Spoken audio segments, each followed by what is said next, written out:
Let's go. DeOrganized media keeps the mind share growing in the Except morning with in case you didn't hear me. You know when the alpha keeps flowing, the hunters tools they be showing. The AI Gale keeps them in clips that be glowing. Consistent on the daily, they bring Bitcoin news. Ethereum, Solana, and stacks and other L2s. Showcasing new projects and giving you clues. Just do your own research and don't give us abuse. When the people are informed, peace brings on the chat. Spotlighting guests and filling up your bags. The flag doesn't matter as long as you grab. Take the gold mic and let us know where you stack. From the underworld, the game master arrives, bringing the games that satisfy the hive. Hunters come running, it keeps them alive. Scouring the planet for the treasures inside. Stacks improvement takes a sip, innovating the chain. Letting the community know is the name of the game. Spreading awareness and helping explain why Stacks is where it's at. We are pumping the name. Stacks, where it's at. Fast transactions are fat. Where it's at. The leading L2 is making maxes look back.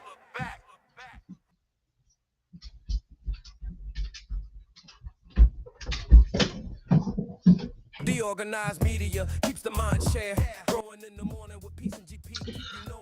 Good morning, my friends. It's your old pal Peace Love Music getting the Good Morning Show stream started. The all-day live stream. Whatever the heck. I gotta come up with some specific regular things. I'm naming these things. We have our all-day live stream again. Happy Martin Luther King Jr. Day. A great day to remember that we are here for community and collaboration, and what we can do together is important and actually paramount.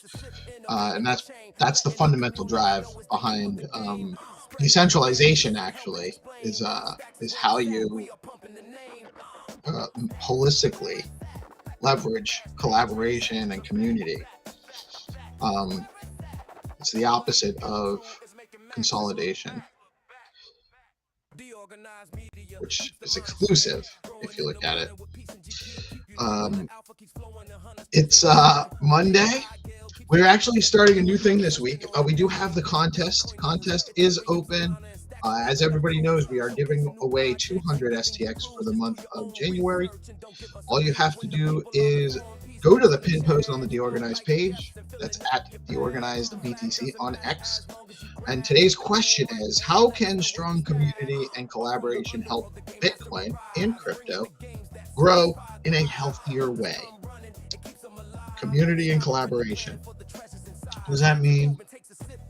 And how do you think that actually can have an impact? We are doing a new thing. That's not the new thing, by the way. The new thing is on Mondays, and possibly a couple of other days during the week, I'm going to sit back, let some of the guys handle some of the shows, and GPSC, our beloved GPSC, and 300, the artist, are going to host the morning show. And so this will be a work in progress. We'll see how it goes. But I am excited about it. I'll still be in the wings, more or less. It is a holiday here, so it's an interesting paradigm because Mrs. Peace Love is off. The kids are off from school. So I'm just working with some, people are starting to slowly come up. It's a little different of a process getting into the day than normal for me. So it also snowed. Also want to shout out my New England Patriots for making it to the AFC Championship game next week. Feeling good about our chances of making it to the Super Bowl. What a season. Congratulations. Shout out to the other teams that have won, the Denver Broncos, the Los Angeles Rams, and the Seattle Seahawks, all strong teams. So lots of work to be done for my Patriots. And sorry to see the teams that lost. It was all hard-fought games, and lots of good talent in the league. And I think the teams that have lost yesterday and Saturday have a good reason to feel good about their futures. So don't feel so bad, fans of those teams. Looking at you, Bills fans especially. Tough loss there. They're all tough. But future's bright in the NFL if you're into that sort of thing. I am. I like it. And we'll be back with more stuff. Now, another new thing. We actually have a joint we're dropping from 300 right now. I'm going to leave that with you, and then I'll play some content after. Take a listen. This is really actually some good stuff from Hana. We like it. Video is great too. We'll see you on the streams. Get out 8 a.m. whatever morning. 8:30 a.m. is the news. 9:30 we have Find2Earn rounds. Lots to do early today. So get in, get to it. Have a blessed Monday. Peace out.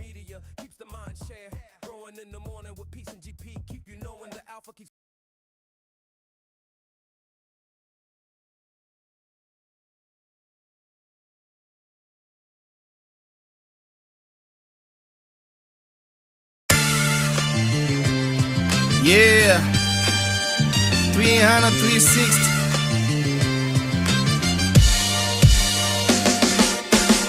Pressure max diamonds, look at me now. I was raised in the streets, look at me now. They're trying to understand why they underrated. Your favorite rapper went to re-up, now I'm taking over. I'm about to make it sober. Matrix, royal means royal blood dip inside of me. These light of mine, I'ma let it shine. I'm not a socialite, I'm a socialize. Let me send a tweet, let me reach millions. God is good, Brody, you feel me? DBZ type of strength, you can call me Brody. Neither hero nor villain, I'm the only truth. I'ma show you the light, I'm not the real light. I'ma show you the light, I'm not the real light. Sometimes you fall, sometimes you fall. I never give up, apply pressure. Never give up, apply pressure. Sometimes you fall.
Call spinning up, Friday in the frame, screens glow softly, builders by name, governance talk, not a corporate game, decentralized minds, all aiming the same, push to Feeling the groove on Hero's Sip Call show song that he created. I don't know if you guys know that Hero Gamer, amongst all the amazing stuff he does for our community, is also pretty sick music producer now. Awesome stuff, guys. We got Sip Stacks Improvement and Community Innovation Friday, going live right now. Gonna bring on Hero Gamer. I think GP might be around. If he's available to join us, he's welcome to jump on in. How are you, Jay Hero? What's going on, man? Oh man, I'm loving the tile. You made a new tile for us. I did that in the last 10 minutes in between That's shows. amazing. I was trying to figure out what the heck was going on with X. It does seem to be back, actually. No, I meant the little graphic of three of us. Yeah. Well, I made that. I made that for in the background. So if we're not on here, so in the intermission.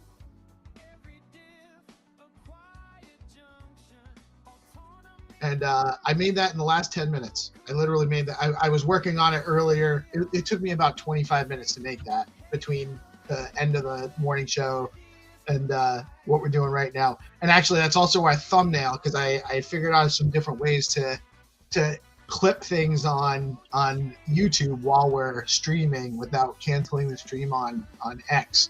So we can continue the stream on X into this one long day, all-day stream, and do segments on the YouTube, and it makes it easier. So now we'll have this will be a lot easier to share out today, because after we're done, I can switch it off. Now we have a separated segment from the live stream of this without interrupting our long stream.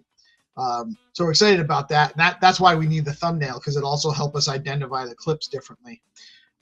So yeah, I'm glad you like it. I might reiterate it a little bit as we go, because it was a little bit short time, but I'm telling you right now, ChatGPT is my go-to for making thumbnails. It's actually it hits more than it misses right now. Yeah, it's doing good for me. Wow.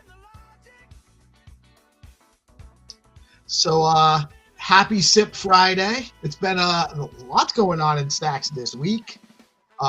Really excited about the stuff the AIBTC guys are doing and what's going on in the working group there. Zenatron was on earlier talking about his SIP, and I think he's going to be joining us in a little bit later too. Yeah, what's on the agenda for today? What do you want to talk about? What do we what's the most important stuff we should be looking at with what's going on in Stacks? Because I know that there's so much to cover. Yeah, I cannot say what's most important. Sure. That might be a little bit. From my perspective, it's all about joining, participating. Therefore, for me, the most important topic is a proposal proposed by Timothy on the Stacks forum. Always love to see people coming up with new ideas and writing up something about it. Yeah, for sure. So I invited him to join. I hope I did send him the link, so I hope it got to him. And I asked if Dan can join as well. So let's see. Do you see them in the audience? I don't see either of them on stage yet to join us, but if I'll hear a little notification when they jump in, so as they join, I'll be happy to bring them on if they do. Yeah, X is a little bit buggy today. You it's the same for you, right? Yeah, well, so we were replaying some of the GP's been making amazing content, by the way, like updates and short form stuff, and I was like, oh, this is perfect. We have 2 10-minute videos we can play during the intermission while we're between shows. And I'm it was about 5 minutes into the first one, and all of a sudden it just stopped. And I couldn't figure out why. I thought it was me. I thought I lost internet at first. It wouldn't load, it wouldn't run. And then I realized nothing on X was working at all. It does seem to be back though.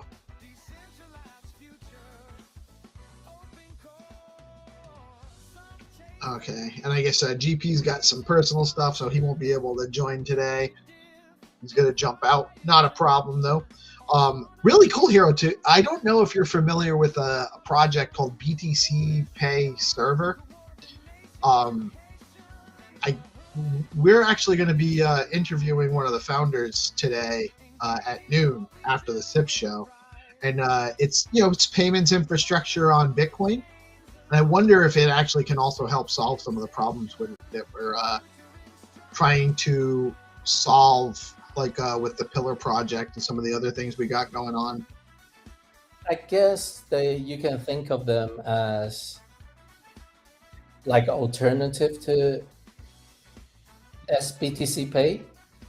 They are basically leveraging the Lightning rail. So, it's, as far as I know, it's payment on L2 via Lightning. I don't know if they do L1. Probably they have the optionality, but I'll be keen to know.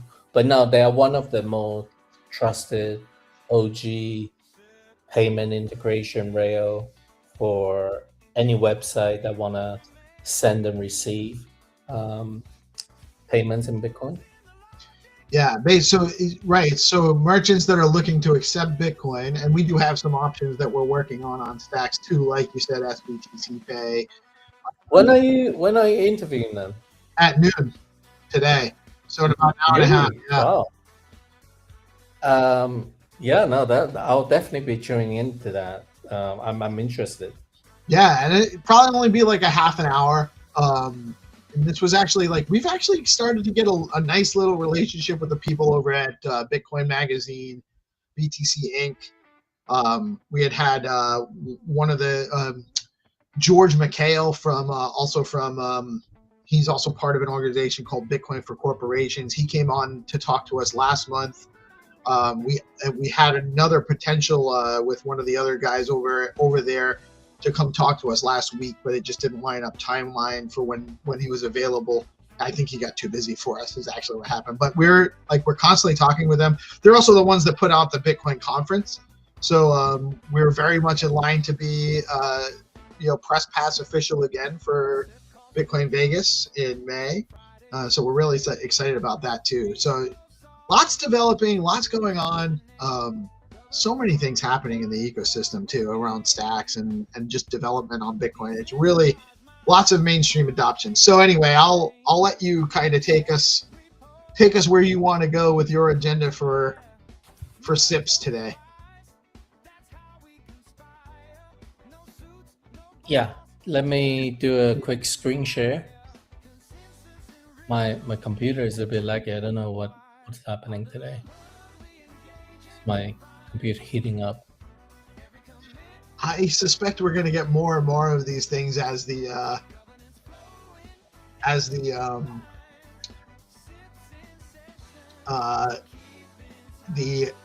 Cold War, I guess maybe the cyber war heats up. I think that a lot of this stuff is players kind of tweaking each other, saying, "Oh yeah, you're going to do this. Well, we're going to do this," kind of thing.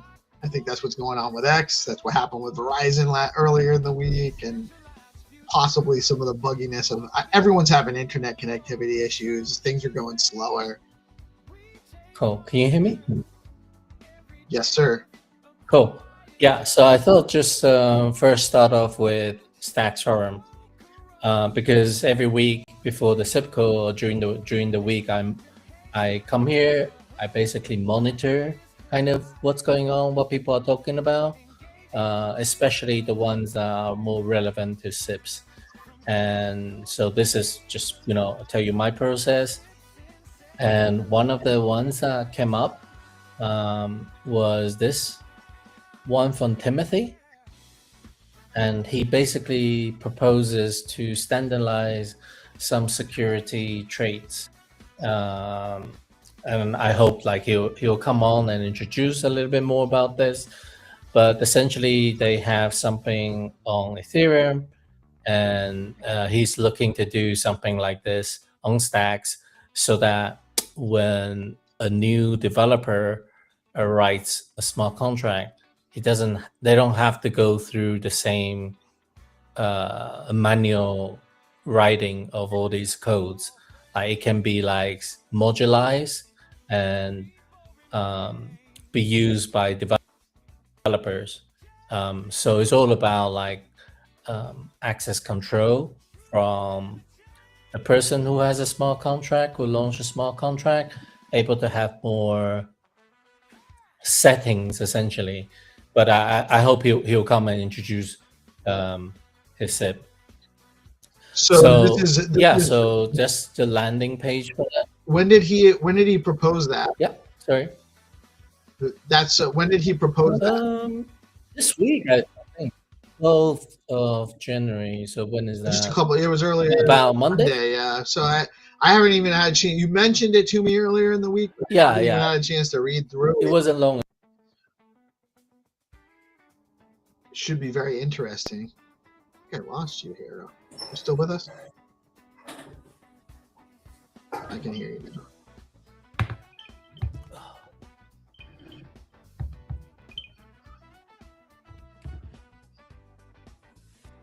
Yeah, I'm here. Sorry, I don't know why my computer is heating up.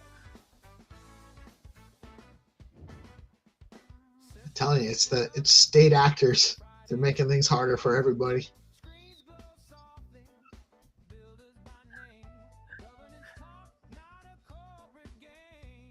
Yeah, what was your question, please? I just I hadn't had a chance to go through the SIP. But I do think that it's very important that we have more security oriented in innovation in any respect. So this was it's Tyrese, or Therese is the author or the proposer. Hattie is with us, I think. Hattie's joining. Can you repeat the question, please? I was just this is the one that's proposed by Therese, or on the forum. It's his name on there is Therese. Can you hear me? No. Yeah. Okay. Yeah, sorry. Yeah, his name is Therese or Timothy, I believe. He's the author. Very interesting. Hattie's just joined us. What's up, Hattie? How you doing today, man? Yeah, hey, sorry I'm a bit late. I had a podcast. I just took I overran a little bit, so apologies. No worries, man. How's your foot? Oh, you're gonna tell the whole world. My foot is it's better. It's still. Is Hattie in the house? Hattie's in the house. Hey, I think you're on Happy New Year. a big delay. So buggy today. I'm on a delay, or Hero's on a delay? No, I think Hero's on a delay. I think Hero's got a delay. I don't know if you I wonder noticed, if it's Hattie, me but or X, because it could. X went down like a half an hour ago. Everything was not working. I think it's back up, but it's Harold's been having some buggy issues with his computer, so I'm not sure if he's hearing us and or he's on a. I'm hearing you guys now. Can you hear me? Yes. Yeah. Okay, I think we're getting better. All right, that seems better now. It seems like we were delayed. You were hearing us on a delay, Hero. Yeah, sorry. No worries. Yeah, what was your last question? No, I was just talking about in general how it's important that we have more discussion and ideas in the direction of security. Yeah, because it's not necessarily the most sexy stuff to get into, but it's hugely important.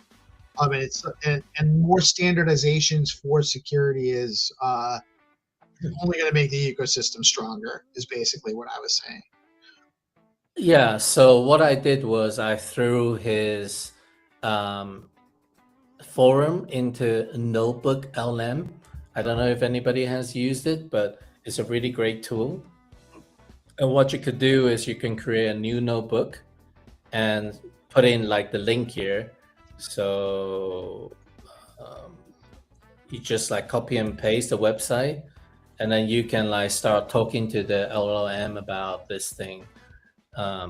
And from my understanding, based on the conversation, I think it's quite relevant to DeFi and NFTs. So I think it can be leveraged by various apps. So I encourage people to give it a try. Yeah, I will say it's one of the apps that I've used a little bit, but I don't know if I know really how to use it. Like, it's a great way to kind of keep basically all of the information on a specific project or a specific subject together in one place. But I don't. Why don't I just quickly show you? Yeah, absolutely. So essentially, you go to Notebook.lm. It's a product by Google, and the good thing about it, you can add and remove sources. And so I come here. I want to add a source, and I go to the link. I click like website or what, or you can paste in plain text, or you can either insert files from Google Drive or from your desktop. So in this case, Stacks Forum here is just a URL on its own.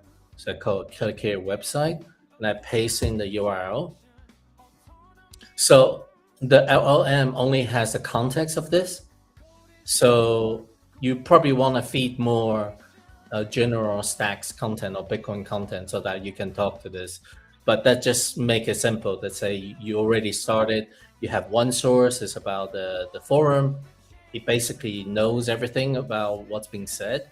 You can start asking questions like, what type of app would benefit from this SIP, for example.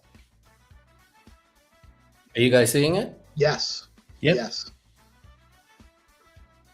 And then you will like, it'll tell you like the different stuff. It'll give you the answer. It's like building your own little database, and then you can start like prompting questions, or even make like video overviews. For example, you can make infographic about it. So I just, I fed everything about it. So let's just say I want to make a quick infograph. You can have lift square, portrait, landscape for different socials. Oh man. And let's just say a concise one. And I want to put it to X as a post. So if you remember seeing some of the videos, so I made those videos of the working group calls using Notebook.lm. Very cool. So you're all right. I get it. So you're kind of you're getting all of the information from those working groups, putting into a Notebook LM, and then making your summaries and reports out of that. When I do my summary, I don't use Notebook LM. I use a notebook taker called Granola, and then I need to. There's a lot of cleaning up I need to do manually, but I leverage that because Notebook LM can't listen to the call. I use a note taking app to listen to the call, so that it gives me a rough meeting notes. And you put that into Notebook LM. No, I don't. Actually, I just bypass that. I just use ChatGPT to make the summary. Yes, to make a general summary. Yes, or within the meeting note app, because you can like prompt it to rewrite it. So it's pretty cool. But if it's to do with like understanding a forum conversation, I tend to use Notebook LM, because you can add, like, for example, I can add another source, which is like the SIP repo. And then you can give this like another context so that it knows more and more about the SIP and the context that it sits within. Yeah, so it seems like a great tool when you're getting into a deeper subject, and like I use projects in ChatGPT, and that kind of keeps some information together. But this maybe is a little bit easier to manage your sources of information, add more information, and that kind of thing. So yeah, and you can manage the sources really easily here. You can turn it off, turn it on. You can delete it. You can't edit it, but you can delete it. And you just keep adding sources. Yeah, it's pretty cool. I think there's a limit of 50. 50 sources, but then you So, could for example, I just told it to. go ahead. I just told it to do info.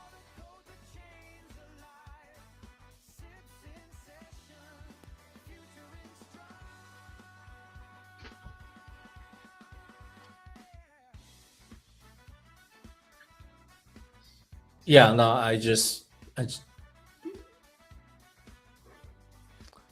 kind of delayed. Sorry. Yeah, no worries. We're DeOrganized. It doesn't matter. And it's just how it goes sometimes. So too, right? it can give you like infographics from the stuff, from the sources that you specify. Yeah, we've had many weeks without problems, so it's been good. We were due. Yeah, we're due. That's awesome though. That's a great infographic. Like it doesn't. Sometimes you have a hard time getting it with all that information and like all the text. Even the icons look normal too. Like this actually, wow, that's crazy. Yeah. So I think it Really does a pretty decent job. I wouldn't say it's the most attractive. It probably works well on PowerPoint slides. Probably Right. works less well on a small like thumbnails, like on X. But it gives you like a simplified overview for probably most people's needs. Yeah, lots of detail and it does make it seems like it actually gets it all together. That's cool. Yeah. It just makes it easy, even if it's just for your own purposes of trying to get a handle on the information. Yeah, and you can use like videos and stuff. So just have a play around with it, recommended. But I tend to just use it for like understanding the SIP proposal, whether it's in GitHub PR or on Stacks forum. So yeah, it's really useful tool. So who's in the room now? Right now it's just you, me, and Hattie. Cool. How are you doing, Hattie? Hey, very good. And you? Happy New Year? Yeah, Happy New Year. Yeah, I haven't spoken to you after New Year.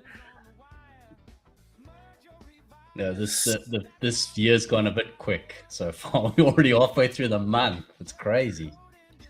Already more than halfway. We're in the second half. It's the 16th today, man. I've observed this for a while now, but it's starting to get so fast. It's scary how much, pushing 50, but I feel like the 50 to 70, 20 years is going to go by a lot faster than the 30 to 50 years, unfortunately. Yeah. So if I may circle back to the SIP a little bit. So basically, like the conversation was like just an idea, and then Jesse from Stacks Foundation suggested how about moving to do a SIP as a potential SIP at least, and there was like different people chiming in. I'm starting to see the forum getting more active, so maybe thanks to our work, everybody's work. So Triple Monkey chimed in here, said like love the idea, and I think it takes some work to understand which parts needs to be standardized before we finalize the specification, so to speak. So I think this SIP is still early and require various people's input, probably from NFT marketplace, or maybe even from Zenetrons, or even from the DeFi protocols. So I think it's still early, but would love to have him on to introduce this properly. Yeah, for sure. And just to see what kind of feedback he might be getting now, what kind of feedback he's actually looking for, and that kind of thing. But we definitely should be directing more.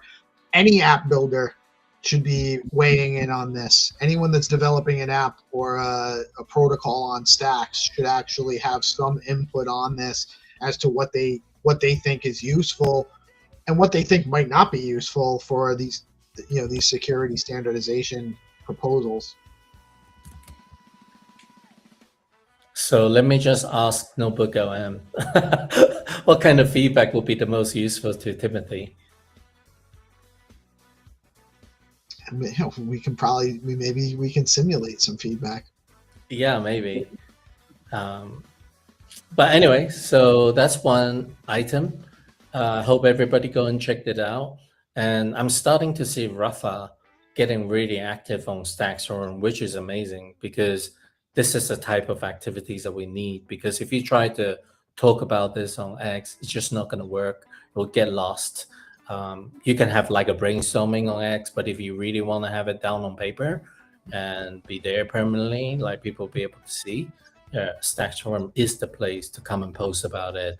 And he has taken the initiative to write stuff about it.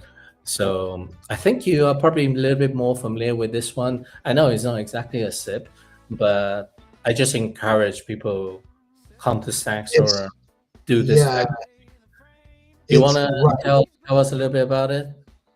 Sure. So what spurred this is I think you're familiar, Hero, but for those that aren't, there's an app that Rafa and Grant Nisley from Stacks are working on called Pillar.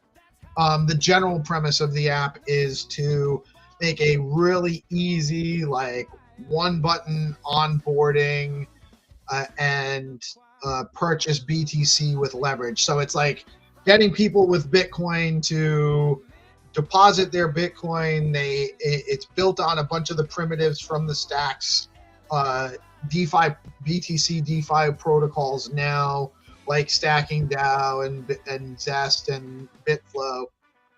And so it's all it's a passkey login, so it's super easy onboarding into a very simple Bitcoin leverage interface where you deposit Bitcoin, you're depositing the Bitcoin, and you end up basically you're going through a leverage transaction where you're getting 1.5 times your Bitcoin in SBTC. And it's for long-term holders. It's not a trade. It's not a short-term position type of thing. So but it's really what is he wanting though? What is he saying here? So one of the hangups is that there's no real easy on-ramp process. So someone that holds Bitcoin has it somewhere, and they can send it from there to an address, and that's a process that has some friction because of the time frames involved. But we're working on trying to find ways where we can onboard people. This might be their first experience. They're going to buy some Bitcoin. They might on-ramp with fiat, and there's no real easy fiat on-ramp into Bitcoin into Stacks mechanism. And I actually proposed in the group, there's a Telegram discussion on this as well, and I commented just a little bit down below this too, that I think the workaround might be, if we're focusing on fiat on-ramp, maybe fiat on-ramp via MoonPay or Transact or one of those third-party vendors where you can on-ramp with a credit card, debit card with USD into USDC on Ethereum, then bridge into the USDCX bridge on Stacks, and then make the transactions in the background, route them through the DEXs to facilitate the purchase of Bitcoin or SBTC for using in the Pillar transaction, something like that.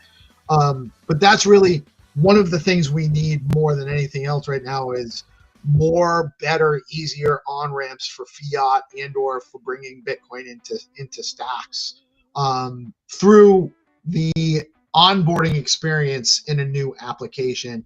And also as part of that discussion is also, this is a novel idea specifically for Bitcoin, but the on-ramp mechanism, the one touch, no passwords, no seed phrases, just using a passkey, simple onboarding into whatever app can be infrastructure for the development of a bunch of smaller single use or more focused use applications that are going to be available to onboard more people based on the experiences they're looking to have in an abstracted way and an easy way. So that's what we're working on there. But specific to this post by Rafa, he's looking for, I guess the hang up was we thought we had it solved with Coinbase Pay, or he thought, I say we, but I was just part of the conversation. I'm not a tech guy. I don't know how to make it work. But we thought he had it, and then there's a hang up somewhere in the sending, because when you send Bitcoin to Coinbase, they make it hard for you to send it right back out of Coinbase. So the model doesn't work for what the process that they thought they had worked out. And that frustration where he thought he had it solved and then he didn't is what prompted him to make this post, I think. Okay, so my understanding is that if you want to get if the eventual goal is to get the SBTC on stacks, various steps. Currently, one of them, probably the most popular way, would be to have a centralized exchange account. You go from your own bank, you send money to the centralized exchange via their on-ramp, and then you off-ramp 2 stacks, right? This is probably the standard way.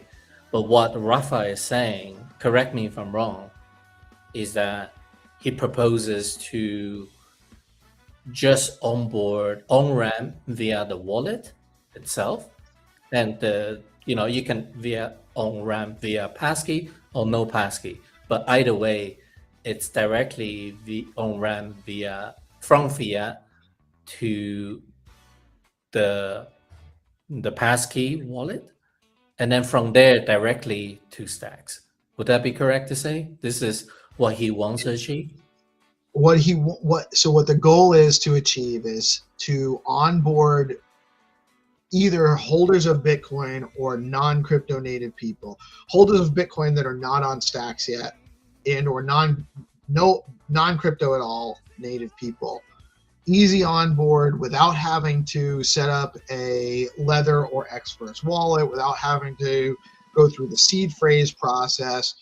Yeah. They can just see some kind of marketing that says, earn Bitcoin with your Bitcoin, 1.5x leverage made easy, powered by stacks. And they click a button, it brings them to a landing page. That landing page has them create a wallet with a passkey. They download the passkey. That makes their account on the platform, and then brings them through an on-ramp to either bridge in their Bitcoin that they already have.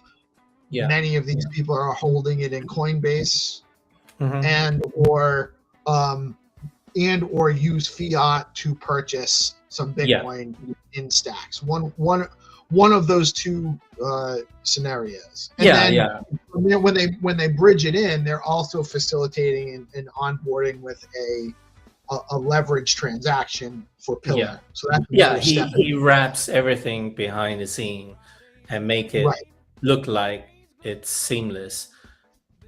And I guess the main difference here sounds to me like one of the options is the fiat on-ramp. You said the other option was BTC deposit.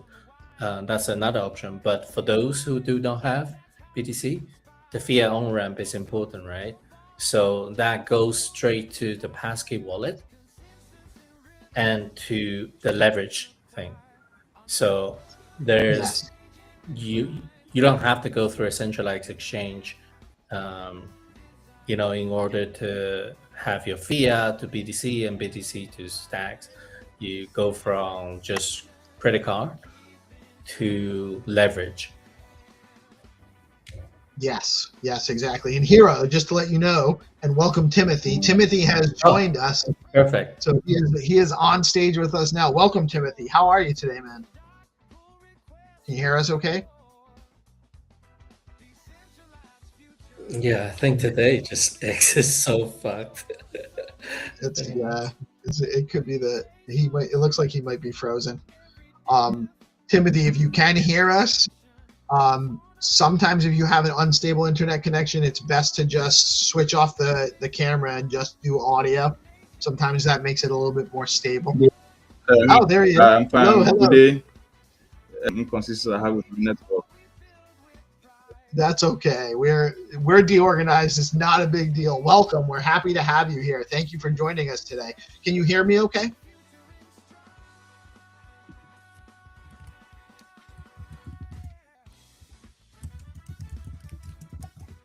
Let me just send him a note in the private chat in case he can. That's okay. Yeah, so I really recommend everybody looking into this thing. I think it's an ongoing conversation regarding Rafa's idea.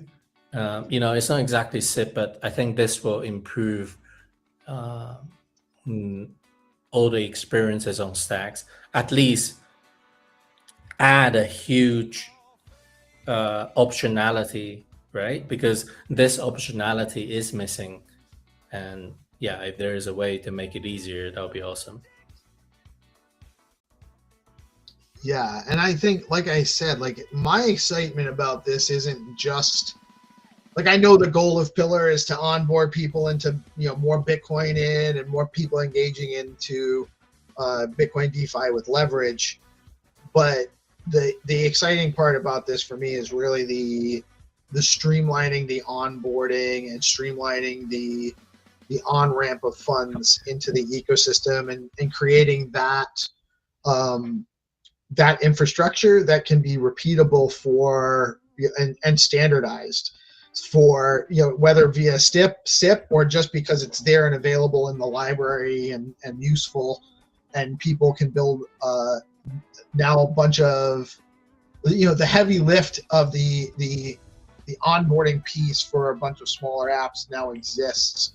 So you don't have to think about that. You just have to integrate it into whatever else it is you're trying to onboard people into. And so you can make your apps better that way. Cool. Anything else you want to share with the people? Or Hedy, do you have any thoughts? No, I haven't got any thoughts per se. I've got a update.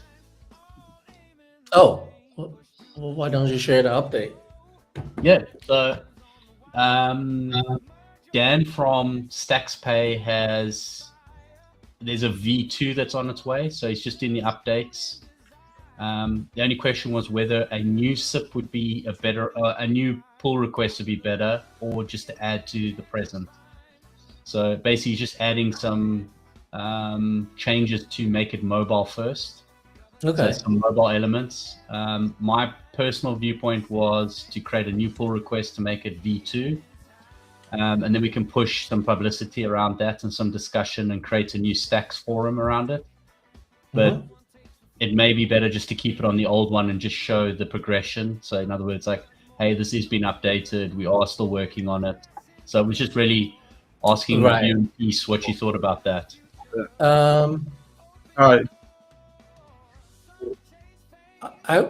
I would say I don't think it's happened very often, but I think just for tracking the history of the conversation, maybe it's better that it's all in one place, and you can rename it to V2, but you will have the conversation from V1 anyways in the PR. Let me check the PR. Yeah, I was just in two minds as to what might be the best approach for this. So I'd like to keep the PR, obviously, but then I thought maybe it might help to put a new PR in. I think from the perspective of pinging the people, because when people comment on this, once you make a new comment, it gets pinned. If you start a new conversation, like a new PR, like all these people who are important to conversation won't get an email. And when you don't get an email, you probably don't get notified to feedback. So I would actually probably recommend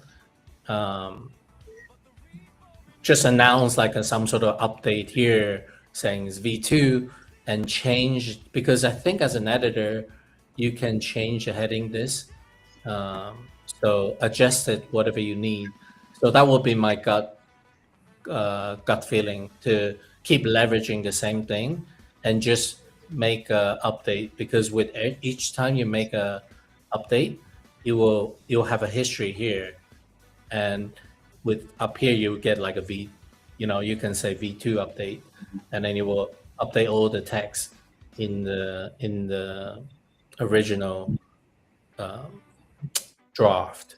Does it maybe make sense to keep the original PR, but maybe make a new forum post to try to get a little bit more engagement in the conversation that way? You can link it to the current PR and then update it in the PR.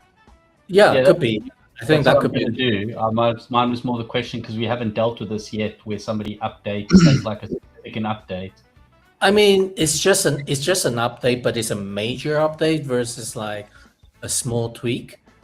It's still an update, but it's not a bad idea if we do this. I think maybe what you could do is make a new topic saying Stacks Pay V2, but you link it back to this original conversation. So that serves as a forum post. But my suggestion for how to deal with GitHub would be to keep everything here. Okay, so on the forum we can link the two articles, can we? Yeah, what you could do is say, I'm just gonna make like an example. You can go like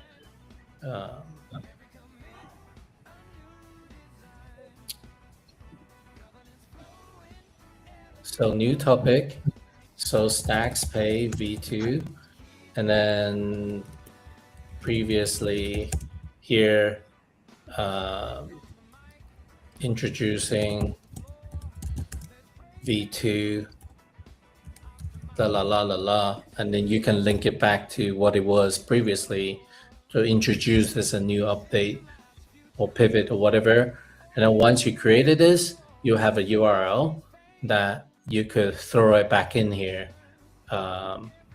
if you want. Okay, so once the update's done, then we can do the article and just announce it and then start the conversation. Cool. Yeah, I think so. We're just asking because I've never dealt with it. So if there was an update, Yes. do we just change it to V2 or do we do obviously most of the one? people would keep the update. There's no like V1, 2, 3. Most of the PRs go through iterations, no difference to like this agentic one. And then when they get feedback, like throughout the process, they just update and update. So it's constantly being updated, typically, whatever relevant feedback. Okay, perfect. Thanks for that. Yeah, I think the only difference is probably more a major update than a small update. That's probably the main difference. I do want to take a moment to welcome again Timothy. Welcome. Looks like you're having a little bit better connectivity issues. How you doing, man? Yes, thank you. Yes, thank you. I'm right now. Yes, I can hear everyone clear. Yes. Do you want to quickly introduce yourself? Yes, once again, thank you for having me here. I'm Timothy, as you've known. I'm a member of Stack Accent program. So I'm building Glamora. It's a decentralized fashion marketplace. I'm building on Stacks blockchain. So it's a way to enable we, the African creators, to be able to put our work out there and get massive recognition and own control over it. So actually, while I was writing this contract, working on this project, I discovered equity patterns across contracts. So I started thinking, how can we, in such a way that it can be reusable like the way Solidity. So I started thinking along that line, and then I decided to bring out this proposal, this security traits patterns, to see if the community find it worth building, and then from there we can pick on from there. So I'm just here to get feedback from you guys, so we can see how to move from there.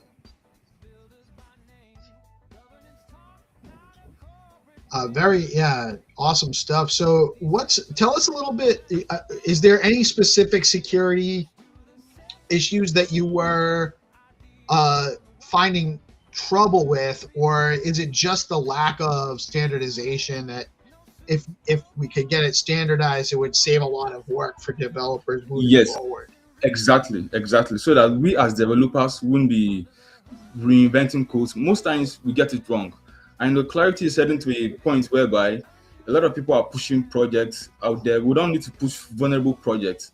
We need to battle-proof all these projects so that it won't be tampered with. So that's what I'm thinking, and that's from where I'm thinking. It's not as if I had any major, but writing those contracts over and over, it brings bugs and all that stuff. So I'm thinking if we can just standardize it and make it usable for most devs coming up, and it could be better. Yeah, I agree with that. So what kind of coding easier? What kind of feedback have you been getting so far? Yes, I had one from Code on, I've forgotten the name, but yes, Code on .0. He said something that actually opened my mind, because as it is now, Clarity doesn't support inheritance. Clarity is mostly composition. So, and then I decided to break it into two, because if we can have the first part, start small, they standardize it, and then later on, when Clarity supports inheritance, we can implement that. I think that would work also.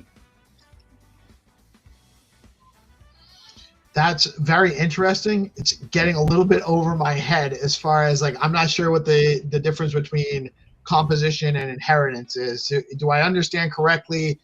In general,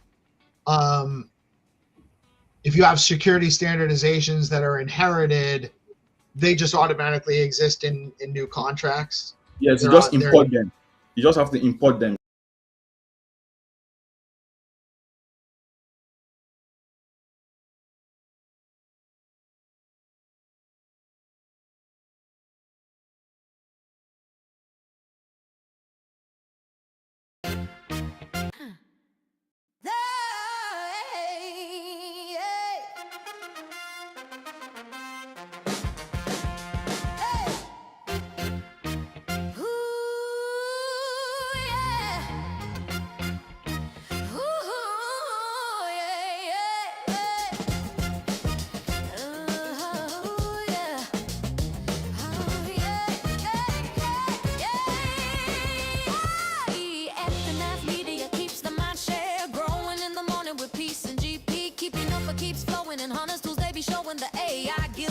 Clips that be glowing, insisting on the daily. They bring Bitcoin news, Ethereum, Solana, and stacks another L2. Showcasing new projects and giving you clues. Just do your own research and don't give us abuse.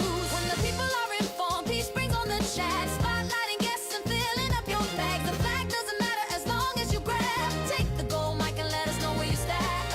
From the underworld, the game has arrived, bringing the game to satisfy the hype. Hunters come running, it keeps them alive. Scouring the planet for the treasures inside.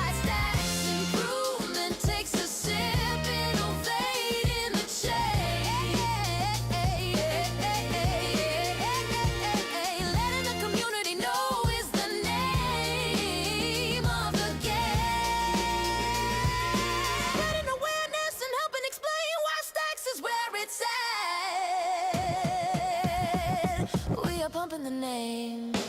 Stacks is where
guild keeps them in clips that be glowing. Consistent on the daily, they bring Bitcoin news. Ethereum, Solana, and stacks another L2. Showcasing new projects and giving you clues. Just do your own research and don't give us abuse. When the people are informed, peace brings on the chat. Spotlighting guests and filling up your bag. The flag doesn't matter as long as you grab. Take the gold mic and let us know where you stack.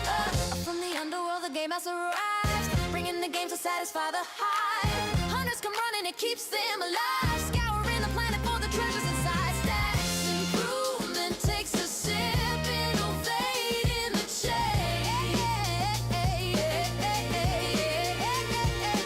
Letting the community know is the name of the game. Spreading awareness and helping explain why Stacks is where it's at. We are pumping the name. Stacks is where it's at. Fast transactions are flat. The leading L2 is making maxis look bad. Stacks is where it's at. Fast transactions are flat. The leading L2 is making maxis look bad.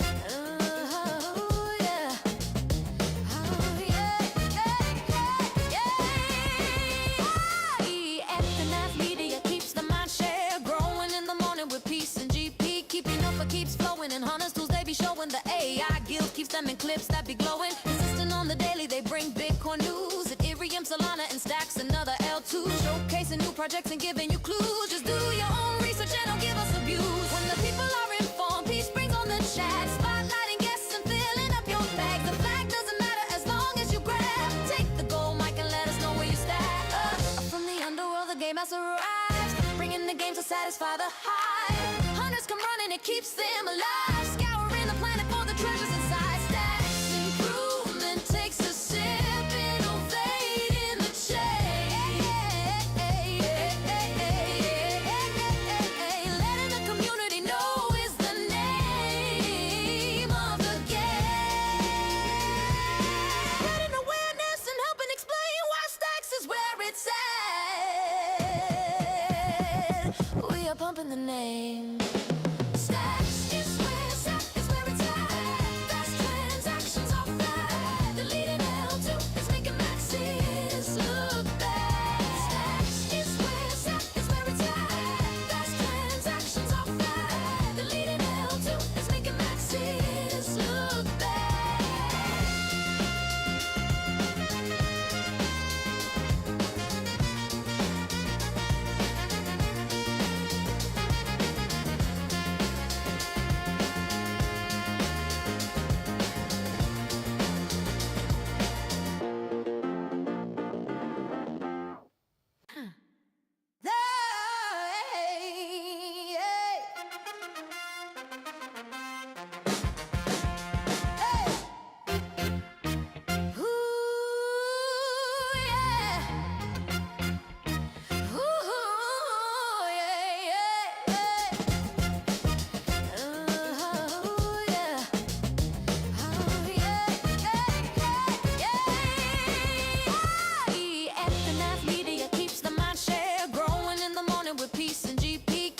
Keeps flowing and Hunters tools, they be showing. The AI guild keeps them in clips that be glowing. Consistent on the daily, they bring Bitcoin news. Ethereum, Solana, and stacks another L2. Showcasing new projects and giving you clues. Just do your own research and don't give us abuse. When the people are informed, peace brings on the chat. Spotlighting guests and filling up your bag. The flag doesn't matter as long as you grab. Take the gold mic and let us know where you stack. From the underworld, the game has arrived. Bringing the game to satisfy the hype. Hunters come running, it keeps them alive. Scouring the planet for the treasures inside. Stacks improvement takes a sip. Innovate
Every post is a signal. Give it fuel.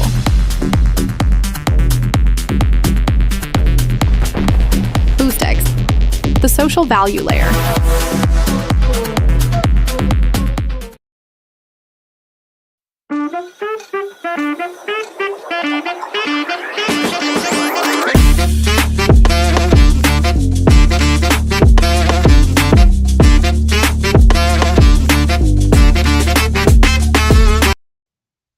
Let's go. DeOrganized media keeps the mind share. Growing in the morning with peace and GP. Keep you knowing the alpha keeps flowing. The hunters tools they be showing. The AI Gale keeps them in clips that be glowing. Consistent on the daily, they bring Bitcoin news. Ethereum, Solana, and stacks and other L2s. Showcasing new projects and giving you clues. Just do your own research and don't give us abuse. When the people Good morning, my friends. It's your old pal Peace Love Music with another episode of the Let's Go Good Morning Show, brought to you live by DeOrganized Media in partnership with our amazing friends at Bitcoin Live Decentralized Broadcasting.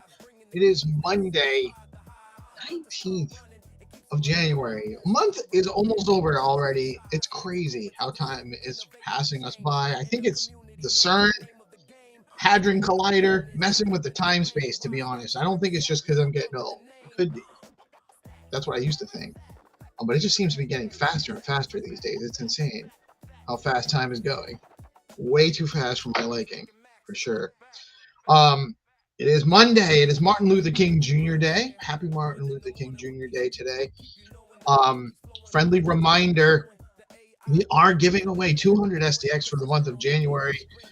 Today, you just go to the pin post for the DeOrganized at DeOrganized BTC. You go to the pin post. You can enter to win 200 SDX. What you have to do is tell us in the replies below the pin post, how can stronger community and collaboration help Bitcoin and crypto grow in a healthier way?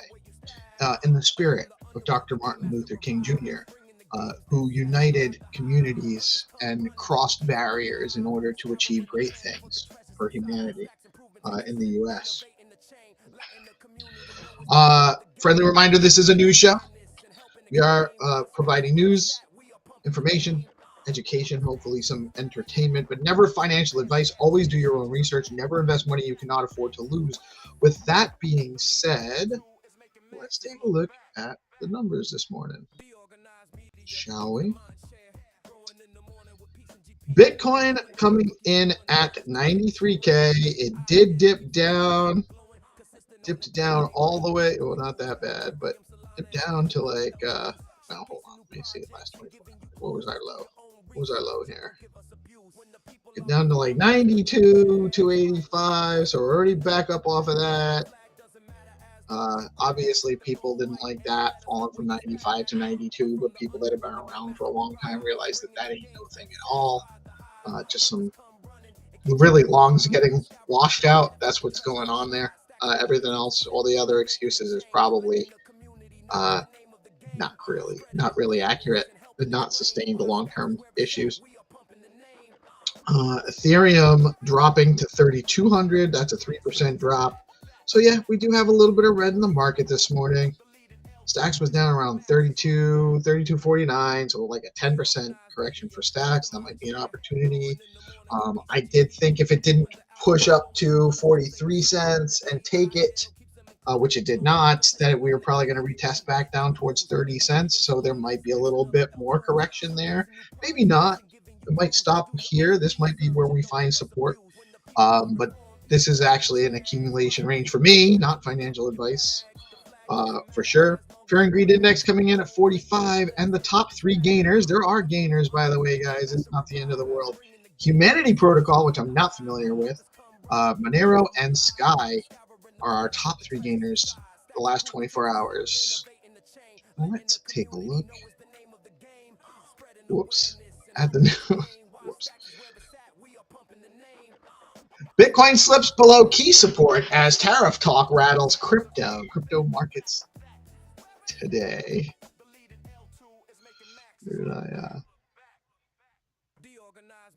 oh, this didn't do what I wanted. No, hold on.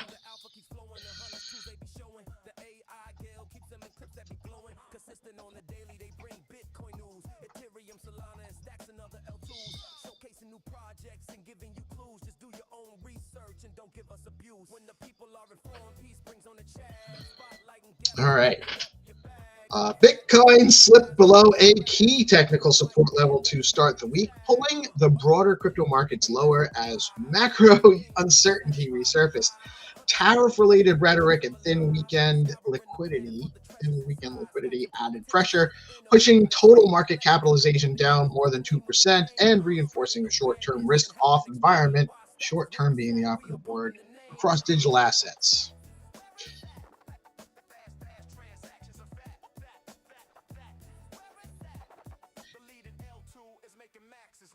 Ethiopia seeks Bitcoin mining partners amid economic diversification.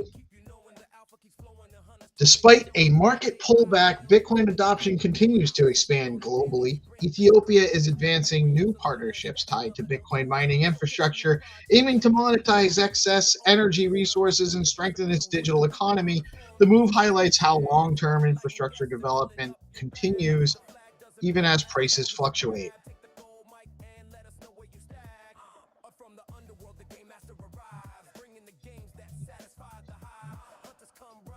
Decentralized autonomous organizations need a rethink, Ethereum co-founder says. Ethereum co-founder Vitalik Buterin is calling for a rethink of decentralized autonomous organizations. I agree, arguing that many DAOs struggle with coordination, accountability, and scalability. His comments signal growing recognition that governance design may be one of the biggest bottlenecks facing decentralized systems moving forward. And I couldn't agree more. This is something that I came to realization a couple of years ago now, where we were trying to organize a community around an ordinal with the node rocks. And we were trying to come up with the structure for a DAO. And ultimately, we came to the conclusion that there's nothing autonomous about a DAO. It can't be autonomous. At least it couldn't be. With the advent of agents, agentic AI, maybe there is actually more possibility down the line. But I don't think so. I think, and that's where our name for DeOrganized came from. We used to actually say we don't DAO, we do DO. We decentrally organize. We organize from a decentralized way, and that's what DeOrganized actually stands for. We're here to deorganize, to make the world a little bit more functional while maintaining the balance between individuals and groupings, and how that dynamic can be played out in a holistic way. So we agree with Vitalik in this case. The concept of DAOs need to be rethought, but I do think that there is a future for decentralized governance. Privacy coins Monero, Dash, and Dusk DeFi. Never heard of Dusk DeFi. Crypto market slump. Dusk DeFi. Dusk. I still have never heard of Dusk. I'm not familiar. If you know it, let me know in the comments. Privacy coins Monero, Dash, and Dusk DeFi. Crypto market slump.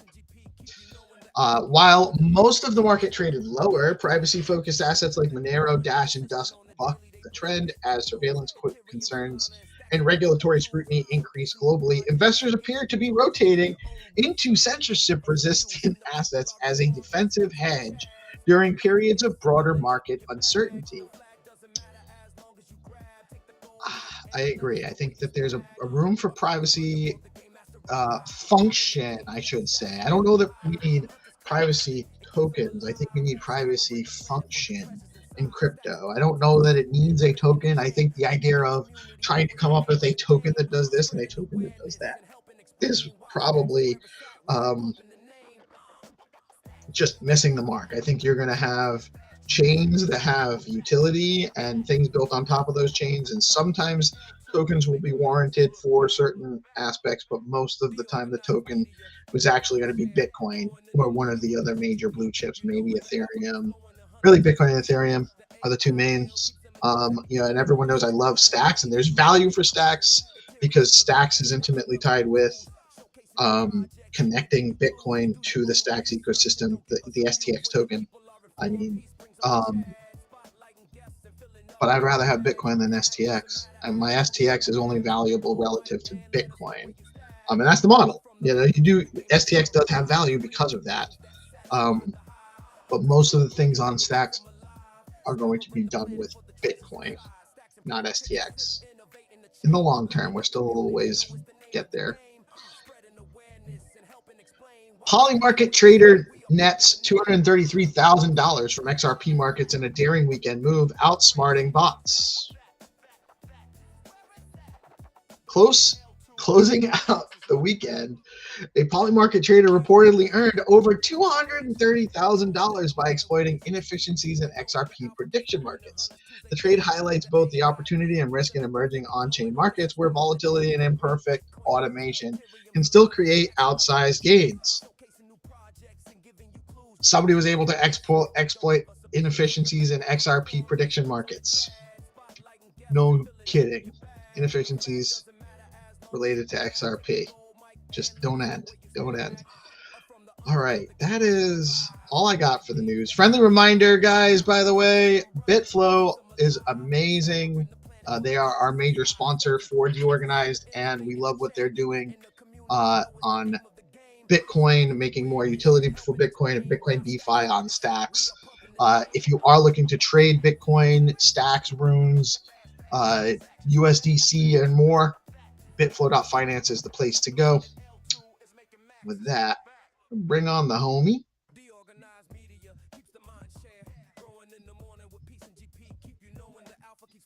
Good morning, brother. GP, you with us? GP is still thawing out after his ride home this morning. I don't know. GP!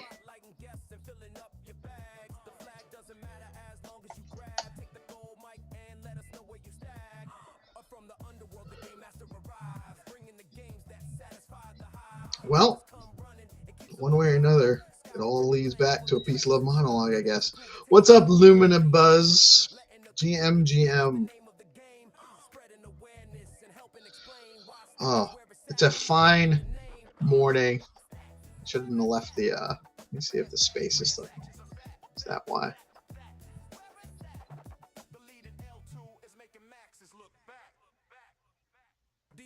Space is still going on. Let me jump in there and just let everybody know.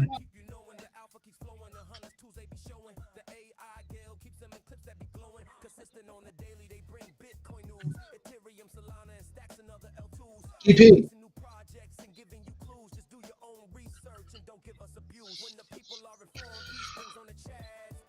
Oh, the guys will be back in a moment, guys. I'm going to bounce for a second. We'll leave the music on for a second. We'll be right back.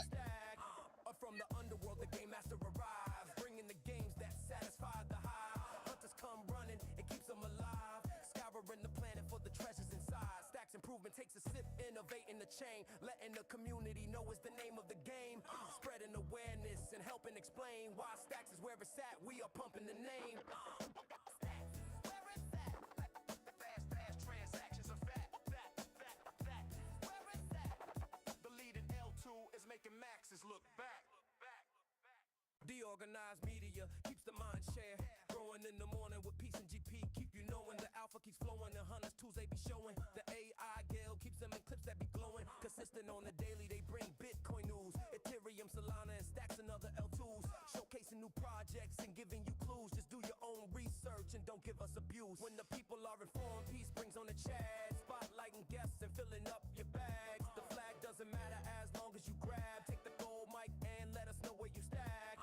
From the underworld, the game master arrives, bringing the games that satisfy the hive. Hunters come running, it keeps them alive, scouring the planet for the treasures inside. Stacks improvement takes a sip, innovating the chain, letting the community know it's the name of the game, spreading awareness and helping explain why Stacks is where it's at. We are pumping the name. Fast transactions are fat. Where it's at? The leading L2 is making maxes look back. DeOrganized media keeps the mind share. Growing in the morning with peace and GP. Keep you knowing the alpha keeps flowing. The hunters tools they be showing. The AI Gale keeps them in clips that be glowing. Consistent on the daily, they bring Bitcoin news. Ethereum, Solana, and stacks and other L2s. Showcasing new projects and giving you. Good morning, stackers. It is a blessed Monday here with DeOrganized. I hope that your weekend has treated you kindly with a lot of love and high frequency vibes.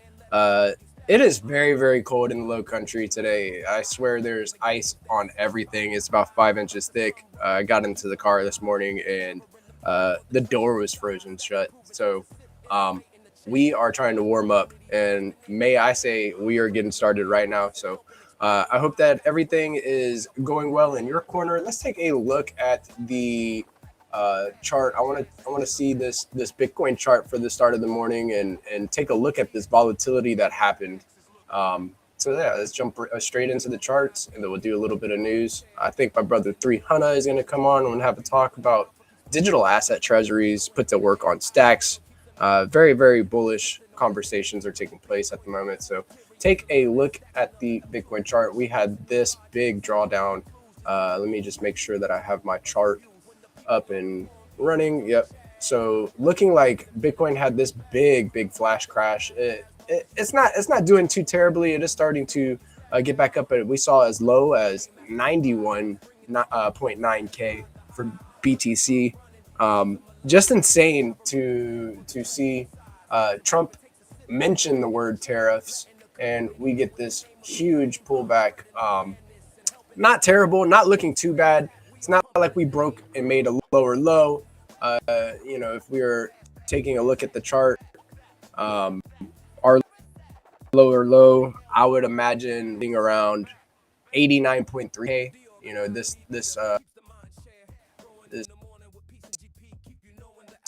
This wick here, right? And this is just on the frame. If we zoom out, go to the 4-hour time frame and take a look at Bitcoin. Let's do this here. Select the 1 hour. We'll start with the 1 hour work. Maybe a little might help. Let me reload this.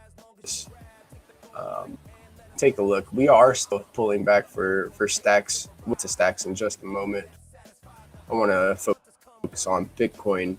Bitcoin is the biggest cryptocurrency by market cap. It is the OG. So Bitcoin often dictates the direction of the market, the rest of the crypto market. So we shall see. So if we take a look here, there is a wick right here. I would imagine underneath 89.3K is our lower low to start a downtrend.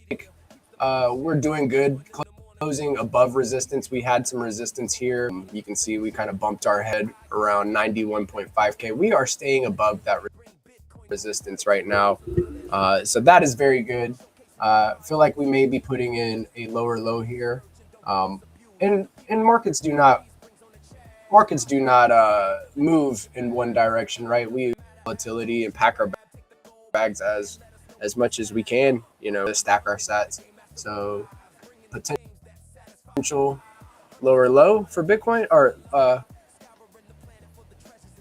is the question, right? So we're here.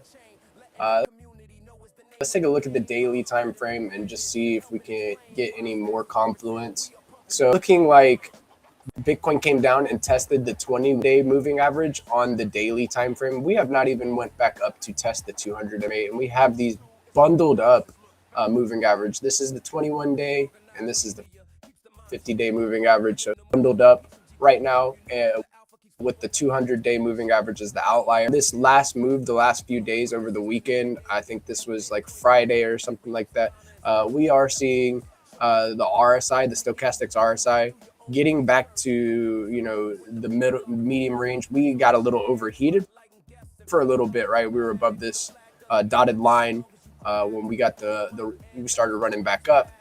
Then we came back, consolidated, and tested these moving averages again while it resetted. Are we seeing a similar pattern here with the stochastics? Maybe we'll get a turn back. I don't know if we'll come all the way back bottom dotted line or not. With this potential higher low, it is looking bullish. I am still feeling very, very bullish. taking a look at stacks, Peace and Hannah and I, we all spoke about this, this pullback happening, right? We got this awesome pump from, the lows sitting around 24 cents all the way back up to bumping our head on 40 cents with a 67% increase in price. Pretty good. So now we're having this pullback. We are testing the 0.5 Fibonacci. Anything for me personally, the 0.5 Fibonacci is what dictates whether I'm buying or selling. Anything below the 0.5 Fibonacci is a discount, and then everything above it is a premium. But just locally for right now, taking a look at this, we came down and dipped into my buying region, and now wicking back up. It's looking like we may go a little bit lower to around 30 cents even and test this 50-day moving average. But we shall see. We shall see exactly what it is. Let's take a look at the smaller time frames and see if we can't make some sense of it. So on the 4-hour time frame, and let me get rid of all this other stuff here. This Fibonacci sequence here, like an Adam and Eve top here. If you go, that's your Adam, and then you come in here, and these are just patterns. I try to make sense of the market with these patterns, but often they do play out. So this is a double top here, an Adam and Eve double top. Got a rounded price action here, and a sharp up and down here. Just making sense, drawing some pictures. But looking at this, it looks like Stacks price action is coming to that 200-day moving average, and if it holds that 200-day moving average time frame, it is very, very bullish. So feeling good. We needed to reset. If we come back down here and draw a line, let me get rid of these moving averages. Take a look at support and resistance. We had resistance here. Right here, sitting around 32 cents for stacks, and it does look like we are still above that resistance. So if I draw a line right here, this is where that price action came over here and bumped its head a few different times, creating a clear resistance. We came back, went a little bit lower, and then also pumped up, with gusto right above it. Very meaningful move here, saying that our bidding in this double top. So just needing a little bit of a reset on the time frame. The stochastics are down below the dot, which is good. Also resetting on the daily time frame, right? On this last pump up, we got a nice pump on stochastics here. Looks like something of a head and shoulder pattern on stochastics, and then now dumped. But we'll get into the main reason happening. Trump is threatening tariffs, right? He's speaking about placing, a 10% tariff on multiple countries in Europe. So let's see about this real quick. If I can't pull up this, I'll type in. I'm gonna get some music going too. Let's get some tunes going. Can you guys hear the tunes? I'm gonna make sure everything is cool and I've got my machine running correctly. I want to make sure everything is clear and concise. But yeah, let's look into this tariff news, because it really did affect risk assets like Bitcoin, and traders are fleeting to other assets such as gold. Gold actually did pretty good over the weekend. I read somewhere. But let's see. So what tariffs is Trump planning for February? And we'll pull this up and read a little bit into this tariff news. So let's see here. All right. So here we go. Trump's planned tariffs for February 2026 include a 10% import tariff on goods from Denmark Norway, Sweden, France, Germany, the Netherlands, Finland, and the United Kingdom set to take effect on February 26. This action is directly tied to Trump's demand for the complete and total purchase of Greenland from Denmark. The tariffs are expected to increase 25% on June 1st, 2026, unless an agreement is reached on the Greenland deal. The tariffs were early January and have already triggered significant reactions in the global and among European leaders.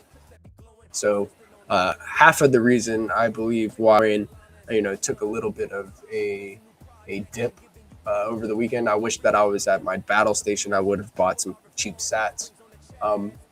Let's head over to Cointelegraph and see what type of not Cointelegraph, Coin Market Cap, and just pay attention to the rest of the signals of the market. Total crypto market cap coming in at $3.14 trillion. Fear and Greed Index sitting in the neutral region at 45. Altcoin Season Index 7 out of 100. And the average crypto RSI coming in at oversold regions, 37.39. This is the Coin Market Cap 20 Index DTF. So let's go to the 20 and see the top gainers. So top gainers for the last 24 hours, we have Humanity Protocol, Monero, and Sky up. Pretty looks like they shrugged off the tariff news and decided to keep going in the direction that they were, the momentum was pushing them. So Monero also in price discovery. Monero is a privacy, chain. So this is really, really cool to see that Monero people are taking privacy up 10.84% in the last 7 days in the last week. So really good stuff. Let's take a look at Stacks and see the market cap of Stacks and check out what is going on here. Price action, like we discussed, sitting around 32 cents and some change. Volume is up 107%. Crazy. People are going to trade in the ecosystem. Sentiment is large bullish with 83% bullish. We've got Boost here. That's pretty interesting. Big shout out to Boost X. We also see these different little posts from X and different social medias here that pop up here. Looks like Unicharts is speculating the STX is reacting well from the higher time frame support zone. Prices bounce cleanly, and the oscillator is turning up from oversold levels, showing early signs of momentum returning. We are sitting around the E2, by total market cap against the rest of the crypto market. So sitting at the number 82, largely waiting for some bullish catalysts. There are some really, really cool things being built in our ecosystem. Let's go to the Stacks, the main Stacks handle, and check out what's going on with Stacks. All right. Going to X to check that out. There were some really, really cool and bullish conversations I saw on the timeline. We'll do that, and then we'll bring on three. I do believe we have three and Tenderly joining us this morning. So we'll have them on, and we'll talk a little bit about what is taking place. All right. So looking at the main Stacks handle at Stacks here is where you follow along. Earn Bitcoin just for hodling. Dual stacking lets you earn Bitcoin rewards just for bringing your BTC to Stacks with no lockups.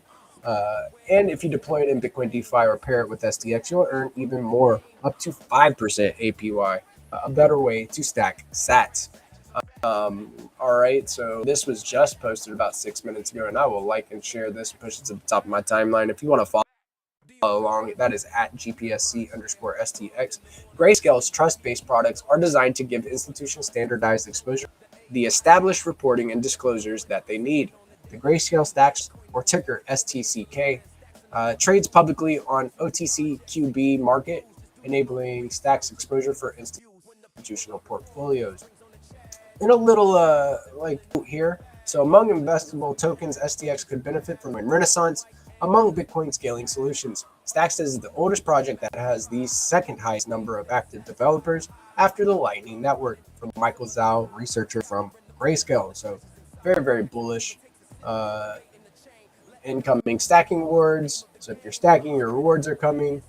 And then this is a huge deal, right? So Tycho tuning in to say milestone unlocked, 700 plus SBTC deposited on Zest Protocol. If you do not know about Zest Protocol, it is the premier borrowing and lending platform here in the Stacks ecosystem, allowing you to collateralize your assets and gain access to liquidity. So you can put your bags to work, earn some based APYs, and get access to some really, really based plays. I'm the community manager for Zest and Stacking DAO. So get into the Discords, get active. I'll be making a video about this a little bit later, and talking about how borrowing and lending is changing the game in our ecosystem. Definitely give the Zest Protocol handle a follow at the Zest Protocol. Big shout out to the Zest team. This is a huge unlock, and congrats. Seriously, 700 plus SBTC is no small feat. But I do want to find this post that I was talking about. Munib was talking about putting digital asset treasuries to work on Stack. Let me see, not Munib's with an S, but Munib. That is at Munib. And we'll take a look at Stacks Founders X page here and see what's going on. So that's some pretty cool stuff. I'll keep scrolling. I'll bring the guys on first, and I'll find this post that I saw about digital asset treasuries. But for now, let me stop sharing my screen and bring on the homies. So today we have 300, the artist, here with us, joining us. Good morning, 3. And we also have Tenderly on X here in the house. So You're guys, good. You're good, Brody. let's go, dude. Let's go. How are you feeling, guys? You feeling bullish? Feeling bearish? What are we feeling today for this Monday? For me, always bullish, bro. Ain't no going back, bro. We've got a bull disease, bro. Always being bullish and bad. Yeah, the bull You know what I horns mean? are on, man. I feel like this is a higher low being set. Of course, the big institutional companies want to buy cheaper sats, and they'll use any catalyst to scare the market and then shake people out, right? A lot of the times you show me the charts and I'll show you the news. It looked like we were getting a little bit overheated after Bitcoin pumped last week, and these retracements are healthy. We need stuff like this. It doesn't ever go up in a straight line, right? So let it consolidate, let it flag out, and I remember you don't talking let your about this last convictions week. be tested. Yeah, dude. Yeah, when you're analyzing the chart, you basically say that it might come back in the heat. Is it the resistance? A retrace? You were right at Retest? resistance. Yeah. Yeah. So yeah, I think that's we're what's testing going on right now. We're testing back. I feel like we're in a good position. I feel like there's more innovation and more teams that are aligned than ever before in our ecosystem, and more people contributing to pushing decentralization forward. I feel like Stacks is well positioned to onboard some digital asset treasuries to crypto, putting their asset treasuries to work. I did find a post. I saw a post I'm going to have to find over the weekend that was pretty bullish. I'm having trouble finding it now, but there is some stuff, and it's supposed to be good for you. What you're looking for it. Speaking of Stacks, look at what Leo has done now. 2 million market cap, which means that we have people who are watching from the sidelines, who are ready to ape in, jump in. So, and also I saw that Welsh was.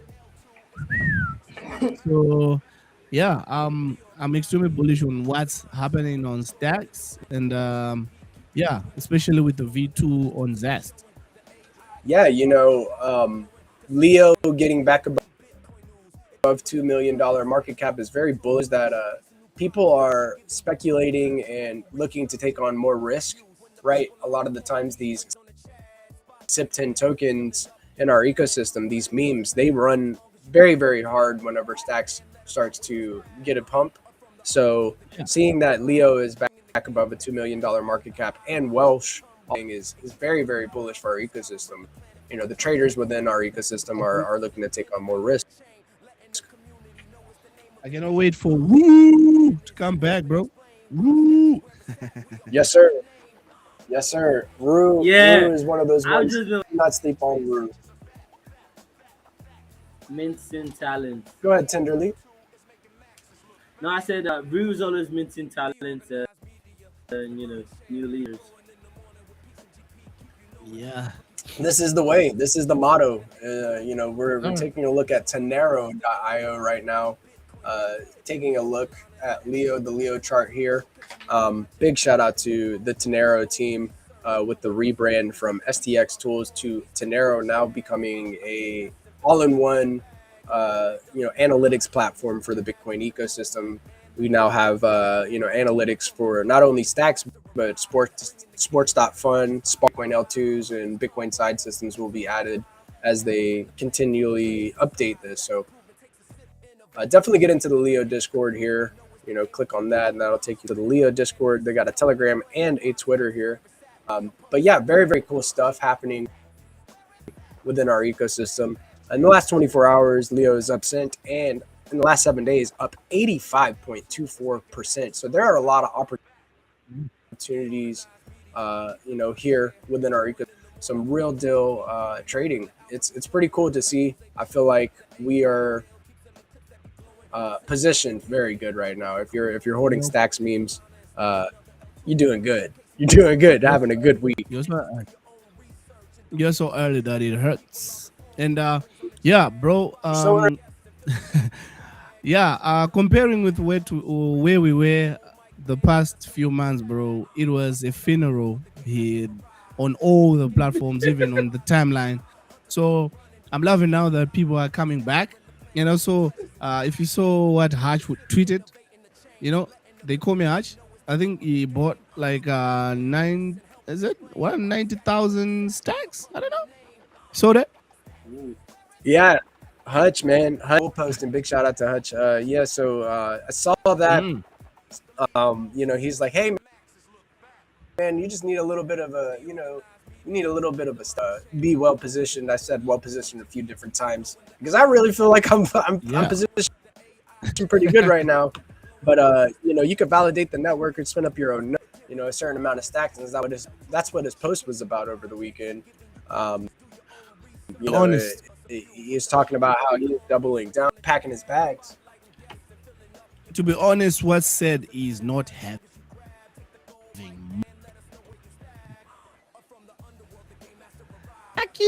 Ducky in the place.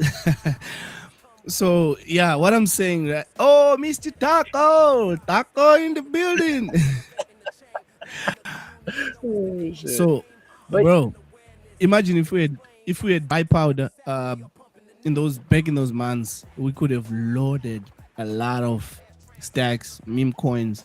But it's just the problem that we didn't have enough because we had already been using that to pay for the bills and get going through December, hanging on by a thread. But yeah, we made it. We made it. So yeah, let's take more, bro. Yes, sir.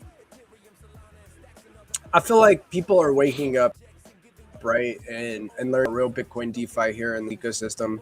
It feels like there are some things that we're looking forward to launching the HODLMM with BitFlow, getting ready to change the game with trading in our ecosystem and liquidity provision.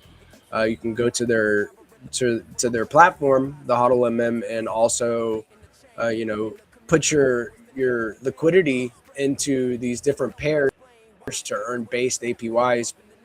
And not only that, they're changing the game. It's going to be 0% fee, slippage, trading these different SIPs and assets on their platform.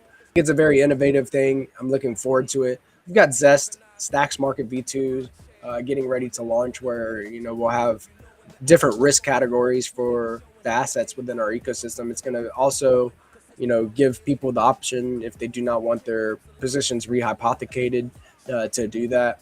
And it'll also make it more efficient and allow people to, earn in a more efficient manner. So really think borrowing and lending is going to take off. It's one of those use cases that Pantera Capital was talking about. They have this forecast that 1% of all BTC will come back on chain, and borrowing and lending is one of those use cases that they said will be a huge catalyst to that 1% of BTC coming back to back on chain to be put to work. And you think about it, we've got these big digital asset treasuries, these DEX that are starting to accumulate Bitcoin, and there's a lot of them. You imagine those digital asset treasury companies coming to Stacks and putting their stacks to work, and then enrolling in dual stacking to earn the most with their Bitcoin stack. They gain exposure to STX and STX price action. They have to buy a little STX to get the based APYs, right? We do have a base APY, is 0.5% for pegging over your BTC into our ecosystem. So it's automatically earning whenever you peg it over into our ecosystem. But, you throw dual stacking into the conversation, and, STX is looking lovely at 32 cents. Whoa, yeah, bro. Yeah. Hopefully soon we're going to cross from cents to the round off. Man. So there was a little bit of news to cover. I don't know if Peace had covered it or not, but I just want to go over this morning news report and just read through it really quickly. Please do, bro.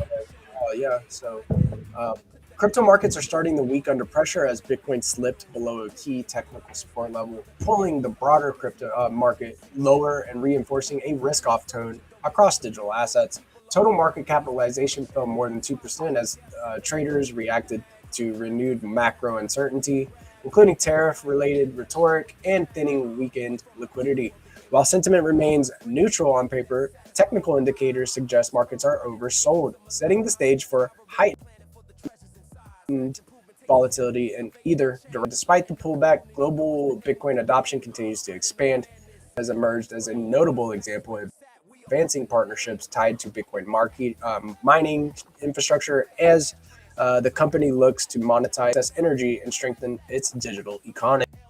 The move high recurring theme in this cycle, while prices fluctuate, long-term infrastructure development and sovereign level experimentation continue largely undeterred. We have places like El Salvador that continue to buy a Bitcoin a day and stack their sats, as well as other companies and treasuries being spun up in Europe. Like Treasury, big shout out to Tyco and Treasury. There's a lot of things that are taking place. The institutional adoption phase is here, and it's only a matter of time before many other countries are involved in stacking sats, and it's just the norm. On the governance front, Ethereum co-founder Vitalik Buterin is calling for a rethink of how decentralized autonomous organizations operate. That is DAOs. Can you share the screen that you're reading, bro? Sorry. Yeah, absolutely. You want to follow along? I got you, bro. Yeah. Bro. So we'll pull this right up here. It's just from ChatGPT, a real quick rundown on what to look for. And we'll also take a look at Cointelegraph and see if there's any other major news. But I'm reading from this portion right here, talking about DAOs. So Vitalik argues that many DAOs struggle with coordination, accountability, and scalability, signaling that governance code may be one of the next major challenges of decentralized systems. So market rotation also stood out today, with privacy-focused assets like Monero, Dash, and Dust defying the broader down. As surveillance concerns and scrutiny increase globally, traders appear to be rotating into censorship-resistant assets as a defensive hedge.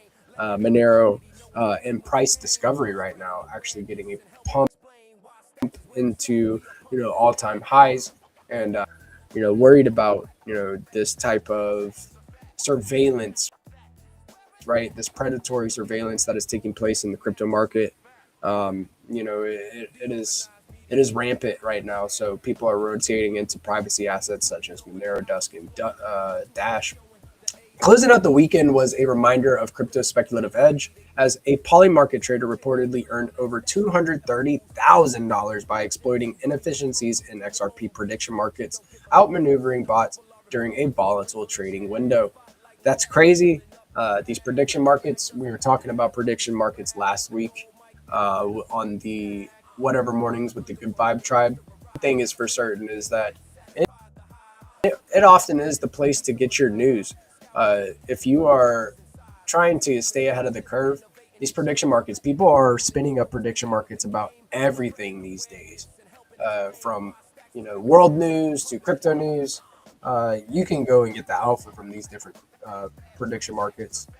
Together, today's story captured the full spectrum of the volatility, long-term adoption, governance, growing pains, and relentless speculation, all unfolding all at once. So this kind of explains just a little bit of why we have this, pullback among a few different other news things.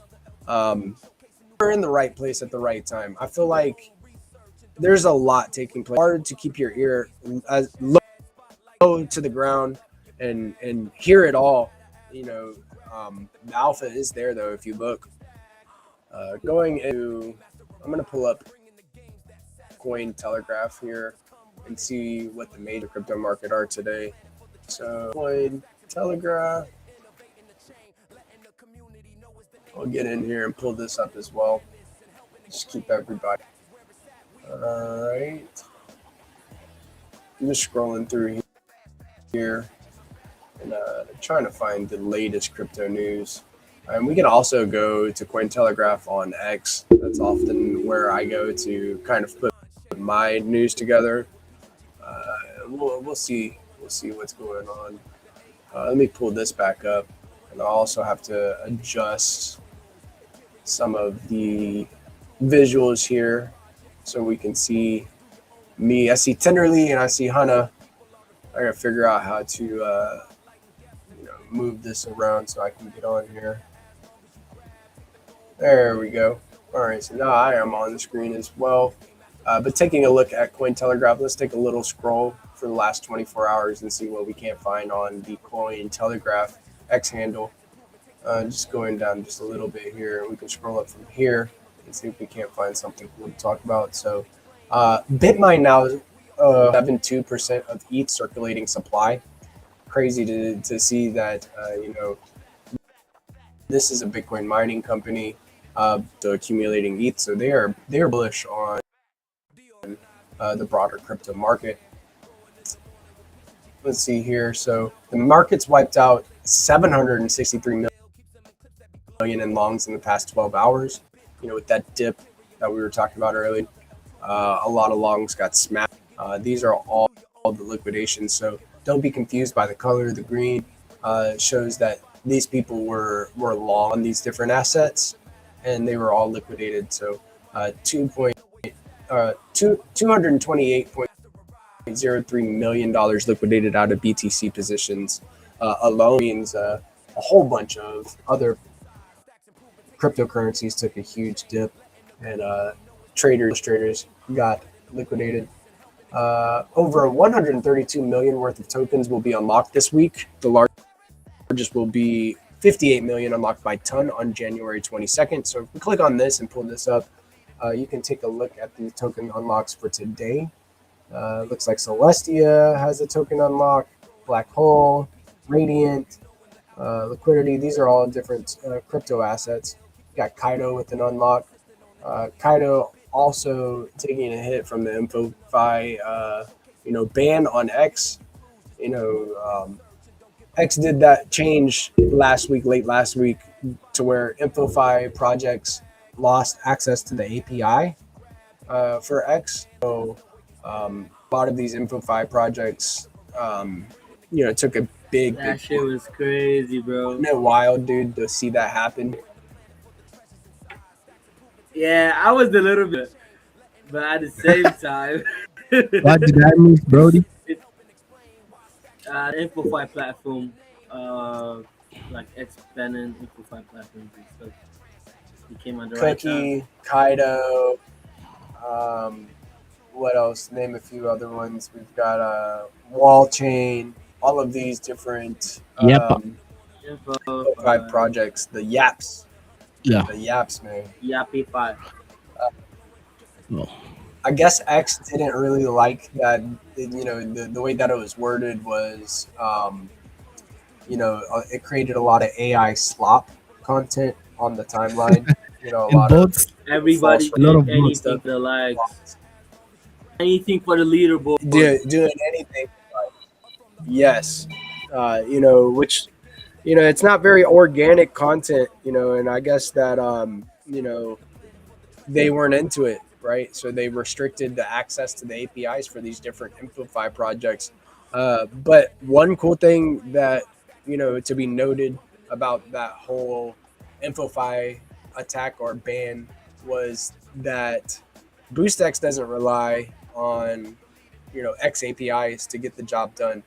Yeah. We are connected to X through BoostX, right? The Stacks ecosystem. You can send and transact with the Stacks ecosystem directly from X or Discord with BoostX. So maybe there's a paradigm shift happening, and more people will learn about BoostX from this. So really cool stuff to be noted on that. Yeah. Moving on from this. Go ahead, Tenderly. No, go on, sir. No, what was you spit? Just moving on from InfoFi, talking about InfoFi and the restriction Saylor. So strategy chairman Michael Saylor defended Bitcoin treasury companies against criticism. Goldman Sachs CEO David Solomon said many people at Goldman Sachs were extremely focused on issues including the Clarity Act and other news. This is our big bull here, man. This guy has cojones. No matter what the price is, this guy is going nonstop. So really cool. I'm wondering if we can. I wish he was my dad. I want to be him when I grow up. But I don't want to do much work like he did. I want to be a Nepo baby, bro. Like, I get other money and stuff. And be like, hey, dad, I need like $1 million. Can I have some Bitcoins? I want to put them into stacks. So I want some passive income, dad. Please. Yeah, mistaken dial. Look at this guy's face, man. This guy's serious about hodling Bitcoin. Whether you like it or not, he must be serious about everything. That's also I'm expecting a MicroStrategy buy this week for sure. Moving on, so market injective TVL is up 40% month over month and 64% up in 2026. So injective is another little cryptocurrency ecosystem here, getting a little bit of a pump. I think that it has something to do with decentralized compute, but don't quote me on that. I just want to show you that injective is up, and you should speculate. None of this is financial advice, and you should always do your own research. So key economic events this week. So on Monday, the market response to Trump's EU tariffs, as we're seeing already across the board, we're seeing a lot of liquidations. Long traders were liquidated. So on Wednesday, December pending home sales data. Thursday, we have the U.S. Q3 2025 GDP data coming out. November PCE inflation data also coming out on Thursday. Friday, S&P Global PMI data. And then around 10% of the S&P 500 companies report earnings this week. So it's going to be a very volatile week. Brace for volatility. Make sure that you're positioned correctly. And, don't over leverage yourself. Place your bets, hedge your bets. And, brace for volatility. We have a lot of data coming out this week. But pivoting from the news into, a little bit of fun here, we're gonna transition into Find2Earn. We do have the game master in the house. So let me play a little ad from our sponsor. Big shout out to BitFlow. You need to follow BitFlow at BitFlow on X to stay in the know. And let me play a little word from our sponsor.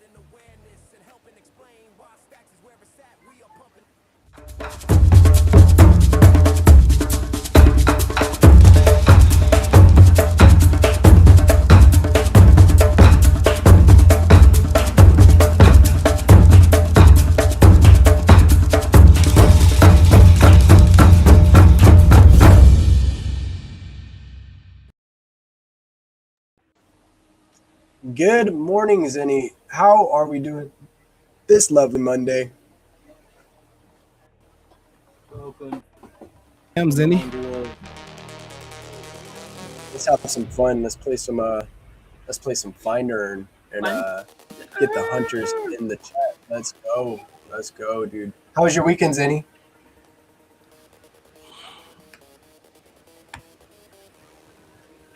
Are you muted right now? You might be muted. You might be muted. All right, so let's take a look at the first image of the day that we are looking for. We will be looking for this Leo cat here, and ooh, it looks like it's right in front of a very, very nice house. Let's take a look here. So, looking for a Leo cat. Look at this fluffy little Leo. Isn't this a cute looking cat, guys? That's a cute looking fluffy Leo, looking innocent. So adorable. Big ups to the Leo squad, Rubes and the team also always putting in. But yes, this is the first round of the day, and if you are tuned into the live stream, you get a little bit of advantage here, getting to see the image before we start up the game rounds and get into playing them and trying to hunt down this Leo with Google Maps. Zenny, are you with us? You got some audio? We can all hear you. Let's see here. I'm gonna make sure that we have him turned on.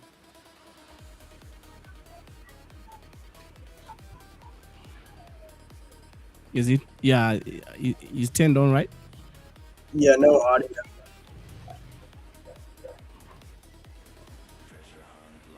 Yeah, he's typing. Let's see about it. Wait them uno Okay, momento. so just give him a few minutes to get set up, and then we shall play. The first thing that we're doing, guys, to play Find2Earn, is we're heading straight over to the Skullcoin account, and that is Skullcoin Studio on X, and you can follow at Skullcoin BTC. So we're headed over to the Skullcoin page here. As you can see, this is the app that you need to follow to stay in the know. And I am digging the Skullcoin Studio. They are a game studio producing some really, really cool on-chain games. So definitely give it a follow. Jump on the Skullcoin countdown. page. Yes. So getting ready in 5, 4, 3, 2, 1. Let's go. Andiamo. Izu. Vámonos. Muje. Make sure. Muje. Make sure you like, share, follow the stream, and also this. For you to get the prize, you have to retweet. That's right. Yep. So let's go. So after we press refresh on the Skullcoin Studio page here on X, you shall see this Leo round pop up. There is 70K in Leo up for grabs. So what we're going to do, first thing, like and share the game rounds. And you can click this link here. It'll take you to Google Maps for your starting location. Here, let me turn this down just a little bit. All right. And then we'll go to...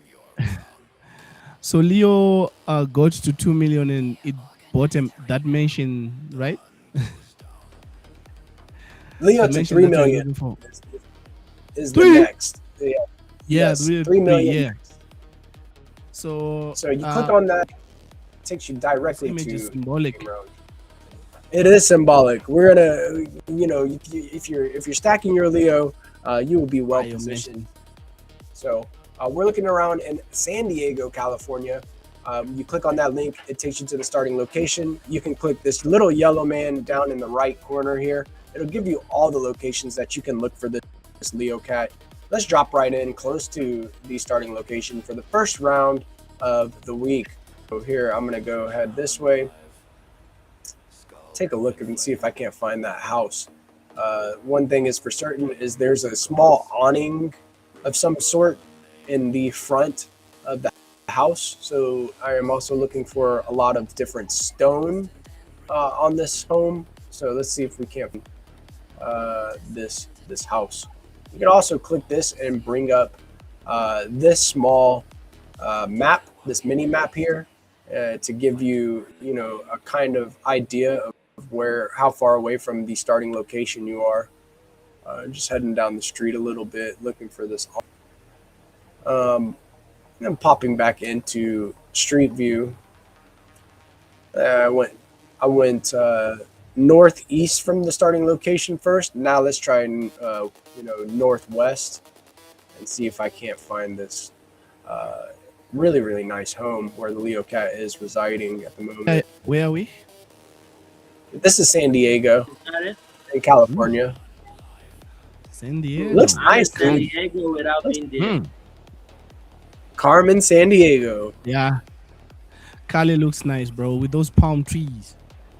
Yeah, they have these really, really, really tall palm trees here in Cali. They get super tall. Very, very tall. So tall that they start to blow over. Hello, everyone. Good morning, Morning. GM. Yeah. That was a Hope you're bug, having a actually. on the wall. Okay. It's a Monday for us all. This morning I woke up and there was ice on the car and it was frozen shut. So I couldn't even get into it. I had to bust out the water hose to start defrosting. So it just feels like Monday. And then now X also doing their algorithms and stuff. It's just getting off a bit of a rocky start, but we persevere. We keep grinding. How was your weekend? Yeah, it's great. The market sentiment is down again, so we just wait for the better times. We keep That's all we building. can. We keep building. We want That's to it, ship the dude. best product, and we better to build than trying to get the hype or something like this.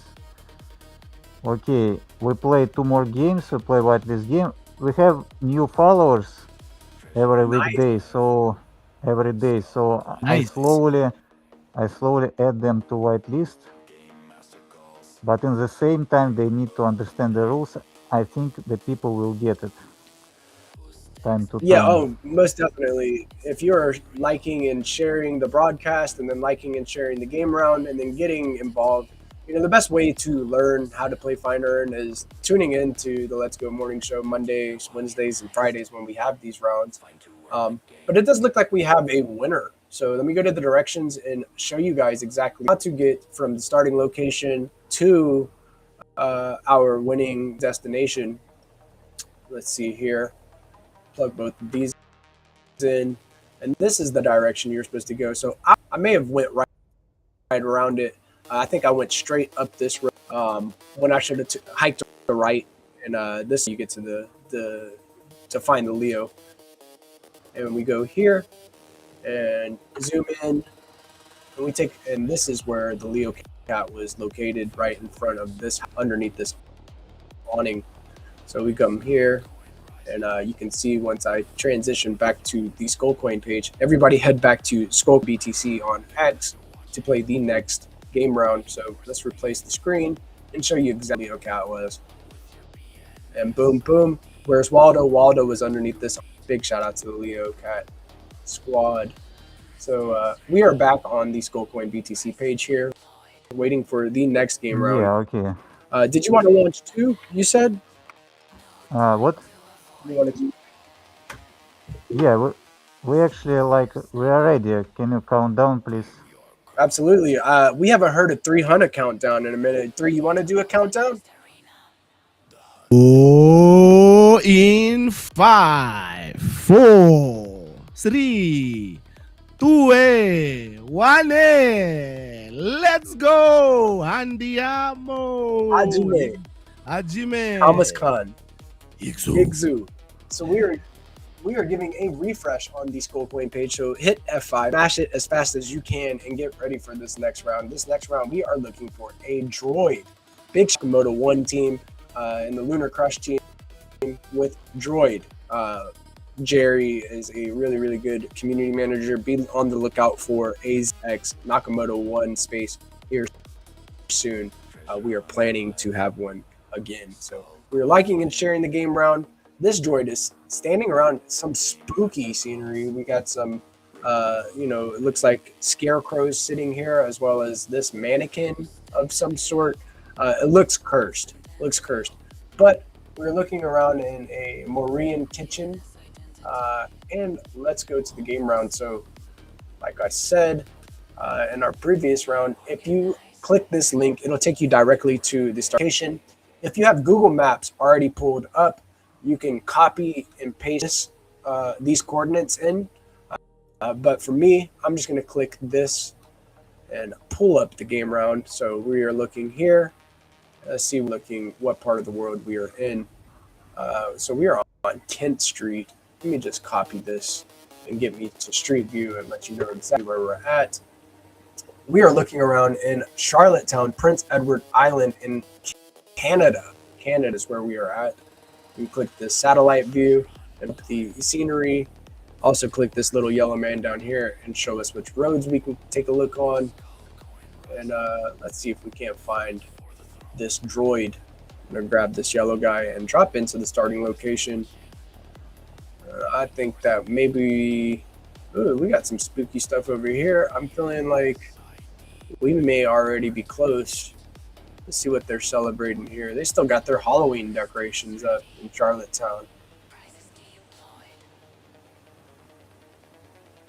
I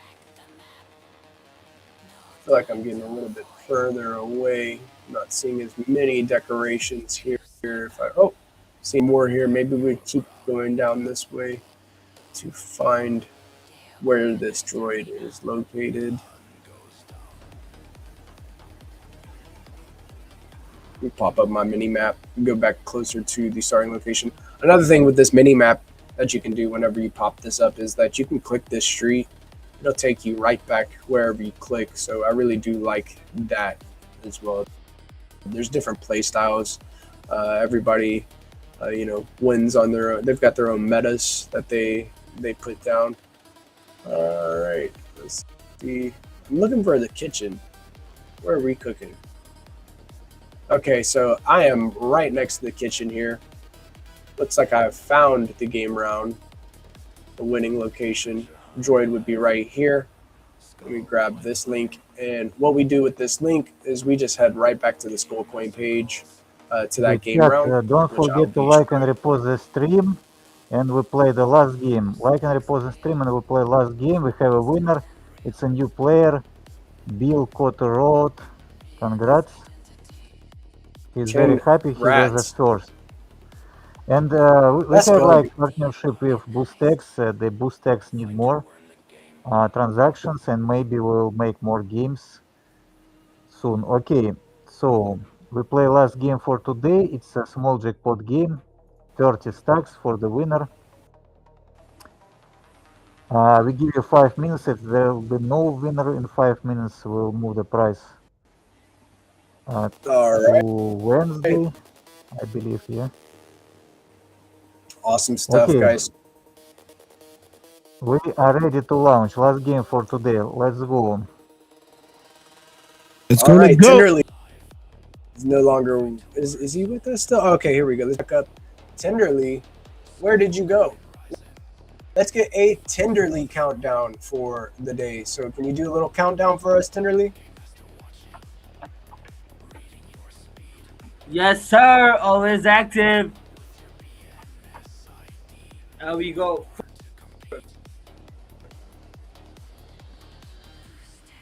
3, 2, 2, 1. Let's go. That was good trolling, though. I like it. Let's go. Igzu. Hajime. Andy. So we are we are refreshing the Skullcoin page here. We are headed back here on Skullcoin BTC. We refresh the page, scroll on down to this game round, like and share. First and foremost, we are looking for this stacks game round here for 30 stacks, and we are sitting in the back of a landscape trailer somewhere. So let's see what we can do here. Is we can click this link. It'll take us directly to our starting location. Share with you the starting location. Like very familiar for some reason. Of course, we're in Florida looking for the Florida man, Marco Island to be exact. So we have our satellite view here. We click our little yellow man and it'll tell us exactly where we can look. It's like a residential area, so I'm imagining maybe this curved road. So I'm gonna drop in right over here and see if my guesstimate is correct. Follow up this road just a little bit and see if I can't find a landscape trailer. Let's see what other hints that we can get from this starting location picture. It does have a palm tree in the front yard, like a magnolia tree. And they do have their lawn landscape equipment out. So let's see, looks like they're about ready to cut the yard, tidy up a little bit. And around this curved road here. Where are we now? This is Florida. Ooh, So this is southeast US. Is it close to So I the do see sea? a truck with the trailer here. Oh yeah, it's right. It's a peninsula, so it's covered. Oh, And so on all three sides. I can tell by the Like weather. luxury island or whatever, like. Oh, Yep. it's a luxury island. This is like I'm a not very sure. I just guess randomly. Yeah, maybe it is island boy, and I'm trying. I'm an island. Island boy. This is Florida for you, so it's covered on this Yeah. side with water, that side with water. This side it's a peninsula, and then we're also, if you Oh. zoom in, we're actually on an island, right? So there's water surrounding on all four sides of Marco Island. So a little for you on this lovely Monday. Yeah. All right. Okay, we have a winner. It's Sachin. He's a new player, I believe. Congrats. Congratulations, I'd love to see new players. Hajime win. Andy. Sachin, congrats on your W. Yeah, Big you W can from the even show everyone like where it was. Absolutely. So let me pull up this location, go to my directions here, post the winning location as well as the station, and we'll take a look exactly how to get to this low. Boom, boom, boom. So you were to travel from, northwest and then a little bit northeast here, and it'll get you to your winning location. And here we go. Let me show you exactly what it looks like here without the stacks chest there. Boom, boom, boom. And this is our location right here in this residential area. My hunch was correct.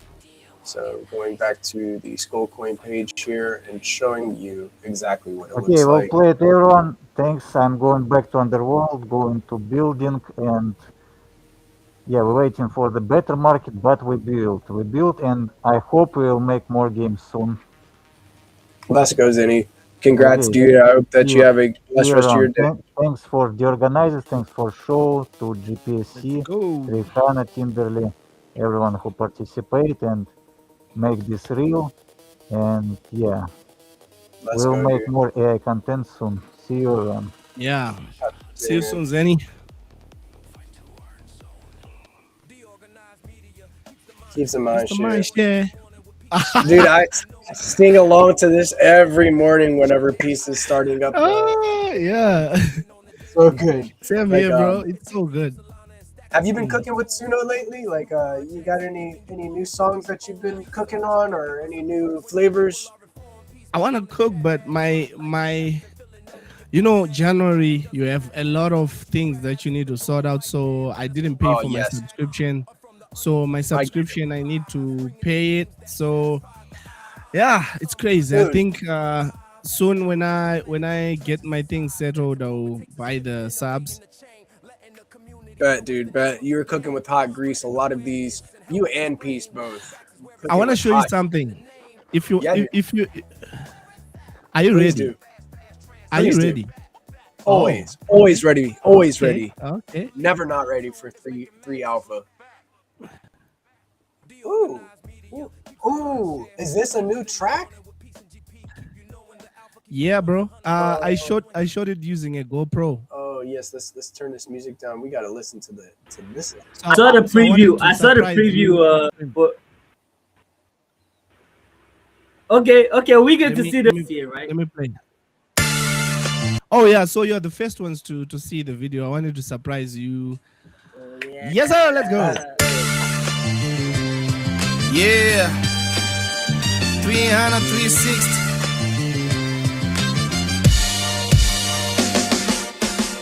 Pressure makes diamonds. Look at me now. I was raised in the streets. Look at me now. They're trying to understand why they underrated. Your favorite rapper went to re-up. Now I'm taking over. I'm about to make you sober. Matrix, royal means royal blood dip inside of me. This light of mine, I'ma let it shine. I'm not a socialite, I'm a socialite. Let me send a tweet, let me reach millions. God is good, Brody. You feel me? DBZ type of strength. Brody. Neither evil no villain. I'm the only truth. I'ma show you the light. I'm not the real light. I'ma show you the light. I'm not the real light. Sometimes you fall. Sometimes you fall. I never give up. Apply pressure. Never give up. Apply pressure. Sometimes you fall. What do you think? Woo, bro. Dude, that beat goes Amazing. off. And I love the Amazing. visuals, right? More of this. Oh yeah. So P saying that he needs an extended version of this. So yeah, I made the beat with Suno, and then I rapped on it, and yeah, I shot this with this little thing. Oh. Yeah, okay, With yeah. this little thing. GoPro. I saw your teaser on the timeline with 300. You know, you were Oh, playing yeah, with yeah, it, yeah. and putting it to work and seeing how like the ins and outs of it, and so you use So- that. Yeah, Yeah. that's sick. dude. 300 is blessed with a So, 300. you know, there's this trick shot that I do. I put this on the ground, low on the ground, like you Let's get start your- running. Yeah, somebody will run towards you, and it'll look like a drone that's moving. And also, you can just do this when you are walking. You can just roll this down, and you are walking, and it takes your feet. You saw the shot. Yeah, it starts Yes, taking dude. Yes. your snakes walking through, It was very and then when you overlap this, it will start look like there's a drone shot. So yeah, just some cheat codes, bro. cheat codes, bro. There's so much you can do with this. I know you're having fun with that thing, bro. You know, and it came out really good. It was very visually pleasing. Thank you so much, bro. So, cause it's expensive to to shoot a music video. So imagine being charged $500 for a music video. I just bought this second hand. I got it for a few $100, like 150 for this GoPro 10. So I started experimenting, color grading and stuff. So I saw that I can just do it with wifey. She can just take me some clips and yeah, cheat codes. You know what I mean? Yes, dude. Yes, dude. See, the one thing about your content is you have all the cheat codes, man. You got all the cheat codes. So it is always amazing to see your content and what you do is very a lot of talent and passion and everything that you do. So I think it came out great, dude. It really means a lot. And also I think I was talking with Peace and with like the IRL event that you went to Bipus. I think people need that. If you saw the reaction that people were invested in it, yeah, you take out some clips there and then you edit, do a voiceover, upload that. People like that type of content. That's what we need to lean on. I was inspired by your IRL when you went to. That's what Showspeed is literally doing right now. Yeah, you go to these different events and capture the moment and then share it with our community. That way they can feel immersed in different events that are taking place. That Beeple shows art event. I had no idea that Beeple was actually he's local artist. He's putting on for local artists, giving different opportunities to the people that are creating culture surrounding the Low Country. So I do agree. I've got to get like some type of equipment to capture these moments, because that what you just showed me, bro, it looks great. Is really fantastic work that you did. So more, dude. We got especially if you like, incorporate stacks into like some of these like visuals that you're doing. Sick. Are you thinking what I'm thinking, Brody? Are you thinking what I'm thinking? Can we do a video for Do It Big Like Giga Pepe? You send me your footage that night, and I can do it. I can do it for real. I can shoot my side. You shoot your side. Send me. Da da da da da da da da. Boom. We go, 100%. bro. I need to get an assignment. I need to get an assignment, senseis. To create video. I need to be shooting this. I need to. You have to, bro. Tenderly, here's what DeOrganized you is do. rich with talent, bro. We need you walking through the streets with some shades on, like feeling real cool. Yes, dude. And I think that we can make a video. We can make a drop it in there.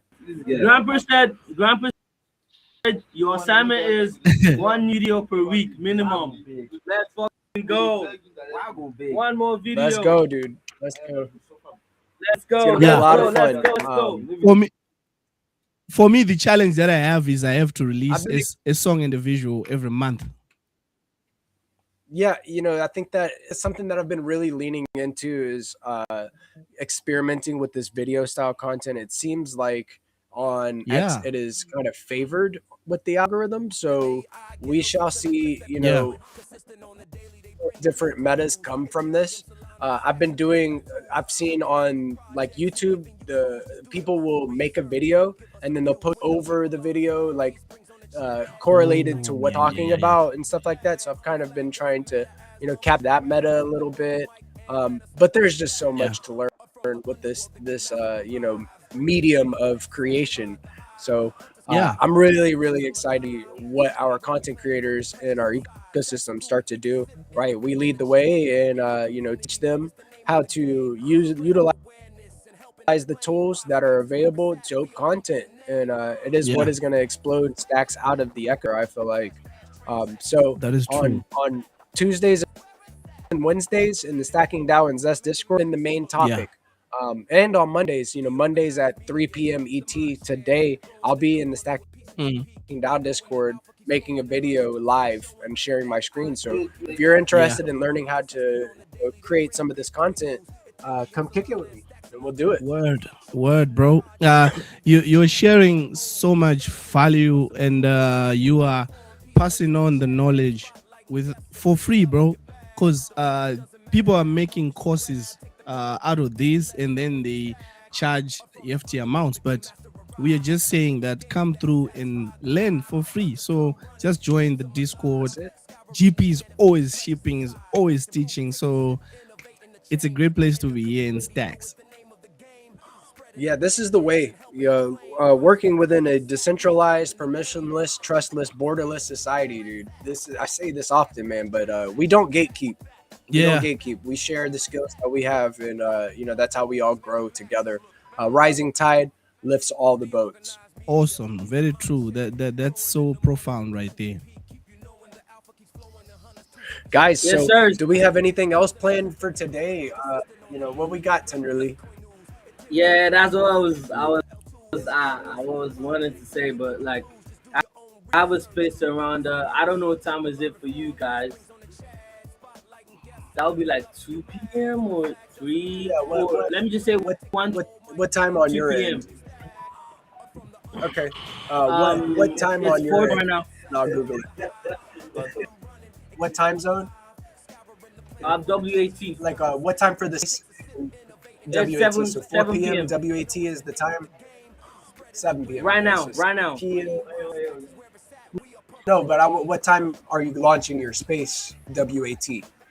Okay, the space is 7 p.m. WAT. 7 p.m. WAT to EST, and that looks like it will be around 1 p.m. ET today. And I'll come kick it with you, come chop it up, and get into it, and talk a little bit about what's going on within our ecosystem and the broader Bitcoin space. So it's gonna be a lot of fun. Make sure that you launch your space, like schedule it.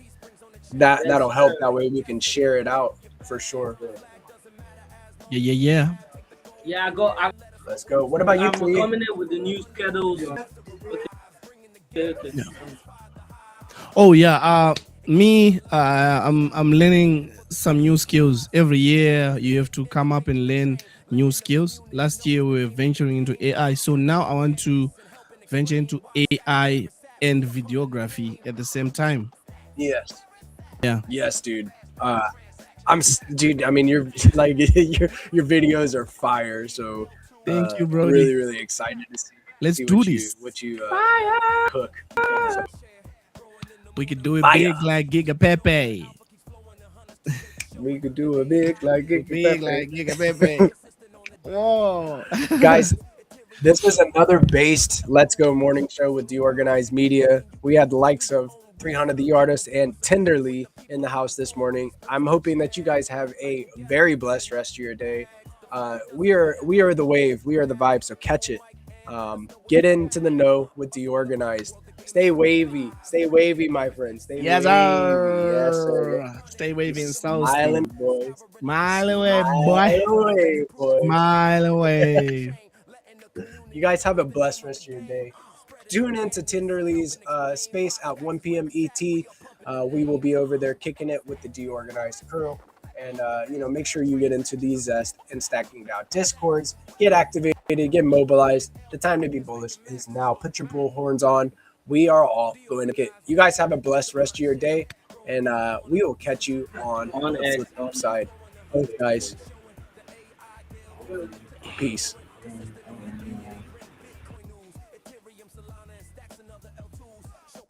Catch you on the flip side.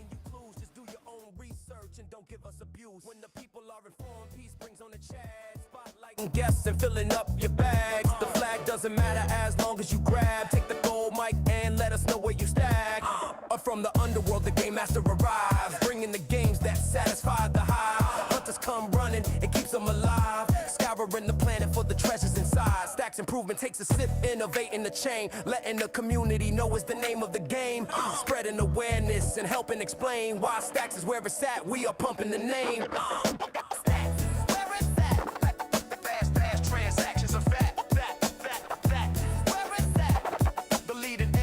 Is making maxes look back.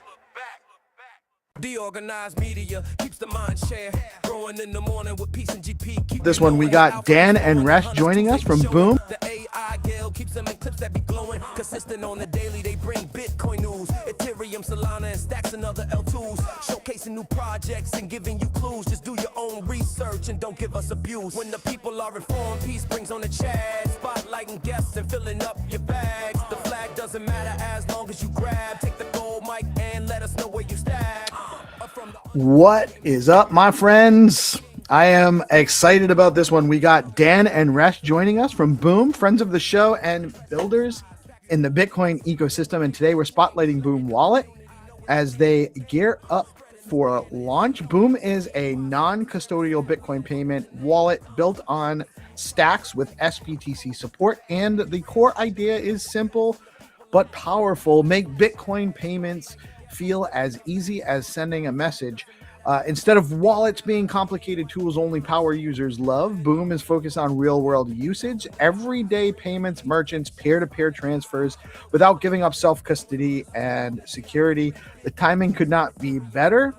So let's dig into why they're building this, who it's for, and what people should expect as Boom gets ready to go live, fully live.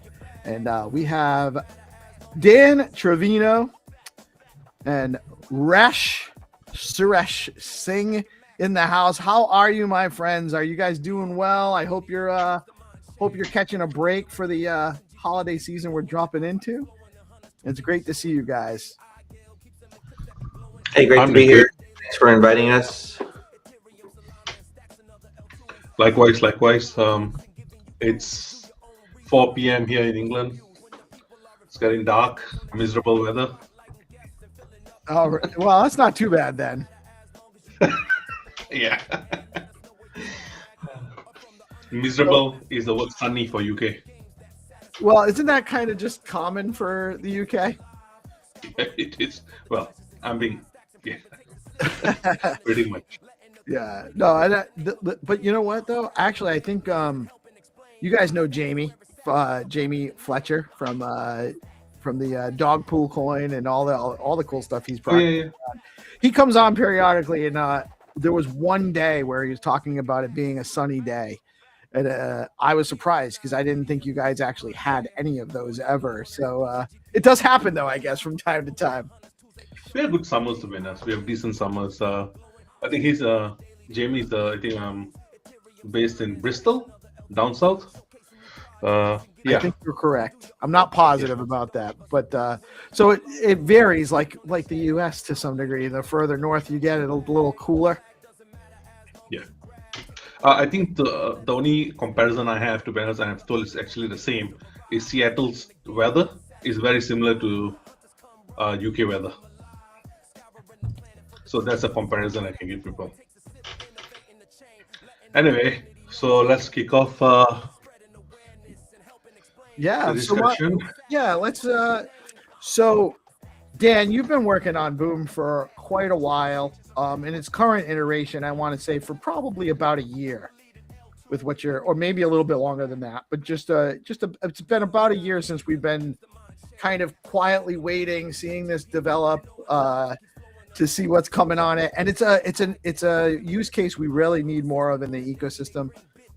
So tell us a little bit about. For those that aren't aware, because I'm quite familiar, which is uncommon for me. I like to actually do these when I know less about the project, so I have more curiosity behind my questions. So why don't you give us a little bit of a background? What is Boom for? What are you building Boom for? How much background do you want? I can tell you where we started back at the Stacks launch date. Whatever you think is important for people to know about the project. Okay. Well, we launched with the Stacks mainnet launch back in 2021 with Boom as a web wallet at the time and an NFT platform. We were the first NFT platform. We have the first NFTs minted on the Stacks network, and we ran that You guys for were the first NFT mint. as far as I know. Yeah, I think Frieger, who I'm sure you know of, has kind of verified that for us. We didn't see any other NFT mint contract or clarity calls before that. So we did that for a while. I got recruited into a Bitcoin startup, and so Boom kind of languished for a while. I left the Bitcoin startup in February, was it last year? 2024, February 2024, and went back to Boom, really. At the time, they were starting to talk about SBTC and the Nakamoto upgrade, and I really saw that. I saw SBTC with the faster speeds on Stacks that were going to be coming down the road, which I guess didn't show up until like September or so of 24. Nakamoto was November. November. There you go. So we were, I think, initially promised that in July, and so we started building. I saw April. It was April. supposed to launch in April, right around the halving. Maybe July was one of the intermediate. That might have been one of the first target. Like the target extension was July. I think you're right. But anyway, so earlier in the year, I saw SBTC and the promise of a faster Stacks network, and I was looking around, and I thought we really have an opportunity to be a better Lightning than Lightning here. With SBTC, one-to-one peg, with Clarity, with the full decentralization of a Stacks network versus kind of centralized nodes in Lightning, I thought this is a better opportunity. So we started targeting like building out a payments system, kind of more like Cash App, more like Venmo for those of you who are familiar with those, strictly kind of focused on simplifying payments. And we started building that out until, Resh, was it like September, October when we started pivoting of the end of last year, maybe November? Yeah. And at the time, I was also more on Nostr, and so Nostr was actually making some good headway in the same direction.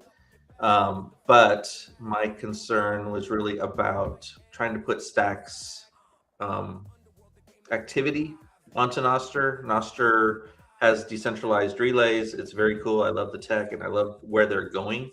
But I think there's still like the opportunity there to censor different note types. Like you have to specify types of notes that when you're sending them onto these relays, and some of that can be reused. But the way I was looking at potentially using Nostr, I was like, we were going to have some of our own custom note types, and whether those got picked up by the relay nodes to actually move forward, whether they were actually supported, because different relays can support different types of notes at their will, was an open question. And so I thought it's better if we just kind of take this into our own hands rather than relying on a network that may or may not be open to, a different use case. So we pivoted more into building Boom as the social wallet that we wanted, based on a Stacks L2, based on Clarity and SBTC, because I thought that's where like our largest feature set really could come from. The largest capability set could come from those things. And so from that time, we've been building out what is essentially 3 apps, which I know people are going to beat me over the head for. But we're building a wallet, we're building a marketplace, we're building a chat app, and then of course all the infrastructure to support those different things. So your comment about us taking a while. We could have probably kind of shortened I know that wasn't a criticism. I know it's just like, it's the reality. We could have probably shrank our feature set a little bit and done this quicker, but we've kind of built it incrementally. And I really wanted to make something that's going to be different from what every other wallet out there is. And actually we kind of pivoted away from just calling it Boom Wallet, which is just Boom. The app, the wallet, is more focused on being in the background and supporting what you want to do, rather than being a kind of first-class citizen in the first-class app in itself. Similar to, you go to Amazon, you don't have your wallet up front, right? Your wallet just comes in when you want to make a payment. The marketplace is what's up front that people are interacting with. Exactly. Right. And so we're trying to bring that kind of experience into Stacks Web3, Bitcoin Layer 2s, again, with the idea that SBTC is the right play for this, and that Stacks' faster network is really going to be a key enabler. And we've seen that so far. And so that's where we are. We're still kind of finishing up some pieces today, but we're pretty close on completing that whole 3-app bundle journey. Just want to add to what Dan shared there. I think what you stated is quite fair criticism or feedback, in terms of it taken a while because we were supposed to be done middle of last year or towards September, October. But what we have found in every iterations we have done or Dan has done is that once you build to a certain level, you say, oh, there's limitation at this part. We need to address this part. So anybody who says that, this can be easily, I can launch in 3 months, welcome to try it. I promise you, I assure you. Yeah, listen, I certainly didn't mean it as criticism. No. We didn't take it that way at all. Totally understand. Our website is still, we understand. We're definitely trying to build stuff out, and we're not as we're less far along in the last year than you guys are, and we've so it's.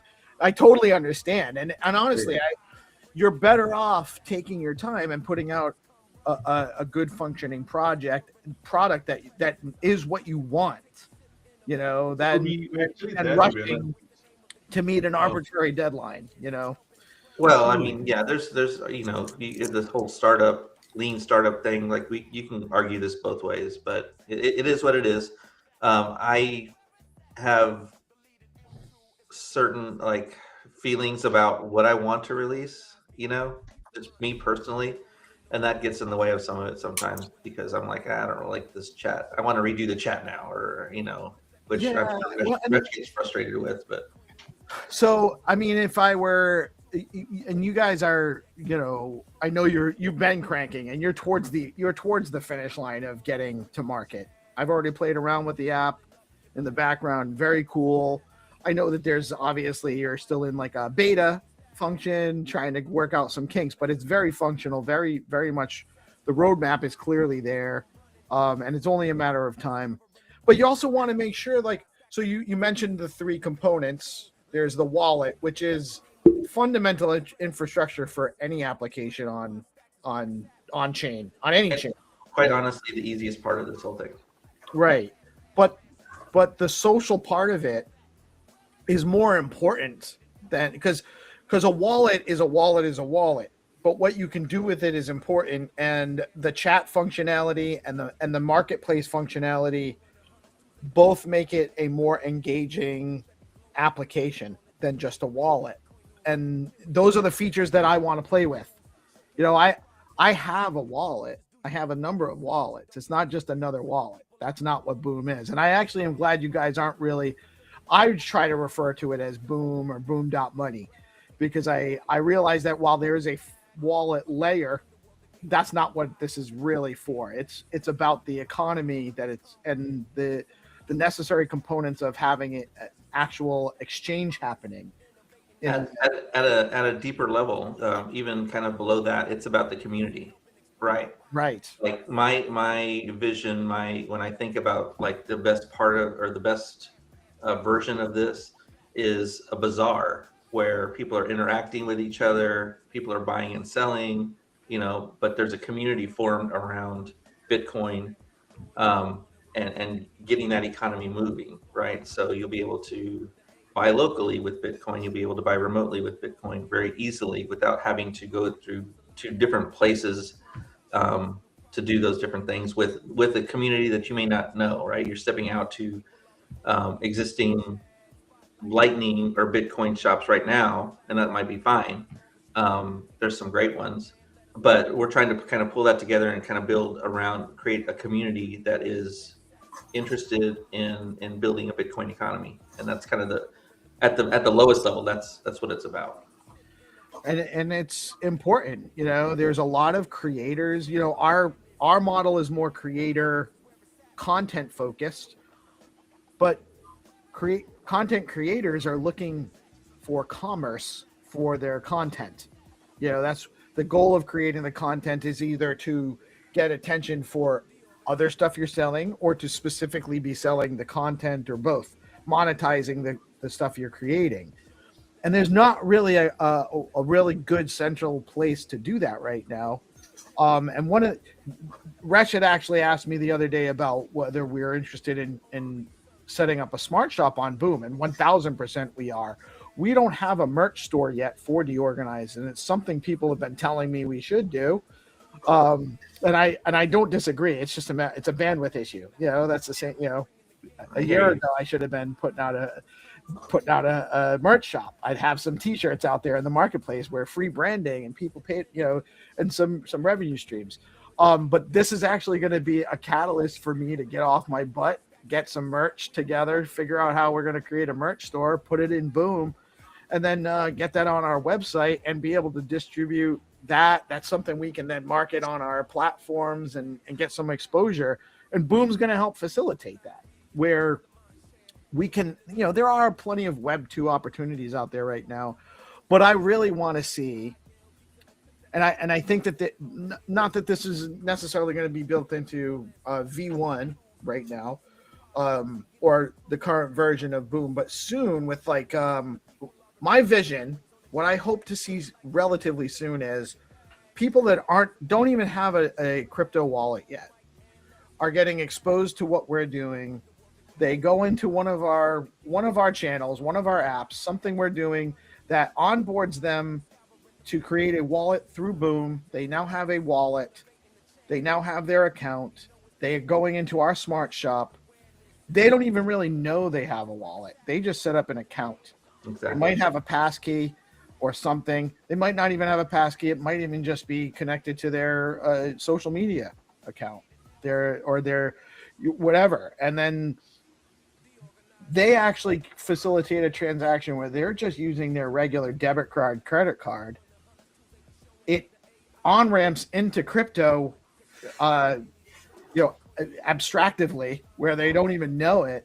We're getting paid in crypto, either USDC on Stacks or SBTC or STX, whatever we choose, because we can program that on the back end. The user doesn't ever even have to experience it. And we're selling some merchandise. We're getting the crypto. They're engaging in the crypto economy and they don't even know it.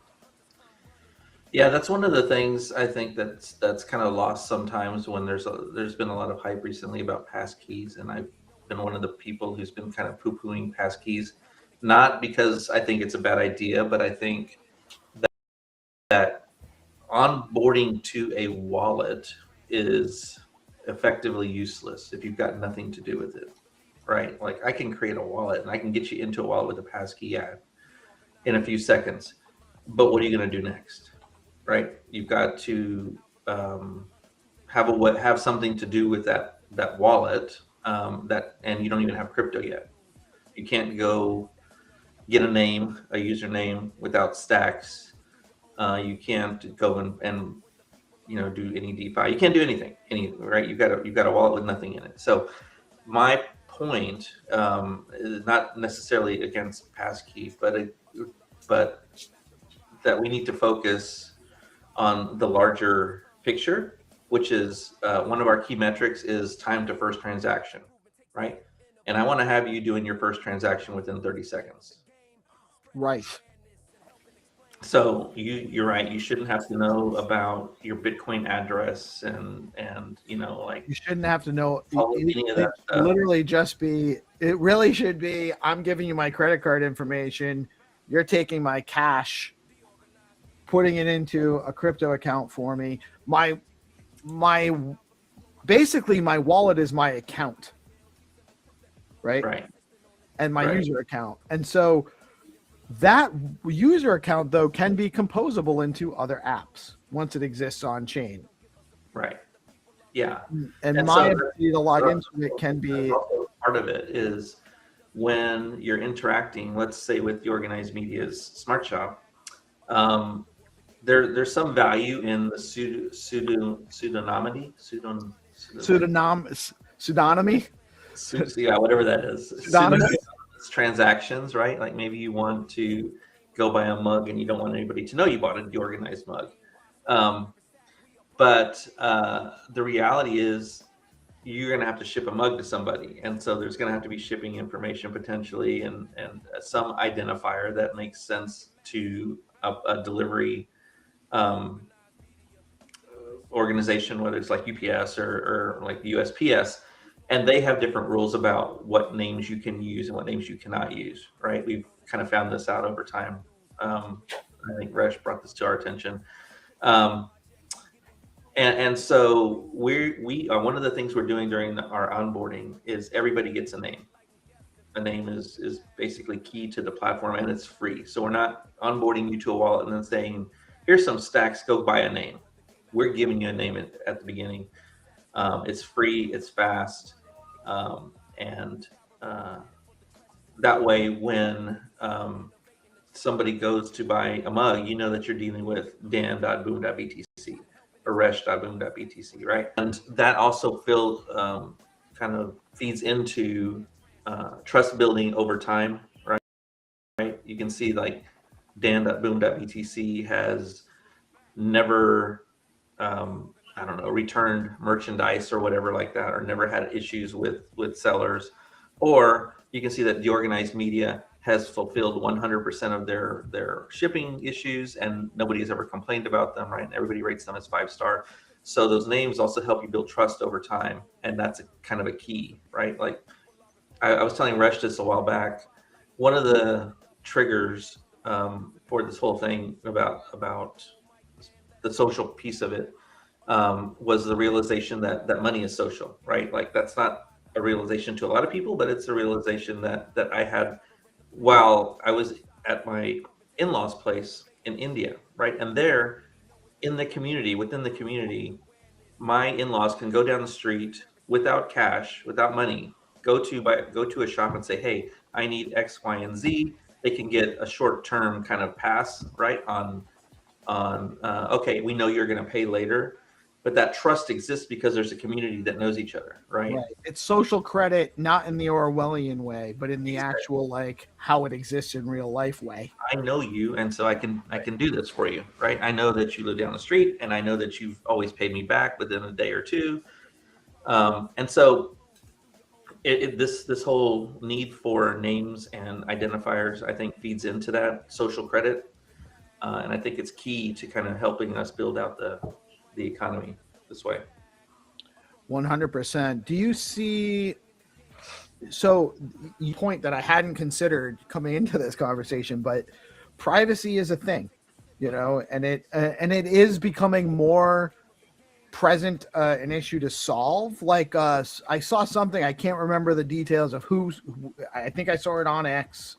Someone was posting about how they had paid someone $30 in USDC, and then that person was asking them about like how much money they have, because it was they could see how much money they had in that wallet, and if you know, it's not that hard to actually trace back to other wallets that person may control and see all of their financial, or a significant amount of financial information that they might not want to share just to send somebody $30, in a payment.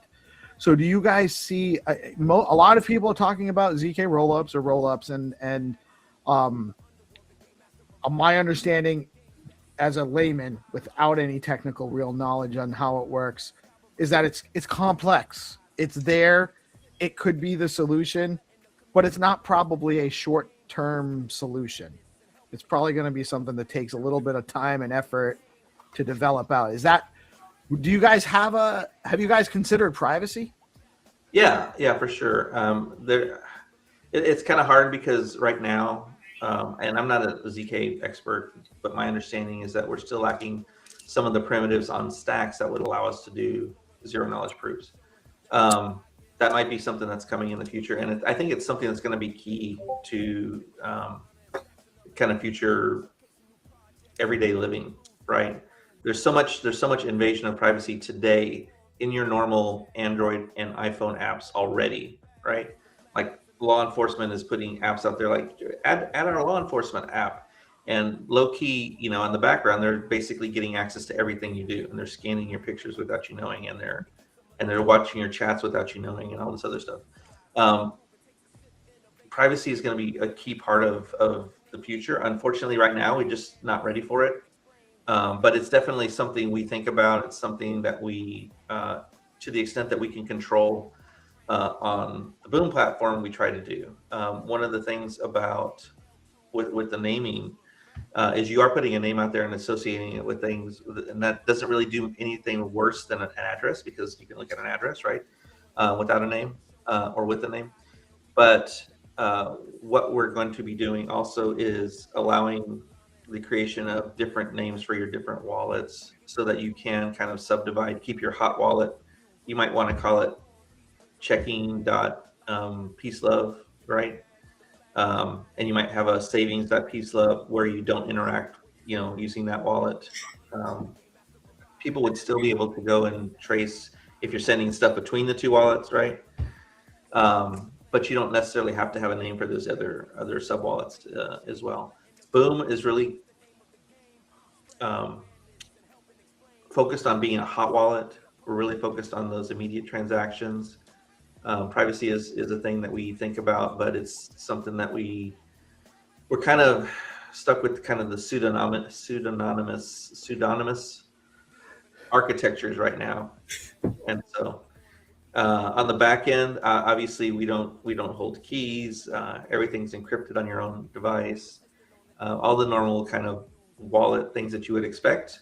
We don't have access to your private keys. We don't have access to your funds or anything like that. That actually could be something as we go more into the privacy side, where we start doing a separate service where we're kind of sharding keys so that people can recover them more easily, things like that. But that's a completely different discussion. Sure. Well, I mean, these tools aren't necessary to get off the ground either. Like, I don't want this to be like you guys are packing it up. Oh, we didn't solve privacy. We gotta. Well, I think the issue is the chain privacy, right? Like right now, you can't go to Amazon and privately buy a skateboard. Right, but when you buy a skateboard on Amazon, your bank account isn't exposed. Your bank account isn't exposed, so people can't steal. But there is actually, so there's a double-edged sword here, because there still are third parties that have access to your purchase data, and they're able to use it without your knowledge to a large degree.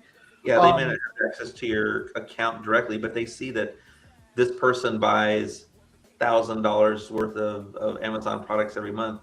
They've already pegged you into an income bracket, right? Guaranteed, based on your Amazon purchases, right, and your searches and all that other stuff. So right. It's not directly visible, but like I said, that's really on the chain side. That's the chain security that really needs to be kind of secured, right? Privatized. And it should be a user setting at some level, and I think that they are working on some of that stuff on Stacks, and it's not a pressing issue. It's just something that it occurred to me while we were having this conversation, because it's a consideration for people, and it's something that we haven't really solved yet entirely, but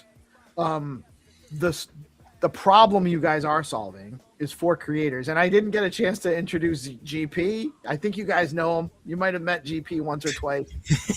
300 as well. I think you guys might know the homie. Hi, Rash. Hi, Dan. What Good up, to fellas? see you. What up? What up? What up? Finally. Finally. Boom! We don't have to make any more mafia-oriented, threatening memes. Boom out there. No more threats. We are excited.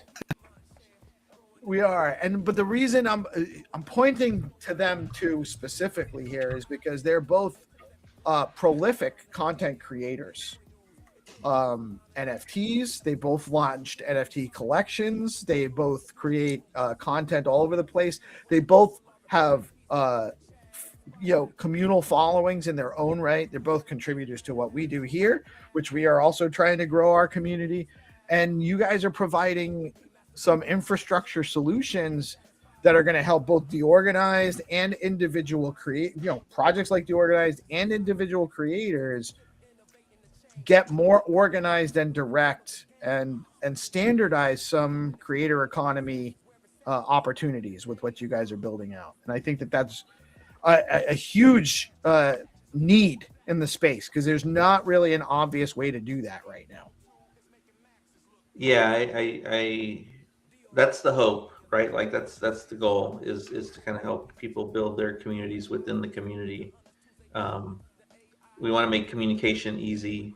We want to make it secure, and that way, when you have a store, you know, you've got a built-in kind of community that's sort of onboarding that they can opt into actually continuing to interact with you beyond just a single purchase, right? And obviously all of the normal tools that exist out there for engagement based on memberships or based on NFTs or based on whatever, or subscription content, all of those things are available as well, you know, in this place. So just to add a few things, please, even the chat functionality that Dan was mentioning to you,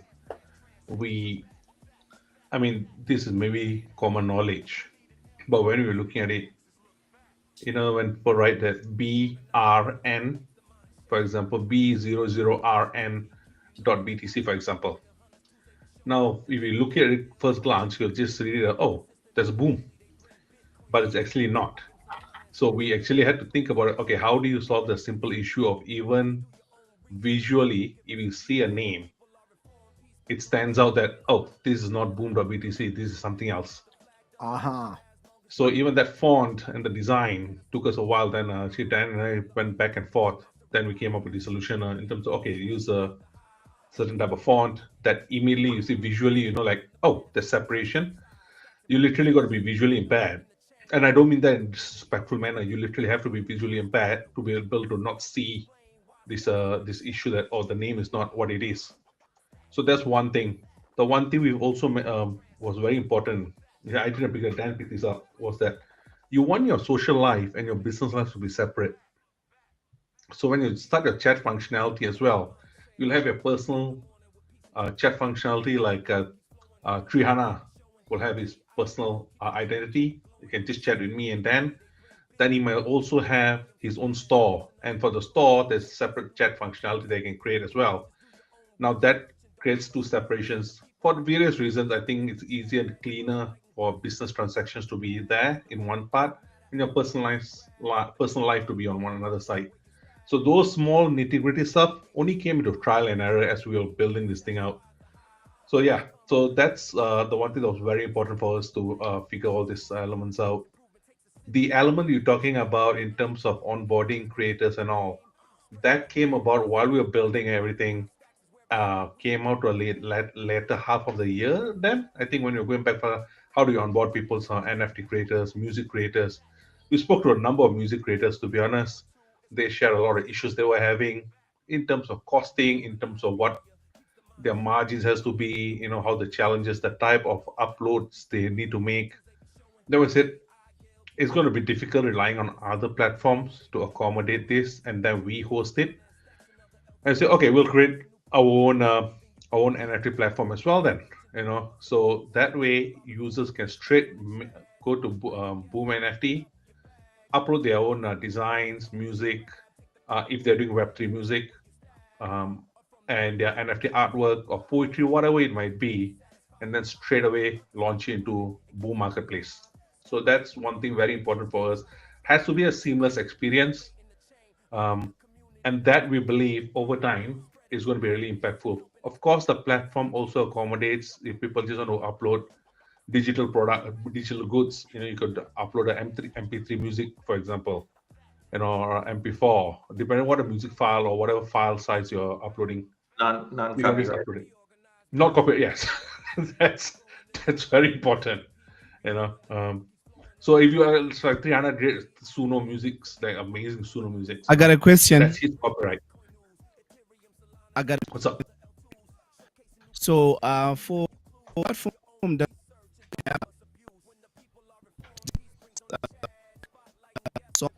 copyright or non-copyright?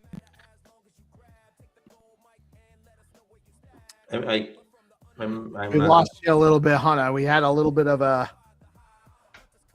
Oh, can you hear me now? Yeah, I think that's better. Yeah. Oh, yeah. I'm asking that. Is there any way that you can look into a song that is it copyrighted or video? Do you have like content ID where, because somebody can just take a song by somebody else, uploaded on Boom, do you have like an AI that detects that this song is already released on other platforms, or this song belongs to somebody else? That not in the first revision, to be honest. Like, we're launching here on Stacks, and we're part of this is part of the whole trust and moderation of this marketplace is going to have to be built with the help of the users. Like, we can put some things into place, but we don't really know what's needed and what's useful at this point. Quite honestly, that's not trying to ignore the problem. It's a matter of us wanting to put moderation and trust guardrails in place that actually make sense for the community. We've talked with obviously folks like Zero Authority, who are building their own trust platform, right? And to the extent that we can leverage what they're building, we've had a lot of discussions between us about data sharing and what kinds of things we can take from their platform, and I think that's an ongoing conversation. So it really we don't have that we're not going to have that at launch for sure, but it's something that we definitely are aware of, and we're hoping that what we can see is that folks will kind of flag content that they think is copyrighted or whatever shouldn't be there, and we can surface that information to the community. Yeah, I think also that's where the community comes in, and you have like community people who looks into some of the stuff that's posted there, and sometimes you can pick that this song is already published somewhere elsewhere, and then that is when they send like a flag to you guys and say this song belongs to somebody else, or this is my work. Or you can just also maybe put a disclaimer that if you have any content that belongs to you that was uploaded by somebody else, please can you share with us, and maybe create a ticket so that you can look into it, so that also you won't have like these complications of lawsuits that people are uploading like copyrighted content on the platform.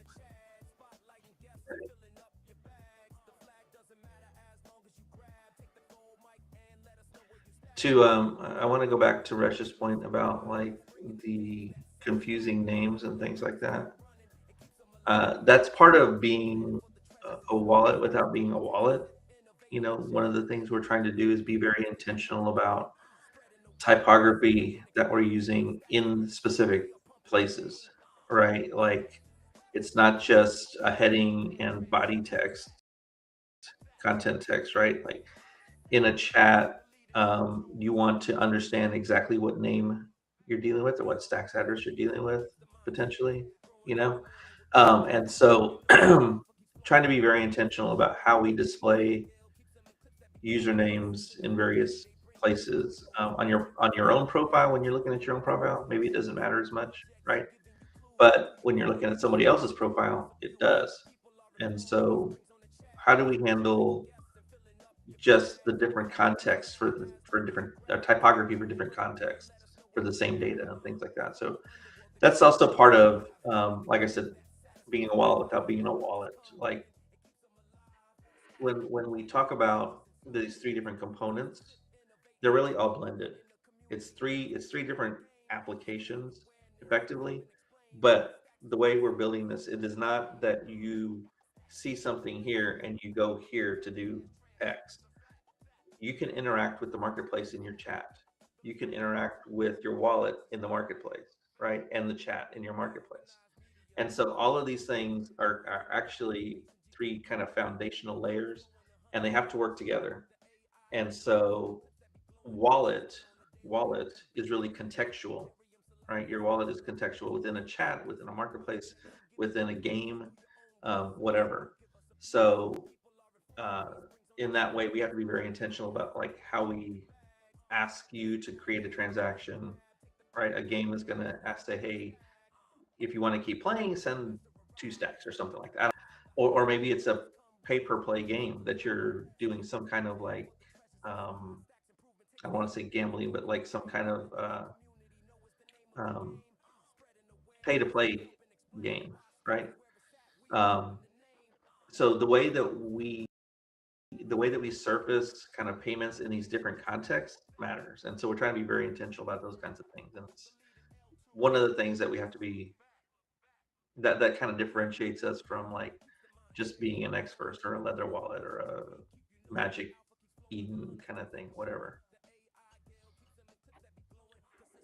Yeah, and it's all about creating good experiences for the user. And you have a couple of different users. You have the content creators and or whoever's actually providing the merch or the services that are in the shop. And then you have the customers for those as well. And Right. so, and then there's, we have a kind of similar model. We have content creators and we have audience / users / community. And then we also have sponsors, which I suspect you guys will have some kind of sponsorship model as well. You're going to have real estate, right? I don't know if you've considered that.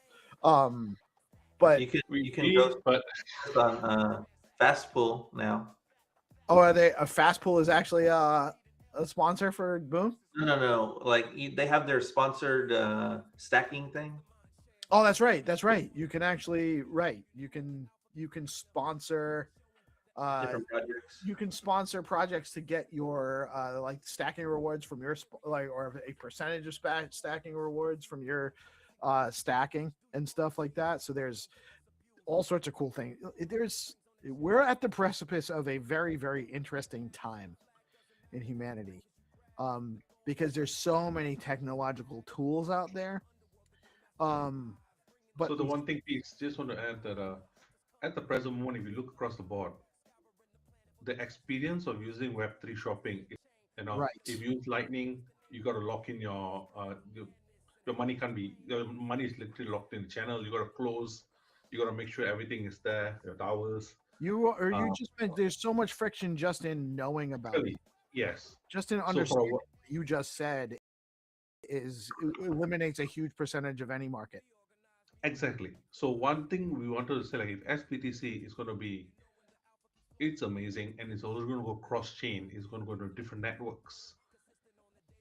Adopting it now and making it into available on a marketplace really easy.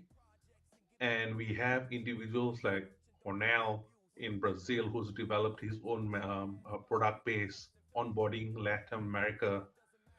If that works well, he can use the same approach across different geographical locations, and Boom becomes just seamless. Of course, we have the one we showed you piece was the desktop version, and there's also a mobile version. For shoppers, you want to be at Amazon. I don't remember the last time I was on my desktop when I shopped on Amazon, if I'm honest. I literally just sit on the sofa, I just scroll.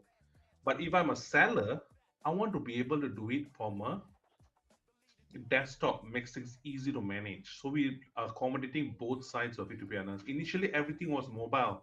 And then I sat down and say, like, pardon my language, is like, pain in the ass if I got to manage everything on my mobile. You can't program from a phone. Yeah. Just can't. So that's why program it. all the Well, elements. and saying maybe you can. I don't know. But that's my eyes are old. I'm an old guy. I cannot.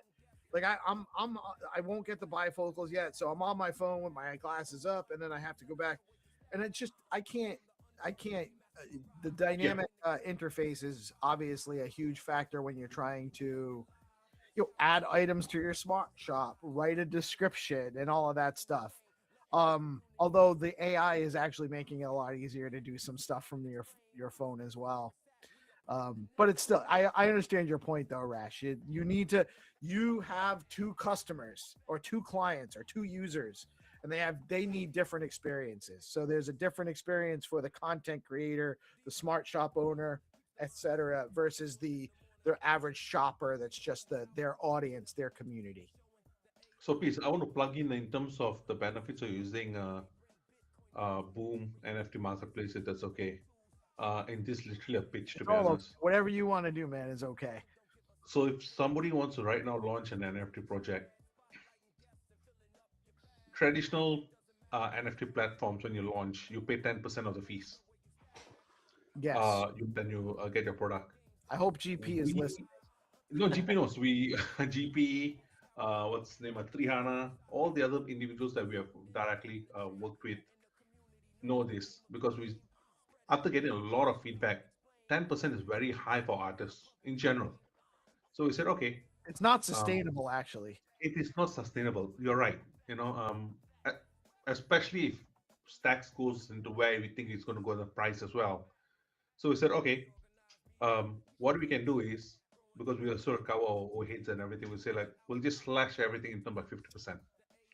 So you can mint at 5%, we'll only take 5%, and that's it. We don't take secondary sale prices, nothing.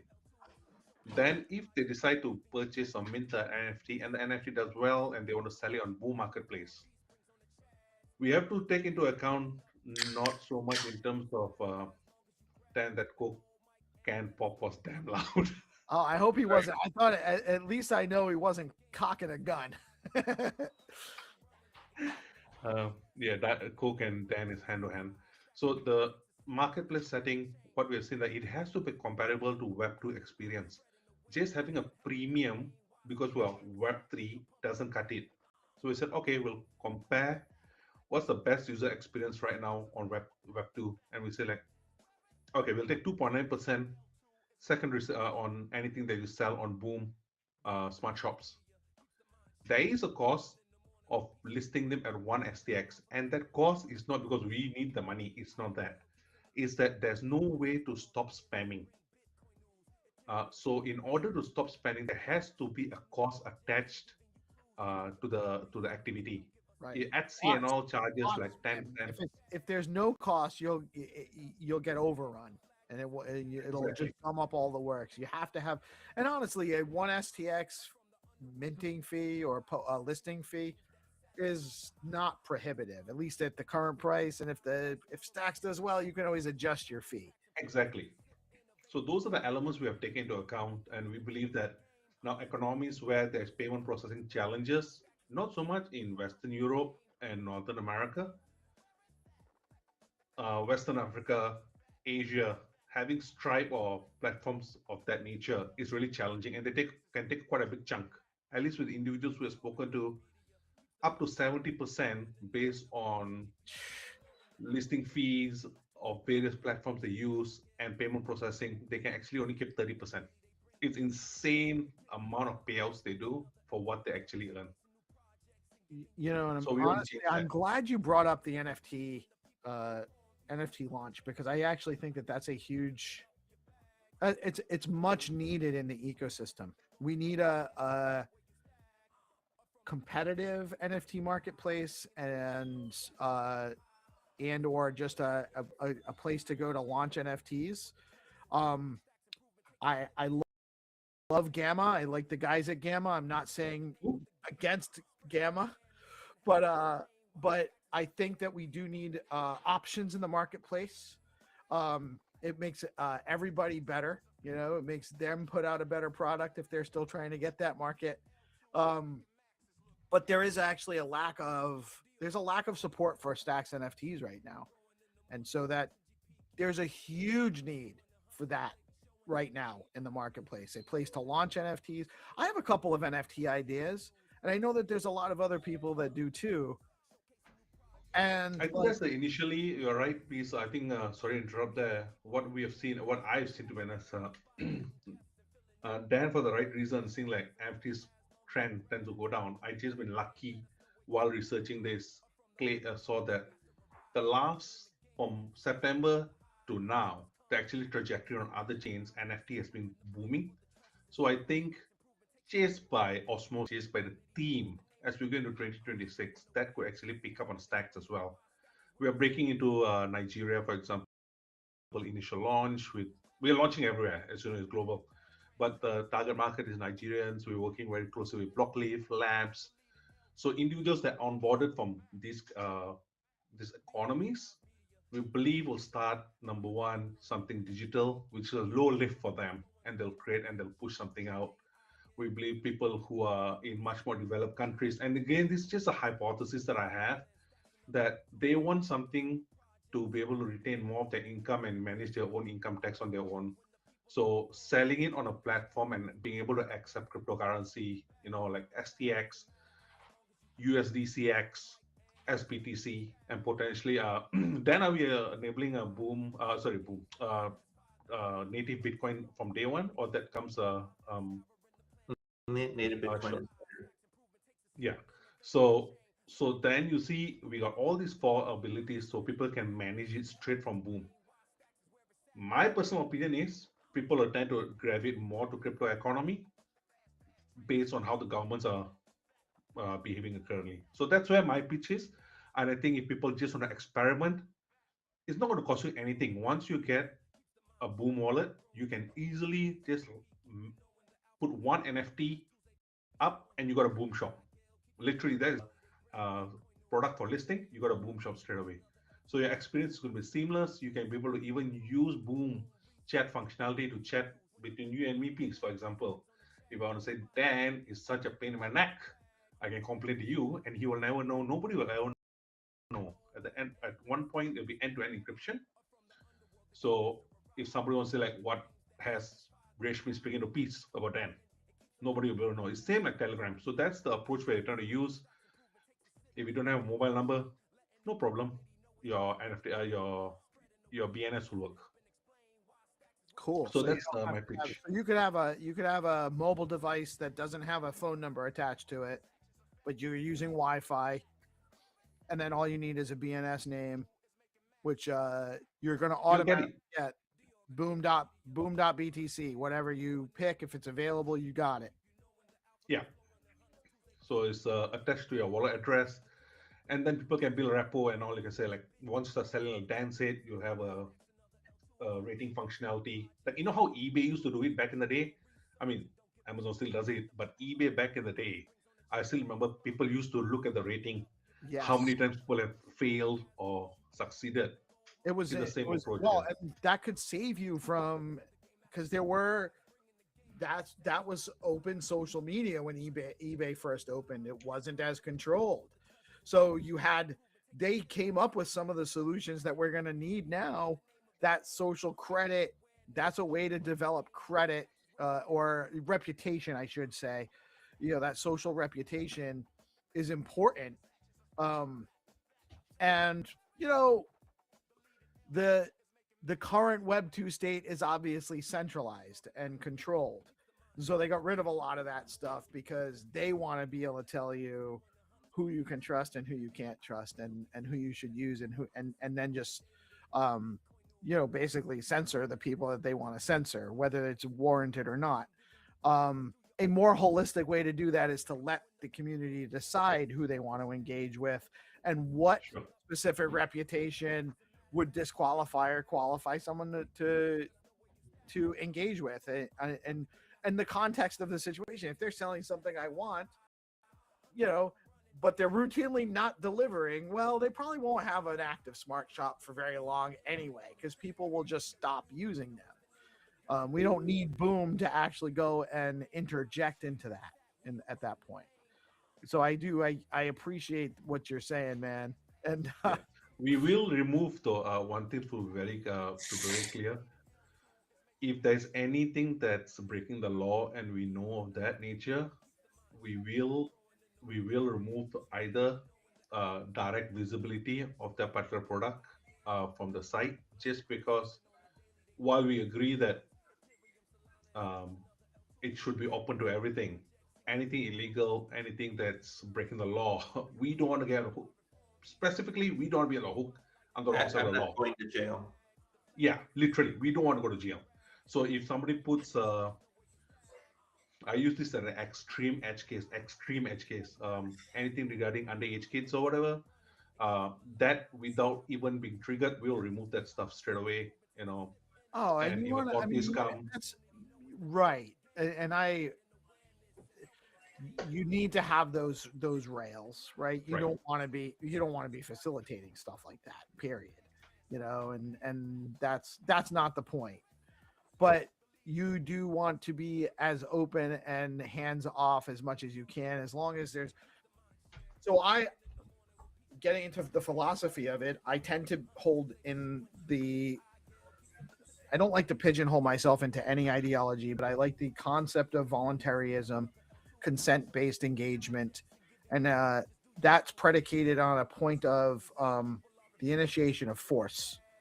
So my moral compass on that would be, as soon as there's an initiation of force, that warrants stepping in and censorship. So if somebody is actually committing a force or violence against somebody else, that's a no-brainer. That's an easy point of stepping in. But beyond that, you want to basically, you're not going to be manipulating markets and picking and choosing who's going to be able to sell NFTs that are otherwise not harming anybody or not instigating force against somebody else. So, and honestly, I am going to reiterate, we need a secondary or maybe a primary NFT platform for stacks in the worst way. There's a lot of things that I would like to get into and consider doing that right now we can't because of what's currently available in the market. Like you guys this is actually desperately needed, and maybe under the radar to the extent that it is needed, because it's like you go to the other platform that I mentioned earlier and you can't even find stacks NFTs. You can't find them. You can't, there's no market that you have to actually like, and half the time the ones that in my wallet aren't showing up there when I go into my account. Like it's not functional right now the way it is, and it's actually harming the ecosystem, because there's a lot of great projects out there that built some really interesting NFTs, and we don't have a centralized marketplace for them right now. So please get that shipped. Build the change. Let's go. So what's the people should follow you guys? It's at boom_money on X. It's boom.money is the website. They can sign up for the wait list. What do you need from what are you guys looking for right now from the user base? So they can just go and sign up right now, to be honest, the wait list at Boom. You can do two things, to be honest. One, follow at boom_wallet on X. So that will keep you informed in terms of any updates we have. Number two, if you go to boom.money, join the waitlist there. So any comms we do, we'll push out a newsletter as well, and email as well when it's ready. You can reach out to me or Dan directly on Twitter. Okay, not for Dan. Just reach out to me directly. I never get on Twitter anymore. I just don't look up, to be honest with you, from the keyboard. So yeah, reach out to me directly in any questions, and I'll attend you directly. If you want to open a Boom shop, you do not know how, reach out to me direct. I'll give you a white glove treatment. We'll fix whatever issues you have. If you're from anything you want to, literally anything, any queries you have, just reach out to me. I'll be able to help wherever I can. Awesome. I've had you guys for an hour, and I don't want to extend this too long. I want to be respectful of your time. But pertaining to a smart shop, I don't have any merch. If I was setting up a smart shop, do I have to have merch to put in there, or is there a way? Will that actually drive me? Or maybe down the line, that's something you can hook me up with a t-shirt designer that will drop ship it, and then I can create it and put it in my smart shop, and now I have a hat and I have a t-shirt and I have a branded water bottle for DeOrganized and that kind of thing. Is that something? Is it that easy, or do I kind of have to find those items and then put them in the smart shop? So V0, it's all manual. Right. So I'm saying version 0. Our initial release, it's all 0. So we have to. We're kind of trying to figure out what the community wants before we start building even more. Mm-hmm. So that's really the key. Is like, what's the driver? Is that a demand for just you, or is that a demand that we're going to be seeing 1,000 requests for? Right. And we need to build the next version based on that. Our next versions are going to include some things already, like Resh mentioned earlier, native Bitcoin payments, and there's something else. I have to look at the roadmap. But a couple of kind of largish pieces.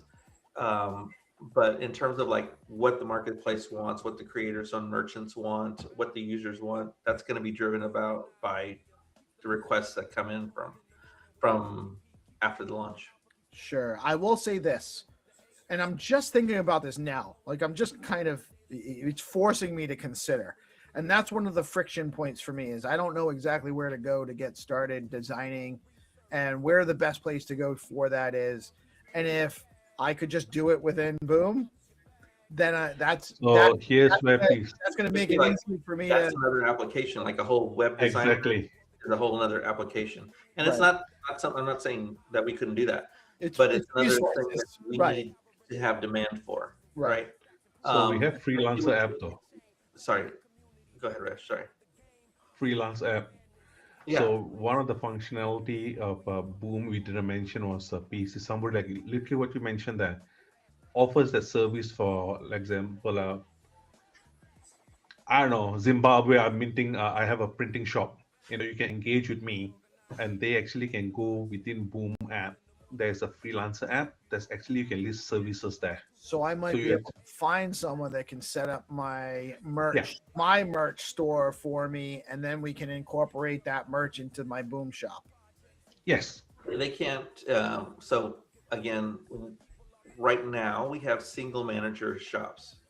So like we put the structure in place so that we can have more, so that you can delegate some management of your shop. But we haven't like enabled that full functionality yet. We haven't like gone through the multiple layers of authentication and authorization that would have to be set up to enable that. So when you say set up your shop for you, they could give you the tools that you could use to create your shop right today. Well, they could potentially help me on the front end where I'm creating a merch store outside of Boom, or just creating a merch collection, and a way to actually facilitate the fulfillment of that delivery, and then tie the commerce there into Boom would be my responsibility once I have that set up. Right. But I don't think the setup in Boom would be the trick. For me, it's, do I go to Shopify, and then I go to Shopify, and then I have to decide, what do I need to pay for this? What do I need to pay for? Do I really need to? Let me look at the other ones. And then I've spent like 2 hours in a rabbit hole, and I never actually end up doing it because I don't have 2 hours. So I've already missed something. And so getting somebody that can actually point me in the right direction would be, Hannah, I'm looking at you actually. Even Hunter's easier. gonna go Hunter's gonna come up with an AI that's gonna do this actually, now that we know that there's a problem. I'm sorry, AI Guild. We're here. So, but there's the fact is that you guys are providing the infrastructure, the platform to make this more real. Like, it's actually facilitating a reason for me to actually go and do this, because I will have a place to actually post my product. Yeah, so that's what. Yeah, then go ahead. I was going to say, one of the things that we kind of try and do is just simplify. So having to set up themes and colors and all the layouts and all that other stuff, like, you don't have to worry about that. We've got some very basic layouts, and we're going to add just a couple for startup. So like, your customization is not going to require deep thought. You might want a 4-column grid or a 3-column grid, or you might want a list, some basic stuff like that. It's more of kind of the Etsy layout model than the Shopify build your own store kind of full image layout kind of thing. If you go to Etsy and you pull up their stores, they're all almost exactly the same, right? There's customized banners. There's a little bit of customized layout. I haven't spent a lot of time in Etsy recently, but it's a very simple kind of customization features. We know that there are people that want some customization, especially on the creator side. Like, that's a high demand. So those features will come over time to support like what they need and what they want, so that they can express, their themselves.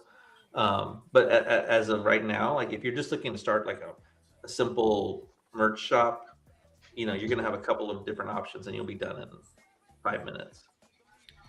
Cool. And honestly, is like I that's what I'm expecting too. I don't think that there's going to be a heavy lift setting up the smart shop. For me, it's actually I don't have merch, so I have to figure out what I'm going to sell and design it, and that's my friction point, you know, for right now. But I think that I have to do it. It's something this is going to force me to actually look into that part of it. So,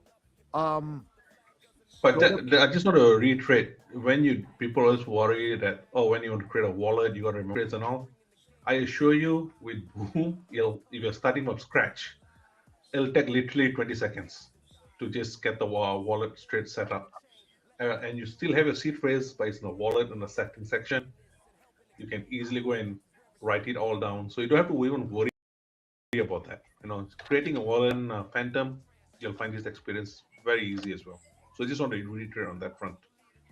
And it's also connected to your email address? So login, yes. Login is, but not the stores, not directly. Not the right, but my wallet, my account is connected. My login is connected to my email address.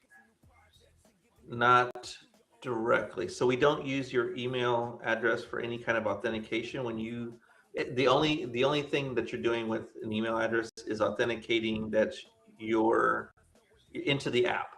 Okay. But then there's another layer for the actual accounts, the Stacks wallet, right? That's a completely separate layer, and everything in the app is really managed at that layer. So the email address exists, and in theory, someone could tie an address to an email address, but in the app and throughout the app, any of the processes, everything's managed as a Stacks wallet. So they wouldn't, somebody would, chat. my email address wouldn't be able to log in just by providing the email address. No. But I can, does the email address help me not lose my account, or do I have to have? That's another one of those things that we're gonna have to get some feedback on, because there's pros and cons to that, right? One is simplicity, and the next billion users might about having a partially custodial situation. And if we have part of your key, like I said earlier, we talked about starting, what liability does that put us in for, versus how much it helps us, helps users kind of get that comfort that they're not going to lose something, right? My mother doesn't care about a Stacks address or a key. She doesn't even know what, you know, that she barely keeps her password secure, and that's with my help, right? So in the sense, like, if there's something that we can enables more people to just get to that 30-second to first transaction, great. But then what do we have to watch out? What are the counter issues with doing that? So that's still a remains to be seen kind of item. Yeah, I will say in general, I think the next billion don't care about where they don't care about the wallet security. It's too bad. It's just the nature and what we've been accustomed to. Someone's going to recover this for me, right? If I don't have to be responsible. I've been beating the privacy drum for 25, 30 years. I've learned a long time ago that people don't care about privacy. They don't care. They don't care unless they're bad, usually, or if they have a lot of resources and they know exactly what they have. That's the two people that care about privacy. To the extent that we can remove uncertainty, we want to obviously do that. But again, the question is, like, what does that really imply for us as a support organization? You know, if we're flooded with thousands of requests for, like, hey, help me recover, and we made a process to do that, you know, that's obviously not a huge win. Yeah, 100%, man. I've been kind of dominating the conversation, P, and Hunt, I have a chance to speak at all, actually. But you guys have any questions for Dan and Resh before we wrap it up? Yeah, just really excited to see this launch, Dan. I know you guys have been like cranking on this for a while, and to see, you know, the way that you guys are approaching these smart shops is really cool. I think it's interesting, and I can't wait, you know, my own shops and do my own merch for the Gigaverse, you know, utilizing Boom, launch some NFTs, and have some fun with this thing. This is something that I've been really excited for, and I know that Doc has worked on some artwork as well. He will be launching with Boom, and there's a few different things that people should be paying attention to, and that is Boom. Boom is one of them. I want to, if I can throw a teaser out, we hope to have an announcement tomorrow. An announcement of an announcement. Yes. Yes. We love those. Pre-announcing an announcement. I love it. I love it. No, we live for those. So a big announcement from Boom coming tomorrow. You heard it here first. So follow their Twitter. Follow at Boom _money. And no underscore wallet. Oh, it's Boom. I'm sorry. It's Boom _ wallet. It's Boom.money. That's right. So Boom on X. There we go. Get in there like swimwear, guys. That's in there. Boom _ wallet. Let's go. One thing I just want to plug in, like we have good music artists that we're launching as well. I mean, one of them is going to be the godfather of rock from South Africa. Arno. Arno Castro. Nice. Oh, Arnold's going to be on there? Yeah, Arno is going to be on there. So we are trying to get people on board. We have Gym.btc will be launching on there as well. Awesome. And Gym has music. It's going to be there, exactly. Then we have Nat. So we have all these musicians that want to come on. They're looking for a platform.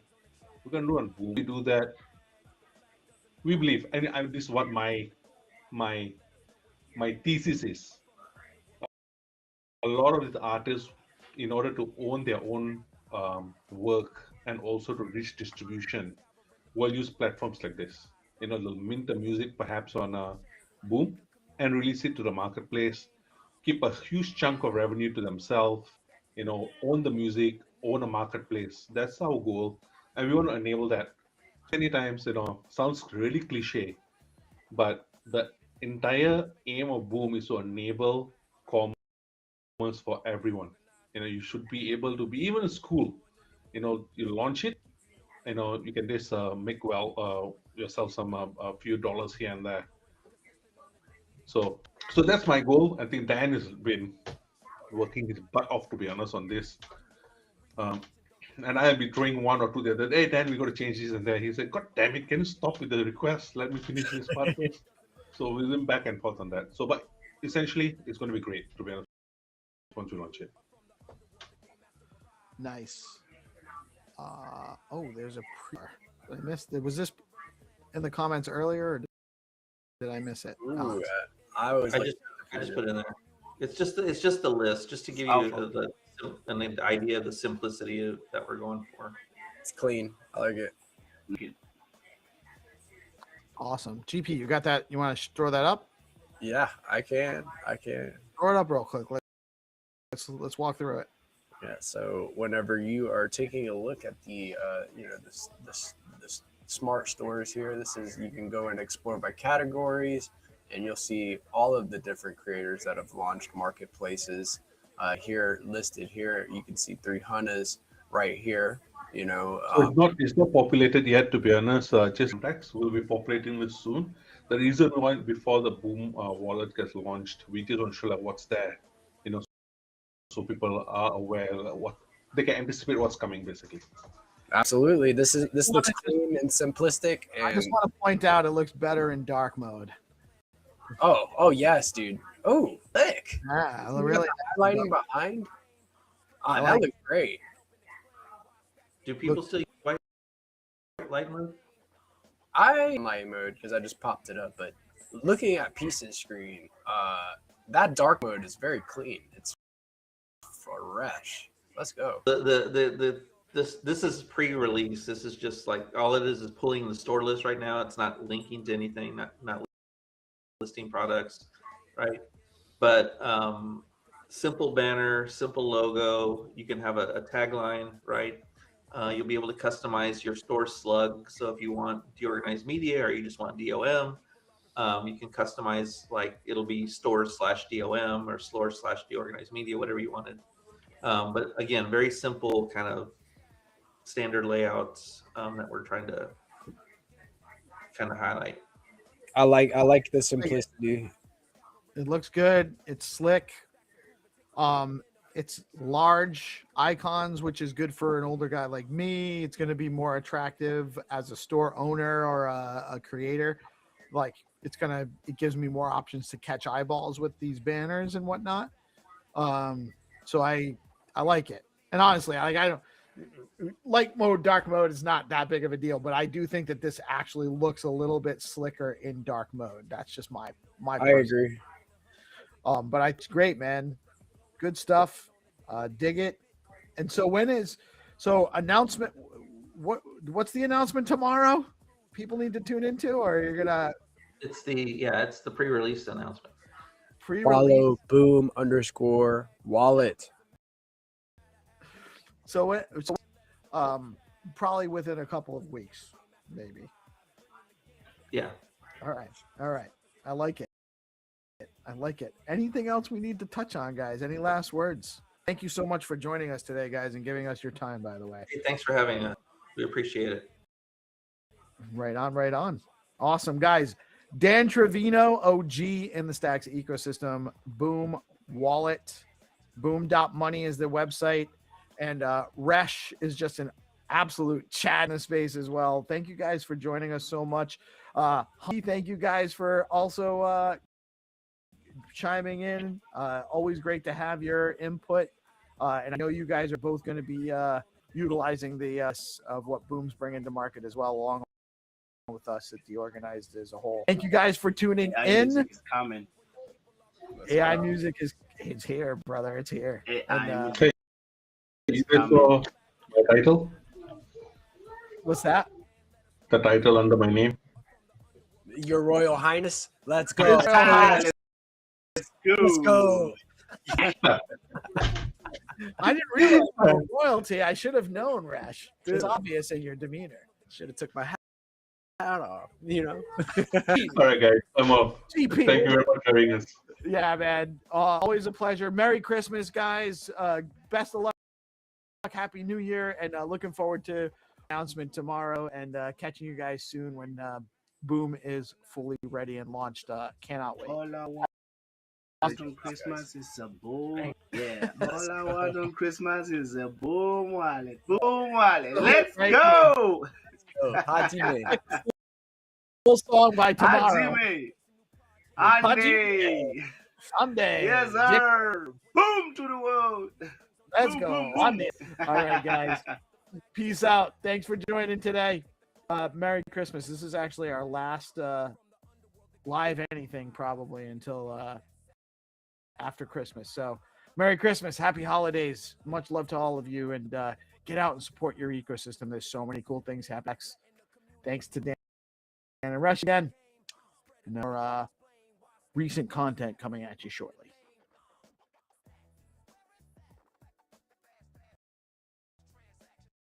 Oh, and GM, peace. GM, brother. You hear me okay? I can hear you okay. I was with Benta and yeah, we were talking about devs. Nice. And how they put in so much work without sleeping. We took probably fell asleep. What's going on?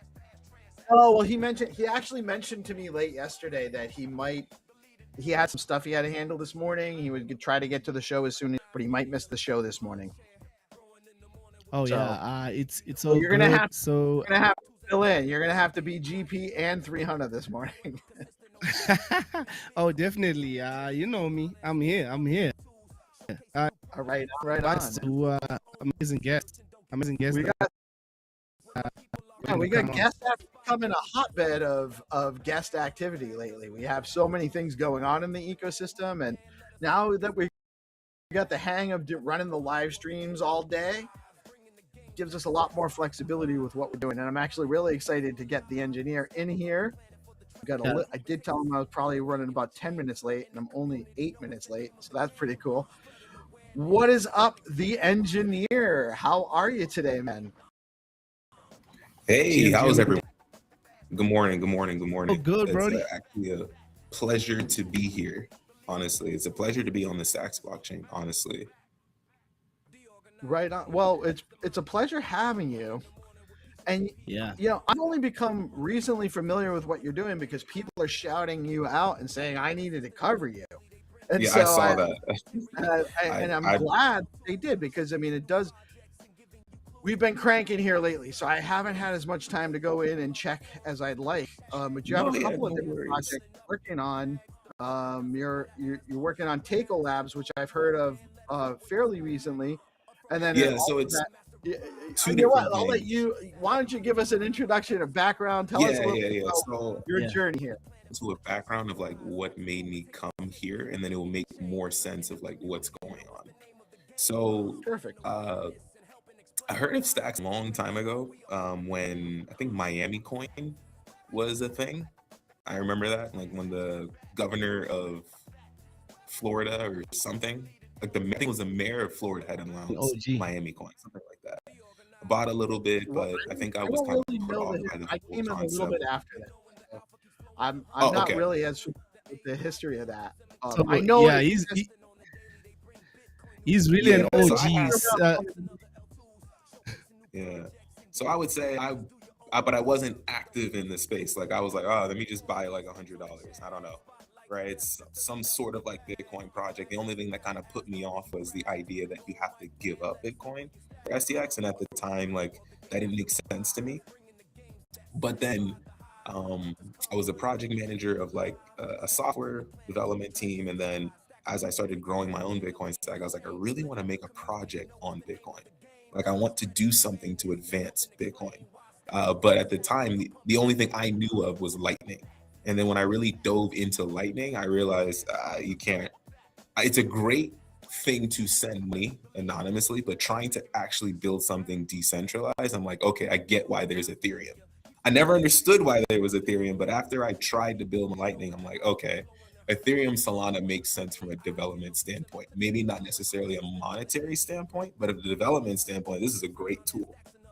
So then I was like, all right. You can't do things on Bitcoin that you can do with smart contracts. And Ethereum was the first, and then Solana had their own model, and Ethereum was originally proof of work, so you're probably aware of that. Yeah, it was originally. Then they moved to proof of stake, and but I'm still a huge believer of proof of work. I think more of the ethos of you have to give up the economic model intact, right? Like if you just, and I don't want to dive too much into it, but like I'm just saying I'm a big believer of the ethos of proof. People get hooked on the electricity, but they're not realizing the ethos of having to give something up is the whole point.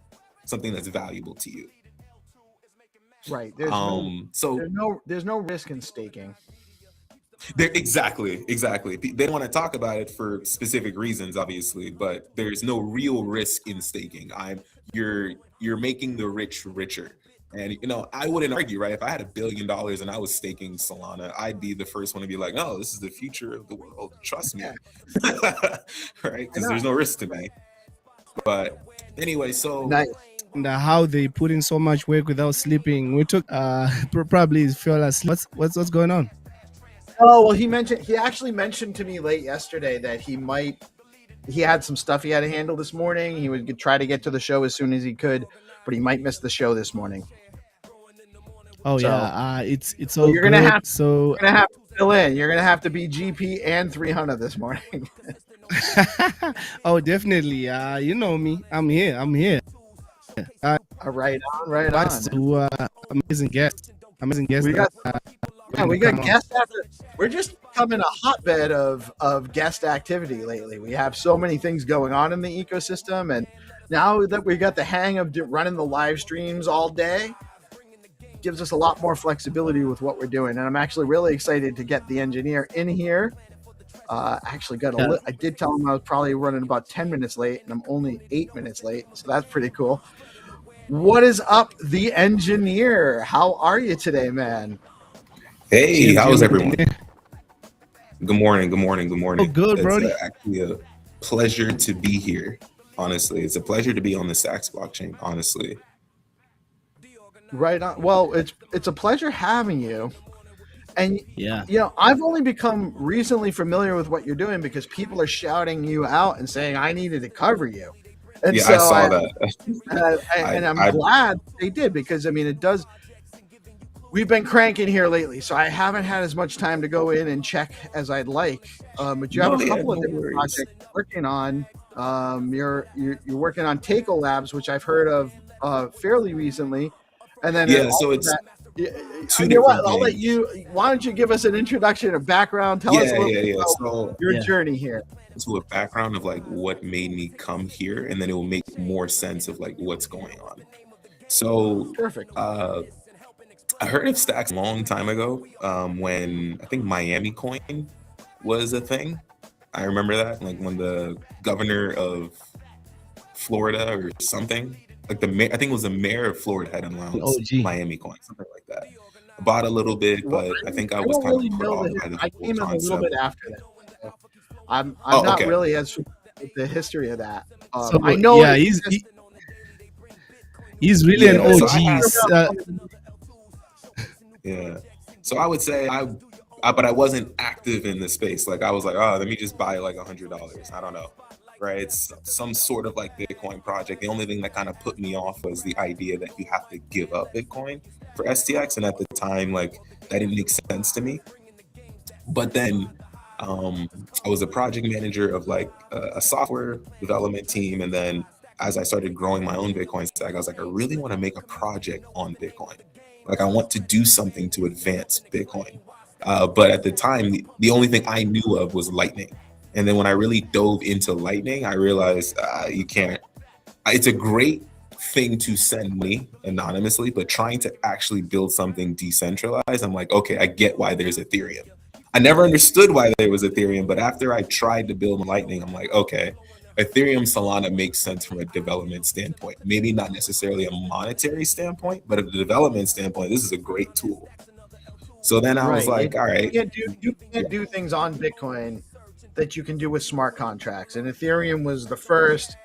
And then Solana had their own model. And Ethereum was originally proof of work, you know, so you're probably aware of that. Yeah, it was originally. Then they moved to proof of stake and, you know, so...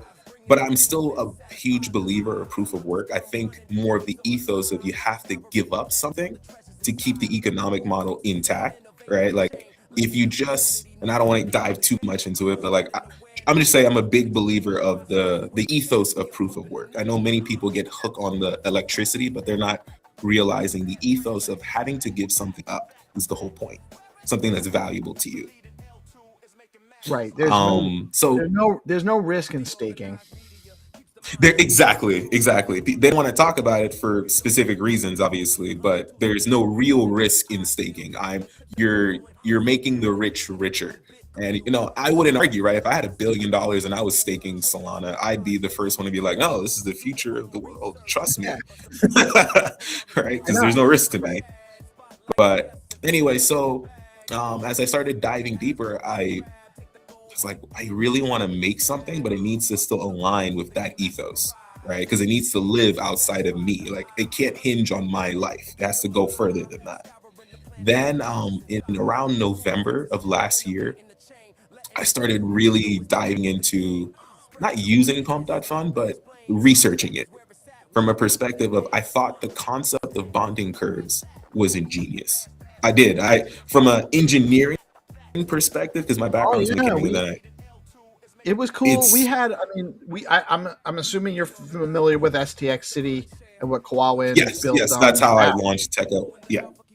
Oh yeah.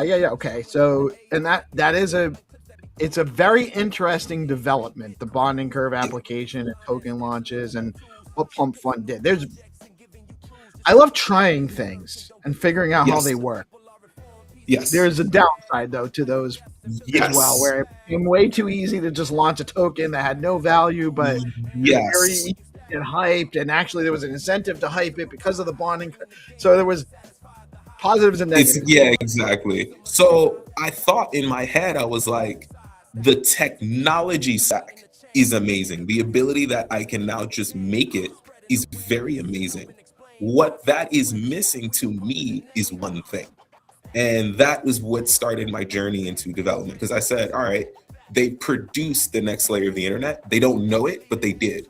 What I thought was missing was, and I first want to cover what they did from an engineering perspective. They allowed users to add liquidity transparently to both sides initially starting with no liquidity compared to a liquidity pool, which you need that bigger investment.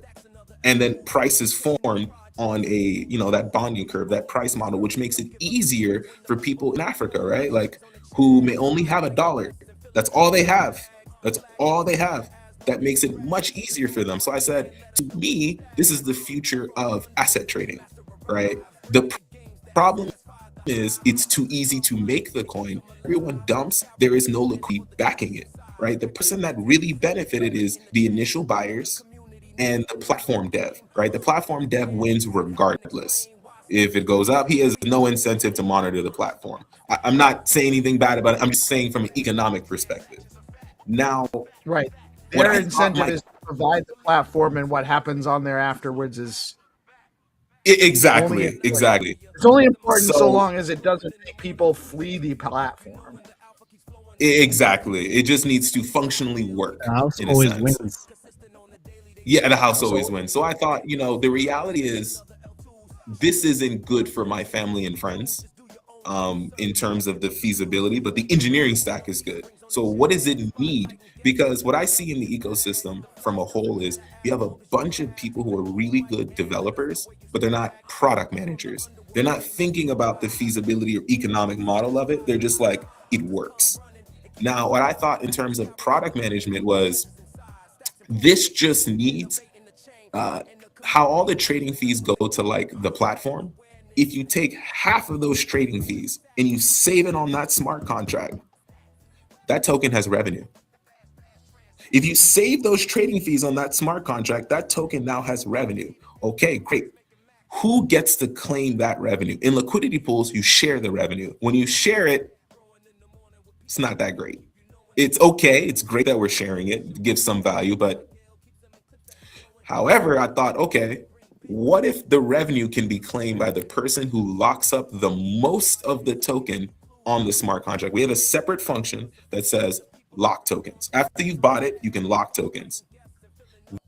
Then I'm providing liquidity that I cannot sell because I've locked it in the smart contract, and I can claim this revenue from trading. So now my incentive is like similar to selling a call on the stock market. I don't know if you've ever done options, where I'm providing liquidity. Thanks to Robinhood for introducing those to me. Before Okay, yeah, there was a period of time I learned some expensive lessons from Robinhood with options, but I understand how they work. So the seller is the opposite side. Most people know the buyer, right? I like being the seller, where I offer the liquidity, I lock up my shares for a period of time, and I gain the money everyone's gambling from buying calls. So in that sense, I was like, if you add a model like that, it's similar in the sense of, let's walk through an example. I buy $1,000 worth of Leo. I really like Leo because I think it's the most popular community coin, other than like Welsh or Dog or something. And I buy $1,000 worth of Leo. Let's say the fee is 2%. 2% gets saved on that smart contract, right? Now, in order for me to claim that $20, I need to lock up. I'm just using a rough example. My real one is a little bit more in depth, but a rough example is I lock up that $1,000 worth of Leo in the smart contract. Now everyone knows there's a price floor, right? Because I've locked up Leo. I claim that $20 because I've locked up the most Leo. But here's the catch. Now that I've claimed that trading fee, you cannot unlock that money until the highest last trading fee, which was $20 in this example, has been brought back through natural trading activity. So now it puts you who claimed that trading fee in the hot seat. You need to incentivize more trading. You need to bring volatility, right? As long as you keep bringing right, then you can keep eating more trading fees. I think we need to bring an incentive to all tokens on the blockchain that there's a price floor and there's an incentive for someone to create a market, right? Then both sides get what they want. We have an ecosystem where whales are competing for the trading fee and they have to lock up tokens, and traders are competing for asset appreciation. This is the one fix I saw that would really help. The last part that's really important is I added a cap to how much trading fees you need to bring back to the ecosystem, because without it, you get this infinite loop where You have to keep locking up more and more. Yeah. So for the smart contract I worked on was 1 million Satoshis because my base pair was SBTC. You need like max cap is when it starts getting to 1 million Satoshis, then like that's the cap. You may acquire more trading fees, but as long as there's always 1 million Satoshis in this smart contract, you can unlock your tokens. So I've developed it on testnet and mainnet, and then I was just like, I don't really care. I mean, I'm an engineer, like mentally, like whether you buy this token, my token, not buy my token, I don't really care. But I think this standard should be across all DEXs on the blockchain. So that way I can buy Leo, right? I'm sorry, go ahead. You go ahead. I'll save my No, question. I just said that if this standard is across all blockchains in a sense, or at least on the Stacks blockchain, I can comfortably buy Leo knowing it's a meme coin and my focus of volume, right? As they're doing their giveaways, I don't care, right? I'm making money as they're doing those giveaways because users are still selling and I'm making money from trading fees. I have an incentive to hold the floor of Leo. So Leo, this is on a specific, this is platform based or is this token based? Is this like, the way Stacks works is you make a token and then you also have a DEX smart contract. So I've implemented this on the DEX smart contract level because you have to make a smart contract for the token and then you have a DEX, a separate automated marker or bonding curve DEX smart contract. So it would be implemented on the DEX smart contract. So, and is that at launch in the bonding curve, or is that that's no? That's so if we were to implement this would have to be after the bonding curve. Okay. It would have to be after, because right now we already have DEX market makers. Like Bitflow has their smart contract for trading. Like Alex Labs has theirs. Veller has theirs. I'm just suggesting another, like an upgrade to the DEX smart contract is just a majority locking feature. So that, all right, if I'm buying a meme coin, I can also see how much trading fees it's generating. And instead of splitting it to everyone on the liquidity pool, save it in a pot that I can go compete for, that one person claims, right? So you incentivize me. Replace the current liquidity fee model. Yes, I mean, I would want it to replace the liquidity pool because, like, are you really benefiting from splitting those fees? Like, are you really feeling anything? Wouldn't you rather that people would? It's just my opinion, but I don't think users are really incentivized by claiming that that 1 penny or 20 cents. But if you put it as a pot and you start advertising, the fees are here, and the token has about $50 of trading fees saved here. And the person who has the most tokens right now locked up is this X user. And if I just lock up a little bit more, I can be claiming the trading fees. Because I would start looking at it from perspective of, Zero Authority. Yep. A little Think familiar. about how much giveaways Welsh, the last one I saw was Welsh. Think about how much giveaways they do, right? Then think about if I were to charge if the DEX is charging a 2% fee for every sell on those, right, that Welsh is doing, how much money in revenue is that smart contract making just from the selling side? I know the price has gone down, but how much revenue is being saved just from the sells? I would then wait for the giveaways to end. I'd buy back the token and claim the trading fee, right? I would just focus on the reoccurring revenue from the community. And then as people see me buy, obviously they'll be like, well, damn, I just sold. The thing just went up. They'll buy back, right? There's utility now. It's a stock. I mean, I shouldn't say that, but it's essentially a decentralized stock. Okay, I understand the concept. So it's an evolution of the traditional liquidity pool. Yes, and I think this is one of those things, and it's just my opinion that we're just very early, where we only have software developers working on things. And I'm saying this from someone who's managed software development teams. They're developing it without the thought of the product evolution. They're just building. We're gonna build. 100%. But That's exactly what so we do a lot of talking to builders, and a lot of builder teams don't have. They're more technical builders. Yes. And so they're looking at, they don't see the marketing side. They're not building to the user. they're building to the function, and so yes, and they're making it more and more complicated, not on purpose, just because they're builders. That's what builders do. It's the same thing. You ever watch that movie with Steve Jobs, where he was talking to Steve Wozniak? It's on Netflix. I forgot. Where Wozniak was upset with Jobs. He was like, "You're taking all of the features out, right?" But Steve Jobs is like, the user just wants the computer to be clear. That's all they want. You're making the company by adding the USB port. You're adding this, like the user doesn't care. Create stress. Too many choices create stress. You're adding way too many it's choices. As simple as one choice. So, and my background is a realtor. In real life, I'm a realtor, and I've been doing it for a long time. And I learned early on, certain types of houses are traditionally for value per square foot is higher on a ranch house versus the lowest on a raised ranch. And the reason is because with a raised ranch, when you walk in, you have to make a choice immediately. I'm either going up or I'm going down. And so that is the factor. Too many choices makes it stressful. Way too many choices. Yep. So I'm gonna have 5 minutes, so I'll just leave you or kind of gear it towards. In terms of choices, you have two users when you're coming into crypto.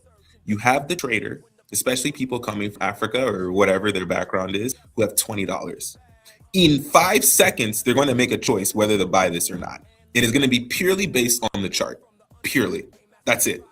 That's all you have. There's a million blockchains, in my opinion. There's a million tokens. If they're up, they will buy it. Period.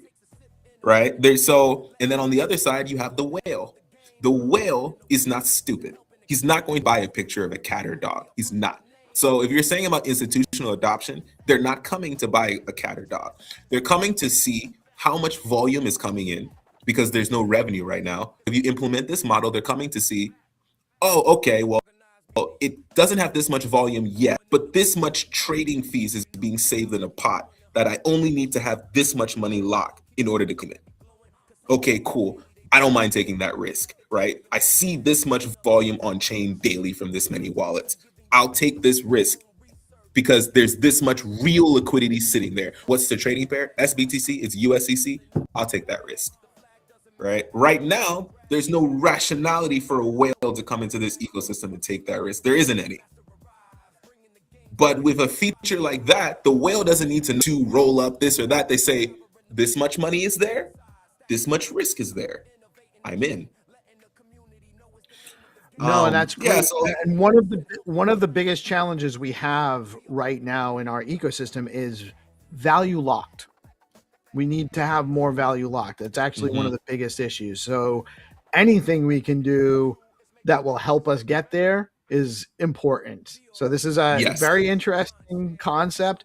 By the way, I know we're kind of limited and you're limited with your time availability today, but this is we can definitely have you on again. Happy to have you on again. This is not a one shot opportunity. We do these shows every day, Monday through Friday, and it doesn't always have to be a morning time either. But I just wanted to make sure we got your stuff out there.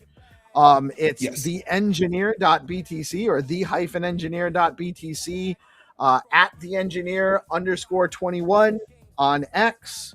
And the project, or there's a couple of projects here, right? It's just two. It's the network, which is focusing on building those smart contracts, or at least the MVPs that I'd like to see implemented in the ecosystem, which is you can go to the website. And then Techo Labs is like my first, I would call it, successful meme coin project where I'm making sure the price is always up by leveraging my income or whatever you would call it and going from there. Like we just launched on the bonding curve.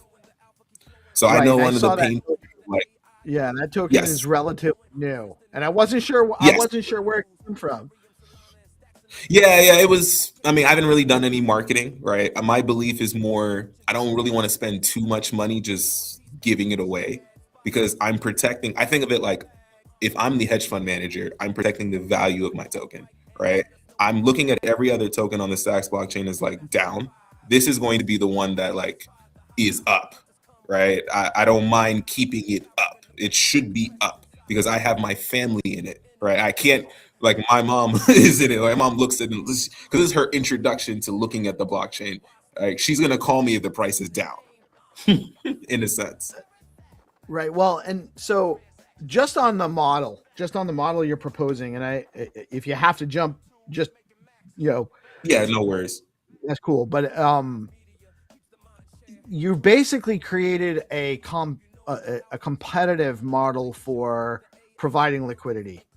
Yes. So the one that's easier for each user. So here's one concern, or one question I have is, does it does it create a disincentive for everyone else in the pool to pull out their liquidity if they're not the highest liquidity provider, and so they're not going to get any fees? Way I look at it is, why were bonding curbs successful? People weren't providing liquidity, they were trading value. Right? I'm saying the liquidity pool model in general is broken. Right? The average user, I've tried to teach my family in Cameroon how to add money to a liquidity pool. They're saying, go do it. I just want to buy it. You know what I mean? Like, the reality is the average user does not want to enter a liquidity pool. Reality, like, whales want to enter a liquidity pool. So let them focus. No, you're on right. that. You're right. They just want to. You average really user do just wants to buy and sell. That's it. Right. So Slippage and permanent loss. If you don't have a lot of money to begin with, you're gonna just the fees to provide and pull out liquidity can be cost you your profit anyway. Exactly. So if you're going to provide liquidity, you better be serious. That's what I want. I don't want the person providing liquidity to be like, I'm adding it today, I'm gonna move it tomorrow. No, if you're providing liquidity, you're a whale. You're here because you want to make money. Period. So I wonder, I'm game in terms of seriousness. I wonder though, are you familiar with the HODLMM that BitFlow has been building out? The concentrated No, so I looked at it, but I didn't dive too far into it. If you're saying it's something I should, I'll spend the weekend diving further. I couldn't see it immediately. Right? There's bins at certain price levels, so you can add liquidity at certain price ranges.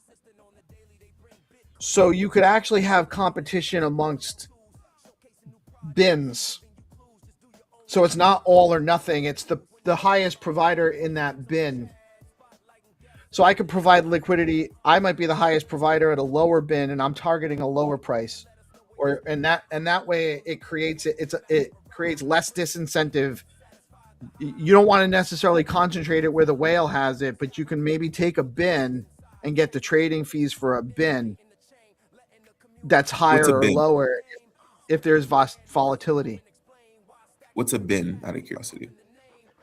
So the bin is the HODLMM for BitFlow, which is still just in beta testing, and I'm they're one of our sponsors. I'm friends with the guys. I played around with it. I've been a beta tester on it. I did a boot camp on it for them. So the way I'm not an expert though, so I might be explaining it wrong. But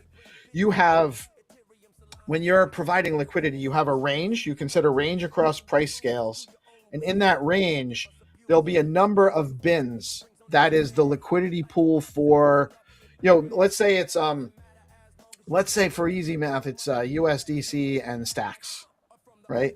Yeah. So there's a bin at the price of, let's say, 20 to 25 cents for stacks. And then there's a bin at 26 to 30 cents. And then there's a bin at 31 to 35 cents. And there's also one, bins below. And so when I provide liquidity, I'm providing liquidity across a range of bins. And then there's a curve I can choose where it's actually providing more of my liquidity concentrated towards the center. It can be flat across all of the bins, or it can actually be like an inverted curve where I'm providing it at the edges.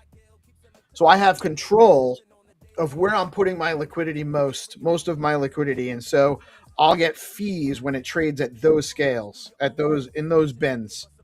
And it actually prevents slippage, because it's also going to concentrate, it should theoretically concentrate liquidity more where the market's going to be as people are trying to get fees for providing their liquidity. So Okay. as I that, have to look into it. Yeah. it's a little, I think I have it is a to little do it. complicated, and we're getting into like, Yeah. but it might actually be it might be a good piece to add specific to your model to make it less all or nothing for all fees. And it gives your liquidity providers more control if you have something like that, a model where you have those ranges. Okay. I would say I will look into it this weekend more seriously. And just for anyone listening, I do have a spaces for this Saturday. Some people ask more information. I'll give you more information on like Techo and my ideas for it. But I do have to run. I appreciate you guys. Thank you. What time Saturday? 12, like my time. I'm in Houston, so my time is So 1 it's, p.m. your time. Houston Central. Yeah, I think so. Yeah. So yeah, it'll be like 1 p.m. East Coast time, or Yeah, something like that. But it's immediately on my Twitter. So if you see it on my Twitter, you'll see it there. All right. So Like a follow. post. Bring them right up. Follow the engineer.btc space tomorrow's Saturday, actually. I know how. Oh yeah, tomorrow's Saturday. Space tomorrow morning. Awesome, brother. I'm sorry, man. What's your name? Sean. Or should I just call you the engineer? You just call me the engineer. All right. The engineer. Let's go. Let's go. Let's go. That's kind of like how my family refers to me now. Anyways, I'm used to it. That's kind of where the name The came engineer. Nice. That's a good from. moniker. Because I started off as an engineer. What's that? I started off as an engineer. That's my background. All right. Cool, man. Cool. Thank you so much for joining us today, man. Really very interesting concept that you've come up with. Really cool design on you're definitely producing here. So it's very interesting. Guys, make sure you follow. Don't be a stranger, man. We do this all day. We're streaming all day, every day. So we have lots of space. If you have more stuff to come chat with us about, happy to have you on anytime. Okay, I appreciate it. Yeah, I'd love to just share my thoughts about the ecosystem and just things I think that we need as a blockchain to be prepared for as interest rates start getting lower. To start receiving some of that liquidity because it's coming, right? And we want to. I think we're doing a good job with SBTC in general. These are just a few little tweaks here and there that probably need to be done. I think I've talked to a few people in Discord about it. Things like many users who are on Lightning, right? That smooth transition into SBTC because it is to me, it's a stronger Bitcoin pair just because the speeds are somewhat the same. You don't have to manage channels and you can own it in your own wallet with your seed phrase. So it makes me feel more comfortable at night. But yeah, definitely love to come and share some more of my thoughts later. I hear you on that. And I appreciate it, man. I really interesting. Seems like you have a high level view coming in on some of this stuff. Yeah. I've been in it a while, so I really took this year to really dive into stacks, making my own smart contracts, so I was more educated on it. But I've been in Bitcoin and like running my own node, my own Lightning node for years, while I've also been a trader. So surviving on that for years as well. So I can always give my own, not my financial advice, but my own technical analysis. Like Bitcoin for me recently broke out of a rising wedge, and we're sitting on that. I think the 21-day moving average on the monthly. So I'm curious to see how we're going to end at the end. But yeah, I have a lot of thoughts. I don't know if you've seen the chart of Bitcoin. I tend to agree. I'm cautiously optimistic. I don't know when it's going to happen, right? We could still have some choppiness ahead where we are. I think we'll bounce. It's just me. I personally, that's not my financial advice. I think we'll bounce. I just, in my gut feelings, even if we don't bounce, I'm still buying. Like I say all of this, but I buy like $1 a day. I don't care. I don't even look at it. But if I'm saying technically, like I see we broke out, everything's telling me we're going down. But my gut, it's like, nah, like we're gonna bounce. I just the way I look at like Fed policy and not. I know everyone's saying, oh, he's gone to quantitative easing and all this. I'm like, that stuff takes a year to feel it. economy. It's Right. I know people, they push it on Twitter, but I've been here long enough that I'm like, even if you were to cut rates tomorrow, the market could still drop. It takes a year Right, for that but- liquidity to Right, exactly. And they've been tightening they just stopped tightening. They're not easing. Yeah, so that's They're a good thing, but it's gonna take a while. It's gonna take a while. Where I feel we will bounce, this is my own, not financial advice. Where I feel we will bounce is even if people aren't using my liquidity pool model, liquidity pools are starting to become the standard, and you already see it in terms of how USDC is now on stacks, right?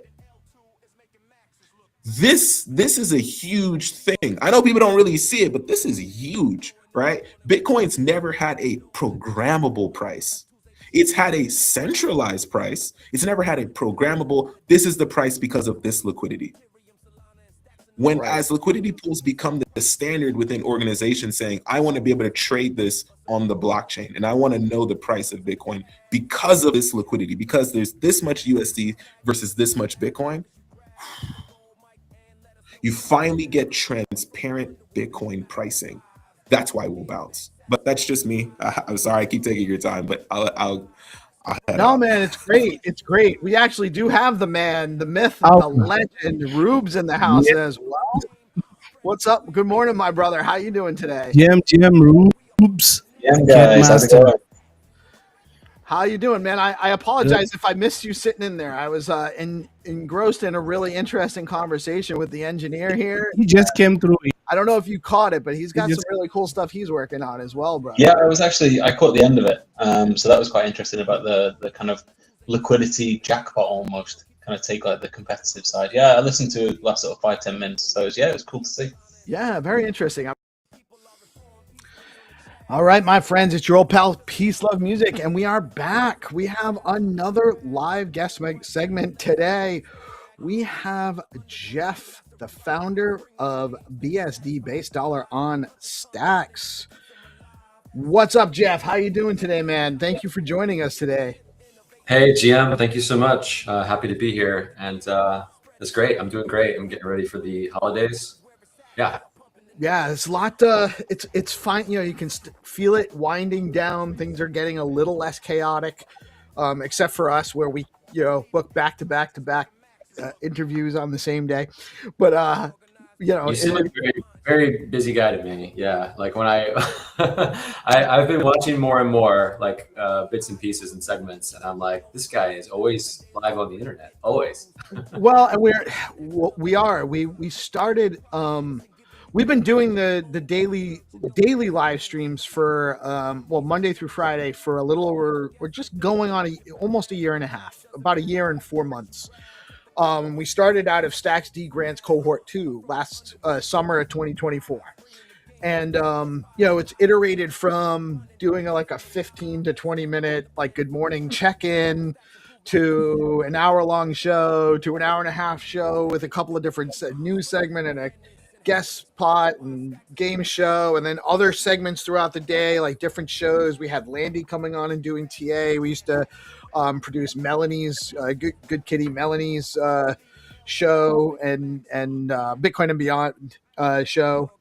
We do the SIP shows on Friday, and then so it was like in October, it was like, you know what? Why don't we just stream all day, and then we can drop in. So some of what we play throughout the day is just reruns of recent content segments. So after I'm done talking to you today about BSD, and I know that there's a ton of people out in the Stacks ecosystem, especially in our audience, that want to know more, very interested in the project. We'll cut that out and we'll replay it throughout the next couple of weeks to get more exposure. So people don't have to just tune into the live, but by doing the live stream all day, we can more accommodate founders like yourself for us to come spotlight. So, but this isn't about me and what we do. This is about you today. So I am relatively new to your project. We met a couple weeks back. There's a project that I've been working on with Rafa, and we had you on to talk to us about some stuff. Just not on, but we had a meeting. That was the first time I met you.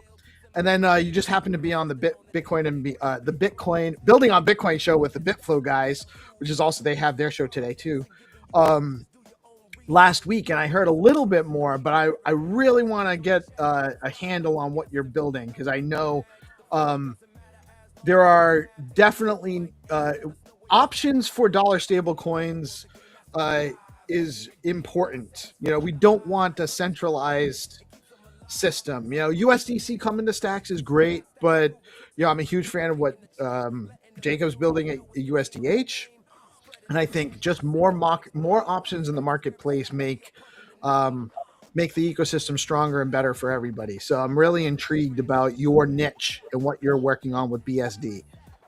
Yeah, nice. Thank you so much for that tee up.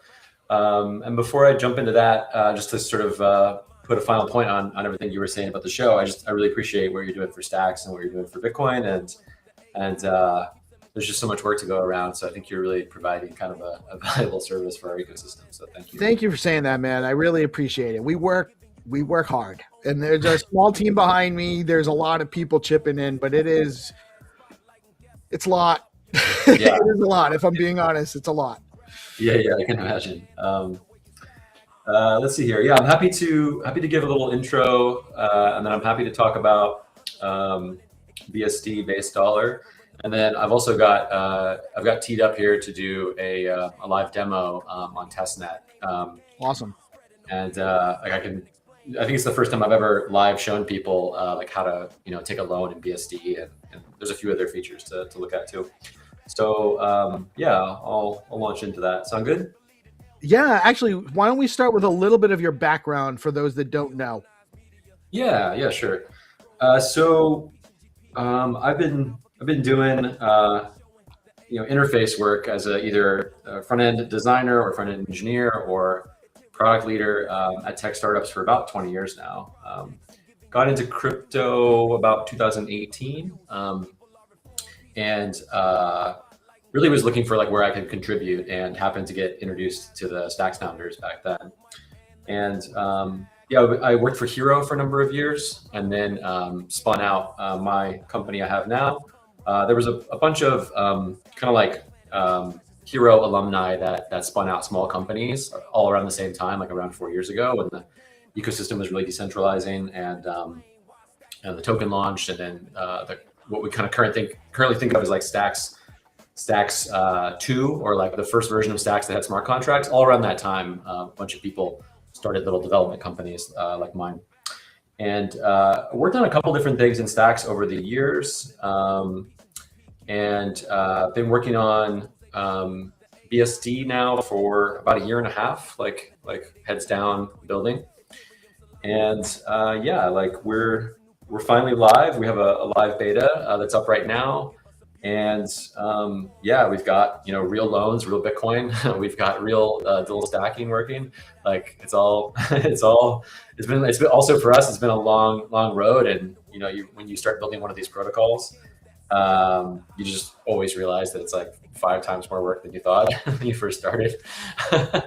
And it's always really yeah, and it's always there's always kind of a steep learning curve and kind of hard education on computational tasks that are pretty simple, but when you try to do them on a blockchain, involve all kinds of funky stuff that you have to design around. So yeah, that is kind of the background. Yeah, now I'll kind of launch into what BSD is and why it exists. Sound good? Yes, sir. Great. So a Bitcoin collateralized stablecoin is not a new idea. There's been various permutations over the years on a couple different L2s. But it's one of the things that like the early Stacks team, like us, when we sat around thinking like, why would we want to build a blockchain in the first place? It's to enable things like this. This is like very core building blocks of Bitcoin DeFi. So Bitcoin lending and stable coins. So I've been talking about this idea with the early Stacks team for I don't know what now, 5 or 6 years, and so I also was a really big fan of liquidity on Ethereum. I just thought the mechanism was very elegant, and thought it was a kind of beautiful hybrid between a lending protocol and a stablecoin. And so I always thought that had a lot of value, and I thought it was like a a mechanism that really leaned on the strengths that you get on a blockchain and really can't be done in CeFi, and is really something quite special. And so I kind of like I don't know, fell in love with the idea, I guess you might say. So that's really one big motivating factor. Not to mention the fact that there's sort of huge markets in lending, huge markets in stablecoins. So yeah, the closest thing that exists currently on Stacks is Arcadico. So, but Arcadico started as a Stacks-based collateral stablecoin, and they've kind of added Bitcoin, and we wanted to just do Bitcoin from the jump, and wanted to also include, all of the sort of like latest and greatest mechanism design insights that the Liquidity team had, and which is like, effectively it's like Liquidity 2, which is the current version that's running on Ethereum. So we we like look to them as thought leaders and say, how are they solving these problems, and then essentially copy them. So a nice way to summarize like what BSD is, that stands for Bitcoin synthetic dollar. And a nice way to summarize what it is it's liquidity on Stacks, but instead of ETH, you swap in Bitcoin. That's like the simplest explanation. The core mechanisms are roughly the same. And yeah, I mean, it allows you to lock your Bitcoin. This is SBTC in this case, and mint a synthetic dollar against that as a loan. And it's a closed loop system. So there's no fiat, there's no like under collateralized borrowing. It's like a system that is designed to add debt as long as the Bitcoin is backing that amount of debt, and then to wind down that debt or deleverage that debt in an orderly fashion, so that the system is always over collateralized. And the idea of minting stable coins against collateral is very old and very simple, but all of the complexity around that, what I just said, comes in with the liquidations and the redemptions, and also tracking, tracking the vault state across many vaults, and trying to do aggregate operations on them on a blockchain is very tricky. So all of the, it's like 80 or 90% of the work is the last few things I mentioned, but the core mechanism is pretty simple. Yeah, I'll pause there. Do you have any other questions before I go into the demo? Like any other? Yeah. So it's similar to, with all the regulatory that's coming on around dollar stable coins. A lot of people are suggesting ways to, leverage. Basically, it seems like they're trying to establish, the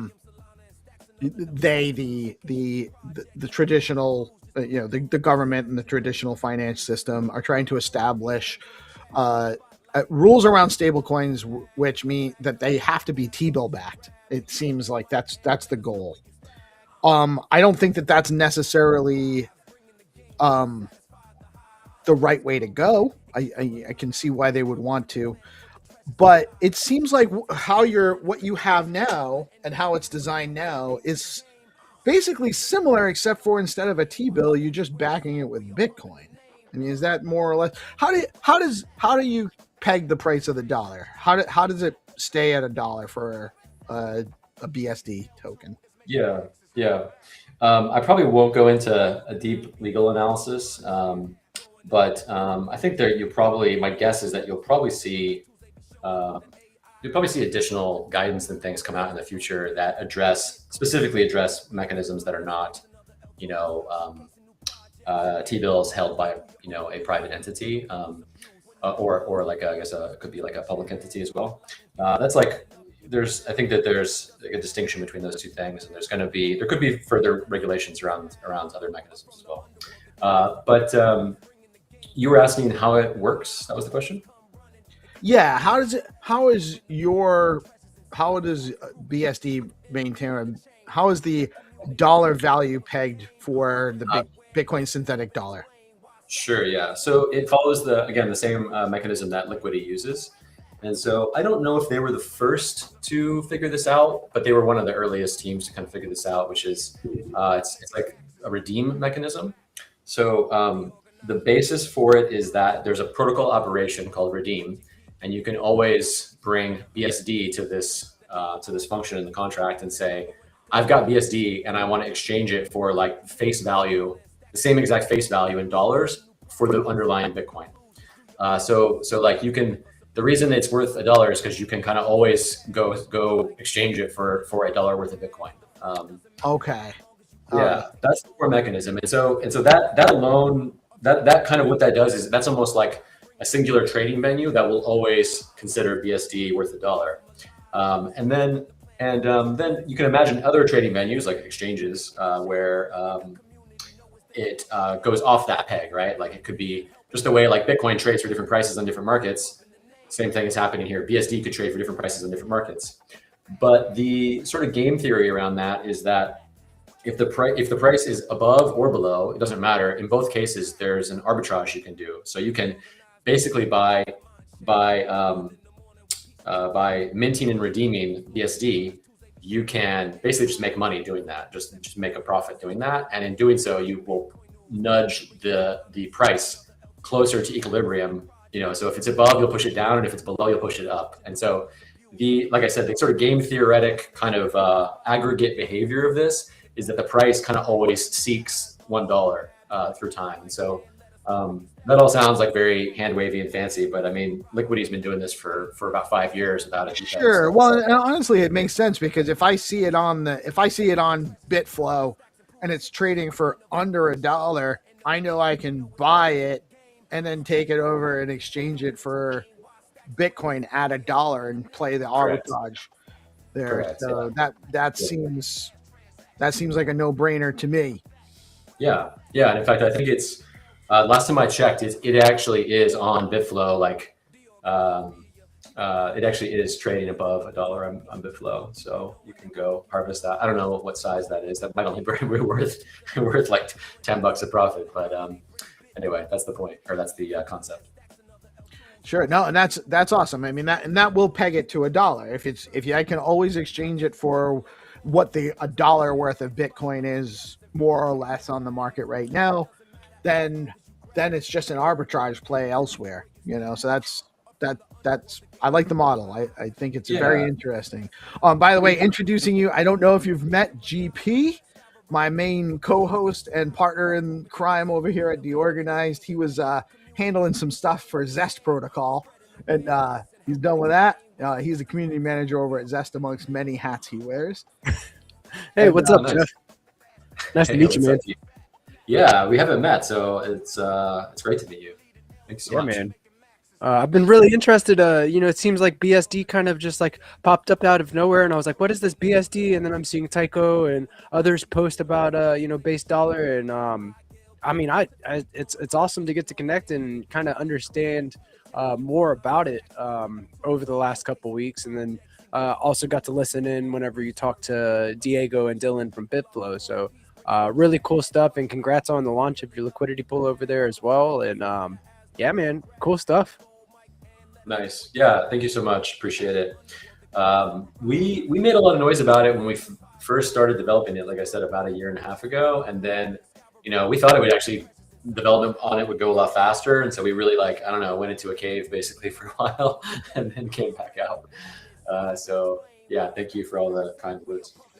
Of course, man.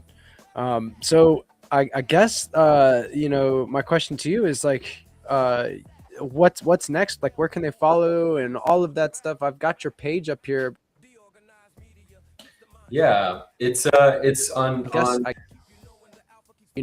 and take a look, just saying, let's take a look at the, tell the people where to find you guys as well, at BSD Money, right? That is your at. Yeah, correct. Awesome, man. Awesome. This is good. BSD.money, and then BSD Money on X is a great spot. That's a good place to start. A bunch of long form content there, all the links you need. Yeah. Awesome. And started your We started it was about 2 weeks ago, probably ish. Yeah, and you were asking about what's next. Yeah, our besides the beta, launching dual stacking support, so the Bitcoin that you use as collateral is earning, was a big one. Getting the Bitflow pool is a big one. We're working right now on we kind of heard that people are interested in like looping, right? So you can basically loop you can take the BSD and buy more Bitcoin with it and do so in loops. And you might kind of wonder why would you want to do that? I mean, there's like leveraged exposure to Bitcoin, but probably a more compelling reason is to buy more Bitcoin and then deposit it into the vault, and then you can basically roughly triple the amount of SBTC that you have earning with dual stacking. So we've been working on that. We've got a calculator for that, and we actually have done some simulations of that and found the places where there's inefficiencies or just goofiness, and so we're polishing that up. I don't know how much people actually want to intend to actually do that, since it's kind of it's definitely a riskier use case. So I wouldn't encourage just anybody to do it, but we're at least going to demo that and create some content around it and sort of say like, hey, this machine of ours can do this crazy looping thing. That's another big one. I think besides that, after that, those are like the core features. We also have worked on, I'm not sure if we're going to release or not, but we're working on like a rebate program to basically just give back the fees to the early users. And then another big one too, which is kind of like in a skunkworks state, is we have a really nice chatbot, actually. So we've got a super AI enabled chatbot with its own custom tooling, like toolkit, that can query our database directly. And so you can basically ask it anything about the protocol. It's like, it's probably about halfway as good to being like me as far as the protocol. I mean, it knows everything in the docs. It knows how the contracts work. And like I said, it has live state to the protocol. So you can ask it like, hey, my particular loan, like, what do you recommend for like, if I wanted to increase the collateral ratio or decrease the collateral ratio or whatever, like anything you want, can you advise me on that? And it can just look up all the details about your loans, like live specific details, and then like give you like specific customized advice. So that's like, I think that's very interesting and very forward thinking. And like, I'm really proud of our work on that. The caveat on that and why it's taking longer is because just like any other AI thing, it hallucinates more than we like. And we're trying right now to get it to really just behave the right way and not give people false answers, So especially when you're asking about a detailed specific thing, like, what is the collateral ratio on my loan? You need it to give you and you're trusting that answer to like give you guidance on, is my loan healthy and is my loan safe? It can't hallucinate or say anything, inaccurate. And in fact, if it somehow can't grab the data, it needs to say, I can't get the data, I'm sorry, and not just hallucinate a crazy answer that's made up. And that's some of the, I think they're very bread and butter, like AI or agent challenges, but we're working on that right now. I think that will be, I'm not sure, I'm also not sure on that, like how much actual growth that will drive, but it's certainly like a really impressive chatbot. Like I'm kind of amazed at what our engineer has done with it. So that's also coming up probably like early January or mid-January. Very cool. Very cool. So I am definitely, just because I love to understand how things work and I understand the risk, and just preface, this is not financial advice. We're just learning how this all works.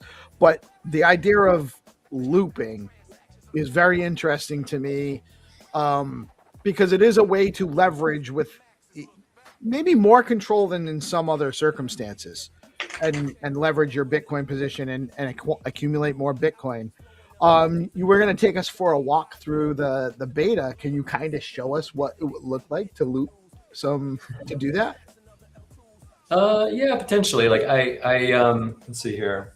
I probably won't be able to show you that end to end because, like I said, I'm going to use testnet because the actual live mainnet setup is like a multi-sig, and it's just like there's a lot of complexity to it. So testnet is exactly the same, only I can sign transactions and stuff in 5 seconds. And also it's fake money, so we can play with it more. The problem is I'm not sure if I can actually swap on Bitflow on testnet. I don't think I can. I think. Oh, so you wouldn't be able to actually purchase. Yeah. I gotta go take the BSD and buy. You can show us. You can actually show us the mechanisms, and then we can talk through the next step after that. Sure. I'll probably start with just showing you kind of like the basics of how it works. Just like to start a new loan, and then we can work our way up to that if we have time. Sound good? Sounds good to me. Cool. Let me see if I can get the screen sharing working the right way here. Give me a moment.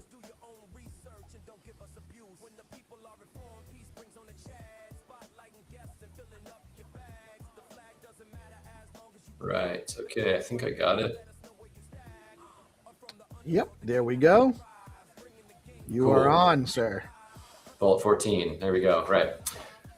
Cool. So yeah, this is the view.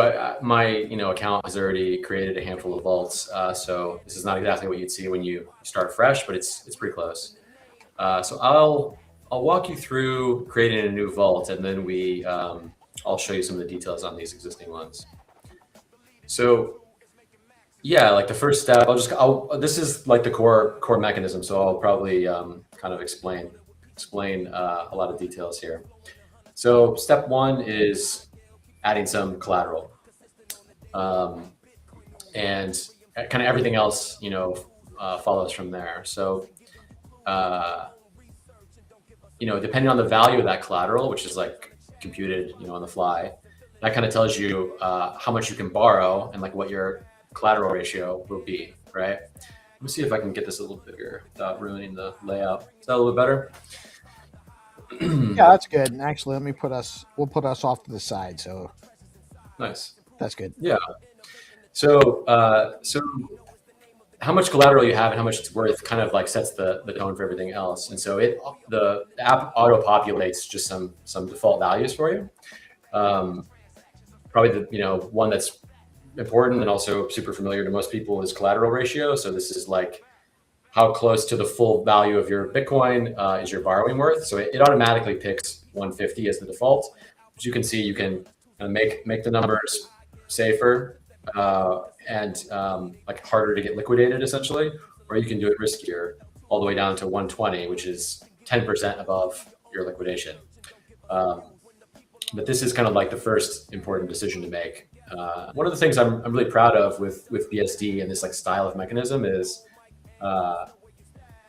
there's not like a lot of trading like complexity and risk for sort of like UX in the sense that users are like totally in control. Like every parameter about the way this thing works, you have control over and you can decide yourself. So it's unlike a vault or something where there's other people managing your money, you're making all these decisions for you and taking complexity away for you. This is like all controls are available to you type product. So anyway, I'll just leave it at around 150. So we're locking up $85,000 of Bitcoin and we're borrowing $56,000 against it, or 56,742 BSD. And then then you set the interest rate. And the one thing that's a little screwy right now is that we have some vaults that are on the testnet that have like crazy high interest rates because it's fake money and our devs put in 20% APY and stuff for testing. So this estimate is not really correct. And as you can see, you can lower this all the way down to 0 and your redemption buffer is 0, but you can also just tick it up a tiny bit and probably get a buffer that's a little bit higher.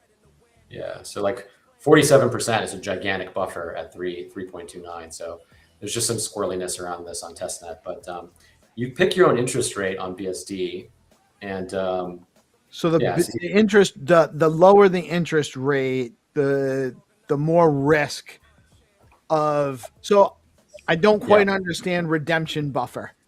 Yeah, I'll tell you. Yeah, exactly. That's probably the trickiest part of the BSD protocol is how this interest rate and redemption buffer thing works. And it's also confusing to people on liquidity as well. So you can see right there again, because we've got relatively few vaults here. like you can see the numbers switching between 47 and 4 as I move this. That means there's like a vault sitting in between those two numbers that's like eating that chunk of the range. Yeah, what it means is that, like I said, when people redeem from the protocol for the peg, that Bitcoin has to come from somewhere, right? Like we're not a bank. We don't like hold a bunch of Bitcoin on the side and sort of, you know, pay deposits and withdrawals out of the same pile. Like there's essentially no extra Bitcoin in this system. And so when you need to go redeem, you have to pull that Bitcoin from somewhere. So what happens is the vault that has the lowest APY in the system, it draws from, and it's when you do that, the redemption, it pays off the debt and it takes the collateral and then gives a like bonus to that vault. So so some people are happy to do that because they profit in the process, and then other people are really averse to that because they're like, hey, I don't want anybody to redeem my Bitcoin. I want to keep that Bitcoin for myself forever, and I don't want to part with it no matter what happens. And so you can choose your risk appetite, you know, using this mechanism. And so I can actually set my APY to a lower point where if it gets redeemed at that point, they're actually redeeming the Bitcoin. I end up. So how does that work though? I still have my BSD, so I can still redeem that at some time. Well, you can. That's right. Yeah, exactly. You keep the BSD, and they pay off your debt, and also they pay off your debt and take your Bitcoin, and also give you some profit in the process. So yeah, so you don't lose money in dollar terms. In fact, you gain money. Well, what you lose is the underlying Bitcoin. But you gain in dollars and lose in Bitcoin, I guess. Right. So you can't pay off your loan and get your Bitcoin back. You can only redeem the BSD. Yeah, but then so if you found yourself in that situation, then you become another redeemer, and so on and so forth until the chain, you know, stops. Yeah, you can always so either if it's either through redemption or through closing your vault, either one, you know, they're both routes to get your Bitcoin back. But it's definitely superior to lock up your Bitcoin as collateral and mint, and then pay off your debt directly, because you know there's fees associated with redeeming, and then also like, you know, that debt is over collateralized. So to get all of your collateral out, you know, you need to like your extra collateral, right? Because it's over collateralized. You need to manually like wind down your vault. So like redeeming and paying off debt are two different operations, really. It's a bit in the weeds. I can explain that more in a second. But anyway, the important part is that the redeem is like a core mechanism that helps BSD stay soft pegged to $1. And this is like the risk tolerance you have for being included in those redeem operations. And so the actual interest rate, so another way to sort of say about this is like in our docs, is like, this is a market really, right? So every vault chooses this, you know, decides this answer for themselves about what they want to pay. And then the market like moves and adjusts as the perceived risk changes. And so if there's no redemptions for a while, maybe everyone, you know, becomes more aggressive and lowers their interest rate. And then if there is a lot, they might raise it. And the average and stuff will shift over time. And an important part about that is we run on like epochs. So every 2 weeks, every week, you know, we have a little process that runs that basically takes, so you can change this APY anytime you like. You can update it 10 times a day if you want to, but that's kind of like a commitment to change it. And then every week, all of those updated rates kind of like snap into place, right? So there's some game theory around why it needs to kind of operate that way to allow people to not like game it and abuse it. So it's sort of like every week you get to redecide this answer and decide your risk tolerance. And also the rate is not important. What's important is where you fall in the stack of other vaults. So like it's the relative number that's important, not the absolute number. So you know, 0.79 might be a very risky number in the beginning, and then it might become a very safe number 2 months from now, or vice versa. So this is like an active monitoring thing. And another plan that we have to like work on here, which we haven't actually worked on yet, but we have like an affordance in the protocol design for it, which is like to create like a service that you just delegate this to, and then you just tell the service like, my risk tolerance is the following, and it will auto adjust the rate every week for you to like buy you the amount of safety that you want to aim for, because you don't want to have to like mess with checking on this every week. Oh, so you're going to be able to automate that so that it stays less risky if you want to. Correct. Well, right now you have to specify like, this is the rate. Like, so I'm going to pay, my APY is 0.79% per year. But if you say like, and that's to buy myself roughly 5% of buffer. But if I wanted to, let's say do a little bit higher. Yeah. So this is, like I said, this is hard, but like do it a little bit higher and say like, oh, I always want to be around 50%, right? Then there's a service, that, or again, this is a liquidity thing. They have this. There's like a service you can delegate this decision to, and just say, keep me at 50%. Like just modulate the interest rate as you need to hit 50% within some boundaries. And so that's like, that rate means that 47% of the rate, the relative rates are above where you are or below where you are, so they're going to get paid off first. Kind of. What it means is that 47% of all BSD has a lower interest rate than you do. Okay. So right. So it's basically like 47% of all the debt across all of the vaults will be redeemed before your vault will be redeemed. Okay. Yeah. So if you keep it at 50, you should be generally safe, unless there's a huge fluctuation or a lot of volatility in and out kind of thing. And Yeah, a lot of volatility would do it. Like major entries or exits out of the Bitflow pool might do it. But I think that like my gut level from just watching like the liquidity ecosystem and just sort of my own thinking about it is probably like even 20 is like super conservative. I'd say probably more like 10 or 15 is probably a reasonable target. And so analytics around this and stuff is kind of like a hot topic for us, and I'll show you some analytics for it in a second. Anyway, this is a decision that you need to make, and then you're done. So you basically have a borrow fee, which right now it's set to 0, and then this is how much BSD you're gonna mint in the process. So those are our 3 choices: is add how much collateral, decide how much to borrow, and decide what you want to pay as the interest rate.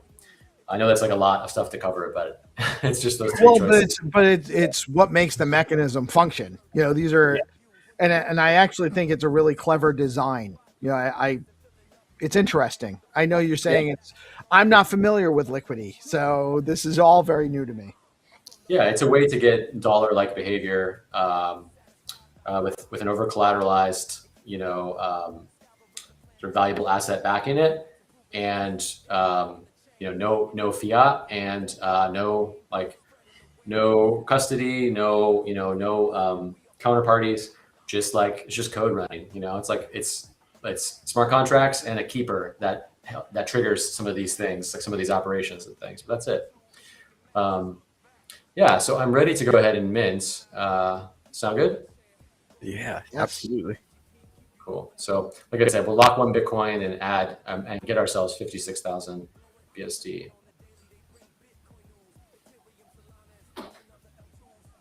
Yeah, you guys can't see the leather pop up, but we cannot. But we know. But we're familiar with not being able to see that, or we do a lot of the screen sharing depending on who's on and what's going on. So I know what that's like. So for the viewers watching, Jeff's getting his browser wallet pop up to confirm the transaction. Now it's already gone through. Cool. Yeah, so that was successful, and there's a few different like sort of error states and things if it doesn't go through, or if there's some kind of post condition not met or whatever.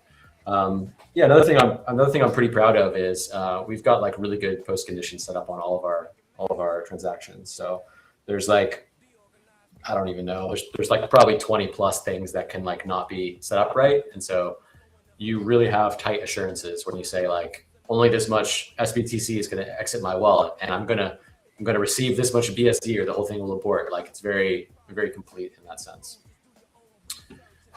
So yeah, here we go. So this is Vault 15. We just created it. There's no chart data for it yet. That has to buffer. I think that's like on a 10-minute sort of buffer time.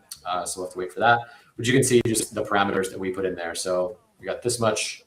I'll go off that. We got this much BSD borrowed. We got this much collateral ratio, 150%, the interest rate, and then the buffer, 47% or that equates to about 70,000 BSD. That's before us.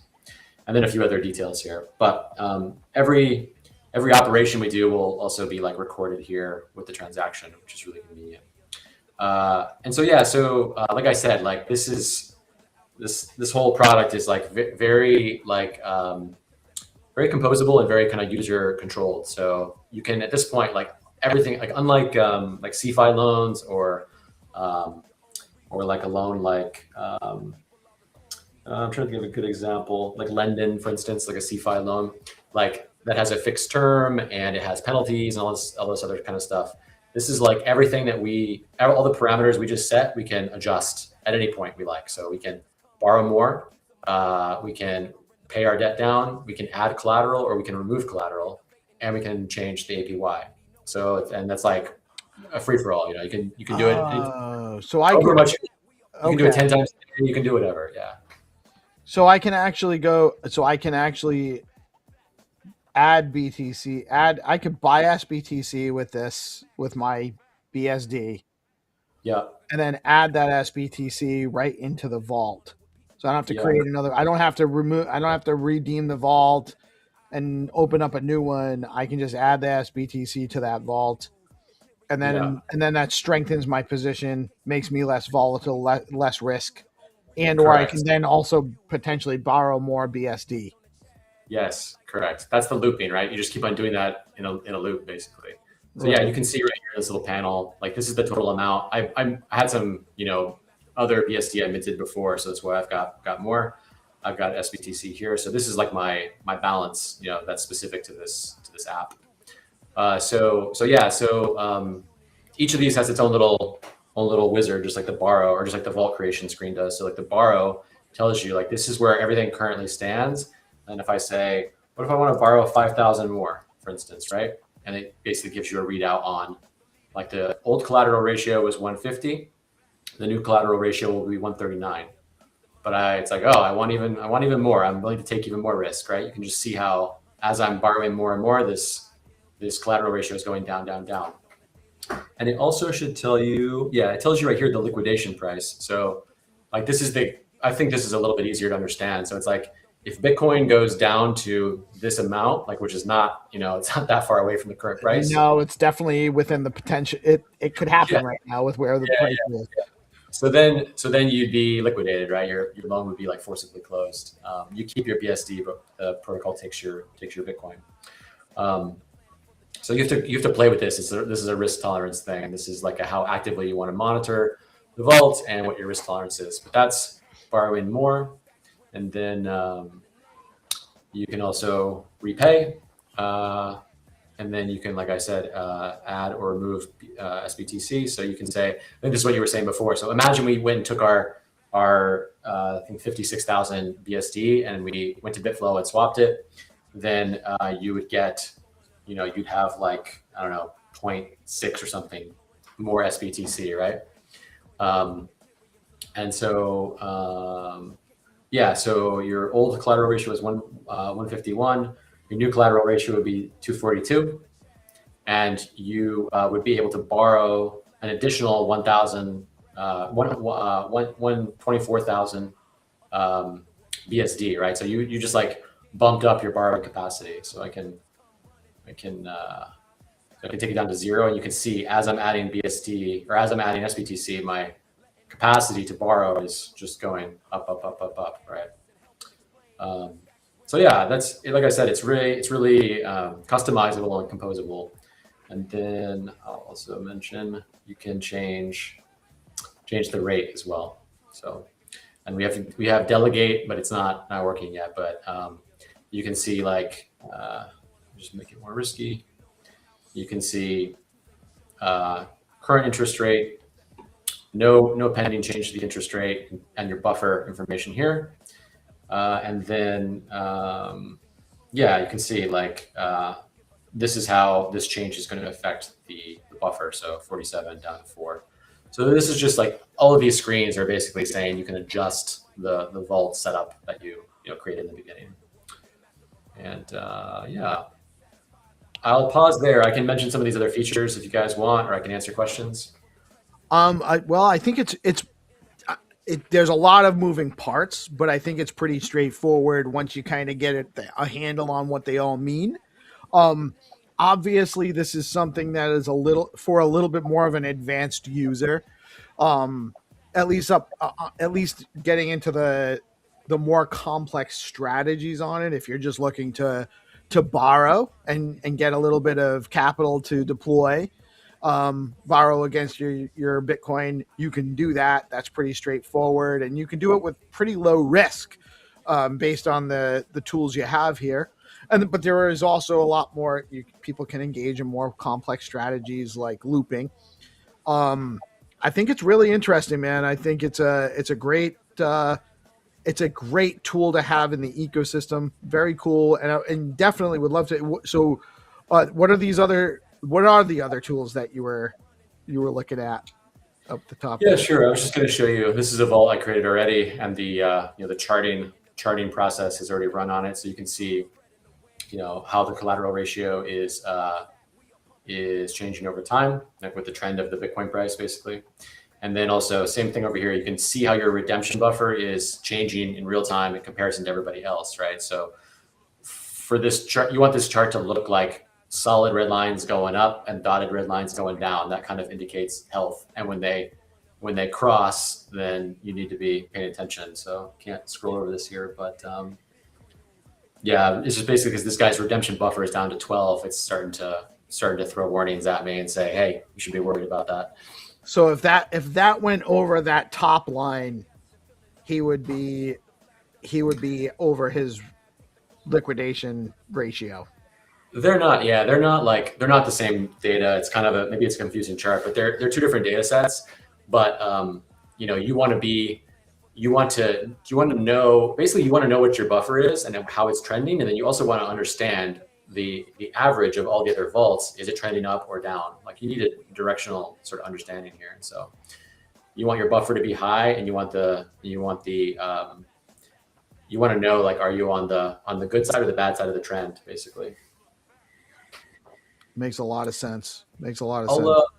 I'll quickly mention just a couple of other things. One is the stability pool, which is basically how holders at BSD take advantage of liquidations to earn some profit.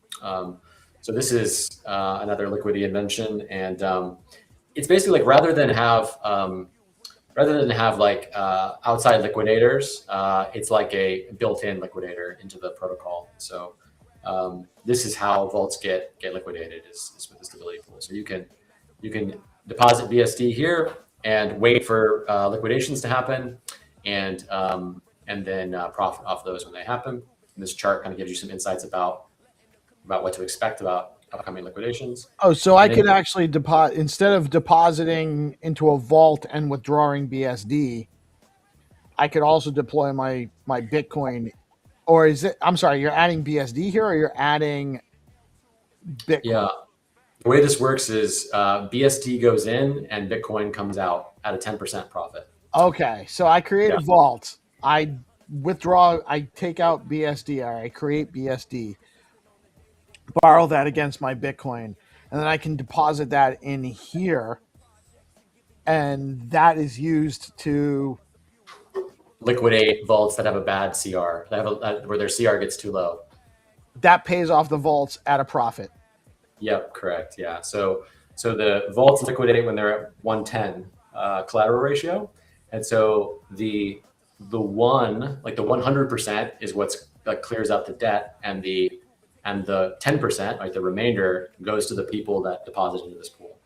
Oh, so that can be pretty lucrative.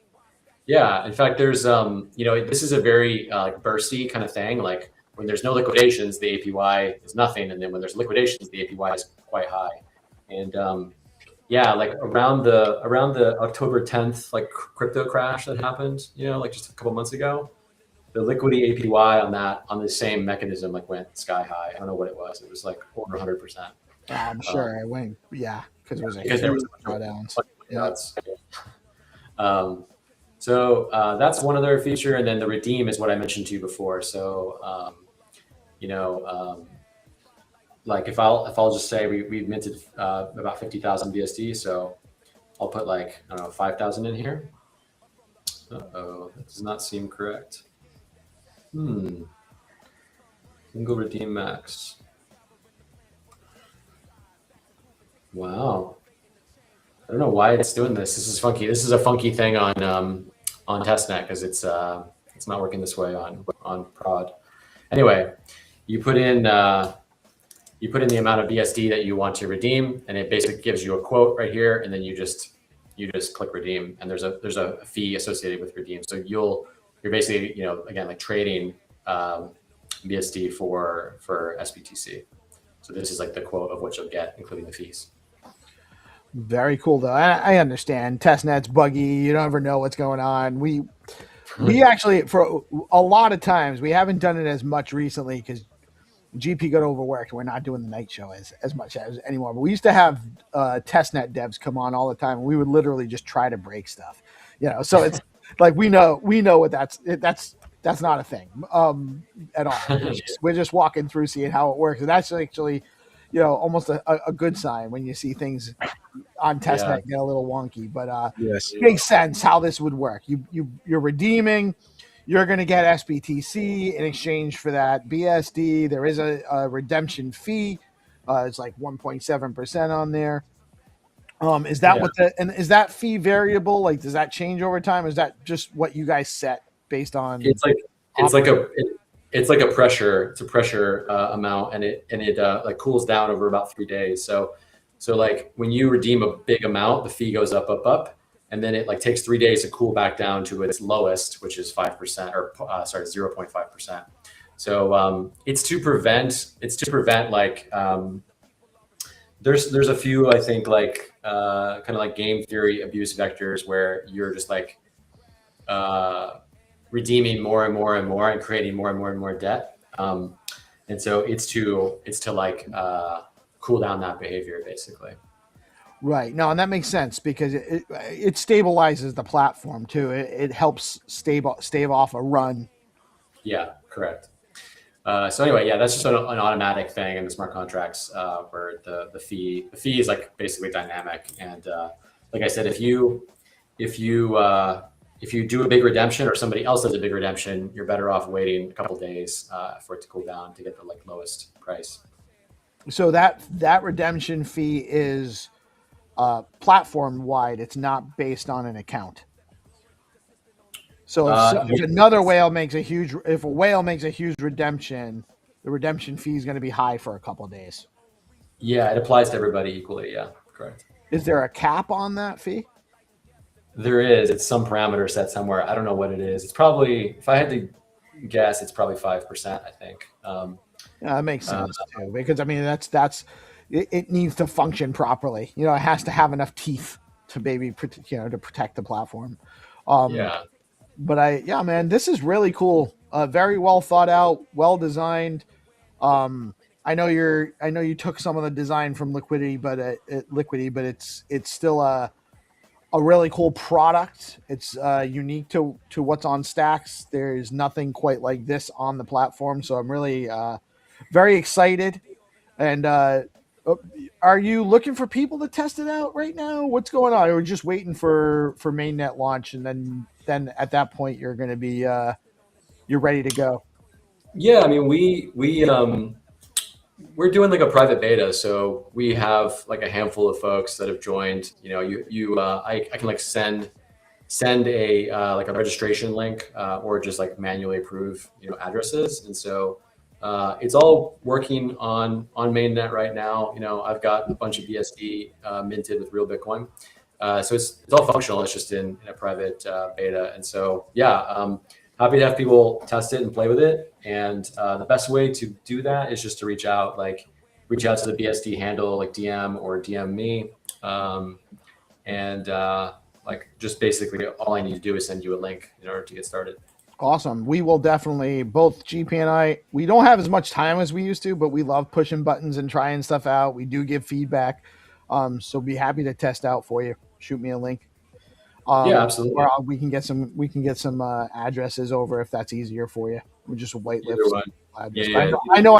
I don't always speak for GP, but I know I can speak for him on this, that he'd also love to try it out. Yeah, I want to tinker.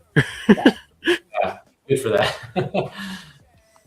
Yeah, man. Awesome stuff. We did go, I know I told you it'd probably only be about like 15 to 30 minutes. But we're chatty. We chat a lot, and you actually had a lot to go over. There's a lot of moving parts there. So I really think that this was great. I think it was a great opportunity to get our audience exposed in depth with visuals on what you guys are doing. So really awesome having that. It takes me a couple of days because of the way everything runs, and because we're on I can't even start editing clips until after the live stream's over, which won't be till later today. And then I gotta wait for the transcript to upload so I can really do it right. So it might be a couple of days before I get the full segment, but we'll also replay this a few times throughout the next couple of weeks. So it'll get a little bit more exposure to the audience on the regular for a little bit. And then would love to have you on again sometime soon when things are more mainnet full launch and everything like that too. I really think it's a great project you're working on, Jeff. Nice. Yeah, thank you so much. I really appreciate the exposure and the chance to show this off. And it's at BSD Money on X, and it's bsd.money is the website that people can go check it out now. You got docs on there and stuff like that people can go through. Yeah, that's the right two places to go look. And like you mentioned, there's a really robust documentation site. Every single thing I mentioned and said is all explained there, and a bunch of other product comparisons and FAQs and all kinds of stuff. Awesome, man. Thank you so much for joining us today, and we'll definitely have you on again soon. Like what you're working on. And thank you guys all for tuning in. We will actually be back again with one more guest, and about half an hour, Rafa is going to come walk through Fact Fund, his capsule project, and the BTC to SBTC project he's working on. So we got more live content coming on. Jeff, any last words before we sign off? No. Let's see here. I love Bitcoin, and I love working on things that enhance Bitcoin. And right on. Yeah, it's been a long road with this, and I'm just very proud of our team and what we've built, and excited to share more. Awesome stuff, man. Looking forward to more from it, and thank you for the work you've been putting in. It's really cool stuff you're working on, and it's making Bitcoin better, which is what we're all here for. Yeah, thanks, guys. Appreciate it. Right on. Thanks for joining in, GP. Always a pleasure having you as well. And we'll be back with Rafa in about 40 minutes. I'll put something on in the meantime. Thank you all for watching. Stay tuned, and we'll be back later. Y'all have a blessed rest of your day.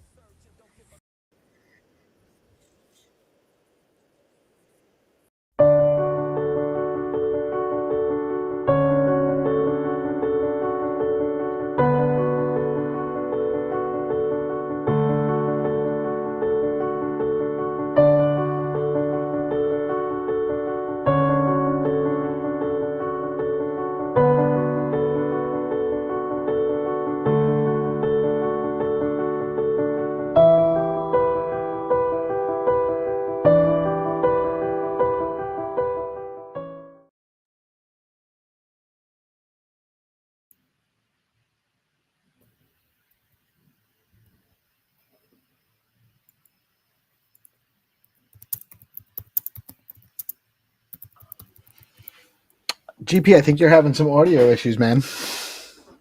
How about now? Now we can hear you. That's probably a mute button, man. What's going on, guys? It looked like you were actually like killing the intro too. It was I right. was nailing that. It was the best intro ever. Lost the time.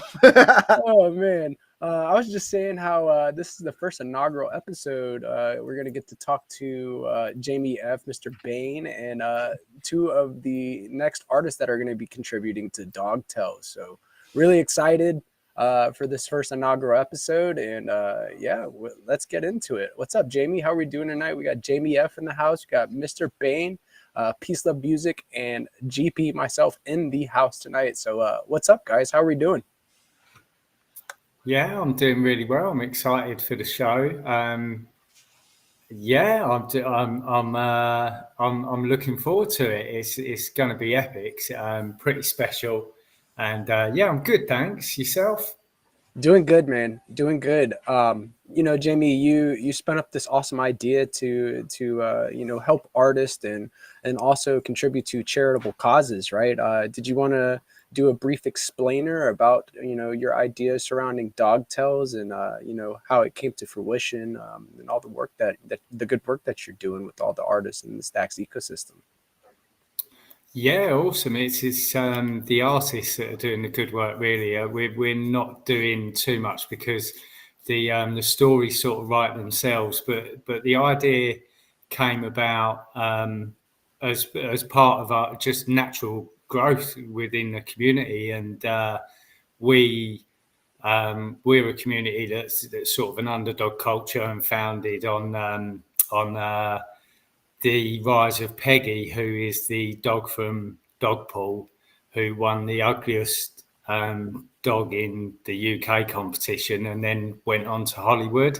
So we sort of, it's quite poetic and quite, you know, it's pretty cool. So, and we built on that with Dogtails, which is basically where we collaborate with artists to retell real life stories, which, you know, we're not short as a race of inspirational stories. And as you know yourself, being our first artist, you did the story about Paul Stamets.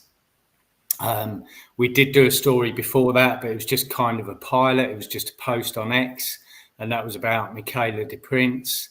And then we did Henry Wanyoke, who's a Kenyan runner. And just recently we did Fela Kuti, who's a, you know, musical, cultural, revolutionary icon. And all of these people have something in common in that they all went through troubled times and went, you know, in a much different way to Peggy, had a bit of a rough start and or had to overcome some sort of adversity to get to where they were, so and to what they did. So yeah, we've built on that, and we're now, tonight this is the unveiling of Zanetta's story, and this is very different to the ones that we've done before because this is more personal. I think it's going to resonate with a lot of people on a personal level because of the subject matter, which you'll find out soon enough. It's different again that it's a photo shoot. So everything that we've done before it's not been photographic art. It's been digital art, and yeah, it's pretty unique. And we do this to support the artists and charity. So they produced the storyboard NFTs. They're auctioned on Gamma as a week-long auction from the minute the first bid goes in. Yeah, the split is, so far, everyone's agreed to do a 60-40 split, 60% in favour of charity and 40% goes to the artists. So the collection will grow and it will feature different artists and, you know, more stories as we go. And yeah, pretty excited. It's probably the best thing so far to come out of our culture that we're trying to build. So yeah, dude, I remember whenever you first hit me up and you know, hey, pitched this idea to me, and I was experimenting with ideas and trying to find a way to you know, incorporate some type of giving back to, you know, charitable causes into my artwork, and this idea just really resonated with me. Peace, did you have something to say, man? What's up? I just wanted to on something Jamie said, and of course he's going to just give all the credit to the artist. And the artists, he's done an amazing job. The artists so far in the project have been great. He's done a great job picking great artists. But I don't want to undercut the amount of effort and work Jamie puts into this project on the regular and the stuff he's creating.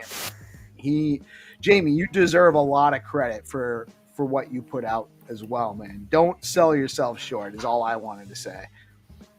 Yeah, thanks. No, I don't. I mean, I enjoy it. And I think that's the attraction with this crypto blockchain world that we're in. We get to sort of write our own stories. And it's funny because we're in an amazing age. Obviously, I don't want to digress too much, but with the dawn of AI and the things that we can all do now, there's dreams that I had when I was a kid that are now that I thought had sort of gone by the wayside that are now possibly a reality. And like doing Dogtails is just a blessing, and trying to build that community and just put those out there is pretty cool. So I do enjoy it. Yeah, I think it's a pretty cool way to get artists to collaborate on one collection, right? Like you have multiple artists that work within Dogtails, and it's just a very unique way to approach getting artists to collaborate. And I'm a big fan of the structure and how it's set up. Yeah, we enjoy it. Speaking of artists and collaboration, pleased as well to be doing this with not just yourself and obviously Peace and everything that DeOrganized has brought us, but also Mr. Bain, because he's as far I don't know anyone who's as connected in the sort of digital art world. Obviously, I don't know everyone, but he makes sort of genuine connections. Got a lot of artists follow him. So I think with this stream as well. So even though we're talking about the collection and this is a live reveal, this stream is something that we're going to do on the regular. We'll see how it goes, and it's going to be more about the people and their stories. And Mr. Bain, I don't know if you want to chime in, but I know the idea for the stream was sort of originally Mr. Bain's, if I recall correctly. It was sort of thrown out there, and we all sort of moved on it. Hey guys, Mr. Bain, what's up, man? Good morning, GM, and it's really GM at this time of the world too. Oh, nice. You're on the other side. We're on the other side. It's supposed to be sunny Melbourne, but it's been raining, and we're spring. We're supposed to be heading into summer in December, but it's not the case. So it kind of feels like UK. So I think that's what Jamie's weather's going to be like in the UK. So I don't know about Peace and GPSC. I don't know where you guys are on your side of the world. We're both on the eastern seaboard US. GP's a little on the southern side where it's cold, but not really for most people. And then up in my neck of the woods, it's about 45 degrees this morning, and that could be warmer than it gets. But ironically, the last show we did, I think it was the last show we did, Jamie was talking about how it was a sunny day out over where he is. So it's come full circle. Climate change is real. Yeah. We just don't know if it's our fault or not. Yeah, not today. Is that 45 degrees or 45 degrees 45 Fahrenheit? degrees Fahrenheit. Oh, that's cold then, right? Yeah, it's a lot colder. It's cold to me, man. I think it's pretty. Yeah. No, but my heat's on. It's because we can get up to 45 degrees over here Celsius. So yeah, that's a but hot we haven't experienced that. Yeah. No, that's a warm day. But I'm gonna actually be down in Buenos Aires, so I'm gonna get a little bit of extended warm weather for a week, going down to Dev Connect next week. So I'm excited about that. That's going to be awesome. Are you anyone else going with you? Or? No, well, I'm going down with Stacks, so they're having me come down. But it'll be a little bit different than last time when I had like the whole crew with us staying in the house in Vegas last May. That was the best experiences of my life, actually hanging out. Insane, dude.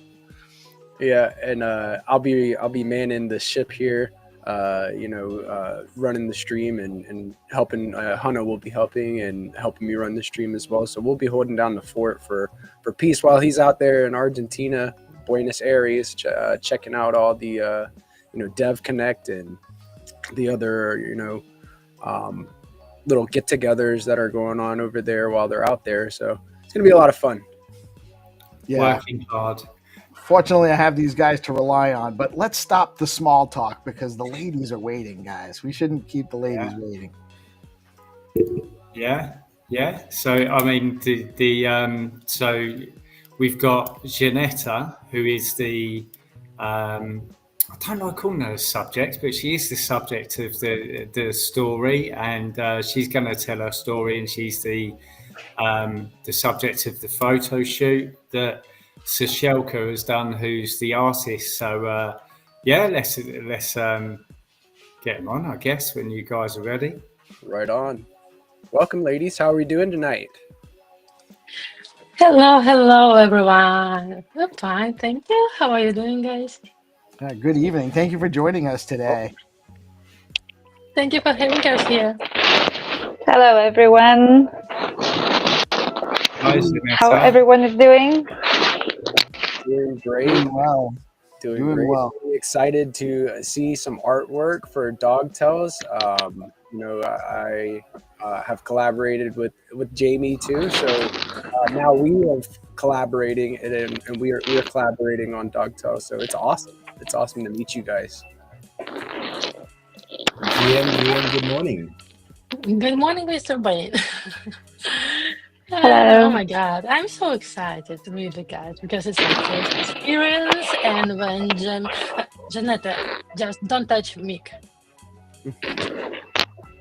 Жан, микрофон не трогай. So yeah, and whatever. Oh my God, I'm so nervous. So I'm really excited, guys, because it's like we were waiting this day so long because this, I don't know how to explain. It's this story. It's really touch myself. I mean, like, and I believe it will touch you when you will hear it. And I'm so proud of Janetta that she decided to speak herself. It's like it's her hour. It's her. It's. Oh my God! Let's just start and then we will see. Let's go. I'm really excited to do like live art reveals. That's something. It's a great idea, Jamie. I think that it's very engaging, and it's an awesome way to kind of showcase all the work that has gone into the different stories that are going into Dogtail. So this is going to be a lot of fun. Yeah, awesome. And it's even more special because we've got Janetta with us, and Sasha, I know what you mean about being nervous. I think it's just normal. It's like we're going to be fine, and we guide you through it. And I think the photos are going to speak for themselves. We've got the story as well. So with each NFT comes part of the story, which Janetta obviously wrote originally, and then we just tweaked it slightly. So. We've got all the bases covered, and I was keen to sort of find out and just sort of start really with how you used to sort of know each other, and because I don't think I ever asked that. I mean, how did you guys originally meet? Obviously, you're great friends for what you've done together and what you've worked on, but how did you guys originally meet? That's the same question I want to know too. I can say some words. So basically, Sasha, she is a very good friend of my cousin for many years, and I always heard about her, but I never just met her. And of course, the age gap between me and my cousin is 5 years. So I was a child when she was having fun with Sasha everywhere in the city and going to parties. So it was just, very like black and white. I was just too young to understand what they were talking or doing. So but life happened. I ended up in UK and Sasha too, and somehow my cousin just, introduced us, and since then we become a good friend, and I'm very happy for it. Sasha, you're a multidisciplinary artist, aren't you? I'm glad I managed to say that word. I don't usually have trouble. So you've how long have you been an artist? Where did you sort of start off? And just tell us a bit about yourself and the work you do. Oh, yes, of course. Yes, I'm a multidisciplinary artist and photographer. I mean, I'm self-taught artist. I haven't finished any, university. About art. So, and I think art was always with me. I mean, during my life, from my childhood, in school, I drew these posters for these events, but then I got, I was like an accountant, general accountant, and then I came back to art. So it's like, I always drew like these cards for my friends, for family, I used to work as a designer of metal construction, so 3D. I was there and here and there. And yes, and I can't, choose just one medium. I mean, I love, like you can see my old paintings behind me. I love digital drawing. I love photography, and I can't, I can't choose. So I decided to do everything, what I want. Yeah, it's interesting that you say you was an accountant and doing other stuff, because art doesn't always pay the bills, does it? So, but it's good to see that the way you're moving in digital space. I know you've done a lot of stuff and collabs with Mr. Bain as well, haven't you? You got the Two Worlds collab, Mr. Bain, didn't you? Recently collaborate on that. Mr. Bain, are you with us, Mr. Bain? Yes, I am with you. I am with you, loud and clear. Yeah, look, it's. I thought that this was such a great opportunity because having the collab was a way to reach out to artists, and it's a great way to to experience the creativity. Because, like, for myself, being a photographer, it's. I'm not a real artist, everybody keeps saying, yeah, you're an artist, but I wanted to experience more. So that's why we had this the Two Worlds collab, and I've been supporting Sash. We've been connected for a long time. So she was one of the first of the 6 artists to collaborate, and it's a real first-hand experience, getting into the artist world, and knowing their techniques and styles and medium, and I know it was a great experience. And then when we spoke with Jamie, it was just a wonderful way to introduce Janetta, and that's how it all came about. So I'm just like all you guys, it's the first time that I'm getting onto here and really getting to meet Sash and also Janetta, but also GPSC and Peace. It's a wonderful experience. I'm sorry that you don't get to see my face today, but I'm just moving around a little bit.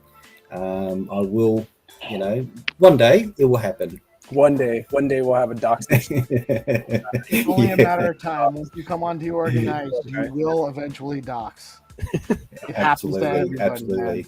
Dogtails has started to give artists the space to express themselves, and also kind of onboard new talent into the Stacks ecosystem.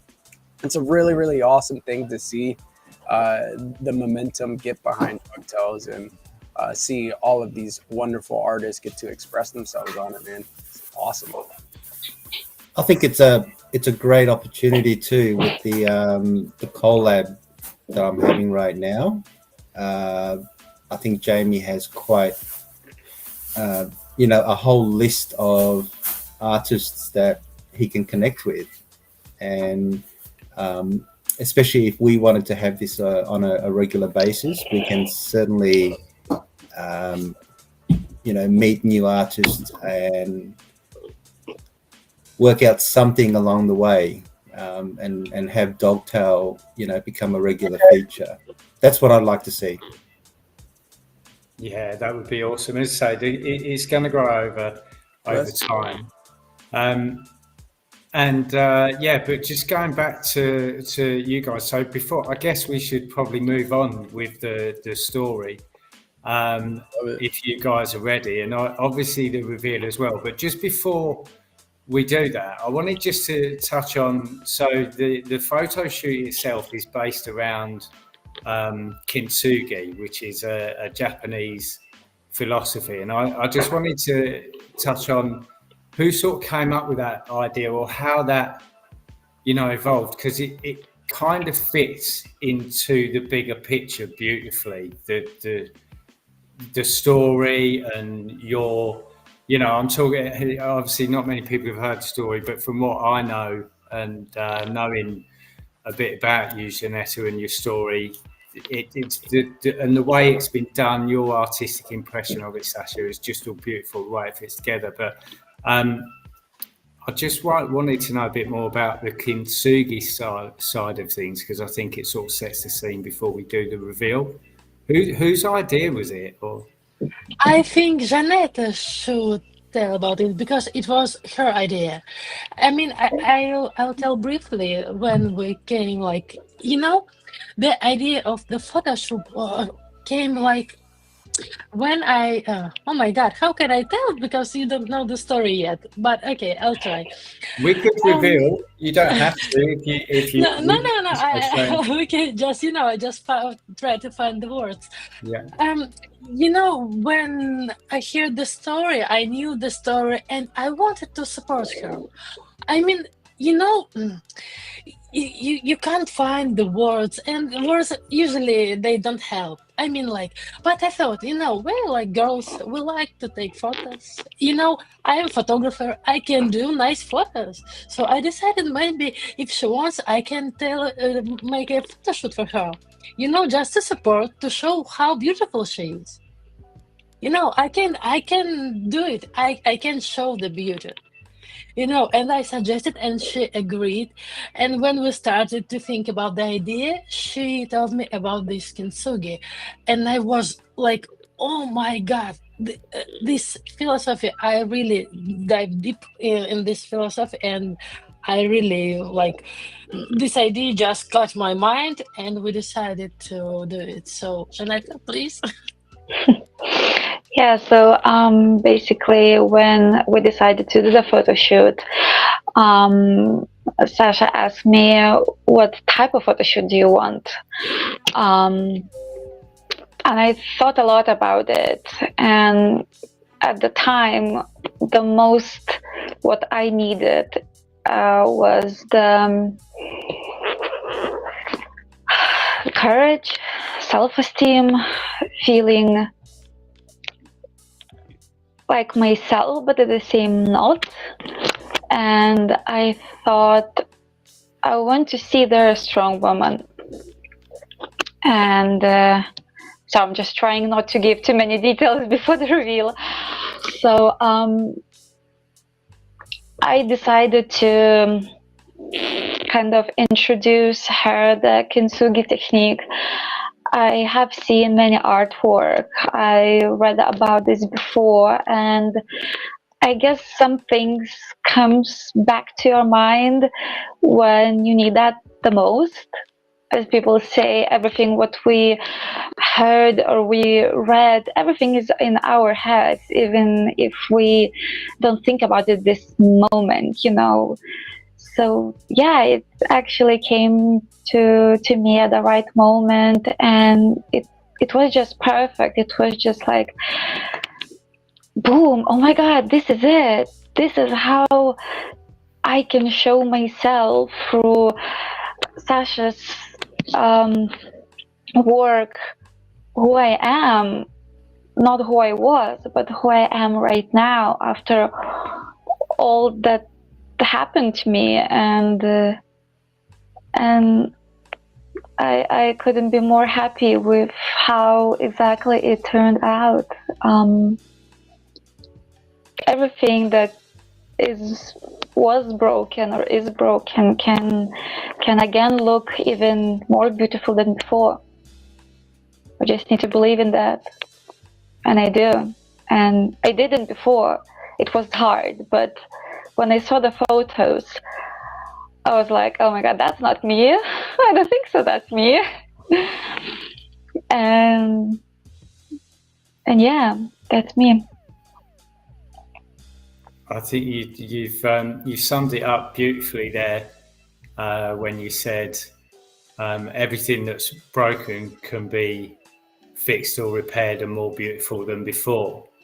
And that's for those that perhaps don't know necessarily what kintsugi is. I mean, I didn't know what it was until Sasha showed me the collection and told me about what it was. It's so it's Japanese philosophy, and it's based there. There was an emperor once. He broke his favourite ceramic pot, and at the time they used to repair them with large staples, and he sent it away to be repaired. It came back and he didn't like it, and that he asked his artists to find a different way to repair it. And so kintsugi is they repair it with like a golden lacquer, and and he said it's even more beautiful than before. And and there's been a whole philosophy sort of built around that, and I think you summed it up beautifully, Janetta. And I guess that's probably a good time, unless anyone's got any questions or anything else we wanted to talk about, to perhaps move on and reveal the first piece. And maybe if you could just sort of tell us a bit about your story as we go, Janetta. And is that okay? Yeah, of course. Should we do that? Are you ready? Are you guys ready? Yep. Oh, absolutely. Awesome. So I'm just gonna let me just get set up. Take me 2 secs. Chat amongst yourselves. I'll just get the screen share going. Well, I wanted to say that I've never heard of kintsugi myself until this story between Sash and Janetta. So just having a look at how the technique was performed. I mean, I had to go through, Google Chat just to find out what this kintsugi is, and it was just beautiful. So I'd love to have a look at the reveal right now, and just to see how it marries up with the definition of kintsugi. Well, I'm ready when you guys are. I've got the first piece ready, which each piece is titled after part of the kintsugi method, and this first piece is titled Urushi. So I don't know if you guys can see that. I have to look at the screen myself because I can't seem to share. Yeah, you're up, man. You're up. Okay, perfect. So Sash, I don't know if you want to start off, or maybe Janetta, if you'd like to start and just tell us your story and how this all sort of pieces together. I can't see the piece. Is it there? Yeah, you're sharing your cannot see either. No. You're sharing your screen, but I don't think you're sharing the right tab. Okay. Yeah. You're sharing your live screen, but not the actual let's picture. let us know when you got so unshare. We're live. That's all right. This is the organized way, man. It seemed to work okay last time. It did. I'm not sure what you did differently. No. Give me a sec, guys. Sorry about it. Not a big deal. I can't see it until I turn it on. So make sure it's appropriate. Yeah, sure. Everything's appropriate here. It's fine.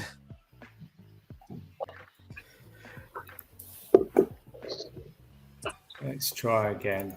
So, how long did it take you guys to produce this? Was it one shoot? Yeah, it just one shoot. You know, when we discussed everything, I just took my props in the car and just drove to Janetta's place, and we made it photo shoot. I don't remember how many hours did it take. With all the girls talking, Yes. from 2 to I guess 10 p.m. Yeah, it was. It But was we were dark. talking a lot, like a lot. Yeah, We haven't like- seen each other for a bit, and before Sasha have never been at my house, so yeah. But it was amazing. Oh wow! Time. Yeah. There it is.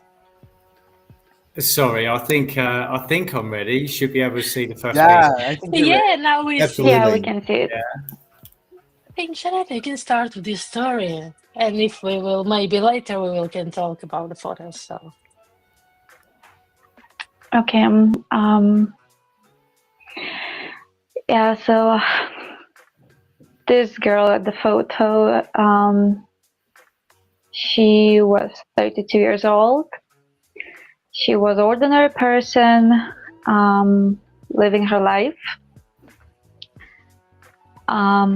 work home, you know, like every other person, and at the same time feeling incomplete, unhappy,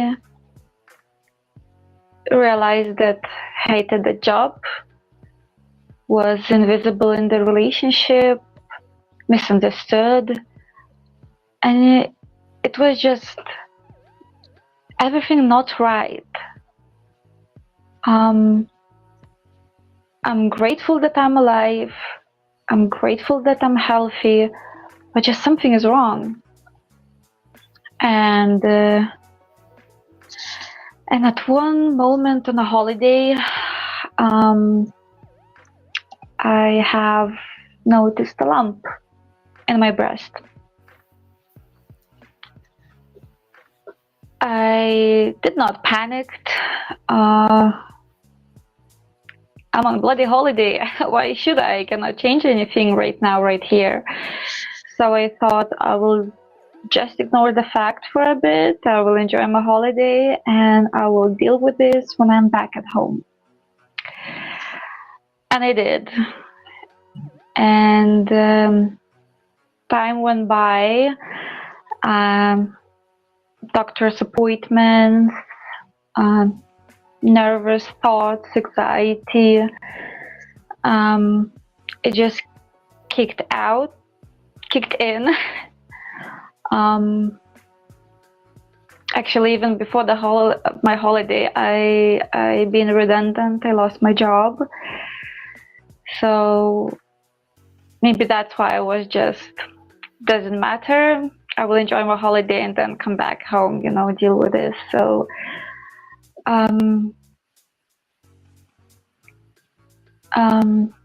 yeah, many doctor's appointments, biopsies, mammograms, all of those thoughts while sitting and waiting for the results.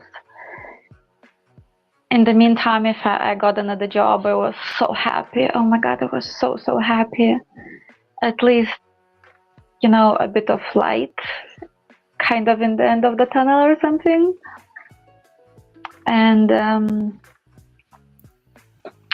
then I remember I had that appointment to find out about the biopsy results. I came alone.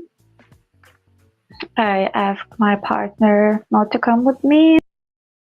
All right, let me bring on our guest. We got Dano Ferrin in the house. Dano, what's morning. going? Good morning. Good morning. Yeah. Good morning. I'll give you a brief introduction, and then I'm going to let you tell us all about whatever you want to talk about. I don't know a whole lot other than I met Dano down in Buenos Aires a couple weeks back. He was giving a talk about quantum resistance, which is a serious issue that I think not enough people are taking seriously enough. And then in my little bit of research, after I chatted with him then about coming on the show, I did a little bit of research, which oftentimes I do no research because I want everything to be authentic when you're talking to me. But when I was doing, just kind of find out how to best present him, it seems like Dano's an OG developer in crypto and a bunch of projects. He's been around the block a little bit. He knows what he's talking about. So I'm super excited to have him here today to share his wealth of knowledge. With that, Dano, tell us about yourself. What's the most important parts of your background? Because there was too much for me to pin down. Yeah, I've been around for quite a while. I'd say I'm early. I'm not OG, but I'm really early in some of this stuff. Before this crypto stuff, I had a previous life as a desktop developer in Java. And that's really kind of what got me into Bitcoin. I was working on, there's this thing called graph analysis where you take, dots and lines and you connect them together. And there's really fancy algorithms from this one company that I wanted to try and use to lay it out cool. Because there's this new framework called JavaFX. It was entertaining tech for me, but I needed some real data to lay out some of these graphs. And that's about the time that Bitcoin hit its $1,000 hit. And so I started reading up on some of the Bitcoin libraries and said, you know what, UTXOs, there is these acyclic directed graphs that I want to like kind of render on this graph algorithm that I've been working on. I wanted to see what it looks like. And that really just started my descent down to the rabbit hole. I generated it for a Coinbase hackathon. I used that as a forcing function to get me to finish to build something. So I built a little program where you could graph your UTXOs. I briefly thought about building a forensics company around it, but I just don't have the government contracts. And having been on both sides of the forensics bit, it's kind of creepy. It's not too comfortable. So I sold it off to someone for a chump change. And then I spent nearly 3 years at Google thinking, you know what, if I work at Google, I can get this blockchain stuff out of my system. Didn't work. At Google, every few years, you kind of like switch, unless you're like going, super staff engineer and you're going to be committed to this feature for life. Every few years, you tend to switch groups. And it was about the time that I started to need to switch groups because we had shipped our products that we needed to do. And that's when a recruiter Consensus called me up and said, hey, do you want to work on a Ethereum client? It's written in Java. And I've been following it the entire time I was at Google. And I'm like, yes, I do. So it wasn't too much of a hard sell to get me to work at Consensus. I started working there. The client I was working on, this was before it was called Hyperledger Besu. It was called Pantheon. And the idea was it was going to be an enterprise Ethereum client. And at the time, that was a great idea that needed to be explored. And we needed to figure out exactly what was going on with it. So we spent a lot of time. We brought Besu up to, we named it eventually to Hyperledger Besu because Pantheon, the name was taken by some other project. And we joined the Hyperledger project, got it up to active status, got Hyperledger Besu up to fully functional, fully performant mainnet basis. And about that time is when COVID crash hit. So I had been working on some deep database layer stuff, trying to improve the speed of our performance to build this monolith trees thing. I'm working on that database and throwing in COVID. Kind of burned me out, and there were some changes going on in Consensus, and I'm like, this isn't quite my vibe. So I spent a few months at Reddit. They had an idea they were working on. Community Point, some of you older people may remember that, where they're going to take all of their Reddit karma and move it on chain. There were scaling problems at the time, like just about every crypto project. But I think the bigger problem that Reddit had at that time was they were in the process of going public. So anything that had just the whiff of legal problems got the kibosh really quick, because what was more important was that Reddit survive and go public. And that was totally the right business decision. So it was kind of a rough stay there. And then I switched over and I worked at Hedera. I spent almost 3 years there at Hedera as well, and upgraded their EVM. They had a really old version of EVM. Their focus wasn't really EVM. They had this really fancy consensus algorithm called Hashgraph that's leaderless. You don't need it's not like you need to have one person in BFT, everyone build it together. There's some really fancy math behind it, but what they needed was to improve their smart contract system. And being in Java, I worked on Java and Besu, spent time improving the EVM there, and bringing it up to standard, bringing it up to snuff, and bringing features where I could integrate their native token system to where they could then do DeFi on Hedera with native Hedera tokens. So that was my major contribution there. And then I took about a 2-year detour, part-time at Hedera, part-time on my own, I'm trying to get this feature called EOF finished. People may have heard about that. It went the distance. It's one of those features. I think Ethereum development and research is a problem sometimes. Features kind of languish, and they don't know if they're going to ship or if they're going to get killed. So when I started working on EOF, I thought it was going to solve a lot of key problems at Hedera. And then I saw that it was really pointing to some key problems at Ethereum as far as the governance. And so I made a commitment when I left Hedera. I'm going to spend the rest of the year on this, and I'm going to bring clarity to EOF. It's either going to be shipped or it's going to be killed. And that actually leaked into 2025 because it was in the process of being shipped, but ultimately it wound up getting killed. And I'm not fine with that. And my goal was to bring clarity to it, and I think it helped Ethereum in its process of figuring out what it's trying to do. So after that, after I worked on EOF, I started looking for other things that I wanted to work on. I was briefly in a prototyping group at the Ethereum Foundation. But eventually I got contacted by Ron from Tectonic, and Tectonic is working on, we're in stealth, so I'm only going to reference what we have on our webpage, quantum secure defense tech. Working on quantum cryptography, learning a lot about the quantum threat. And this is some very important stuff that we're doing. I really want to talk about it once we go public, some of the stuff I'm working on. But quantum's really been the next rabbit hole I've been going down. There's a lot of great opportunities for it, and there's also, more importantly, some important things we need to do before we really chase the brass ring and try and do all the real fancy stuff with quantum. Probably the top level line is that quantum is on track to basically destroy elliptic curve cryptography in all ways, shapes, and forms that it's used. It's kind of scary when you think about it. So, and it's only a matter of time, by the way, right? I mean, it's definitely happening. The only variable is when, and if it happens sooner than we expect, it's going to be it'll be catastrophic for crypto. Right. And so, like all things quantum, there's not much certainty when it's going to ship. It forms like this bell curve. So a couple of weeks ago, one of the I think it was Scott Aronson was his name. Someone who's been in the crypto industry for a long time, not the crypto, the quantum field for a long time. He kind of has a reputation as a timeline skeptic. Says, hey, yeah, this quantum stuff is cool and awesome and everything, but it's going to take forever to ship. We don't have the technology. A few weeks ago, he combined his change of position in a joke. He was kind of making a joke that, we don't know if there's going to be presidential elections next. So he said that we're going to have a computer implementing Shor's algorithm before the next presidential election. And he kind of hedged that and said, yeah, 2028. And that got a lot of people talking. Now, a couple of things, put some caveats in what he was saying. If we have a quantum computer that runs Shor's algorithm and it factors the number 15, that meets the standard. But even that is a huge milestone. Because the quantum computing, it was an idea that came up in the early 80s of a new way to do computation, to use quantum mechanics and all the weird fancy stuff about how quantum mechanics work together. But it took about 10 years before someone figured out an algorithm that would actually use quantum mechanics to be useful rather than being an academic curiosity. And that was Peter Shor, and he came up with Shor's algorithm. And it solves a rather difficult cryptography problem, which is how do you factor large numbers? RSA at the time that he invented this was the number one cryptography, public key encryption cryptography. And all cryptography depends on algorithms where there's an easy part and there's a hard part.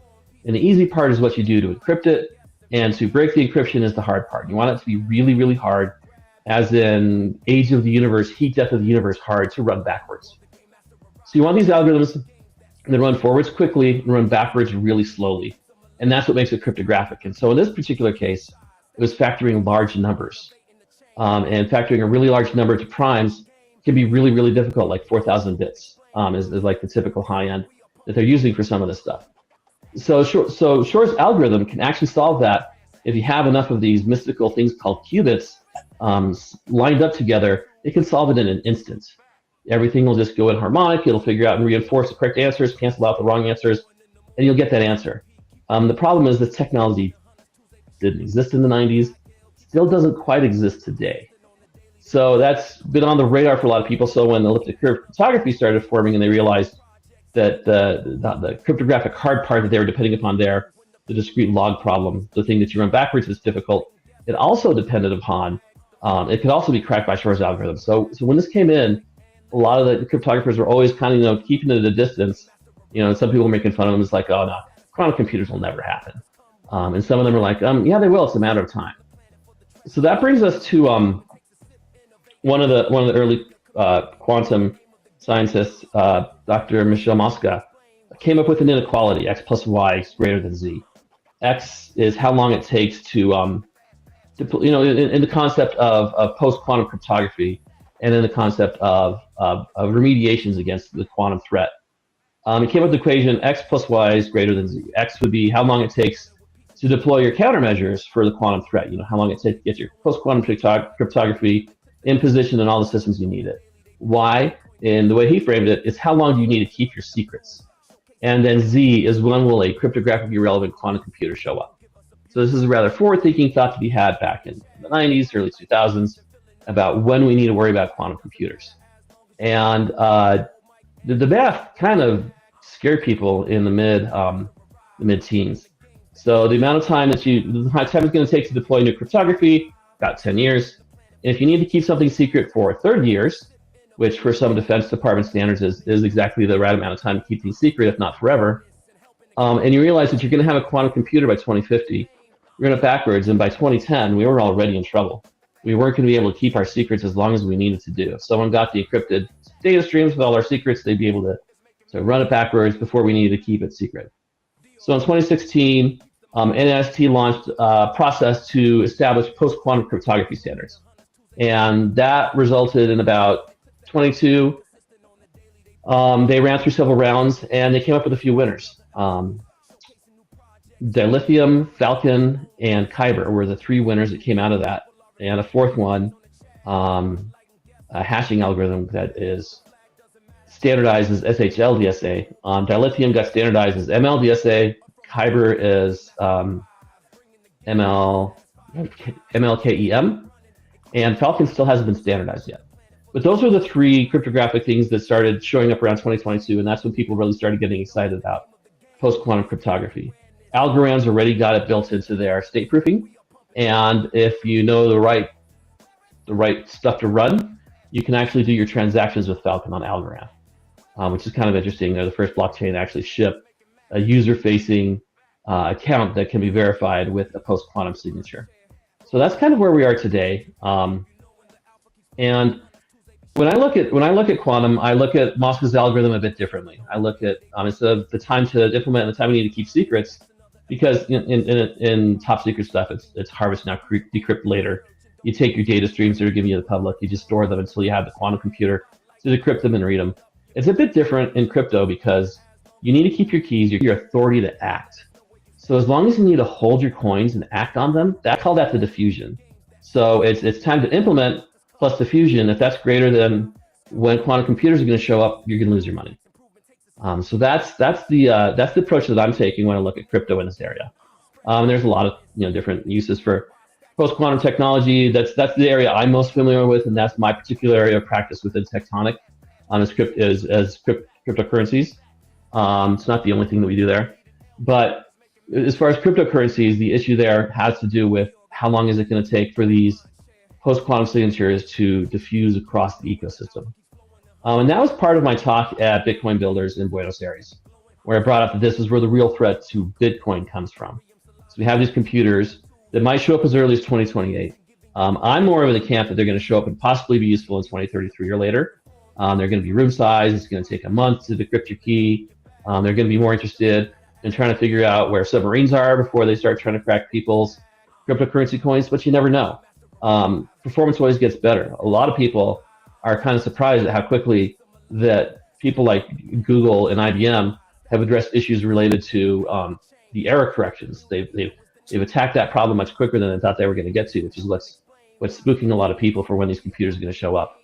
They're using techniques that I don't really understand involving things called qubits, logical qubits, decoherence. But the short answer is they can run these quantum calculations instead of in an instant. They can run it in a month to get the answers to crack these things. So the impact there comes in when you have your keys, your quantum keys, your keys that are subject to quantum attack. How does that affect a cryptocurrency ecosystem? And I think Bitcoin and Ethereum are the top two. And they have two very distinctly different ways that I think they're going to go about it in the next 5 years, 5 to 7 years, to address this threat. Bitcoin is famous for not changing things unless they absolutely have. In that case, to persuade people that they absolutely have to change this is going to take a lot longer. But then you also got, go ahead. That's the conundrum, right? How do we, until once the threat becomes apparently absolutely have to, it's too late.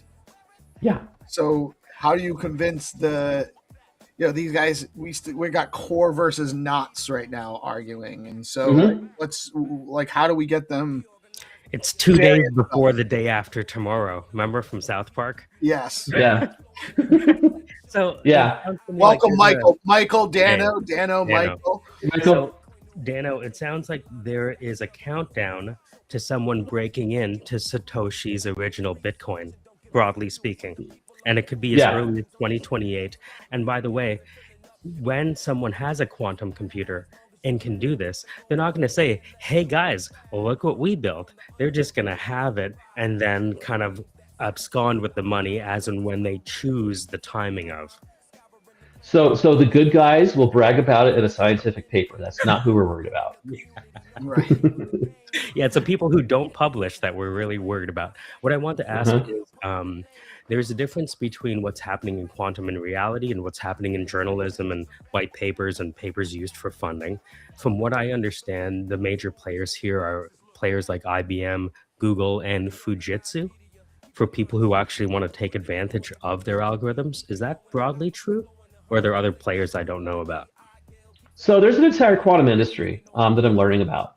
Quantinuum's announcing a chip today that I'm going to tune into their live stream and figure out. They're a company based here in Colorado. Was there as well, yeah. Yeah, Blue Wave. So there's a lot of smaller companies that are producing these devices. So one argument that people might make that these are only going to be, these are going to be Defense Department computers no one's ever going to get access to.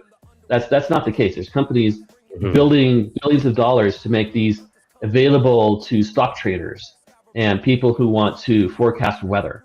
So the retail distribution of these quantum computers is presumed. They're going to be out there. You can't just presume that it's like a nuclear secret. No one's ever going to use it.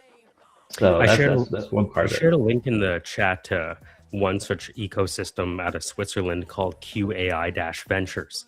And so there are entire ecosystems with capital looking to be the ecosystem in this space, because this is the level of investment at sovereign wealth, is it not? To actually do this? Right now, probably. What is needed right now is basic level engineering. I think so. When Scott Aronson's epiphany, one of the things that he said was that there doesn't need to be more breakthroughs. It's just engineering work to grind this down and make sure we can get performance fast enough. Sorry, does that mean that this needs to be open source in order to really happen fast? What do you think about that argument? So that's an angle I really hadn't thought of before, because some of these computers, without a doubt, are going to have patents. There's going to be huge patents on some of these, and that's going to slow things down when it comes to open sourcing. Right, but if you look at how Linux worked, Linux became the most secure kernel on the planet precisely because of how they developed it. If you look at what Jim Keller's doing with TensTorrent and betting on RISC-V, they're betting on open standards beating the closed patent standards. That's why I say, you believe that for this to really move forward, it needs to be engineered in an open source way to take advantage of the speed and resilience that Linux and Ubuntu have and everyone else. So there's a couple of parts of the industry that are going to impact this. I don't know much about the actual physical quantum computers. I'm more tuned into my particular line of work into post-quantum cryptography.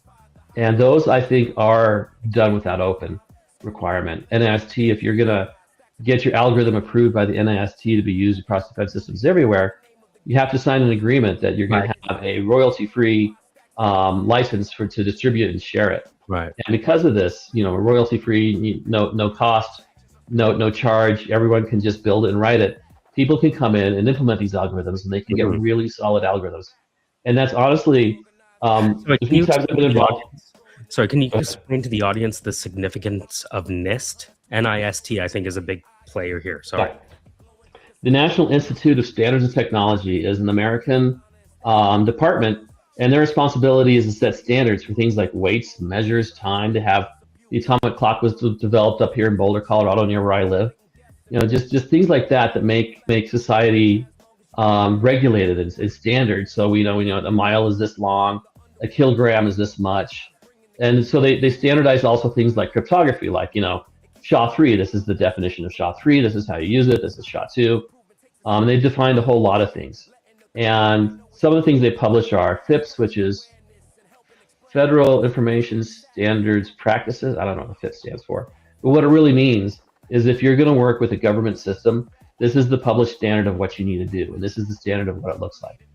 So these cryptography algorithms that they brought three through, they're in the process of trying to bring more through. These are standards, FIPS standards, and this is the way that you do it. This is a clear definition. And by making them require to be royalty-free, patent-free, unencumbered, it allows a whole ecosystem of these libraries to be written, and they become stronger. The few times I've been involved in trying to get encryption precompiles through on the Ethereum network, one of the concerns coming through testing is what's the quality of the particular library we're using. And what we found is the more standardized it is, the more people that use it, the more there's a spec and utility, the stronger those particular libraries are, the more resistant they are to things like crashing and side channel attacks. And so you make it open source and free and available, and you make everyone use it. And if I come up with an improvement, like there was a patent that used to cover SECP 256K1, where there was like a 40% speed up that came just from that. So when that patent expired, Bitcoin Core immediately put it in their code. Everyone started using it, and everyone's using that code, and things just got better. So when things are uncovered and open to everyone to build it, and everyone can share their secrets, and there's the spirit and the intent that I've done an improvement. If you think it's valuable, please you use it too. You integrate it in your software, and I'll integrate yours. That sort of working together and builds a much stronger lattice, because everyone's out there trying to iron sharpens iron. So the open source technology and the post-quantum cryptography, I think, is really going to be valuable.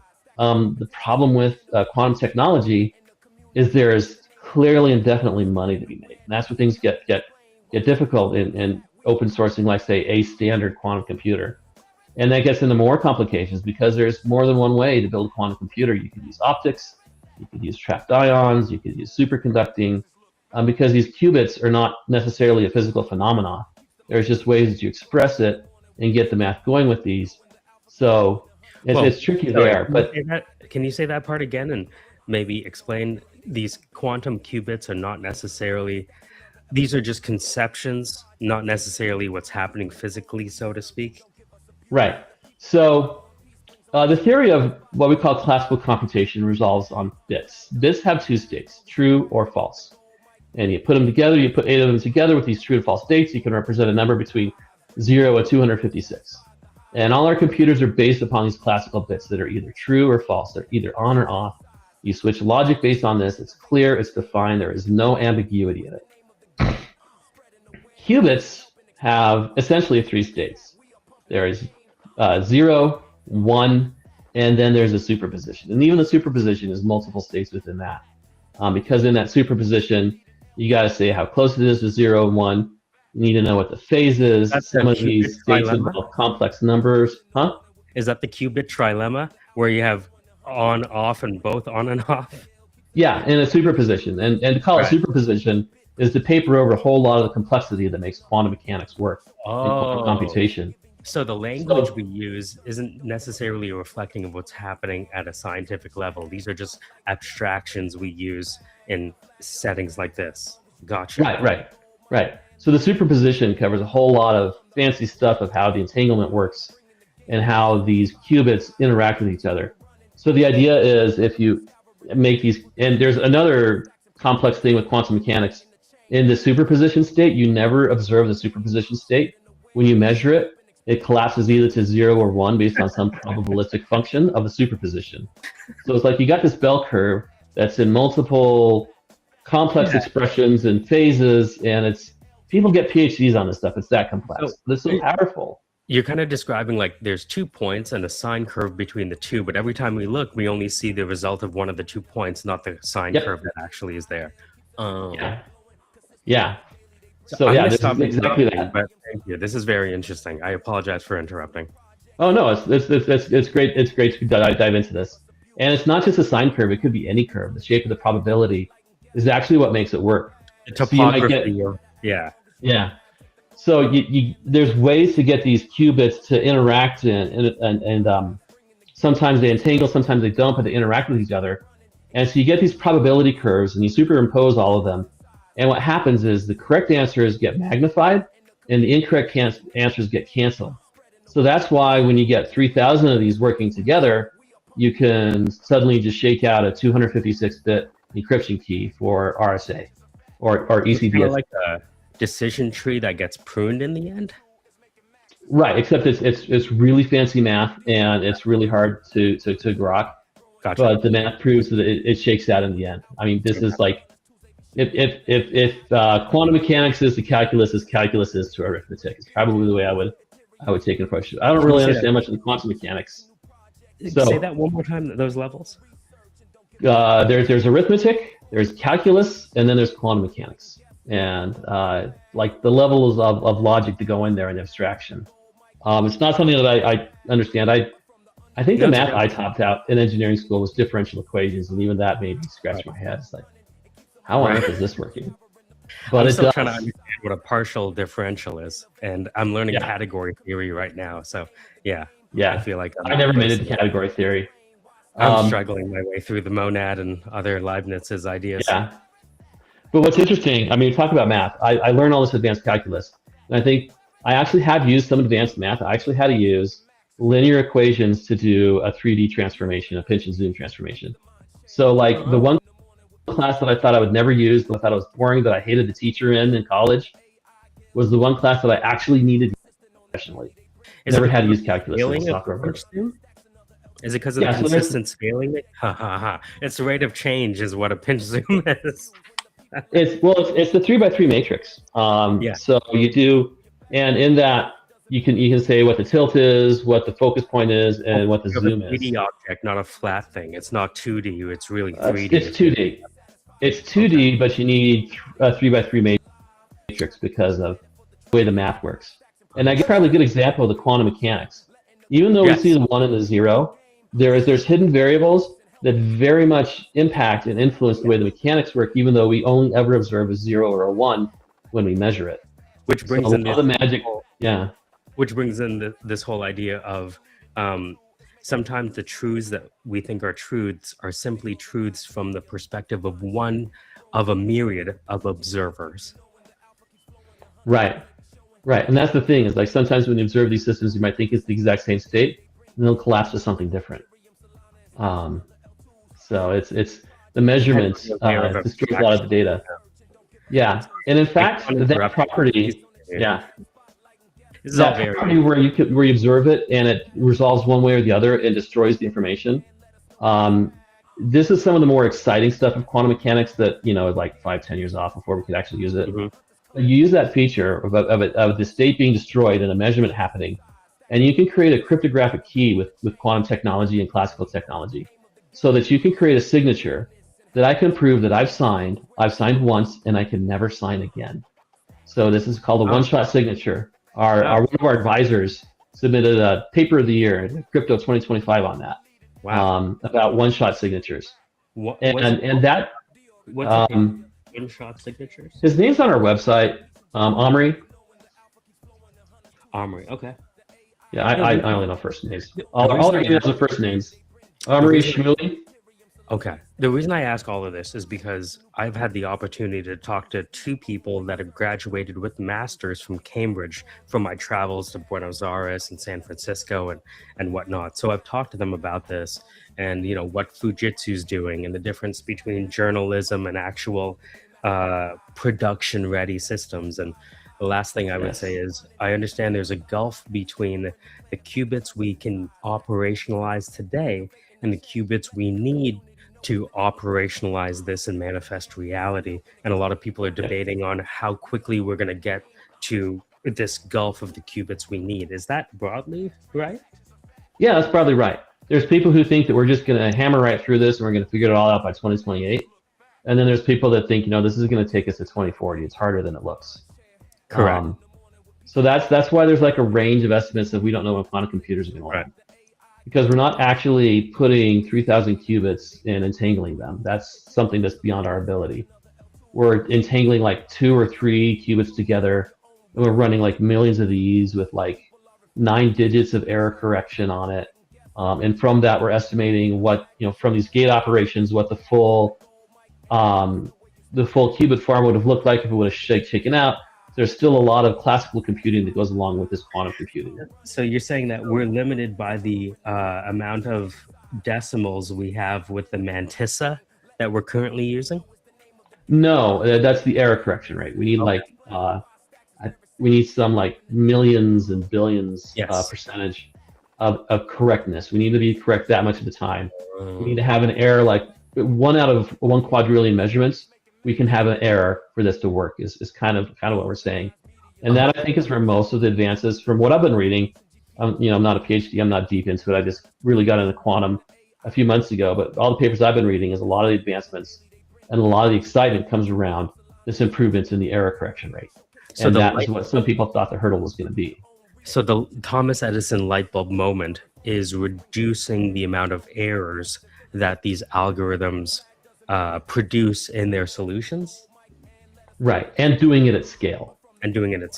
Ciao. Yeah, and one of the critics' papers that I read, they said, "Great, we can do this, but the number of qubits you're going to need is that going to fit on a chip that you can cool? Because you've seen these quantum computers are these chandeliers.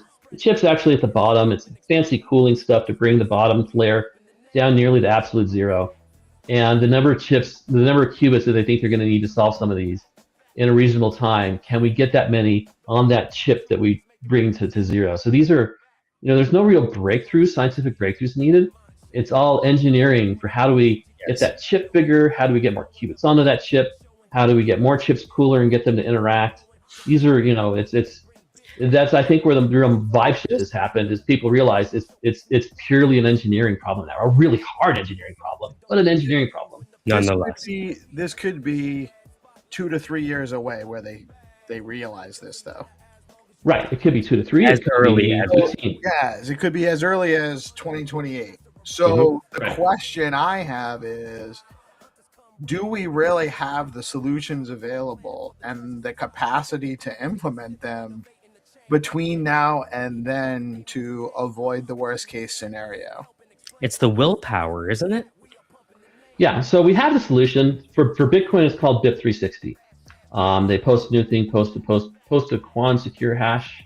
I can't remember what Hunter Beast called it, but you basically take these NIST algorithms and you make them eligible to do public key signing. I think MLDSA and SHLDSA are the standardized ones that would go on the spec, and that's what would go into Bitcoin.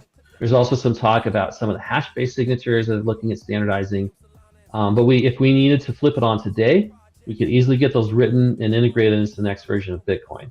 But writing the PR is the easy part. Does it automatically change everybody's wallet addresses? No. So it's not it's a big problem because how do you get Satoshi's wallet to not be exposed? Because it's exposed now. Right. So you essentially have to transfer all of those funds to a new wallet address. Right. And that's where where my phrasing of Moscow's inequality is, the time to implement plus the diffusion across the ecosystem. How many people are going to move their coins to a quantum secure address? And as he pointed out, some of them might never, because it's based on some accounts, Satoshi has lost the keys to those. Or if he hasn't lost them, he's letting that rumor spread around quite a bit, assuming Satoshi's still with us. Because of the Shamir stuff, yeah. Still around. Yeah.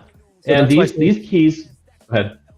That's why I say in the beginning, there is now a countdown to who's going to abscond with Satoshi's money. Right.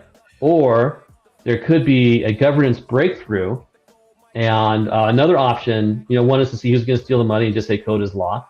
But another option is to set a date, set a red flag date, and after this date, all Bitcoin nodes are going to disrespect ECDSA signatures. You're never going to see another ECDSA signature on chain, and that will effectively burn Satoshi's coins and burn everyone's coins who hasn't brought them forward. So that's why it's controversial. But if you set this date like 4 or 5 years in advance, it should be enough warning for people to move them if they want to keep them or if they want to burn it. Software companies do that when they say, look, we're sunsetting support on Oracle 8.11, so we have to move to 9.I by 2027. Right. Well, that's the only way I see to secure the network. Otherwise, because if the Satoshi wallets get drained, that's going to have a huge detrimental effect on the entire network because of the price impact. Like, it just won't, so it has to be. There's no other way around it, is there? It depends on who gets the coins. So there's the possibility that has not been completely disproven is that Satoshi has his addresses, he has his keys, and he'll just move them. That's like the absolute best case scenario. But there's a lot of people and there's a lot of credible reasons to believe that those keys are gone and never going to be retrieved. And I could see him burning it for the good of the network, thinking that this will never be a problem, and never thinking that quantum computers would actually be relevant in time to crash the system. But when he was doing stuff out to 2198 to say how long the curve was the payment payouts was gonna come, you surely would have to think that he was thinking longer term with that. I don't think he would burn the keys intentionally. But he could have lost them in a server upgrade. It's it'll be curious to see how this goes, but because of the worst case scenario prediction, it seems like this is really an imminent problem that we need to get resolved sooner than later.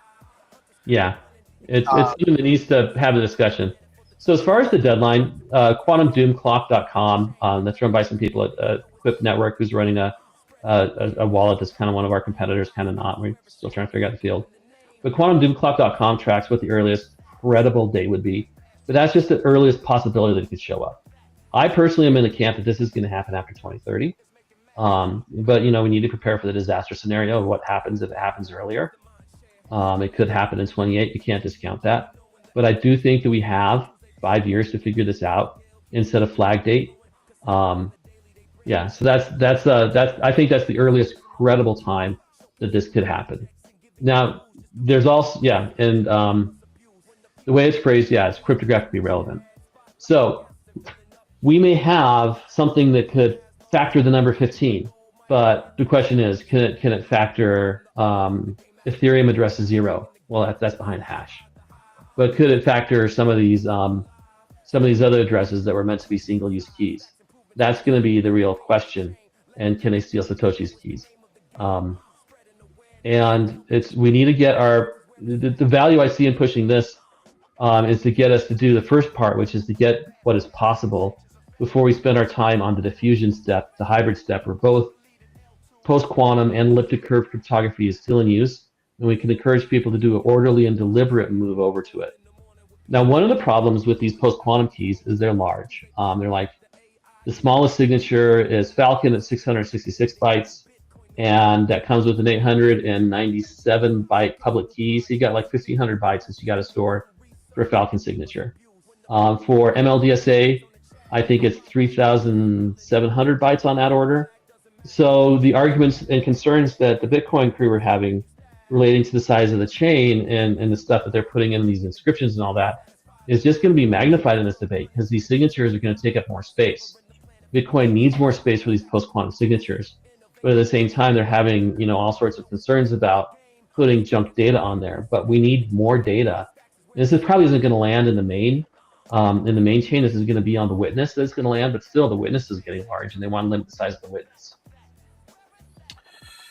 Very interesting. So it's a problem. There's a lot of people that know that there's a problem. There is a solution, but who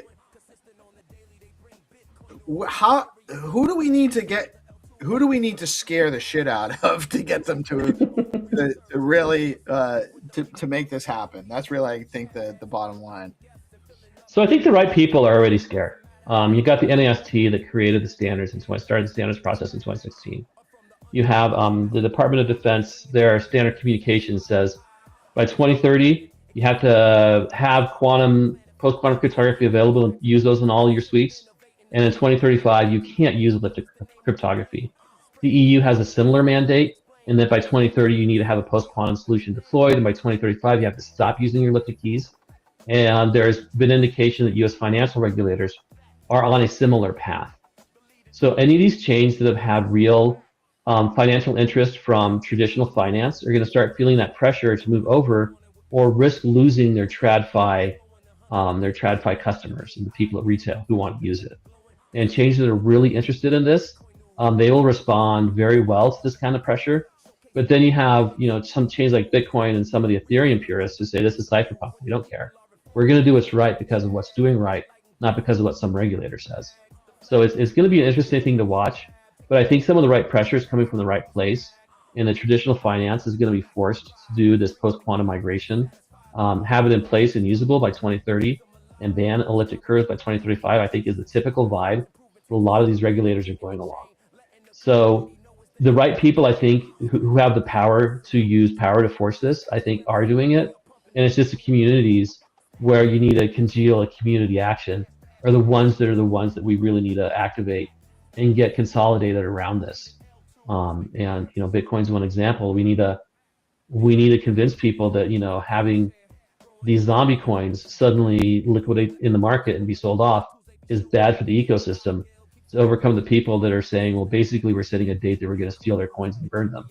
I mean, that's like, this is the good old trolley problem. Do we ruin it for everyone, or do we burn a few people's coins?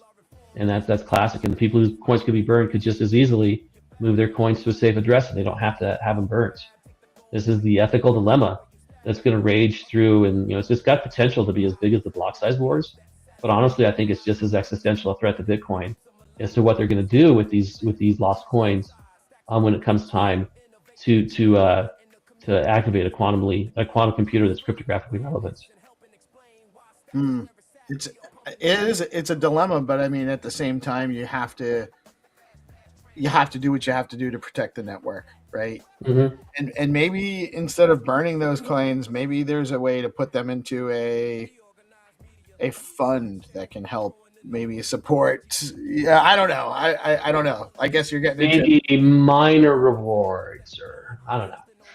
Yeah, like something that actually helps the network rather than just burning them. I mean, burning them obviously helps everyone else that's holding, right? Because it increases the value of your coins. But I don't know that eliminating a huge percentage of the coins in the ecosystem is really that'll have other impacts too that we are maybe not just price impacts, Because I'm sure someone's going to pitch. People are concerned about the schedule, the emissions schedule for mining, and I'm sure somebody's going to make a serious pitch about this. Well, let's just, after that flag date, we steal all the coins and we put them back in mining, and so we change the curve of the mining so that the number of Bitcoins that are out there is still constant. And I don't think they're going to win, but I think there are some people who can be able to make a serious, legitimate argument that you should take those coins and return them to miners through mining. And just supplement the mining. Spend the mining. You can actually even just spend the sunset on mining rewards. Right. You could extend it. You could bump it up. You could send it back 4 years. There's all sorts of things that you could do with it. But that's going to be one of the things I think they're ultimately going to lose with it. I think if I had to make a prediction, either they won't be locked out, or they'll just be disrespected and they won't be able to be moved past a certain date. So they'll either be functionally burnt, or they will people transfer them out. That's what I think is going to happen. There's one possibility though that I think is unique, is the possibility of zero knowledge proofs.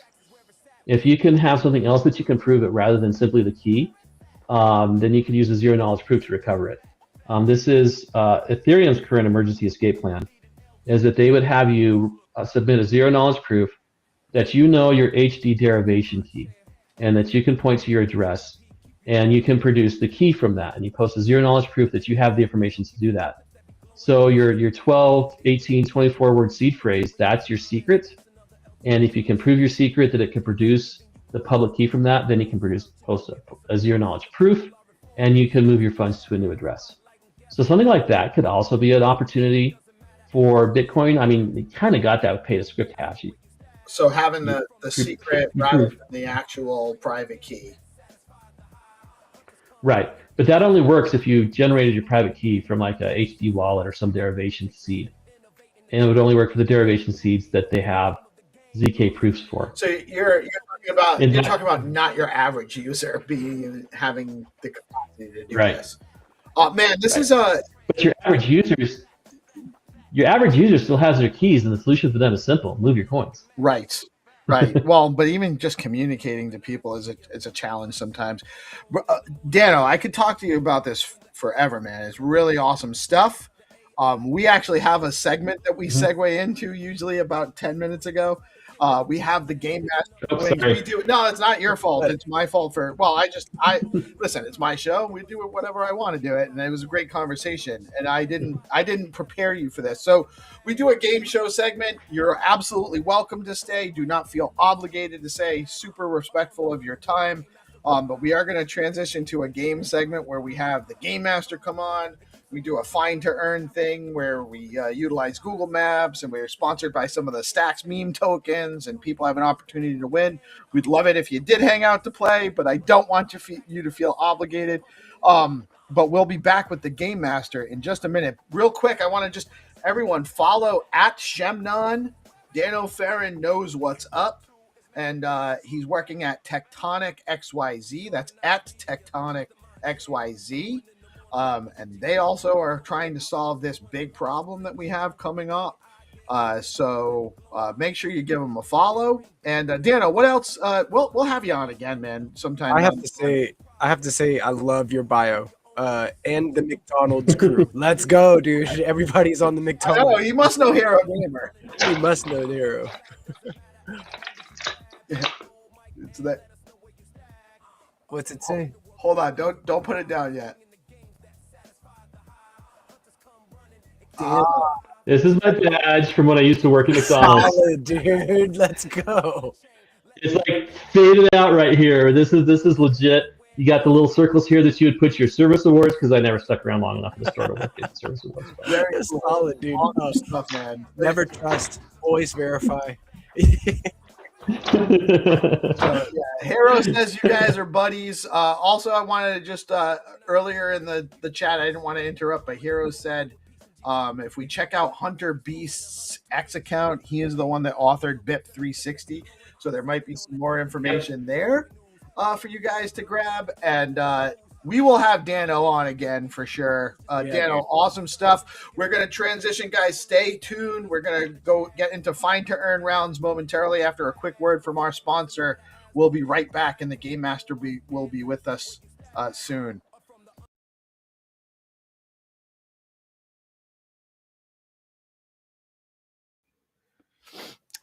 Hey, my friends, it's your old pal Peace Love Music here, and we're breaking in. We have Dream Chasers, one of the guys from the project Sweeper. That is a DeOrganized project. He's going to come on and give us a demonstration for his project. So let me see if I can get him on here. Here we go.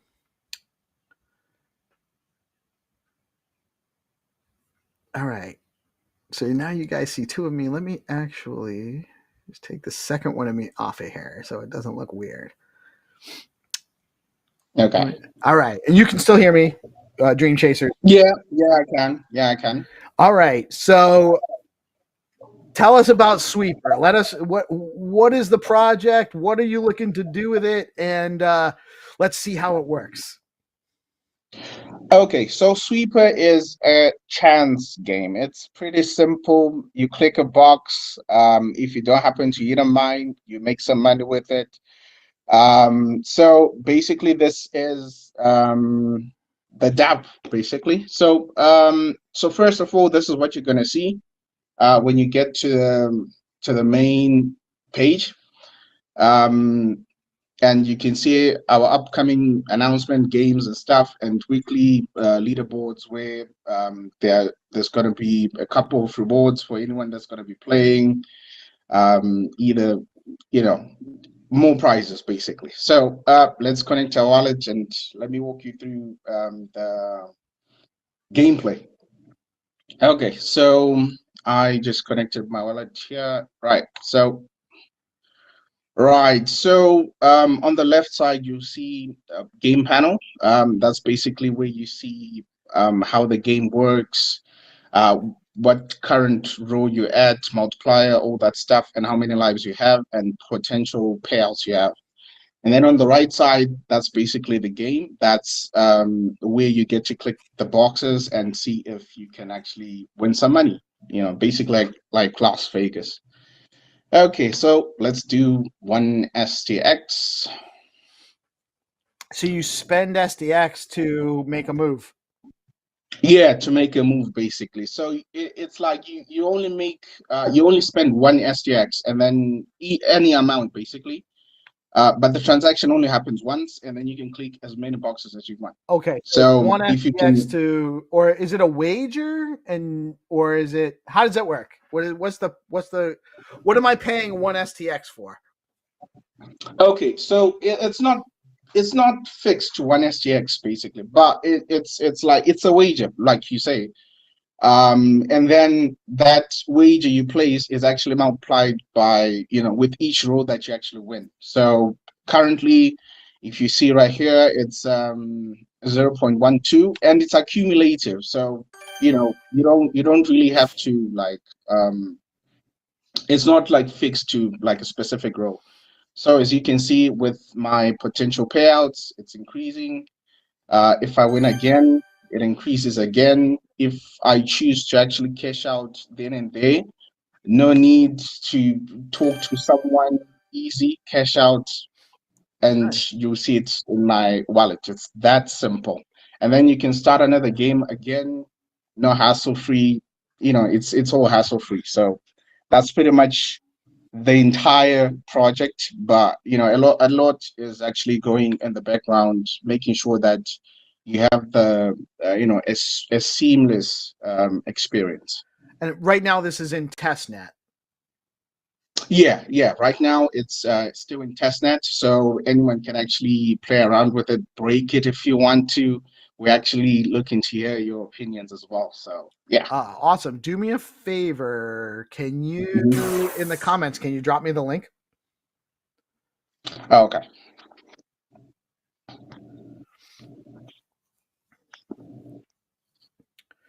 And all right, cool. So what I'm going to do is I'm going to drop this in the live stream, in the comments under the live stream, or the replies under the live stream, so that, let me get this off of here. Get back on the game here. So that people know where to go. Yeah. So every day, guys, you all know we have the pinned post for the live stream. We drop links in there all day, and try out. So is the sweep?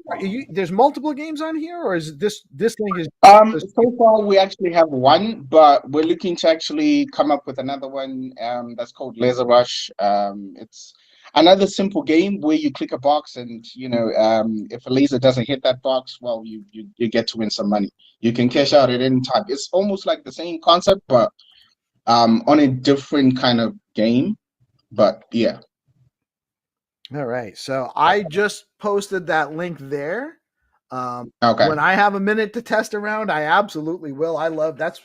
If I had didn't have a show to do, I would spend a lot more time test netting stuff. Yeah. My favorite things to do. No, it's pretty addictive once you get the hang of it. Because I do so far. I think I've done more than 300 transactions, not just on testing alone, but also playing the actual game, like the adrenaline rush. It's pretty cool. Although it's like faucet money, but I mean it's pretty cool still. Yeah, well, and eventually it won't be faucet money.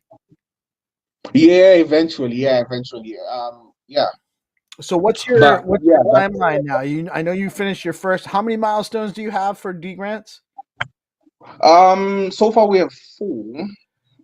We have 4. So our first milestone was actually to make refinements to the whole project, initially it didn't have things like lives. You didn't have 2 lives. So if you hit a mine once, well, you would die. But it wasn't like the risk reward ratio wasn't okay. So we decided to add on, another life as well. The multipliers now are, accumulative. So more money to you if you actually do win. So yeah. Sounds cool, man. So you got 4 milestones you got to crank out between now and the end of January, probably, right? Yeah. And there's going to be more games on the platform too, though. Yeah. We're looking to so for now, with each month research and all that, we're looking to actually add more games as we go. Right now, we have, like I said, Laser Rush. We wanted to do a no lottery, but we saw it was a lot of people were actually doing that, so we wanted to do something actually different. So we came up with Laser Rush, and then later on we'll come up with more games. All right, so you know what I'm going to do? I'm gonna share my screen on here. Okay. I'm gonna play. We'll see how it goes. I have a test net. I have a little bit of test stack, so I can do this. I'm prepared. So let me. Am I sharing on that? Is this me? Yeah. This is me. Right. Yep, that's it. All right. So let me just make sure we don't need to zoom in as much. There we go. All right. Let's see. Can I? So I got coming soon. Laser Rush coming soon. I got my game count over here, my leaderboard. I'm going to get on that leaderboard if I have enough time to play. And so my bet amount is the max is 50. Yeah, max is 50. We want to encourage everyone to play, not just you alone, because if you do happen to bet the entire liquidity of the contract, you might make everyone else, not play. So yeah, we're actually encouraging everyone to actually play the whole thing. You would rather play with the fit. It's okay if I do the max. Yeah, it's totally okay. Totally okay. Yeah, you can actually do 50. All right. So just approving the transaction. I mean, why not? It's faucet money anyway, right? Like it's faucet money anyway. All right, so I click one of these. Yeah, you click one of these. If you don't want to play for that box, you can actually hit the skip button, and then you can head over to the next row, and All right, so over here, if I have to play at least 2, is that what it is? Yeah, you have to play one more. So when you play one more, and then it allows you to actually cash out. Oh no! But the beauty now is you still have 1 life, so you can still cash out even though you can cash out right now. But now, you can cash out. And now it's so it gets to be one less. Is there only 1 mine in there? Is there multiple mines? They can be multiple mine. They can be 1 mine. You can never know for sure. So yeah. I think I'm gonna press my luck. Let's see. What do I want to do? I've had luck with the ends so far, so let me. All right. Ooh, okay. I see you. Now I'm gonna. That is let's see. I'm gonna. Normally. Go ahead. Normally, I chicken out on row 3. Yeah. Oh, really? Yeah. Normally, I chicken out on row 3. So in my 100 to 110 stacks on the line, I'd probably cash out too. But we're testing it out. Let's keep going. I'm gonna take the middle. Oh man. Ooh, okay. All right, let's see. Let's take the end over here. Oh my gosh. Oh wow. I'm lucky. Oh wow. I'm just a lucky guy. It's true. Especially when there's nothing real riding on it. Super lucky. Let me. All right. Hey! Oh my god! I can keep going. Okay. Wow, it's going. Okay. Keeps Wow. going. Is that how it goes? It keeps going. How far does it go? Yeah, it keeps going to I think it's the max you can go it's row 25, 23, 25. Yeah. Oh man, all right. We're not gonna go to 25, but I'll try to get to 10. Let me see if I can get to 10. Okay. Okay. Oh no. Oh. See, that's what happens when you press your luck, fam. That's what happens. Yeah. But man, honestly, that is fun doing. It's especially fun doing live with people, right? That's the True. experience So we've had with games so far. yeah, true. So yeah, so that's pretty much it. I'm sure people, content creators like Tindley could actually have a go as well. You know, Well, we should definitely have spend some money. Yeah. Tinderly's part of the DeOrganized team. He's welcome to come on. He was on a little bit. I actually caught him hanging out, lurking in the channel a little while ago. So I surprised him. I turned on his screen and I said hi, and I asked him. He's doing some kind of stream project today with. He's just teaching some girls some stuff about crypto. But but he's billing it as he's having a sleepover with so I was about that a little bit, but he's a good kid. I like the dude. Yeah, true. Yeah, but we'll definitely I'll do a session maybe when I get back from Buenos Aires, because I'm not going to be on the show for a couple of days. I'm going to Dev. They're sending me to Dev Connect. They want me to network and try to build some business for the ecosystem, which I'm going to do. Yeah. But this is really fun, man. I love the game. Can't wait to see it iterate further. I probably won't be as bold when there's real stacks on the line, but it's definitely fun to do. And you could actually probably you might even be able to get an audience participation thing where people can make bets on it, like predictions as to how some is and stuff like that. Yeah.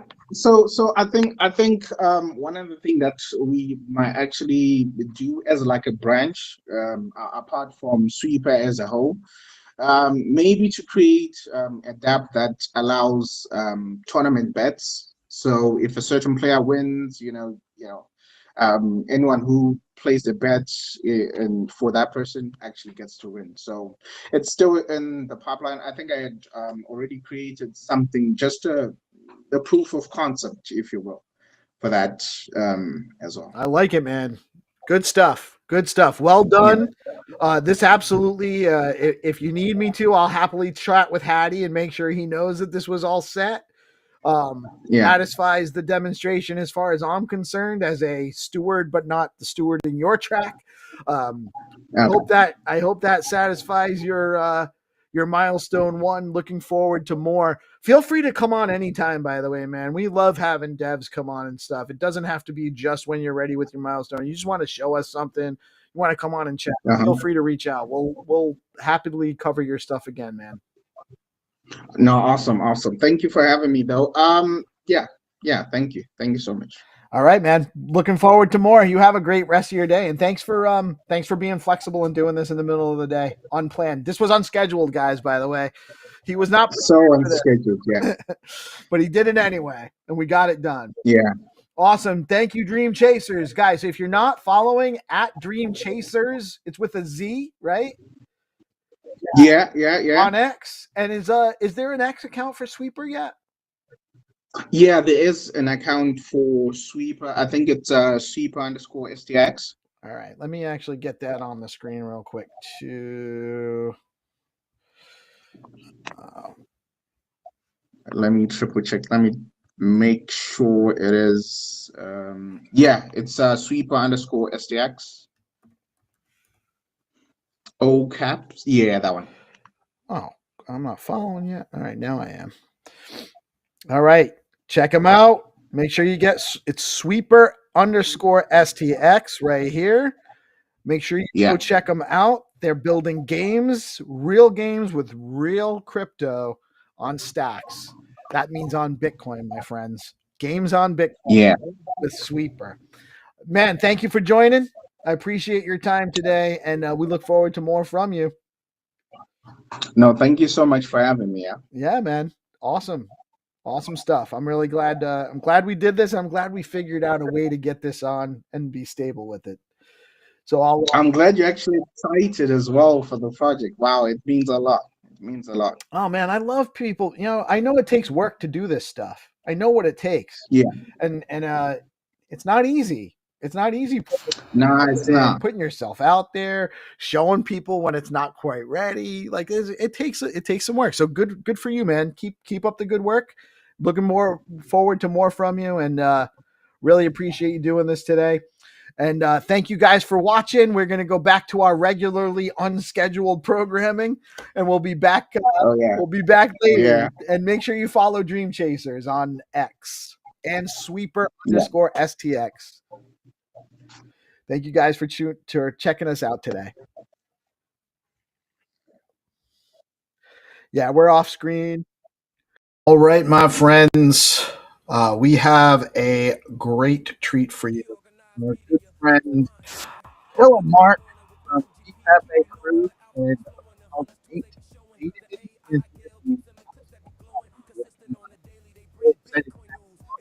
of the show, a friend of mine. I love Cafe Crew. I really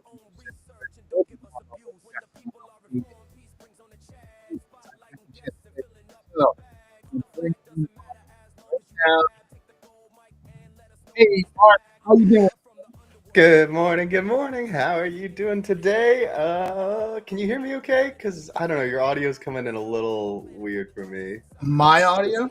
Yeah, it just sounds like quiet. Yeah. Is that a little better? Yeah, that's way better. Yeah. I was talking into the side of my microphone. That's Yeah, I've been there. Don't worry. it's only How our you doing? fourth show today. I know you've been going. You don't even know where the microphone is anymore. You're still half awake. I'm on my second pot of coffee, actually. Yeah, I drink these things. My coffee spoon just keeps getting bigger every day. I notice I'm like getting a bigger spoon. It's gotten to the point where it's like a ladle now. You need it, man. And that's the trials and tribulations of being a founder, or in your case, a multi-founder. So, we just gotta take the stimulus as we can. Yep, honestly, I wish I didn't need it, but man, I'm always going. So I got it bad helps news when for you. You're still a young man. I know, that's the problem. I used to be able to, man, when I first started, I would do 2 days on, 1 off. And when I say that, I mean, I would go 48 hours straight. I wouldn't sleep. And then I would take like a full 24 hours and sleep like 18 hours. And I would be so Your productive. day off isn't really a day off. It's like you're just sleeping. Literally just sleeping. But it's, you might be a little bit more productive in that kind of. I was, though. That was the thing. You got into that, flow state, and you have 48 hours of flow state, and you were like, wow, I have done, a month's. And you feel really good after. Yeah. You sleep well. That's why you're able to sleep for an 18 hours. Baby. Yep, exactly. And it was easier because, like, I'd be in college, and there'd be 3 of us together, and we'd be all hyping each other up. And so that helps, too, when you got all the boys with you. Very cool. Very cool. So, we can actually talk about whatever you want to talk about. This is for you to let us know about anything. But I know dataing is kind of your baby right now. You've been putting a ton of time and effort and resources into that, and very cool stuff going on with it. I am part of the tester group, although I haven't had a chance to really dig into it for a little while. There's just so many things I'm got my hands in. I am in that DM group though, and I know you guys have been doing there's some interesting things going on there. So why don't you tell us tell us what dataing is, what the purpose is, or at least the upfront purpose. And I know that there's a couple of things that you're seeing it provides value in a couple of different ways. Yeah, no, definitely. So, I mean, from a very high level, we're trying to create an AI that is purpose-built to find people love and perpetuate love. So it fundamentally is supposed to understand you and then understand who you should meet and why and how you can maintain and improve those relationships in your life that bring value to your life. So it's kind of meant to prevent people from being lonely and sad and find them the people that they should be meeting that are going to make their lives better, but also help them understand those people so that the relationships that they do start can be as, you know, strong and stable as possible. And so it's been a process of, you know, firstly understanding who is someone, how can we understand who someone is from their digital footprint, from what they provide, from what they're willing to share with our AI, and then understanding, okay, based on all of these things, how can we understand who they should be with, or who they're going to like, or who they might want.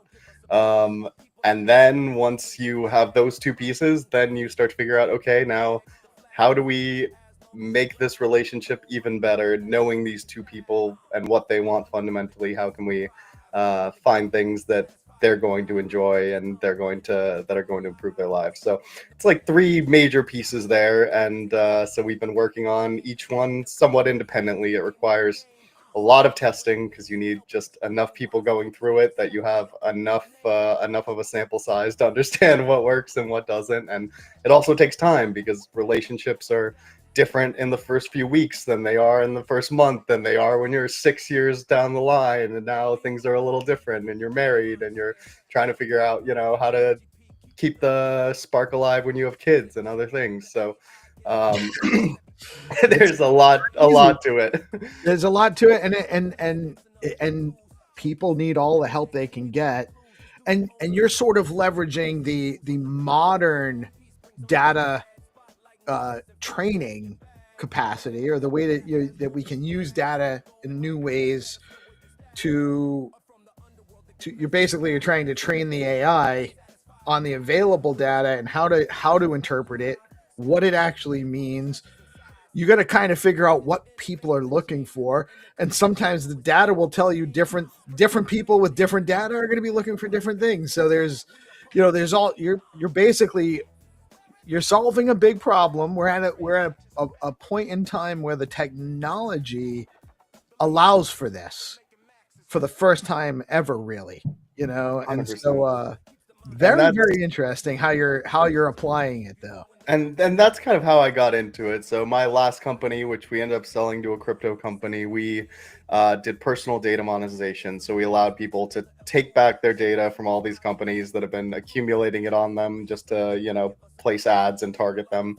So everything from, you know, Facebook to Instagram to Twitter to Pinterest to Google and Microsoft and even Apple, and these huge companies that when you look at the data they have on you, it is pretty insane. And all that data, you know, is meant to improve your life. They tell you, look, we're collecting this so we can improve your algorithm and show you more of the people you might want to meet or things you might want to do. And over time, they've done less and less of that and more just selling you stuff. And so the idea with that company was, you know, at least give it back to the user, and allow them to monetize it with those same people that these big companies are monetizing it with. And I think that was interesting because it was my first foray into the research world, where you started to fundamentally understand, like, how do big companies make decisions? How do they understand what the average consumer wants and what they're like and how their lives are changing? And you start to realize they really don't know anything about it. They're mostly doing survey research. They're mostly just having bot farms respond to that survey research. So a lot of it is just garbage data. And so what we did was we took it straight from the source. Like, you are the best source of all that data because you can accumulate more of it on yourself than anyone can.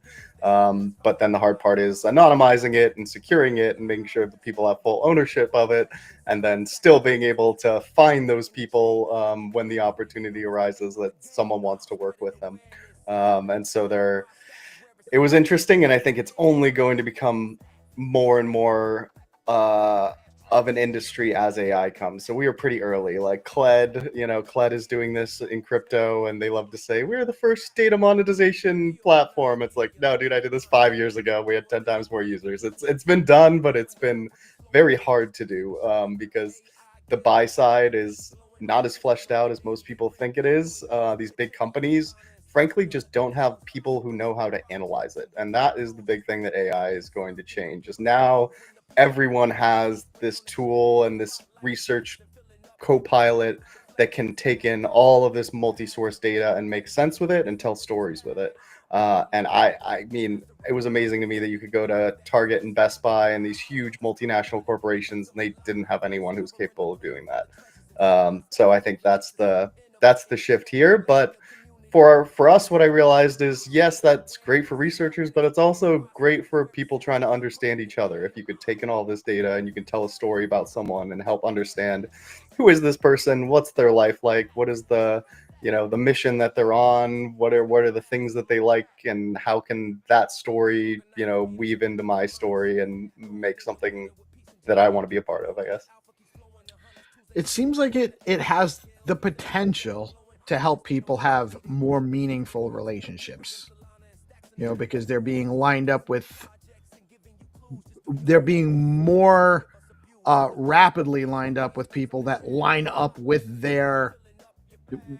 that will resonate with their personality, their goals, what they like, their person, they're get along with them better. So it seems like the golden, relationships are really, at the end of the day, that's the most valuable thing we have, right?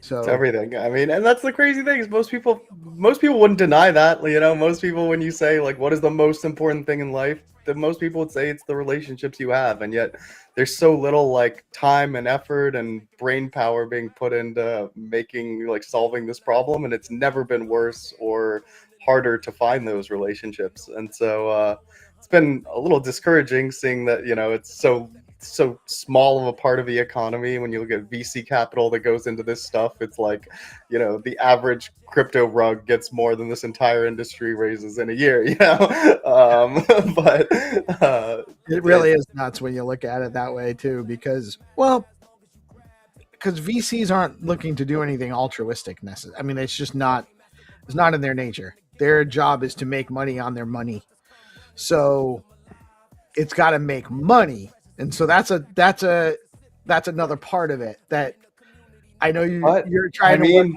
solving.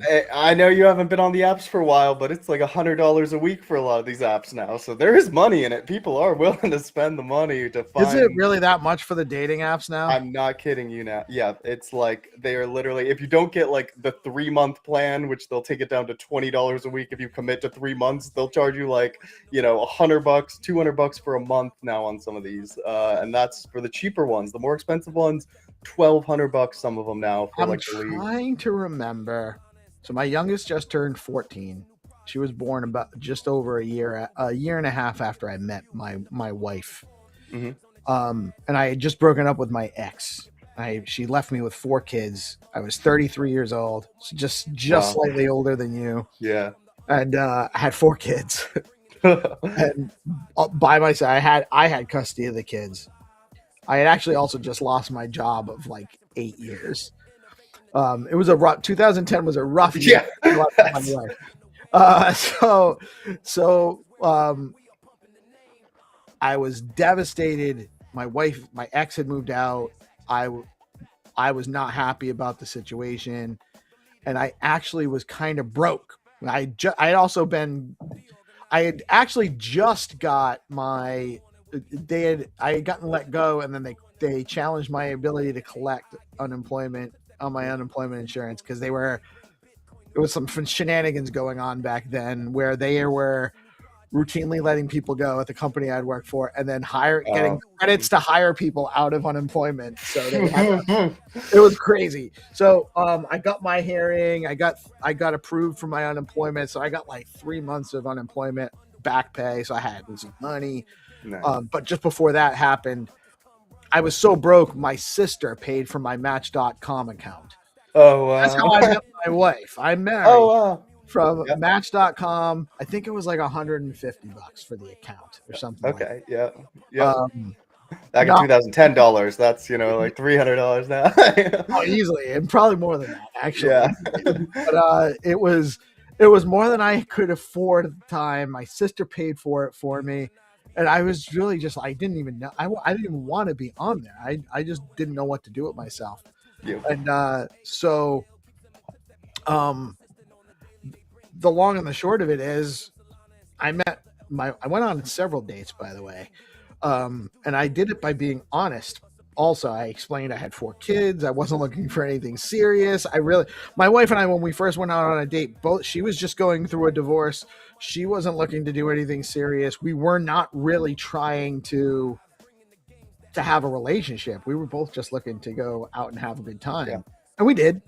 And I was successful several times before that. Single for the first time in my adult life. It was an amazing experience. But then I met my wife. That was it. That was the extent of my adult dating. It was a couple months of really nice, good times, meeting some people. But those apps back then worked. They worked then. They gave you exposure to a market, and so I highly encourage people that are. I've heard nightmares about some of the apps that have been going around the last, I don't know, maybe decade, because I'm old, so I see things in a longer timeline now. But I think what you're working on actually gives people a lot more substance to start with, and also having an AI companion. I mean, there's still too many people that don't quite really. My wife's just getting exposed to using Copilot from work. Yeah. She's like, oh my god, it keeps track of my grocery list, and I'm taking and what I have presents for all the kids and everything. And now she's learning that it doesn't really store memory for that long and stuff like that. Yeah. So you got all of this huge amount of people getting exposed to this paradigm with the AI agents that are way more functional. And I know you have a really strong AI basis to your model. So you people when they engage in the app, do you want to do a screen share, or you want to just take what's the user experience like? I'm coming on to dating. So I mean, yeah, we can. You know what? Hold on a minute. I think we got GP in here too. Let's bring GP on. Nice. GP, you with us? He just said he was back. He might be. Well, you know what? We'll. I'll just let. He can turn himself back on when he comes in. Yeah, no worries. But yeah, no. So I mean, the experience is. I guess maybe I can screen share here. Let's see. I've got a demo account running on kind of a back end, so maybe I might have some bugs here, but. I mean, basically the idea is one thing I really hate. I hate making profiles on dating apps. I'm so bad at talking about myself, telling people like what I care about, who I am. I'm so bad at that. I'm bad at resumes too, cover letters, all that stuff. I just don't do a good job of describing myself. And I think our friends do a better job of describing us. And I think we've been experimenting with just how well can an AI describe us based on giving it as much data as we can so that it can fundamentally understand what we care about. And so this is my profile. You click through pictures, you can see the different sources that I've integrated. So, we're pulling in my X data, my Apple Music, my Eventbrite, YouTube, Google Calendar. I can analyze the photos in your camera roll. It can analyze your ChatGPT data. You can see that logo is all screwed up for ChatGPT. So it does it all. So it takes all of the information that you want to feed into it. Yep. And it'll aggregate that and make your profile, your bio, and all that for you. Exactly. It does all of it for you. And then it basically tries to understand you based on thousands of personality traits and interests and who I am. So here's my interested in cryptocurrency. You can see me like retweeting some Bitcoin Pepe spaces about Munib, Top Chef Munib. And so it knows like I'm pretty bullish on Pepe and STX and Bitcoin. And, here's like some of the stuff that it can see from my photos where I'm talking about, going on a romantic midnight drive or a cozy day, have a cozy day in, or here's my Eventbrite data talking about one of the events that I went to or some of my calendar events where it understands like, okay, here's like stuff that I'm looking for. And so once you do that, you basically just start talking to the bot and, I'm like, I want a gamer girl. She doesn't have to be in LA. And it's like, okay, here's a little bit about like, what I'd like to know. Is you want someone who's into shooters, or you want someone who's like, more just playing an RPG with you? Like, give me a few of those preferences. And it just kind of like starts to try and figure out what you like and who you are, and over time it gets better and better at figuring that out.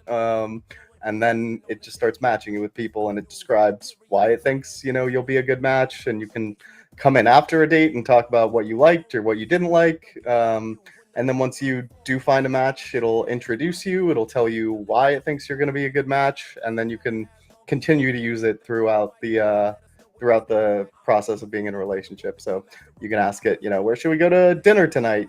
Somewhere we're both gonna like. What should we watch on Netflix? We can't decide. We're having this fight about, you know, who should pay the car payment this month, and you know, I'm making more money, but you know, I feel like she should pay her fair share. Like, how do we come to an agreement on this, and who's right? And it can just kind of like understand who you are and what might be a good solution, and just kind of be like an unbiased third party that also like fundamentally understands where both people are coming from, so they feel seen and understood, and you know, like they have someone in their side of the ring. So that's generally the idea, and it's been pretty interesting. I mean, I've watched it save several relationships where people were on the verge of like just not being able to come to terms with each other, and it found just like a very elegant solution, and was like, you know, it's okay if you guys both think this is over, but maybe if you want to give it one more shot, like here's what I would do. And they're like, you know what, okay, we care about each other enough to give it this one more shot, and they kind of do what it tells them to do, and they find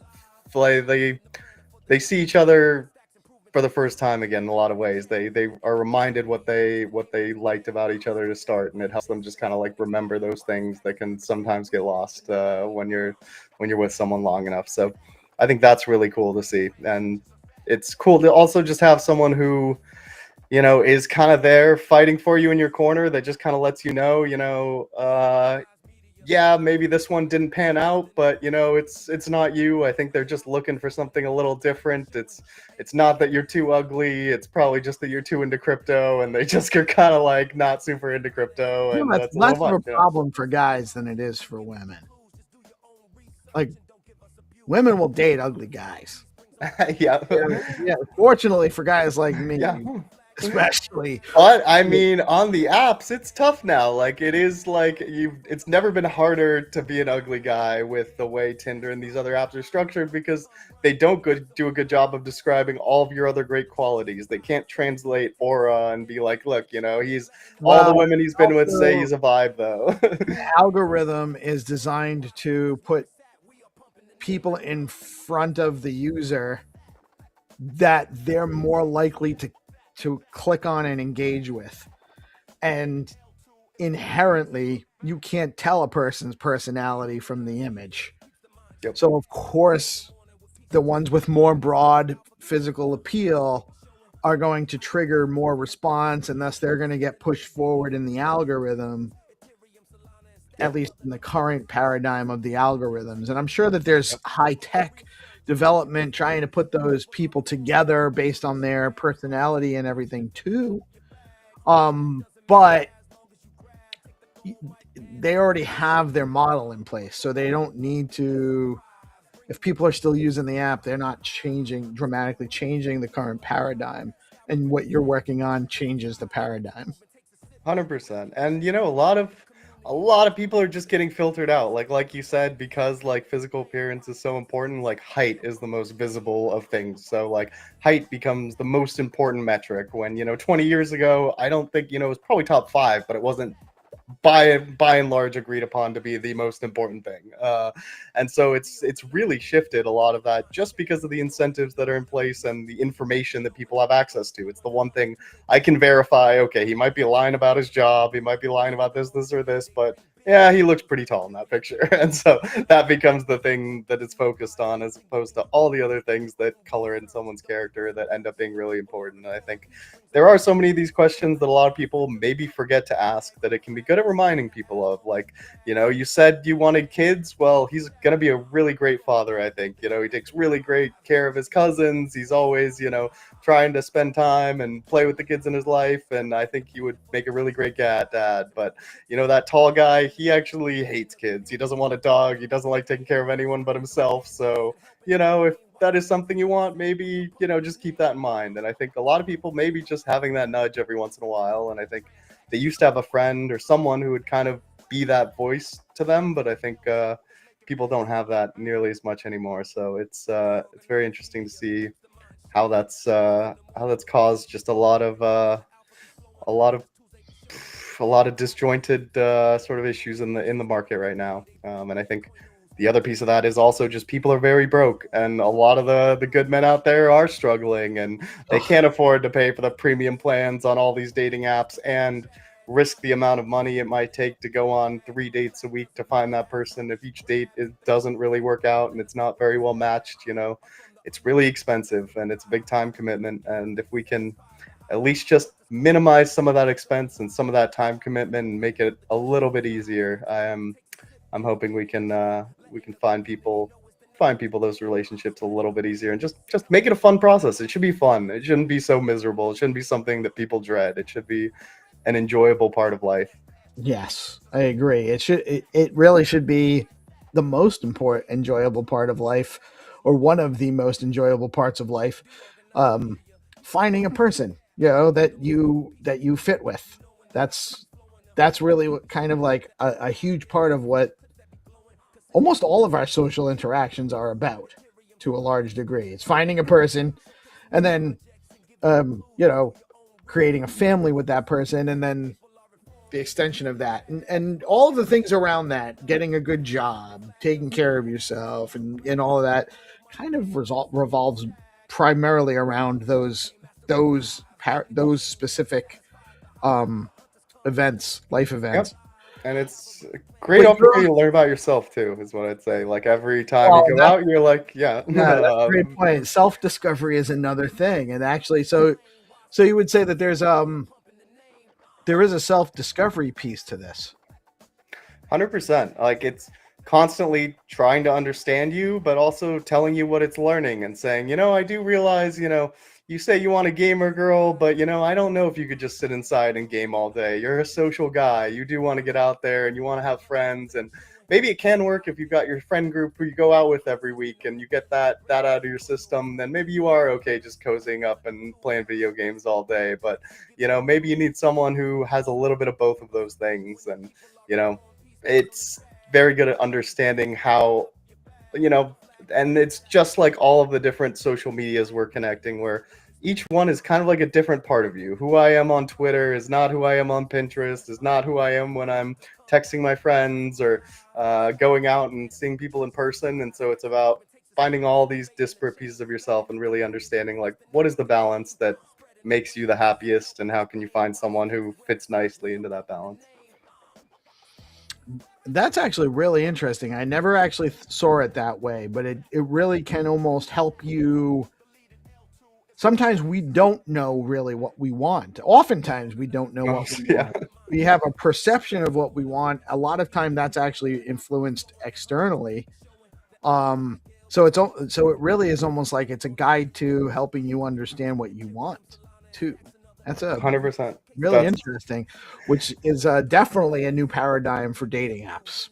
Yeah, that one, most will not tell you that. They'll just try to find you what you think you want, and even then, they don't really try that hard to find it for you. No, because if you find what you want, then you don't need to pay their weekly subscription. That's exactly it. Yep. So it's a disincentive model. And so, yeah, they've all used the same business model. None of them have tried innovating on the business model at all, which is disappointing to me. And it's just a terrible model. It's like, okay, I'm going to pay to get in front of people who don't really want to see me. Okay, well, no one's happy in that scenario. And now I'm just paying money and other people are wasting their time. And for a lot of women, it's really hard too. You look at what their apps look like. They have 1,000 choices, where they've got 1,000 guys in their DMs. Yeah, it's so much worse. Women have a different challenge. I would say it's worse. And just so little information to go off of, and you have safety concerns. You don't know who these people are, and I mean, there are just it's a nightmare. Women have a hard time getting a date or finding a willing sexual partner, even, right? That's an easy thing for them, but that's not necessarily what they're looking for And men have got really good telling them what they want to hear too, I think. Right. Well, and then there's also the constant. It happens to men too a lot now because we're all so overexposed to advertising, but advertising's been targeting women and like appealing to their or preying on their insecurities and all of that to sell them things for so long. So there's that too that makes that compounds the dating scene and the inability to get what you're after in a sea of things that you can possibly fall into chasing what you're after. It's definitely a hard time. So it sounds like you are working to solve a lot of problems for this. Yeah, we are. Yeah, we're trying. We have some of the best people in the world helping us try to solve this problem, who have fundamentally understand all of the different pieces, from the data science to the psychology to the AI to the sociology. Like, there are so many areas of research that you have to combine to get this right that I haven't seen anyone else trying to solve the problem as dedicated as we are to actually solving the problem. I think a lot of people are coming at it trying to throw AI into it and make it a little gimmicky and just get something out there, make some money, sell it to Match Group. And that's the other piece, is Match Group owns the whole industry. It's essentially a monopoly, maybe an oligopoly, but it's even the Hinge CEO is going to do something very similar to what we're doing. I think he's probably on platform, like using it, trying to see what he can do. But he's getting funded by Match Group, and so they're essentially just incubating one of their own competitors to keep it in the family, to make sure that if something does come out, then they still have their claws in it. But in a lot of ways, that kind of gives me some certainty, because I just don't believe Match Group wants to solve the problem. And so I don't believe that anything they put out is actually going to work that well. In some ways I hope it does, but I just, I haven't seen it yet. They don't really need to make a good product because they are so well resourced that they can just buy users direct and just churn them in, churn users, and it doesn't matter because they're generating the revenue with their ad base and branding, mind share. But one thing I wanted to ask you too, you have, like the other day you mentioned in the group chat that you guys are working with Tony from X402 Stacks, trying to figure out how to integrate X402 payments into your AI models. And I know that you also had an interim grant that was related to the data, preserving user data and users having access to their own data and all of that stuff. So tell us, there is some crypto integration into your app. There is. So we're trying to keep it somewhat on the down low, because no one wants to use a crypto dating app. That's just the It's truth not of it. right. It's not the selling feature. That doesn't work. So we try to keep that somewhat low key, but I think it's an excellent use case. One, because most dating apps are considered high risk payments, so they bunch you up with porn sites and all these other like bad actors that makes it very difficult to do payments. And especially if you want to go international, it just becomes incredibly difficult to do.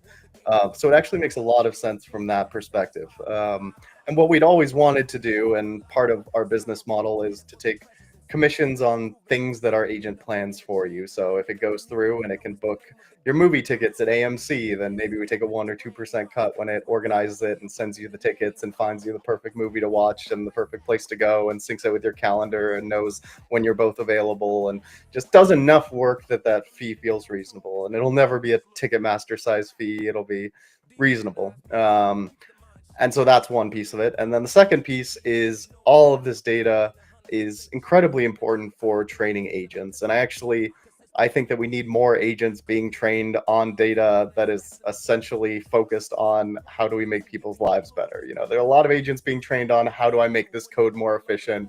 How do I make this tool, put out a little bit better of an image? How do I get more attention on social media? Exactly. But if you think about, like, okay, someday the Terminator comes out and his brain is one of these things. Which brain do we want? Like, I want the brain that's like, my job is to bring people together and create love and peace. And you like, that would be nice. Let's maybe optimize for that one. And so I think having more agents that are trained on this is really important. I think it's really important because incumbents, for one thing, like OpenAI, you know, half of OpenAI's brain is Reddit. Like, I don't want half of AI's brain trained on Reddit. But also, I can't go get half of Reddit's training data to train mine, which makes it very hard to compete with a company of that size. And so I think we, one, need to democratize a lot of this, give people the option to contribute, but allow them to contribute. And if they do become, you know, get paid for it or get some kind of like reimbursement because they're a part of a new project and they are foundational to its creation. And so I'm hoping third-party developers and also researchers can get access agentically to this data. And really the thing is, like, most of this data will be acquired through agentic means pretty soon. I think the sales process of selling data is a nightmare. It's like 6 months of, okay, here's the scope of what we're doing, and here's all the, here are all the people, and here's me verifying that it's what you need. And I've done these sales cycles, and you know, sometimes it's $500,000 for 100 people if you find the right people, but it's a nightmare to get there. But the agents, they're going to be way more efficient, and they're just going to go search for whatever they need to complete whatever task that they might have. And if that task is, I need to understand consumer behavior because the person on the other side of this is launching a product and really needs to know what these types of people are thinking, then it can just go out, find it, immediately pay the people on the other side who have opted into the program, and people can make money. And I think if we don't put people in that loop, then the companies that own that data are just going to go around them. And so I think this is the best system to give people control and ownership, and also empower developers, indie programmers who want to create models that might someday be able to compete with the big boys who, frankly, I don't trust to not create the Terminator. So we need a bunch of little good AIs, I think, to make sure we balance out the AIs that might go off the rails someday. 100%, man. Mark, you know, I love having you on. You've been a regular contributor to our shows for a long time, especially when we're doing the nightly show regularly. I'm a huge fan of the Bitcoin Pepe crew. The Touch Grass space on Thursday is one I am loath to miss. I generally balance and juggle things around it a lot. And tomorrow, I'm actually wanted to ask you, because they have the Stacks Town Hall and then the Stackies Awards. You guys, you guys still doing your space tomorrow? I mean, as far as I know, but you know, maybe I'll bring the crew over and we'll just come mob over to whatever space is going on. I do want to see the Stacky Awards. That sounds fun. And Town Hall would be good. So maybe we'll. Yeah, you guys, and I'm going to be covering it on DeOrganized as well, so you guys can tune in. You know, ham it up in the live chat. We love when you guys do that. It's been a long time since nobody said hi to us. Yeah, one of our everyday fans. He was on a lot. So would love to see you guys there.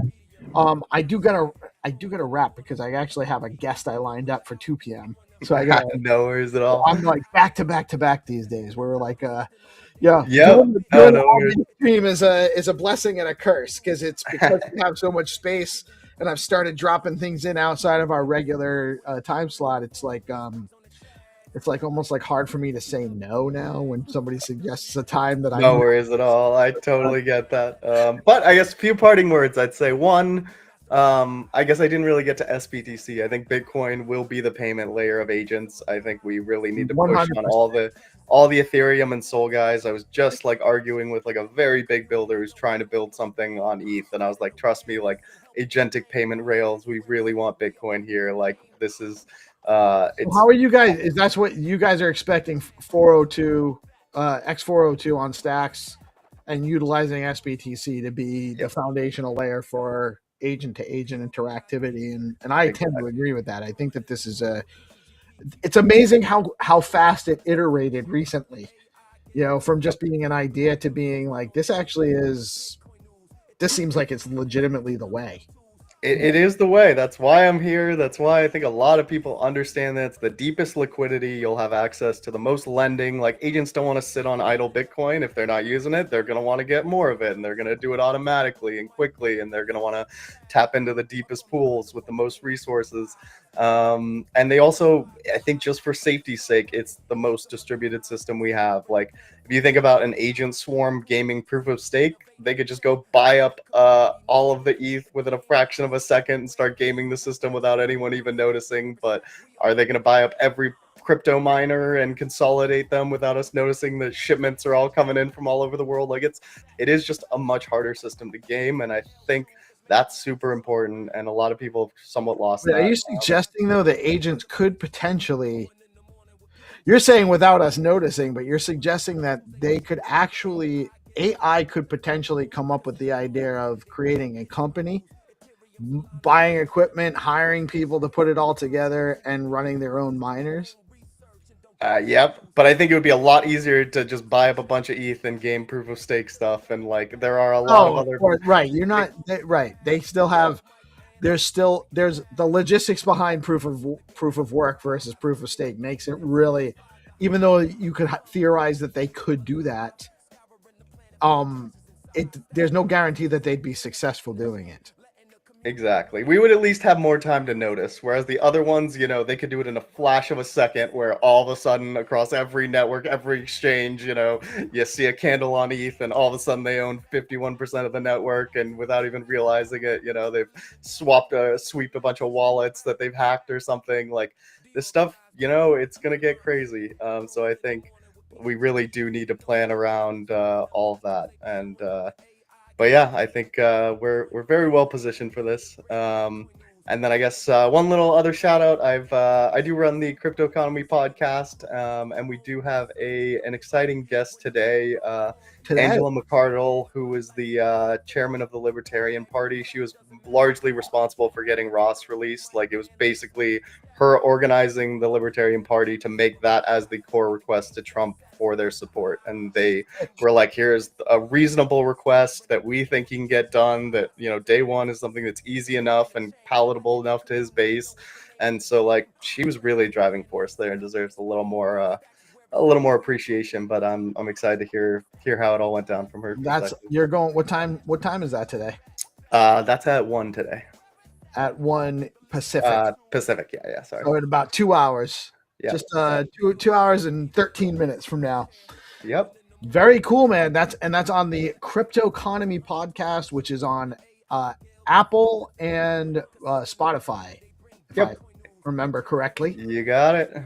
And also, you guys, you want to try out Dataing, you can go to dataing.io. There is a web app available now, and it's also a mobile app in the Apple Store as well.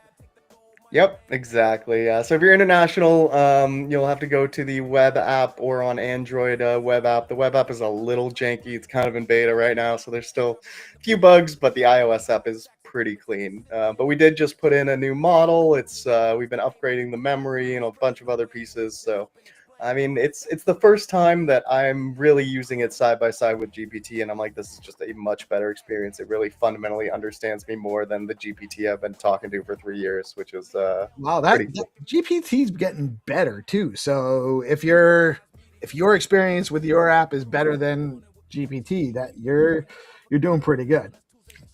We're getting there. Yep. No, it's cool because I can port in all my GPT data and it knows me just like my GPT does, but it knows me even better because it has so much more to it.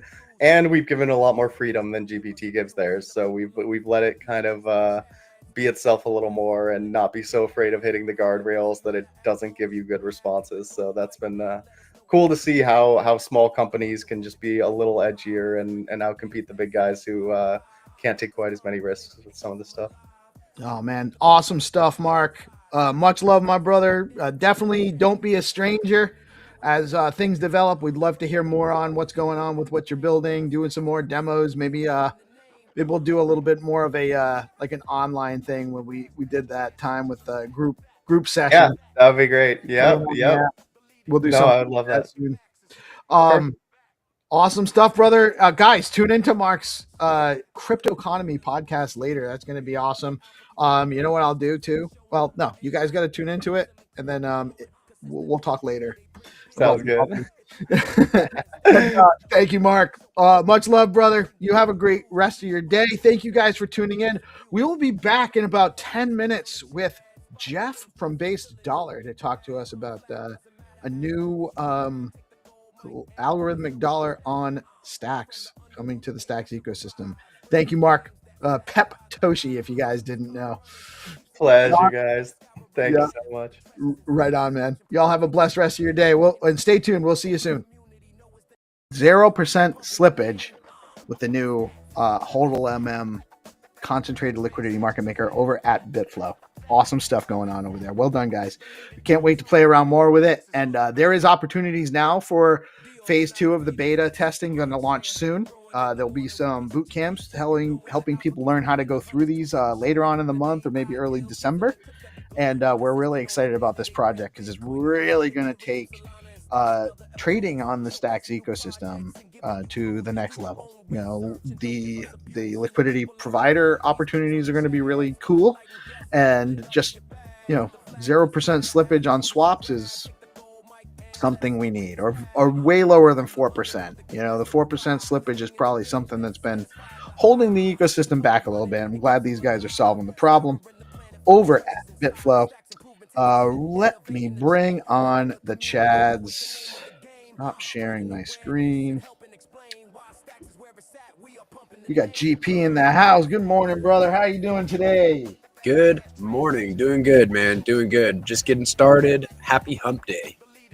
Happy hump day. We got 300 in the house. What's up, brother? How you doing today? What's up? What's up? Peace. What's up, GP? Good to see you. Bizak on your camera. Awesome. That's right. I forgot we had. This has been. You do look nice. You get a new camera. Yes, dude. It's actually better quality. Got a new light too. So so nice. Might be the lighting.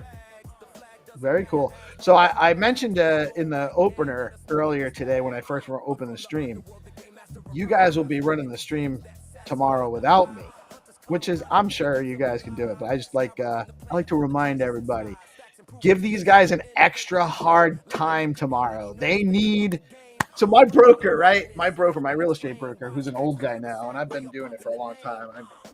But when I first started, and he still says it to all the new guys, he used to say, I want you guys to have hard transactions. I want you guys to get beat up a little bit because that's how you learn. That's when things go smoothly. You don't learn how to tie it up.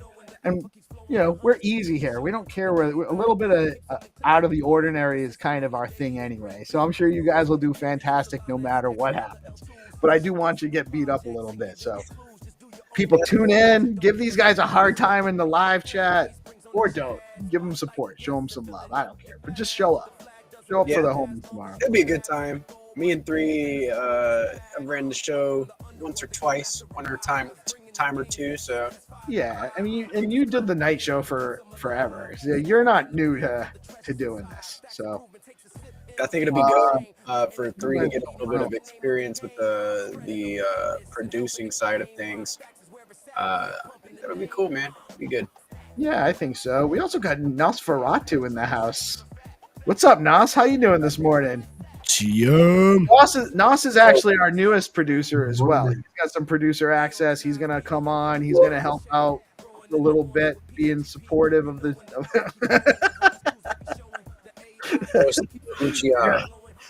Hunter has to ominously flex a little bit. All right, let me bring on our guest. Also, go chain right here, son. Go chain right here. You ain't got that, do you? I know. That's a win. I'll win. Oh, nice. GP wins, right? GP got Jesus. GP got Jesus, so GP wins. Everybody needs a little bit of Jesus. Everybody needs. Yeah. Where is Jesus? Jesus? Oh, Jesus! You said peace. Has he risen? There he is. He has risen. Let's go. He's in dog. Well, you gonna need to put him closer to the camera or something. he blurred out. You can't blur out So- your Lord and Savior. Come on.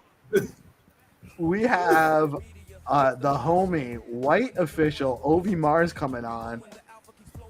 Let's go. Ovi, how are you today, man? Hello. What's up? Good morning, GM, everyone. Good morning. Good morning. Ovi is he's been in the ecosystem for a little while now, and he's a participant in Stacks D grants.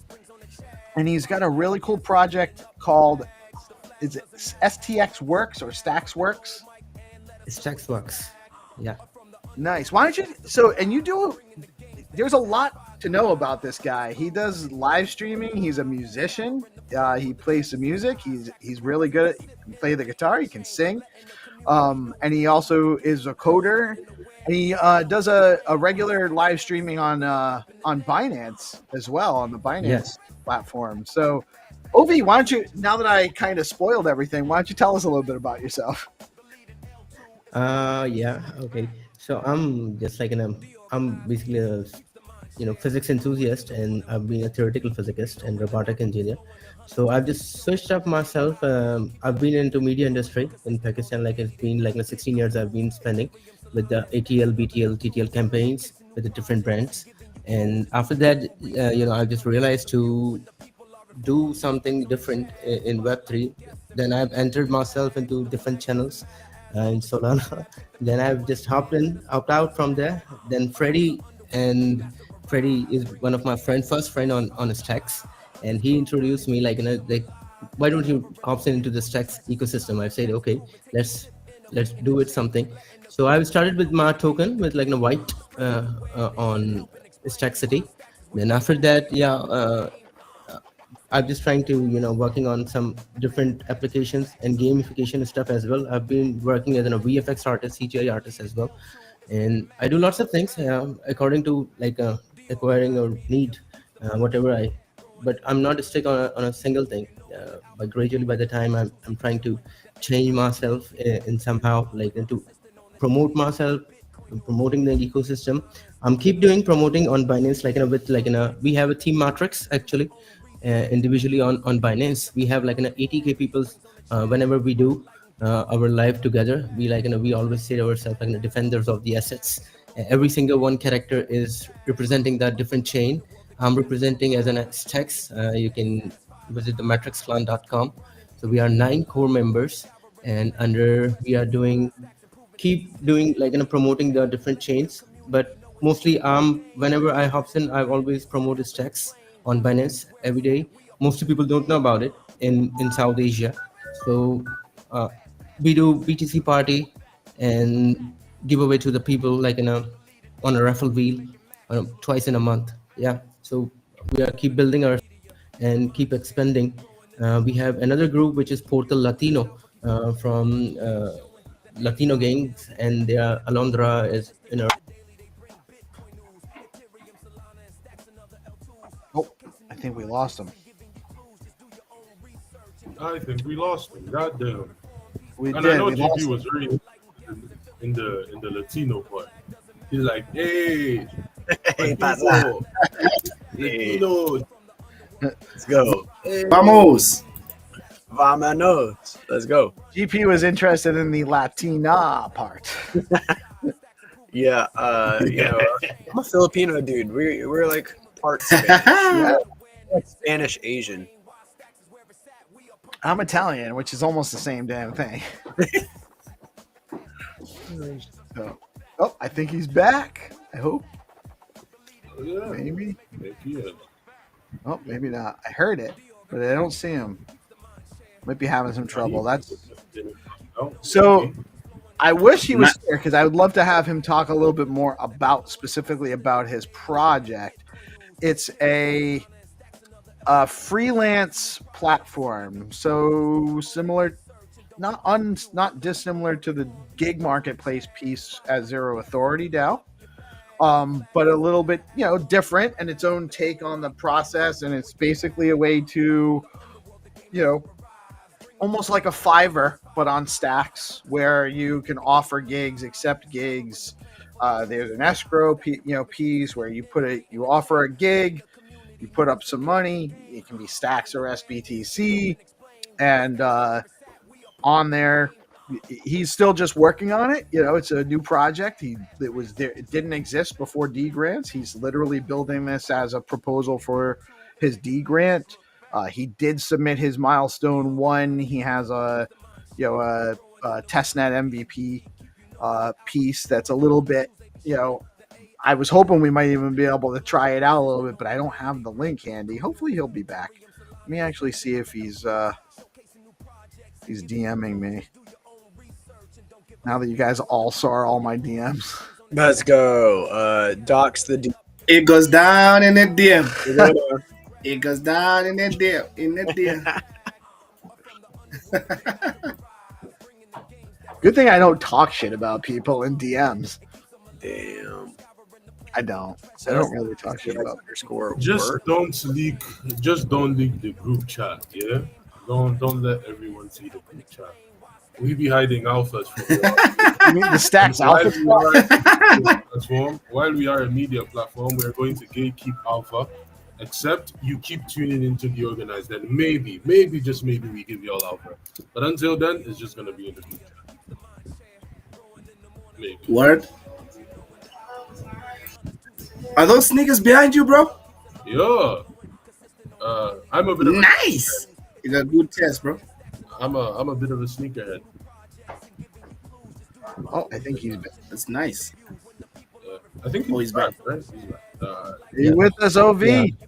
Yeah, I'm here. Sorry for my bad. Yeah, no worries, man. Honestly, it happens. It happens. Yeah. All right. So without further ado, why don't you tell us a little bit about STX Works? What your plan is for the platform moving forward, what it does, and where you're expecting it to go.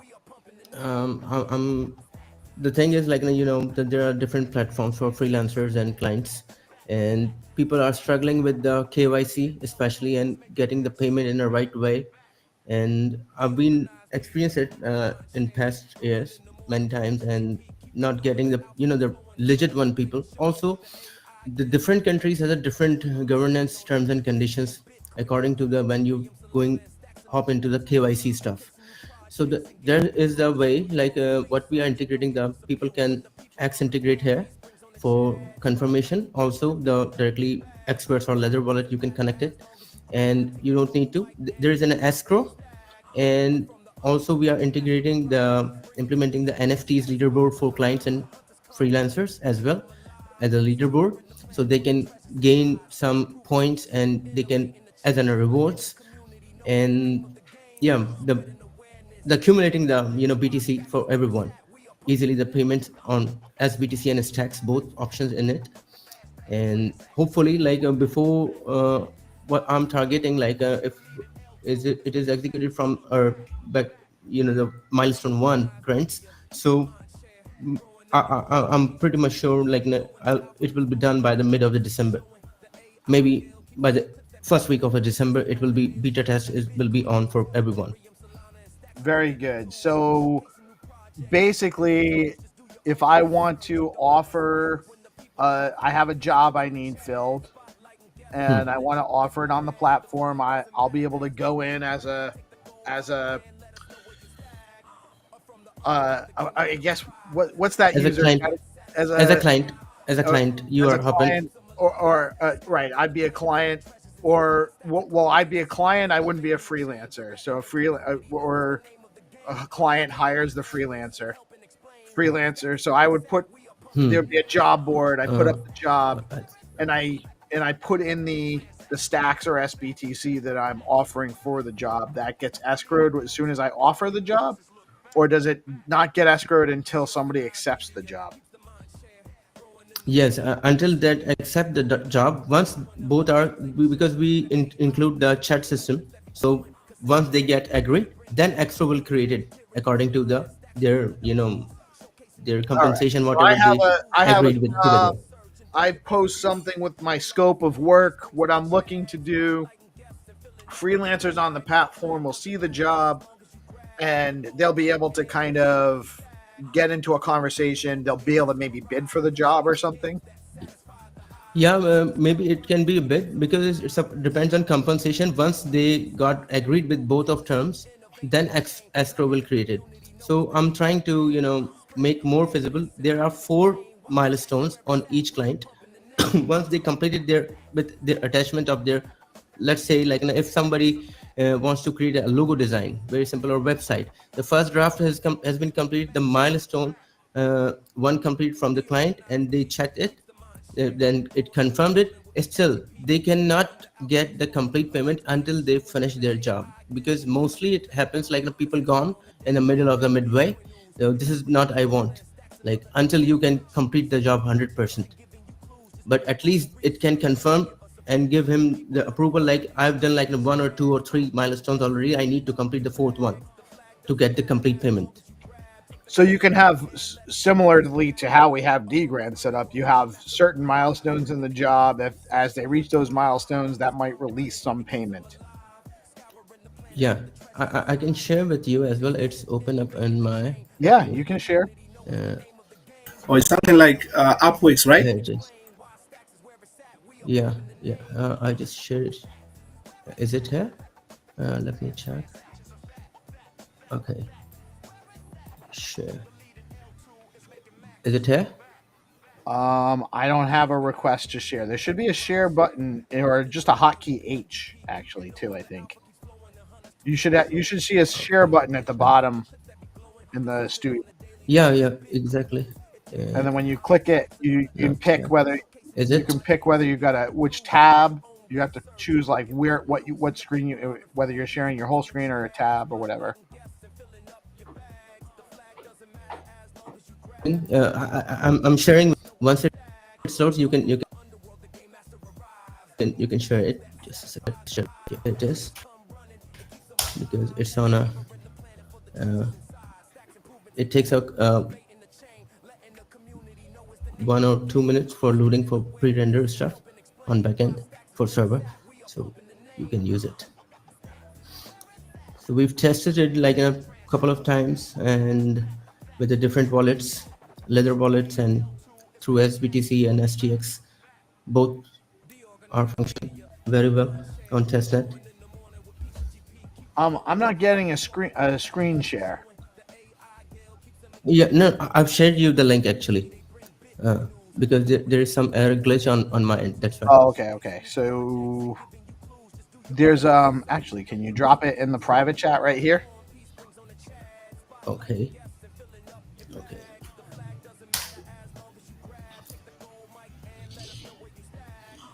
Oh, there it is. I got it here too. All right.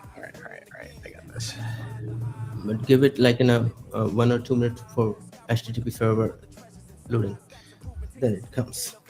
All right, so let me. That's not the one.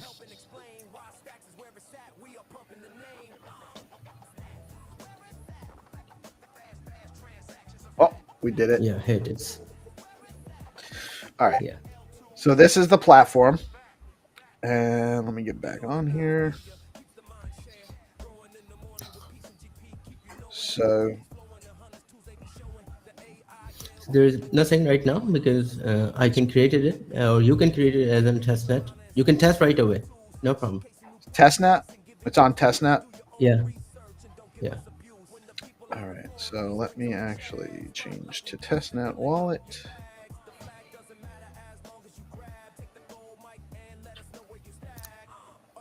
And once you confirmed it, so I can give you like or you can, if you have 2 wallets, you can put the wallet when we are agreeing with the freelancer, because escrow cleared in between, and we are putting the one more, the treasury wallet, so which is getting the some few percentage for the maintenance for the website and treasury.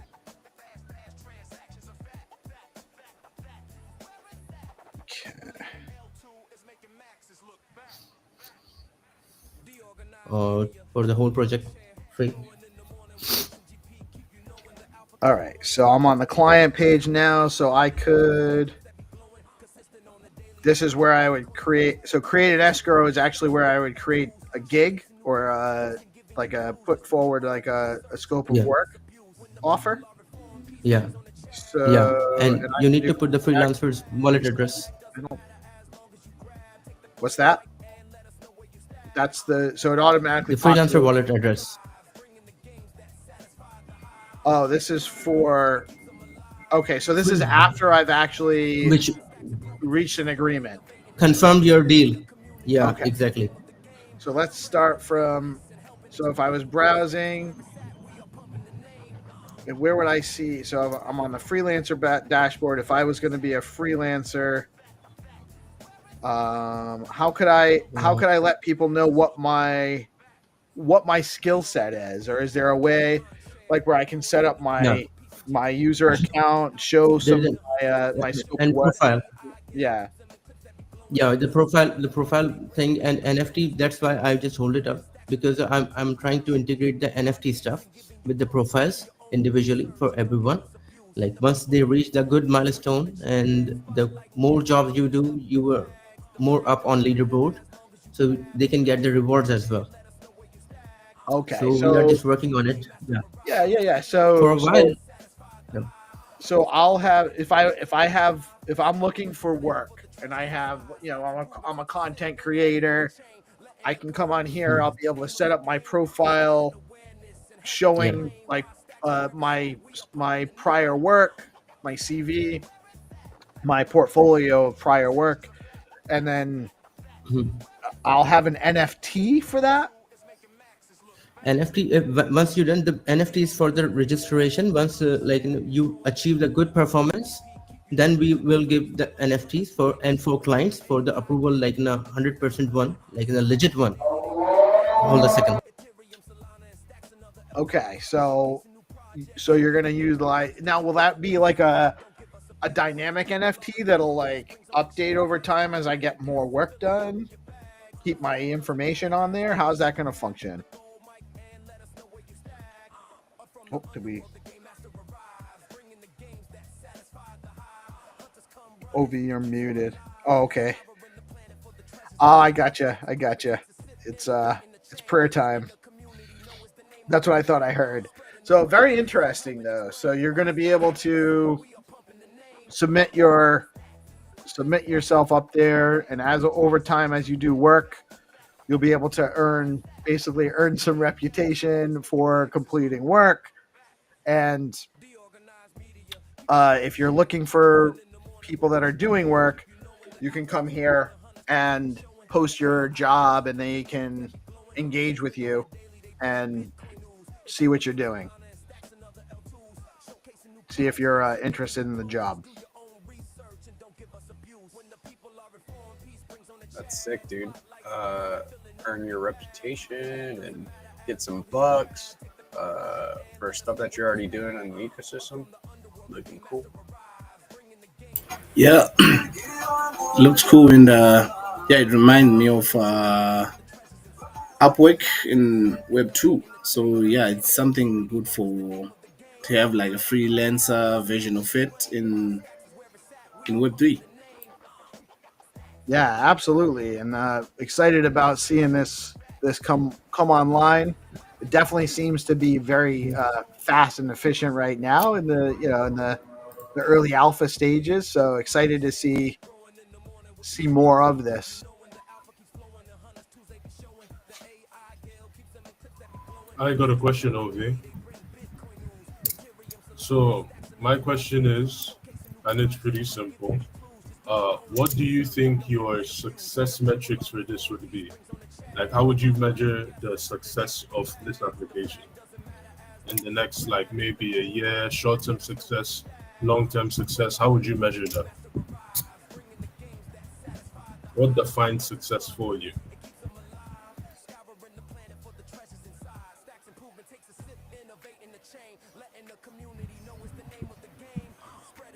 Ovi, be there. I don't think Ovi's here though. No, I think he had some background stuff going on. So it's it's prayer time in where he is. So that's fine. We got about 15 minutes until Find2Earn, so hopefully he can make it back before the end of the piece. I would just say that I would expect success would be, you know, I guess the first success would be completing the first, you know, project, the first successful agreement where, you know, client posts a job, freelancers post a certain number of freelancers post their account, you know, create a profile. So having some clients and freelancers set up accounts, and then actually engaging in gigs, engaging in projects, facilitating milestones, number of payments, that sort of thing. Yeah, I have like the few campaigns, and according to this, like which I'm thinking to run according to that, like to promote the platform, the proper commercial for it, and getting, because I have some FMCGs companies, and I can ambassadors or different wallet companies like a Zeely or anyone or Layers wallet, which I'm thinking like we can integrate with it as well, and so to collaboration with the different platforms, so it can helpful for expanding the more. So I Also, wonder, there are different. Yeah. Yeah, I wonder if Stacks just announced a partnership with Wallet Connect. So I wonder if that actually, do you see that as being any kind of impactful on your project?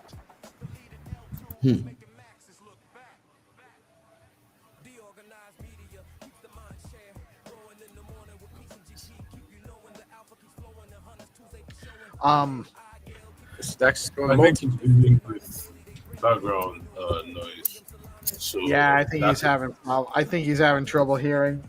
And Yeah. Sometimes network issues. There's a glitch. No on my worries. end. Yeah. Yeah, no worries, man. So what do you expect? When do you expect you're gonna have a live on mainnet project by the end of the year? Yeah, maybe by the end of this November I can. I'm doing as soon as possible because I need to move on a few more things, which I'm looking for, like a gamification stuff as well on Stacks. Also the few more stuff which is already I've sent you on my document, the pitching deck.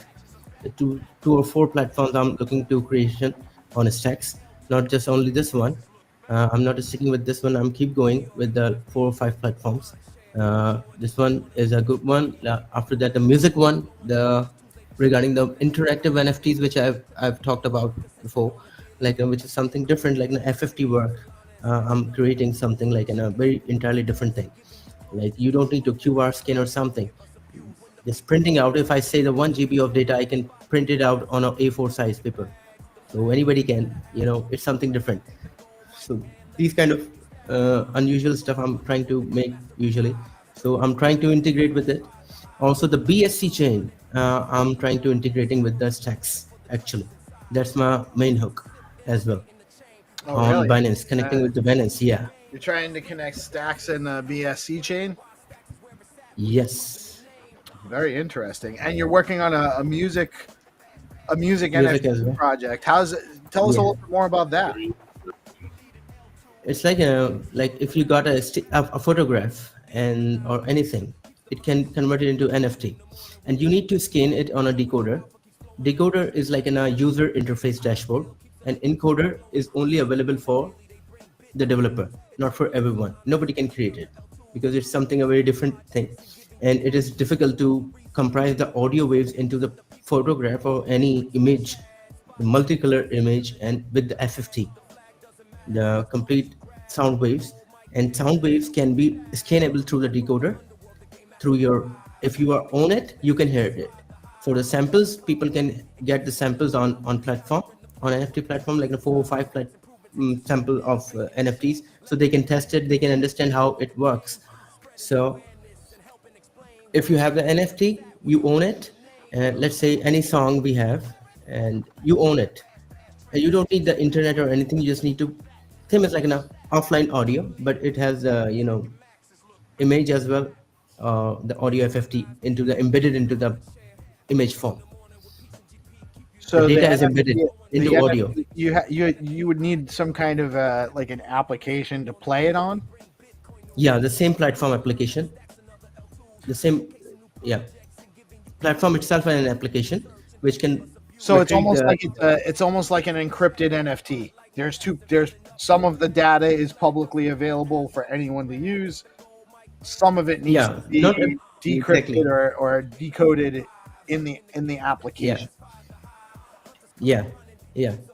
Very cool. Actually, Zenitron, who's going to come play Find2Earn with us in a little bit, has part of his Skullcoin project. They developed encrypted NFTs. The way those work, you have them on the Gamma marketplace or on a marketplace.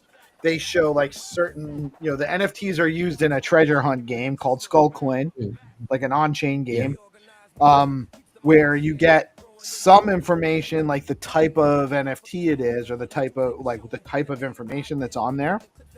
But then you actually have to have the NFT in your wallet, be connected to the platform and logged in to get like some of it's like clues for a treasure hunt. You have to go look for this, you go look for that. Yeah, I've experienced it.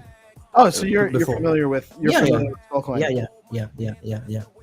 So it's similar concept, I'm assuming, where you just have Yeah. some encryption on the NFT where not all of the data is available until you can decode it. Also, if we can say like there's an NFT which has infinity music. It keeps going.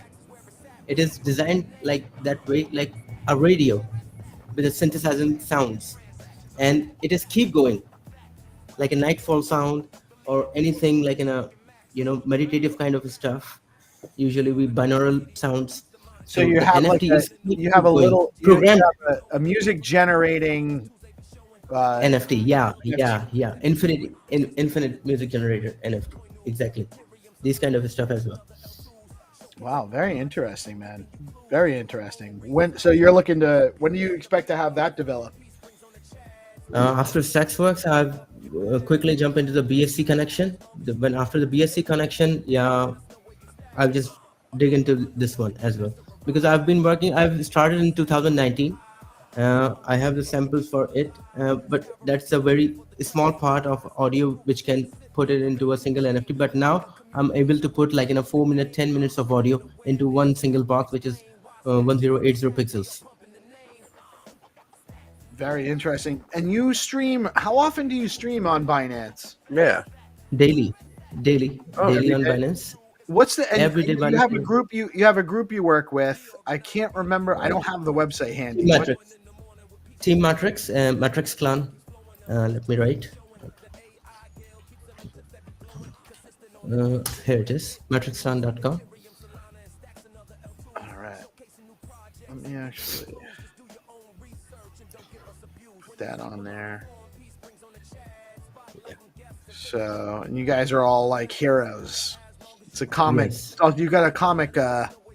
Yeah. Comic thing going on. Here's you. Yeah. I like the theme. Yeah. Yeah. Nice. But GP's working on his own comic. He's got his Gigaverse characters and the Gigapepe and the spaceships and the memo bots. We're actually giving away. Oh, we gave away a memo bot last week. Memo bot NFT. So GP's working on some comics and stuff too. You guys should definitely get together and collab maybe. yeah, we usually do in that way, like in a comical theater on every. Yes, we can talk to like that every time. We are the defenders of the assets. Yeah, man. So welcome to the Matrix. So this is how we always do, like in that way. And we have a global community, like from Algeria, Switzerland. Everybody's representing from different countries. I usually represent the Southeast Asians, like Bangladesh, Pakistan, India, Nepal, and Arn Pai is from Australia. Everyone has a bullish. We have Telegram. We are putting like in different stuff as well together. But it's rare. When we honor, there is no any higher or lower in our team. It's like we are all on a round table, and everyone is very much experienced in their analytics and their development stuff and all. So we always educating the people on Binance to according to the new upcoming AI technology and all stuff. And so each of you guys represents a specific token to Yeah. the platform. And Yeah. down here, you're representing Stacks. Stacks, yeah. In the Stacks ecosystem in this group. Yeah. And regularly with your live streams on Binance. Yeah. Yeah. Sometimes 24 hours, sometimes 12 hours I'm doing. Oh, really? 8 hours. Yeah, yeah. I don't sleep. You can ask anybody. Like, I know, I believe people that. know- There's never been a time where I haven't been able to get you. I believe that. You've mentioned to me many times. I do sleep, but it's only from like 10 p.m. until about 4 a.m. and that's all I got. Which is for somebody that doesn't sleep, that probably sounds like a lot. People keep saying to me, like, no, please take care of your health. I say, like, no, 5 days are enough for me in a month, whole month. Just keep doing until I got frustrated. Actually, if I not get the result, whatever I'm coding or something, when I'm stuck in, and I'm keep awake myself to engaging with the audience as well. Meanwhile, and working on coding as well. And both things I'm going put one co-host so they can manage the live as well. And the KOLs I'm putting it. And there are more. I'm bringing out like more people on team. Metrics is centric to the Binance, but we recently launched our BSC token as well.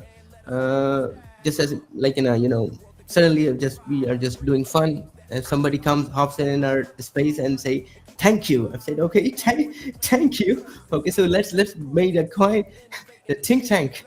Okay, the Tinker Banana tank. So we put like that. So yeah, it's good, and we do BTC parties. And what I'm doing, I'm putting like more people to get aware about the stacks. Literally, people don't know about stacks on Binance. They are not much aware about it, and people are putting their trading into different tokens. Daily Binance is opening up the new tokens. So stacks is one of the most, what I'm seeing, like a very stable one, and it has a very good moves on each candle, and it's not like in a volatile so much in that way like other tokens are doing it. So just just making up every space is open up with the stacks. I put the stacks handle, and people can get into their stacks and interact with the stacks token, and they bought it. So more wallets hopping into the stacks. And honestly, that's a huge lift for the ecosystem. That's more than anything else. We need developers building new projects, which you're facilitating personally. You're building some stuff. Thank you. And then we need more users and more exposure to users from other blockchains, which you're also helping us do with your streaming and Binance. So, man, I really appreciate your participation. You're welcome to join us anytime, by the way. It doesn't have to be just a speech. Thank you so much. Spotlight your project. It's been a privilege. It's been an honor to be a part of your ecosystem. Like, I've been always feel bullish on ecosystem. Like, I was like a sheep, which has no way, and it's running, keep running. One day I've said, okay, now I find a way. I find the flag. Oh, somebody help me, I'm here. So yeah. It's good to see you, everyone, every single one. So yeah, what we are doing, I'm planning to do a BTC party again in this week. So hopefully, if you can join up, anybody, GP or you, anybody of you guys. It might be hard for me to join this week because I'm traveling. I'm leaving on a long flight on Friday, and I'm going to be in Buenos Aires, and that's kind of a new thing for me. But definitely soon, I want to get on there, and I appreciate the offer. I know eventually it's only a matter of time before I join in and meet your crew and get in on some of your streams, and definitely you want to get these guys in too. They're always a good time with these guys. That's why I keep them around. We will be awesome stuff, man. We're going to be playing Find2Earn rounds shortly. Absolutely welcome to stay and play with us. Zenotron oftentimes lets the new players come and get in on the whitelist round, make it a little bit easy, maybe win a little bit of stacks meme tokens. So I'm going to play a quick word from our amazing sponsors, and then we'll be back with Find2Earn rounds momentarily. So please stay tuned, and we'll be back in a minute. Sure, I'm here. All right, man. Looking forward to it. Guys, stay tuned. We'll be back in a minute.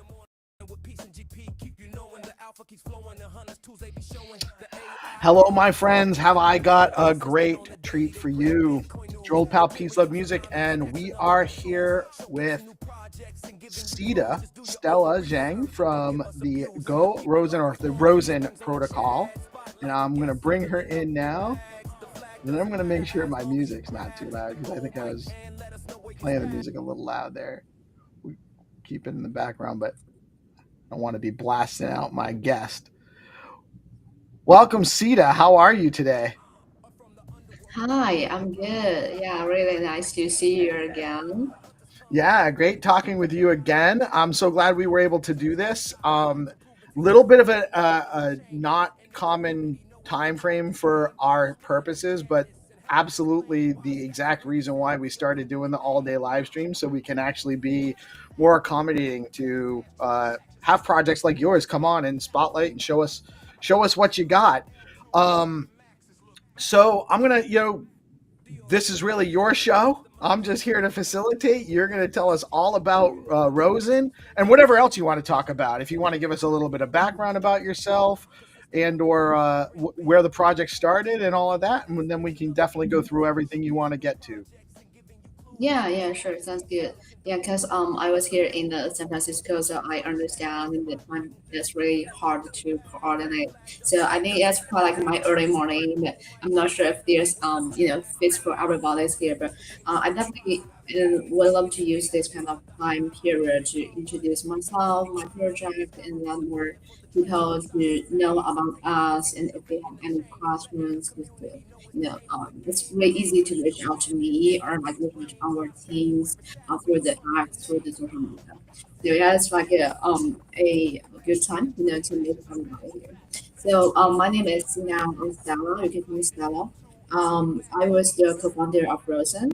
And before I doing this project, I was working at a accelerator in Silicon Valley as well. So at that time, I was the program director in China, and it's really interesting that I feel like at that time I have a lot of like colleagues, friends, and families there in different countries, and the interesting part is like I have to download a lot of applications. Like in China, you use the WeChat, and here WhatsApp, Telegram, to communicate with different people, and even the social media, even the payments, everything was different, totally different when you do those cross-border business. So, and this is the turning point when I have the idea. I would love to build a really borderless social platform that enable everybody, no matter if you are a international person, right? If you're speaking English or if you have the international banking account, it doesn't matter at all. Everybody here in this platform are same. And you just use this unified platform. You can connect with the people. You can transact with the people without any friction. This is the initial idea. And then 2 years ago, actually, I with my co-founder, we built such a platform called Rosen. And I think this is like a really unique journey for me and for my whole team.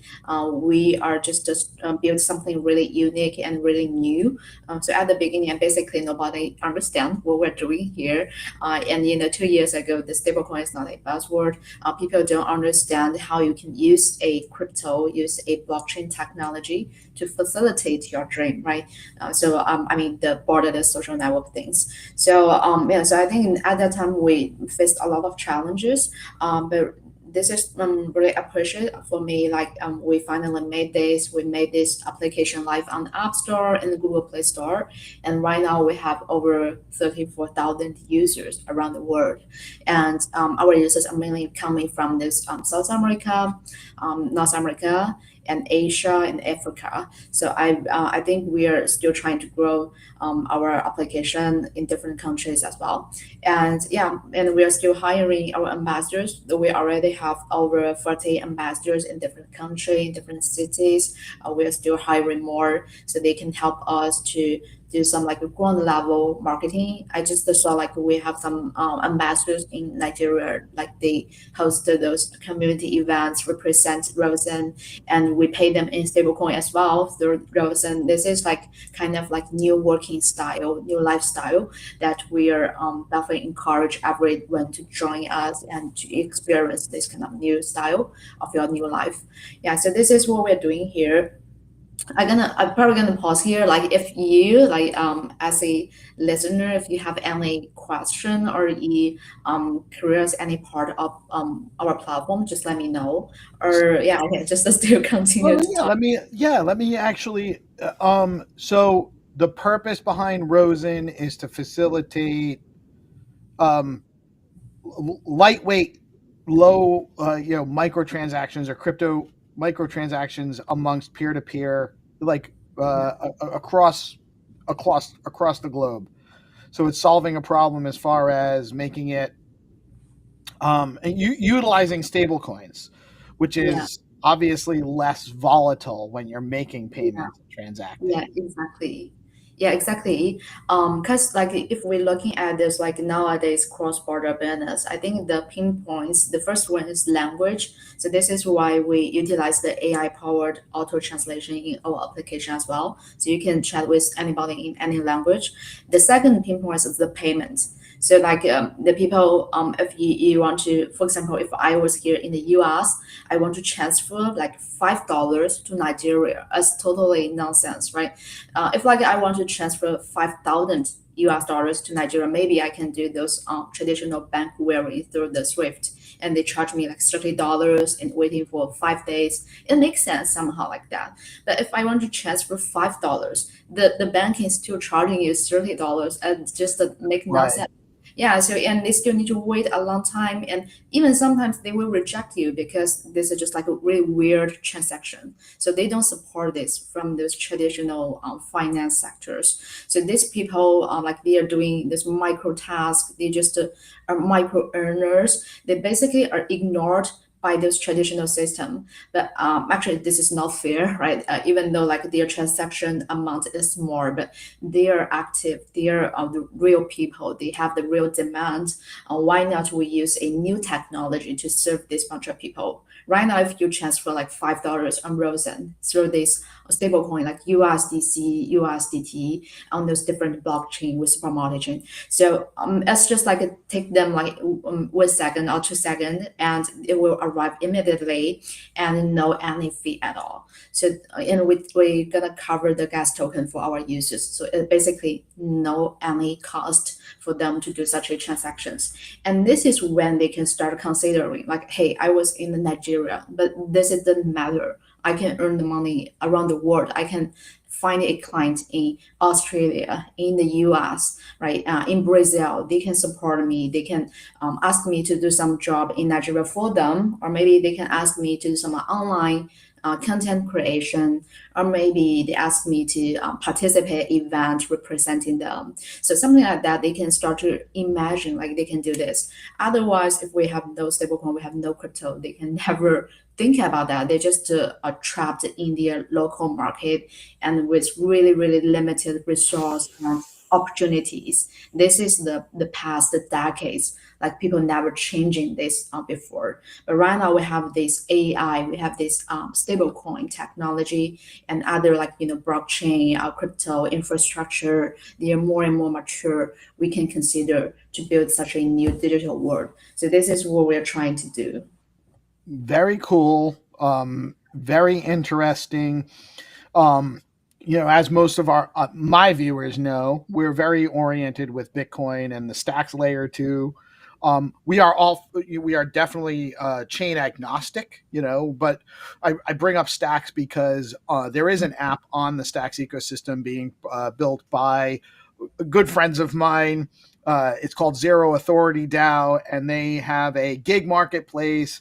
some infrastructure for that kind of thing, similar to part of what your project is, where your users can basically they can post tasks and assign a value to those tasks, and other users can come along and complete those tasks to get paid. They essentially, that's how the process works. Do I understand that correctly?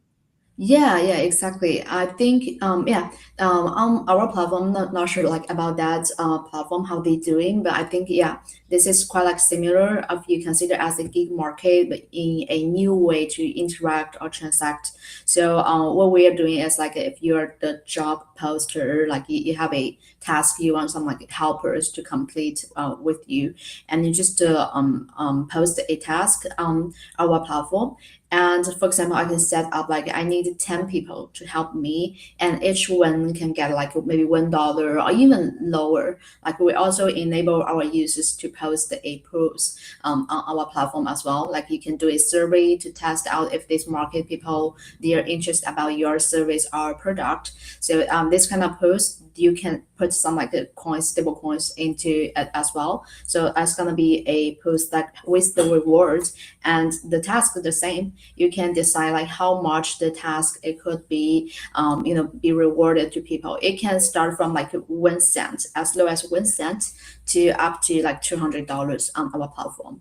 So this is how it works. And for those like job takers, like these micro earners, they just choose like what kind of task or what kind of post they want to complete. That's just based on like what they love to do, right? So you don't have to work on each task. It's just based on your criteria and how you can engage with that. And so once you complete a task, you just upload a proof image, and you maybe need to communicate with this task owner, like say if they thought you already delivered this job well. And once they approve you, like they think, oh, you're doing a great job, and they approve that, and you will get these stable coins in your wallet immediately. And this is how it works. And on Rosen, we call it like coins. The coins like 100 coins equals to 1 USDT or USDC. And the thing is like once they want to withdraw, then it's like the same page, like you deposit, you withdraw. Once they want to withdraw, then it will occur these kind of transactions online. And before that, you need to connect your wallet in according blockchain. And once your asset reach to 1,000 coins, that means like $10, you can just do this withdrawal. It's really simple. And if you thought like you don't have reached that bar, you can actually definitely deposit some stable coins into your pocket, and to make sure your assets is over 1,000 coins, $10. So you can do the withdrawal immediately. So this is the process. And we usually request you to connect with your like crypto wallet or some like exchange wallet or whatever, so that make it more simple. If you want to cash out, you can just do it from your private wallet. And this part is like totally controlled by you. You can just remove the money from Rosen to your crypto wallet. Then this is like something out of our application. On our application, we just process this this part of like how you can get this macro task, how you can prove that you do this job, how you can get approved, how you can communicate with the boss, right? The people who give you the task, and the rest of the things are on chain. So this is the some like our website page. And one thing I want to point out, like people will notice that there's 3 different chains I can interact with right now. It's on Solana, Polygon, and BSC. And I created this account, I think the other day when I talked to you, and I hadn't had a chance to log in and check it until like a little while ago. So I reconnected my account, and I noticed and I created my account just with my email address. This is our email address for those that want to get in touch with DeOrganized. I'm showing it publicly, which is fine. I didn't actually have to create a wallet. I didn't have to write down a seed phrase or any of that to set up my account on Rosen. I was able to just connect with my email address, and it created these addresses for me. I'm assuming that Rosen is actually technically custodian of these wallets because I don't actually have a passkey or anything, or is it just tied to my email address through like Privy or something? Yeah, it was custodian wallets. So that means like everybody, because we are more targeting those like non-crypto native users. So that Right. means, yeah, once you like log in with your email or like Google authorization or maybe Apple ID authorization, we will automatically give you a wallet for the multi-chain. So yeah, just like you mentioned, maybe in the future, Stack will be also show on this multi-chain wallets as well. And then we will give you like some like channels for doing this deposit for the USDT or USDC, and we are also working with PayPal for the PYUSD. So this is will be launched very soon as well. And then this is kind of wallets are custodian, and if you want to deposit money, you just copy the wallet address and put the money to your Rosen wallet. And if you want to withdraw, then just like I mentioned, you need to connect with your private wallet, which one is definitely non-custodian, right? So that one was controlled by yourself. So then you can consider to move some money from Rosen wallets to your private wallets. This is going to be more even like safer for you to control, because if you don't connect or remove the money from Rosen to your wallet, it's still on your Rosen wallet, it's still on a custodian wallet. So if you feel like not secure, once you earn some money, just immediately move them to your private wallet. But yeah, if you usually you need to like maybe spend money or transfer the money to another people on Rosen, then you just use you don't have to move this kind of coins to your private wallet. You just keep them on your Rosen wallet, and it will help you to do those transactions to others people. Very cool. Now, so what I'm not finding on here is how do I get to the marketplace? How do I find like if I want to go complete tasks, or is that still not quite? So I'm sorry. You answer. I won't answer for you. I have a tendency to do that sometimes. Yeah, actually, you can just find this on the application version. So it's on the mobile end, and you just open this Rosen application. On the home page, you will see like different tabs. There's like explore. Explore means like you can explore like different people, different land plots. We have some feature called land plots on our application. The land plots are usually given to those like business partners, like maybe some startups or events or creators that they do have a brand, they do have a business, they want to promote their business there, or maybe they want to organize their community members in this land group. So this is like some features that you can explore. And if you find out, hey, this is like the organized land plot, I feel is quite interesting and I want to join them, or I want to see if there's any future like giveaways, future airdrops, there's yeah, just to join their land and just to stay tuned with this kind of community. And we launched this feature because we see there's a lot of Web3 companies or Web3 communities. They already have a global audience around the world from the day one, even though they are really small, but they have the people from anywhere. So I think they also lack a unified platform or unified tool to help them to do some like airdrop or giving away or like incentives, right, to engage with their community members, even though they are distributed in different countries or they are speaking different languages with different currencies, whatever. So this is something that we help our partners or this small business to manage with that. And on the other side, it's called Earn. The Earn page is that what you mentioned about these tasks, and they can see that different micro tasks and different posts, and they can choose what they want to complete. And usually on our platform, I can share like some examples so that you can understand what the task could be.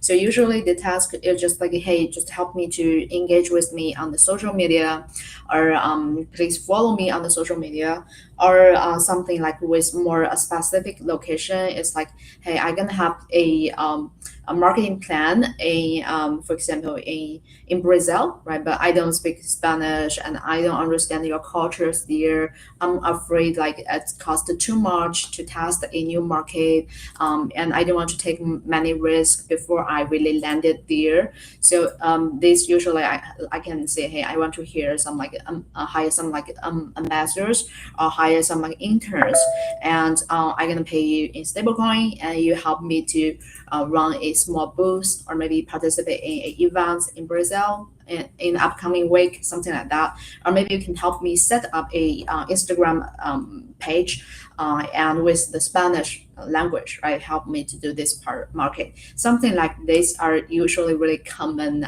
tasks on our platform. So we also help our partners like Circle, PayPal, Stella, and other like business partners, Ant Group to help them to use the Rosen app as a new market enabler, so that they can get more chance to meet like people in different countries. And if they have any upcoming business plan, they definitely can use our platform to easily get in connecting with our users, with our ambassadors, and easily to pay them as well. So this is the future that you mentioned about the micro task. So we usually call the micro task, but it's including a lot of different tasks and different pools. Sometimes you can even ask your targeting audience, right? Say, hey, if you're gonna like this kind of service, if you need these things in your country, and use that to do a survey, and usually give them like just 1 cent, and they will let you know their data, let you know their insights or their demands. So this is really efficient way to test a market. Yeah, so this is like basically some really common posts and tasks I see on our platform.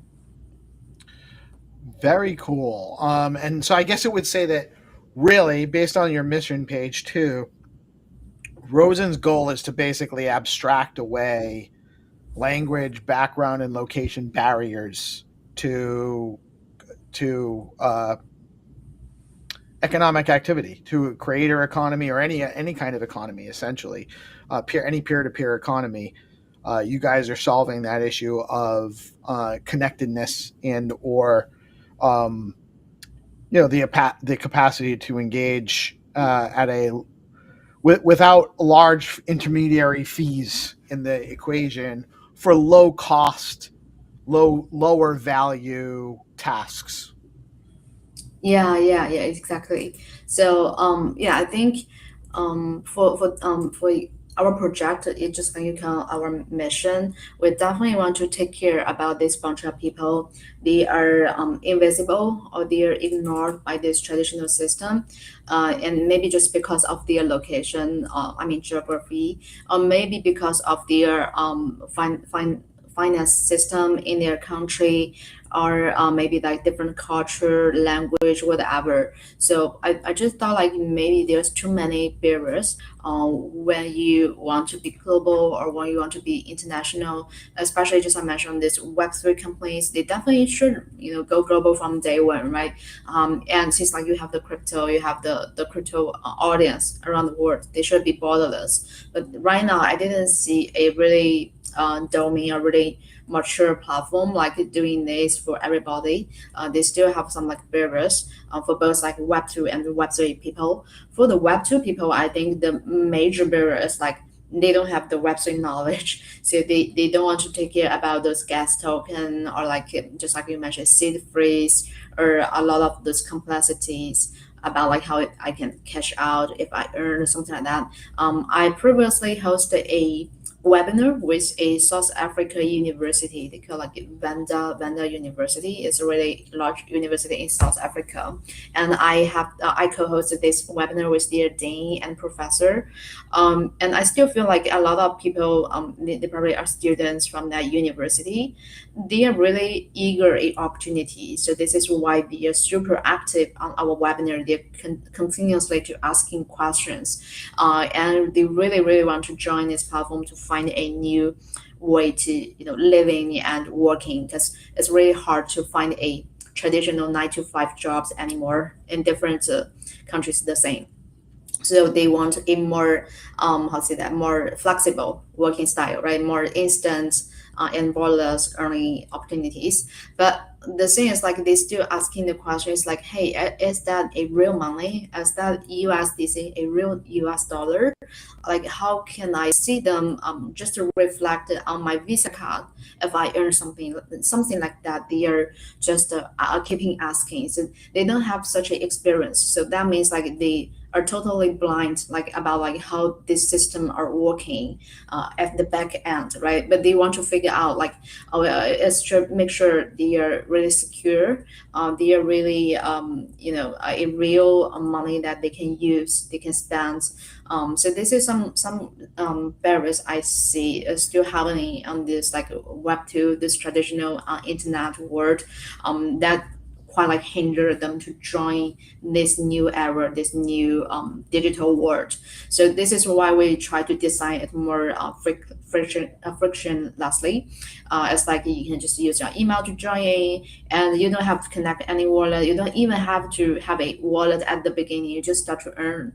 Once you earn some like stable coin, you will try to figure out how it gonna works, right? So at that time, we will help you to link with our ambassadors in your country, and they will guide you like one by one, or like maybe even you can meet him in your city and ask him to help you to set up everything when you have the time when you are available.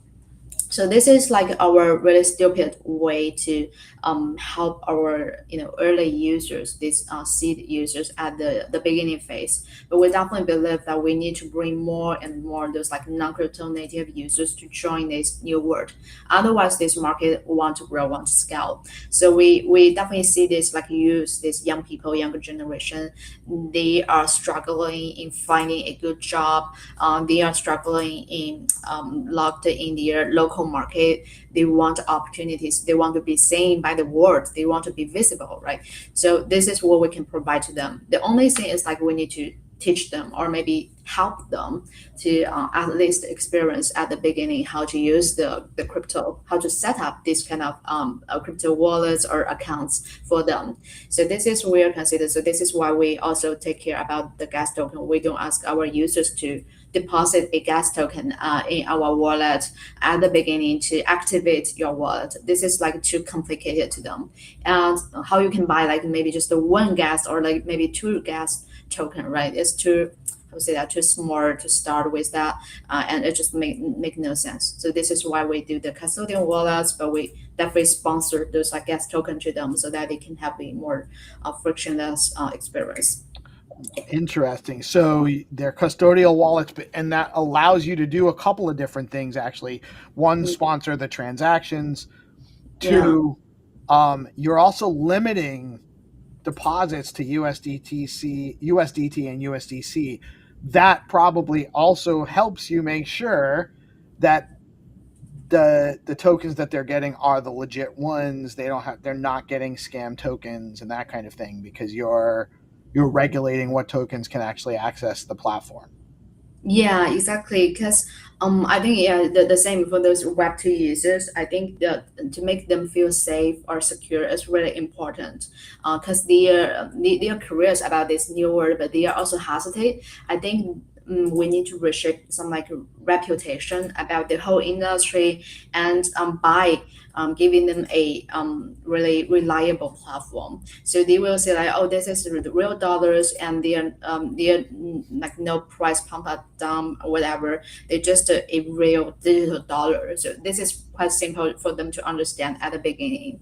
And maybe in the future we can support more tokens, but I think at this phase we need a good reputation. Make sure everybody feel like I just doing a task and I can get the different clients around the world. I can earn this kind of small money, although it's not a large bunch of money, but I can step by step to accumulate some like stable coins on my wallet, and they feel good about that once. So we just want to make sure like everybody understand this part, and then they can start to deep dive right about more crypto or whatever. But at the beginning, I feel like this kind of really traditional users, they haven't in touch with the crypto before, for anything, right? They should start with a stable coin, a digital dollar. It's easy for them to understand, and everybody, on our platforms, they love the US dollars. So this is why we only support the US based stable coin, and usually there's like regulated ones or really famous ones, so that they can easily to cash out. No any other complexities. And I that all makes a ton of sense. I want to make sure, because people might have missed it. There is you have built into your platform an AI powered real-time multilingual translation. So it is very easy for people of different languages to connect. It abstracts away that awkwardness of trying to figure out what each other are saying, and just kind of does it for you automatically. Is that like pretty much instantaneous? Yeah, so you can see on our website there's a page. Actually, you can scroll at if you want to specific in different. I mean, scroll it from like to right or left for this kind of pictures. You can do that. You can point any pictures to like zoom in or zoom out, whatever. okay. Anyway, yeah, you can scroll it. Yeah, anyway, yeah, you can see we have a auto translation in those like chat box. So if you want to chat with anyone, we support those like multilingual translation. You will see like a lot of our users are speaking in Spanish, and some of them are speaking Mandarin or like Japanese. And yeah, maybe a lot of others from the Europe. They have a lot of languages there. So if we want to do a global business, definitely the language, yeah, you can do this. And the languages hinders a lot of people to join this global economy, right? So I think the auto translation is really important. So this is why we embedded a app native AI powered the real time multilingual translation. So even in the chat room, that means a group chat, we can translate every different languages in your language. So this is really easy to use, and we also keep the original sentence the user sent, so that you can just do a comparison. Like if you see the translation is not good, you still can copy the original part to paste on the Google Translate or whatever to compare to do a double check. And we also support the users to post a task on this group chat as well. So you can see like here as like a blue message, right? As a task, like I say, hey, if you can do something like that for me or whatever, and I can pin this on the chat room, the chat group. And also for the P2P, I mean, direct message DM, you can also transfer the stablecoin in your DM chat box. So yeah, in that page, you can see I transfer, or not I, it's like Barbie, transfer like 1,000 coins to AFGU, right? So this is just like a transfer, like a message. So you can do this immediately if you want to transfer stable coins to anybody, if your friends, or you want to tip in, right, someone you like, or whatever. Yeah, you can just do those P2P transfer in the chat box directly. Very interesting. And so, for those that might have tuned in a little late, you guys, the app is mobile only, so you have to go to Google or Apple Play Store to get them. There are QR codes here to find that, to make sure you're getting the correct one. Always best to go with the local the link direct from the provider. And so basically, because I already have an account with my email address, I would just download the app onto my phone, log in, connect with my Google, my Gmail, and my account's already in there. And then I can just start participating in the economy there. It's that easy. Yeah, exactly. Super easy. And I think I also create a land for the DeOrganized media, and I post some tasks here. So if anyone you join today's session, it's your chance to earn more from us, from Rosen, because we are doing some like stablecoin giveaway. As long as you prove that you joined today's session with some like screenshots or whatever, you can upload this as a proof image on my task, and you will earn like some stablecoin. And we also will choose like 2 lucky person after this session. Everyone will receiving like 5 USDC on our platform. So yeah, just make sure you stay tuned. Yeah, we're doing some like giving away. Let me know like if you're joining, and we're gonna randomly select like 2 person to give away. Very cool. So you guys need to go. Maybe we need some timestamps. Make sure you're doing it during the live stream session here. Make some comments in the live stream, or make some comments underneath the live stream in the replies on X, and take photos with those timestamps so you can submit those. Go download the Rosen app, set up your account, and show your proof of participation, and you will be entered into some opportunities on there just for trying it out today and tuning into the show. I love that. So very interesting. I'm definitely going to jump on there, try it out, play around with it. I also am very excited about the prospect of bringing this. We need to get Stacks into this list. Stacks actually has a deal with Circle right now. We're actually might even launch this week, probably next week. We will have native USDC on Stacks, which makes it obviously a lot more viable for us to participate in a platform like this. So I realize that it takes time to do some stuff like that, but I would love to see Stacks on here and help tie Rosen more directly to the Bitcoin economy, and also leverage our user base, which we do have a lot of engaged users that already kind of participate in these kind of gig and bounty economies with our friends over at Zero Authority. And I wonder if there's maybe some things that you and Zero Authority should talk shop together too. Just what works for them, what works for you. You guys can leverage each other's experiences and make better products for your users together. I would that's the spirit on the Stacks ecosystem is very collaborative. We help each other out, even if it might seem like we're competition. You know what I mean? But Stella, I love your project. I love what you guys have brought. You guys should absolutely be following at go_Rosen. Let me bring that up so people can see it. It's go Rosen.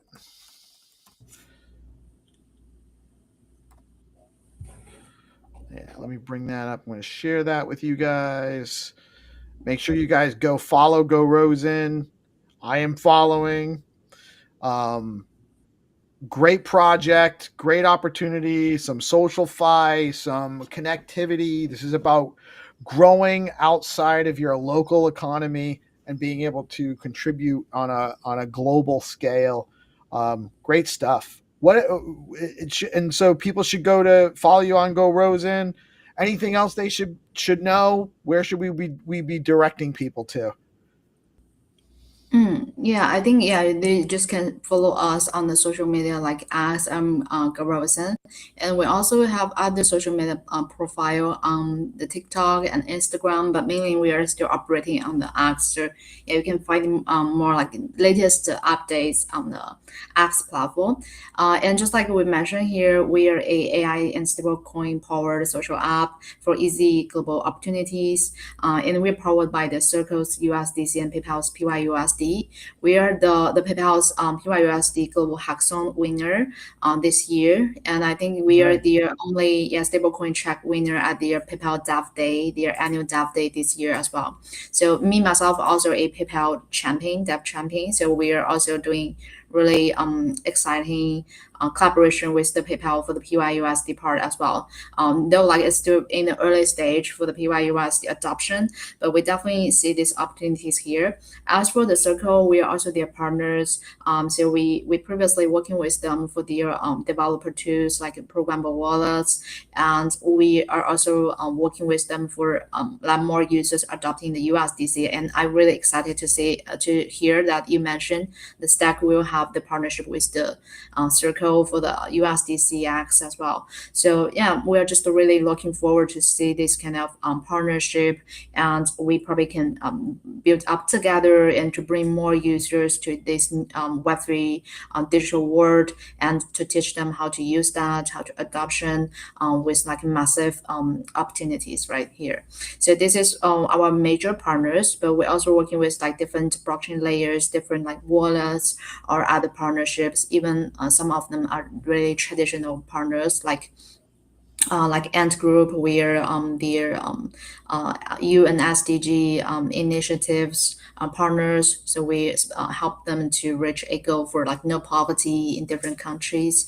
And we also a partner for the Cyberport in Hong Kong. So this is our really traditional partners in different countries that we help them or facilitate their growth as well through our platform. So yeah, this is like current like our projects backgrounds and some like backgrounds about myself as well.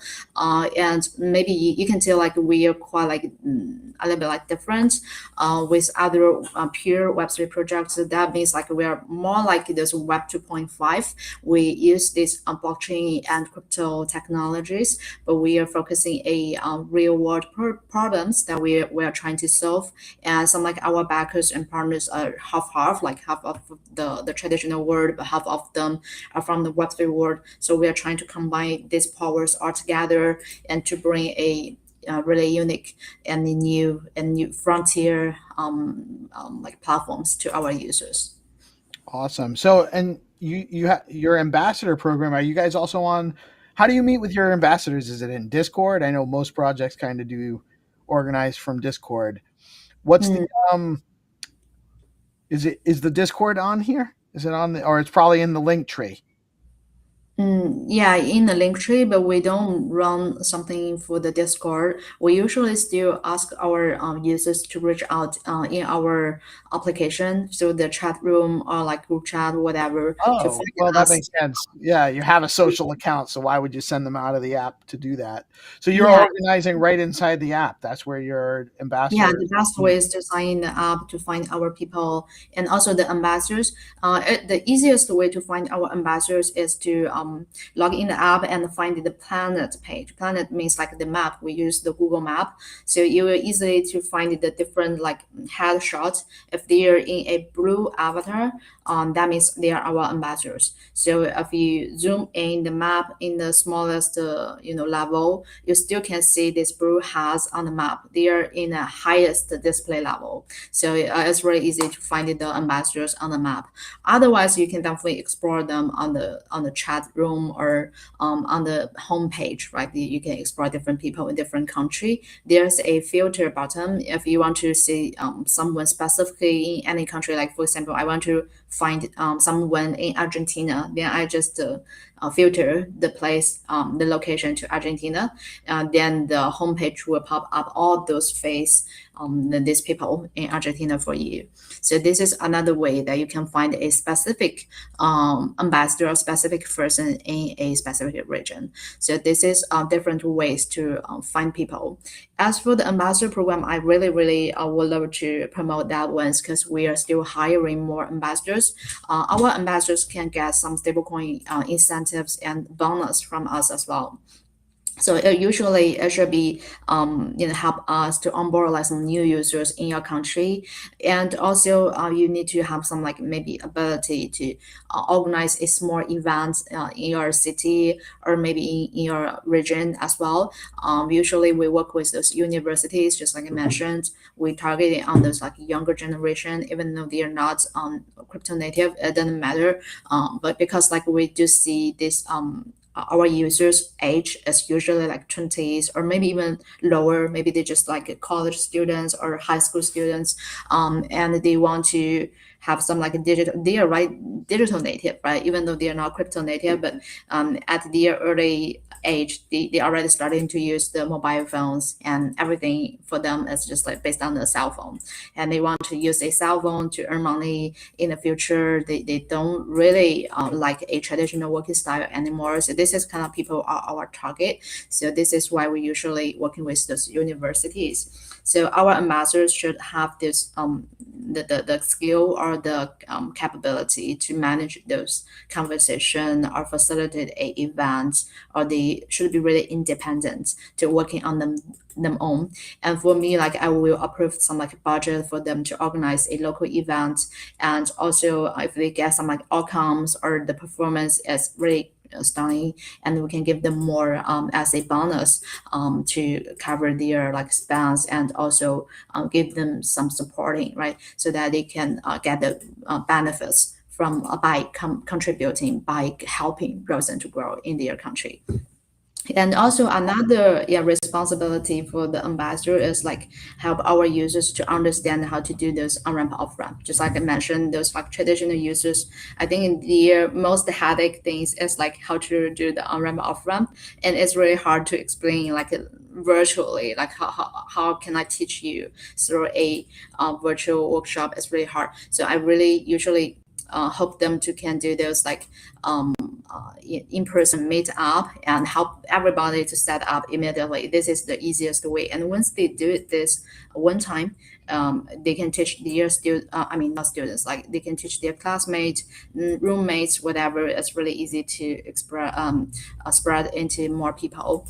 But yeah, this is why I see the ambassadors really important, because from our perspective, I cannot understand every like regulation or policy, or which is the most popular wallet or most popular exchange in your country, right? As was like out of my knowledge as well. So we usually hire those local ambassadors. They are the best person.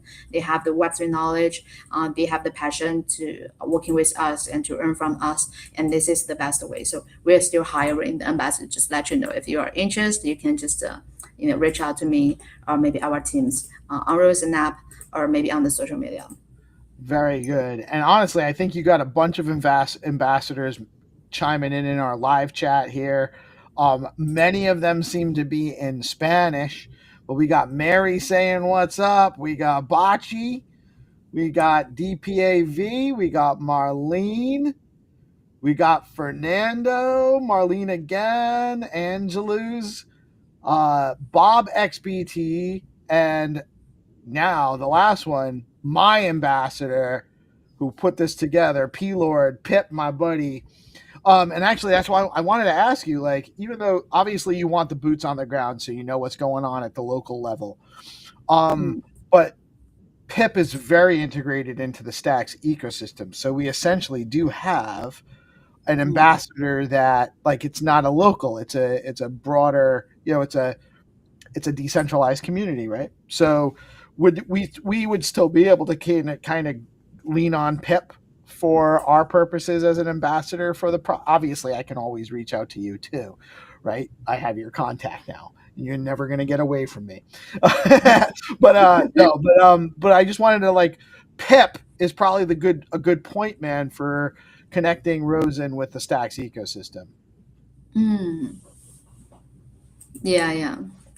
I really appreciate, he linked us together, and he was like a really good person. And I usually was quite like busy, so I may be missing out messages, but yeah, he definitely helped a lot to facilitate our conversation and follow up every time. So yeah, I really appreciate that. Well, and honestly, let's just say, call it what it is. The DMs on X are like just messed up now. The chat versus DM versus whatever the heck they're doing over there. Elon, please get this fixed. I'm having to go more and more on Telegram, and now I'm using Signal on a regular basis because I can't communicate in X-ray. And that happened with us. Like the messages aren't showing up on my phone that are on my laptop. It's a nightmare. So having Pip has been instrumental. I just want to give him some flowers because this has been a great episode. I love what your project is. I really appreciate you taking the time to show this to us. I really hope a lot of people test it out. By the way, there are more opportunities. Pip isn't the only ambassador, so you guys can go try out the app. You take some photos. You might have an opportunity to earn something just from participating and watching the show today, trying out the app. And then there could be some ambassador opportunities down the line, or you might just find a new way to engage your peers in a peer-to-peer exchange way that's a little bit more seamless and functional for you. So Stella, thank you so much. Awesome stuff today. Really appreciate you coming on. Anything else we need to touch on? I think for me, it's all good. Just like you mentioned, we can reach out to anytime. Yeah, and I think just keep in touch. And if there's any updates from Stack, I definitely would love to learn. It's quite something new to me, but I think it's really really exciting and interesting. And I don't want to miss out any updates or information that's happened in this industry. I was quite new to Web3 to be honest, but I definitely would love to learn from you guys as well. Awesome. Yeah, and that's what the community is about here. We're always lurking to learn and learn and earn, I guess is the way to say it. But I love what you're working on. I will tell you this. A little bird told me, I don't have any actual insider information that I can share, but USDC X, which is native USDC on Stacks, is launching possibly as early as this week. It's definitely coming by the end of next week for sure. So we will have it, and then from there it's just a matter of putting the right people together, which realistically speaking, we're heading into the holidays. Everyone gets a little lazy this time of year, well earned for most of these people. So I wouldn't expect a whole lot to happen before Q1 at this point. But also, please don't be a stranger. If you have new developments you want to let us know about, always happy to have you come on and chat with us anytime. Just keep us informed as to what's going on with Rosen, and happy to have you come on as things develop. Yeah, sure, definitely. I will keep you updated if we have any updates or progress, and we definitely would love to get you help us as well. So yeah, I think really happy to chat with you. Thank you so much. Awesome. Thank you, Stella. Thank you all for tuning in today. I am Peace Love Music. We are DeOrganized Media. And guys, go check out Go Rosen and open up your horizons a little bit more. Thank you, Stella, so much for joining us today. You have a blessed rest of your day. And thank you to the Rosen community for tuning in. You guys showed up today. We appreciate that as well. We'll have some more live and or pre-recorded content coming at you shortly. Please stay tuned. You all have a great day. Peace out.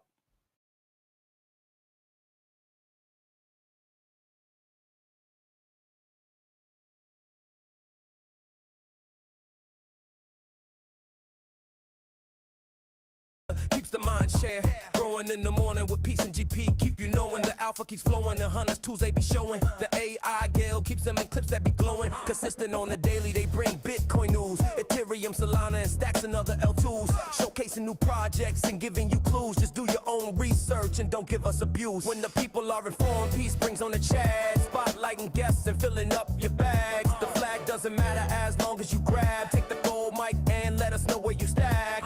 Or from the underworld, the game master arrives, bringing the games that satisfy the hive. Hunters come running, it keeps them alive. Scouring the planet for the treasures inside. Stacks improvement takes a sip, innovating the chain. Letting the community know is the name of the game. Spreading awareness and helping explain why Stacks is where it's at. We are pumping the name. Fast transactions are fat. Where is that? The leading L2 is making maxes look back. DeOrganized Media keeps the mind share growing in the morning with peace and GP. Speaking of interesting concepts, you're expanding STX tools and covering a broader swath of the Bitcoin ecosystem with Tenero, and it caught me by surprise. I knew you were working on something, but I didn't quite know what. So congratulations on your launch. Congratulations on winning a Stackies Award. And, welcome back to DeOrganized. Happy to have you here. Yeah, thanks for having me, guys. It's been a whole year, basically. We kind of were teasing it earlier this year. Didn't quite realize some of the legals and logistics of kind of setting up company-wise. So we're now set up as a company in the US. I'm not from the US, neither is my business partner Milano, so there was some complications there. Some of the logistics of actually keeping it under wraps were interesting because I wanted to launch it as a stealth launch. So obviously trying to build hype at the correct time and make sure that it doesn't get like released ahead of time and so on. So working with all our various, very incredible partners. We've got initial launch partners. We have Stacking DAO. Obviously, they were with Stacks Tools as well, but they carried on over to Tenero. We have Beansy, we have XFirst, we have SimpleSwap, we have Caesar, we have Football.fun. Of course, we have Stacks and Spark as well. So we're working with some really, really impressive people in the space. And yeah, Stacks Tools is now Tenero. I can walk you through the site. I can see you've got it up anyway. Nice. Oh yeah. But yeah, I can kind of talk you through the site if you like. I can share my screen and kind of go over a few things. A lot of it will be familiar. It'd probably be better for you to share your screen. Yeah. So I'm not trying to guess what you're trying to show. I just like to show off the branding when it pops into my head to do so. But I'm super excited about this, man. We use SDX tools daily on the live stream. Like I use it as a prop to show price and stuff. So I'm excited to have more opportunities and more tools at my disposal for that use case too. So awesome stuff, man. Take it away. Yeah, amazing. Thank you. Amazing. So before you take it away, I've got a question. Yeah, go. So we know it's the cat. So what inspired the dinosaur from a cat to a dinosaur? So yeah, I'm kind of Good question. So the dinosaur, I've kind of affectionately called him T-Fi. So like instead of like T-Rex and BTC-Fi, he's now T-Fi. So he's kind of like the mascot. He's the character. He was created. I kind of like the design, like kind of Pokemon-y. But he was created by Weasley, who is the artist of Megapunk. You can kind of see the pixel style there. I've had a lot of people asking if it's going to be an NFT or a token. It's not going to be an NFT or a token. It's just he's just a mascot. He's just a cool character to make content around. But I have had a few people asking if it is going to be some kind of like thing they can trade. No, it can't be.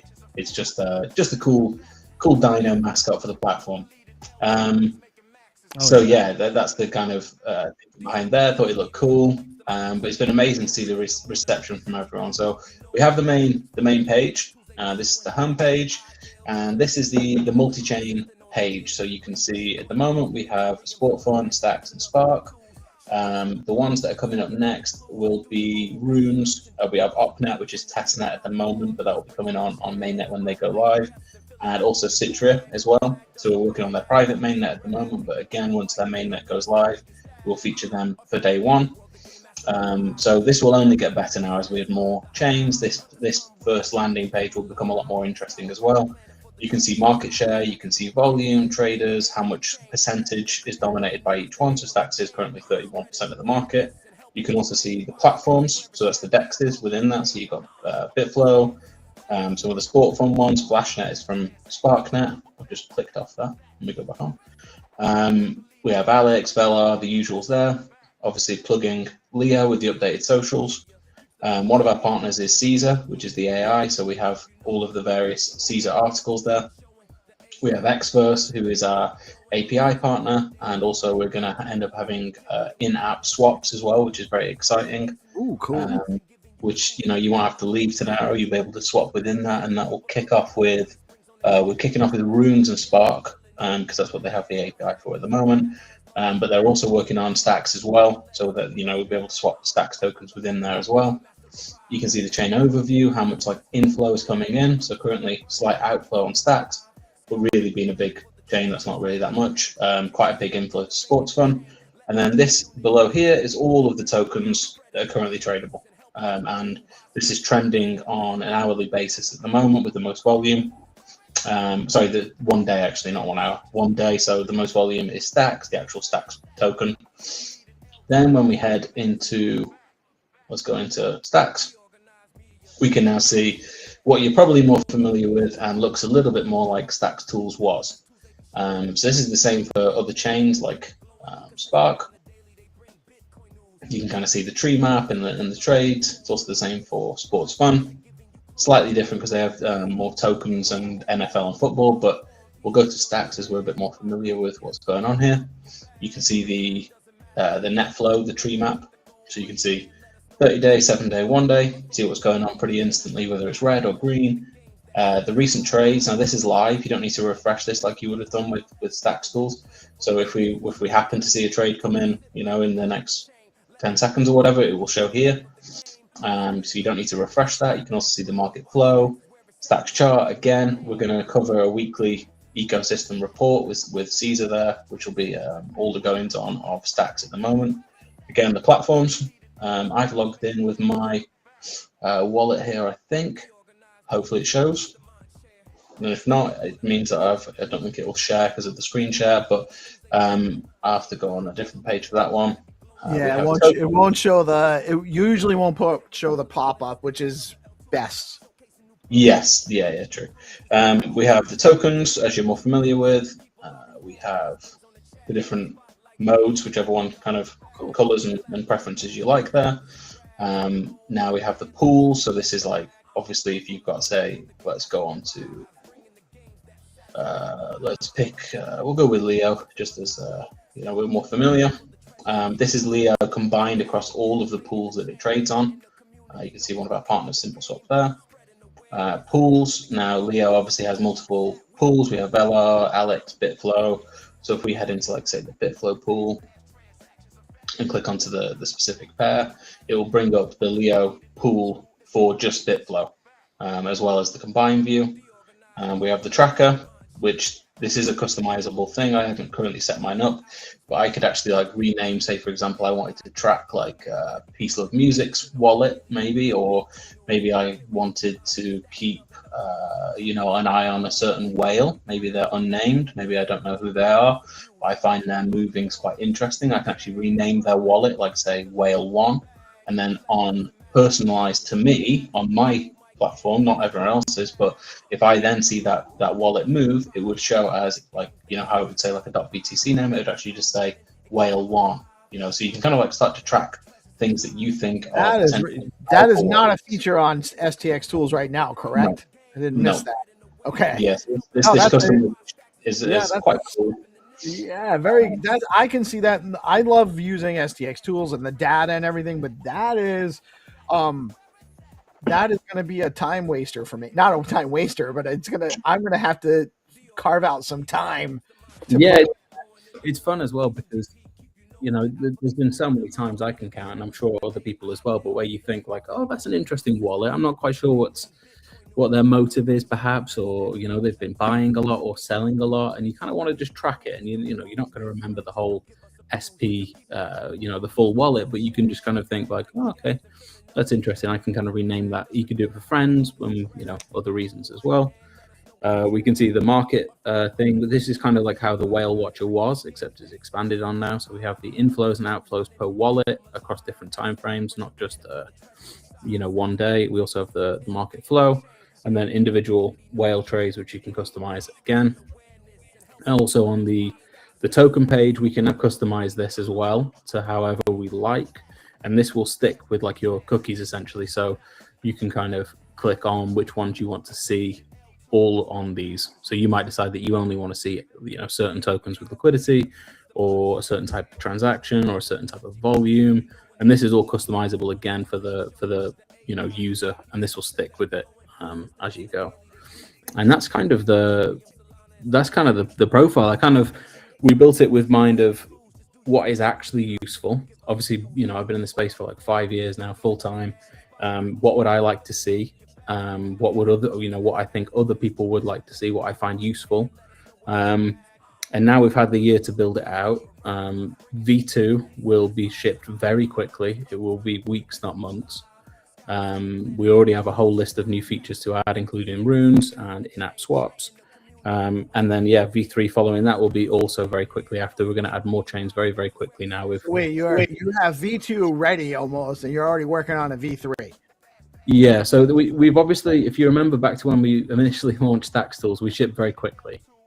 This year has been a lot slower just because we've been kind of keeping it under wraps, and we wanted to get all the various partners underway. But once the the screen has now been lifted, the curtain's been lifted. Here it is, and now you'll see it start to move very, very quickly across multiple ecosystems. Lots more features. This is just the V1, and like I say, V2 will be weeks, not months. I'm very excited to get it going. I think the positive reaction by everyone has been amazing. I've a lot of support from obviously you guys. 300 has been making loads of content. All the usual stacks, crew have been supporting, which is amazing. And I think it opens also from a stacks point, it opens stacks up to a whole new group of users that perhaps wouldn't see it. I mean, someone like Beezy is a completely different user base. Doing a lot with those guys. Sports Fun. They've just raised $10 million on their ICO. So I'm largely unfamiliar with Sports Fun. Tell me a little bit about that. So they're like a fantasy sports platform. Does it come under prediction markets? I don't really know, but it's fantasy football basically.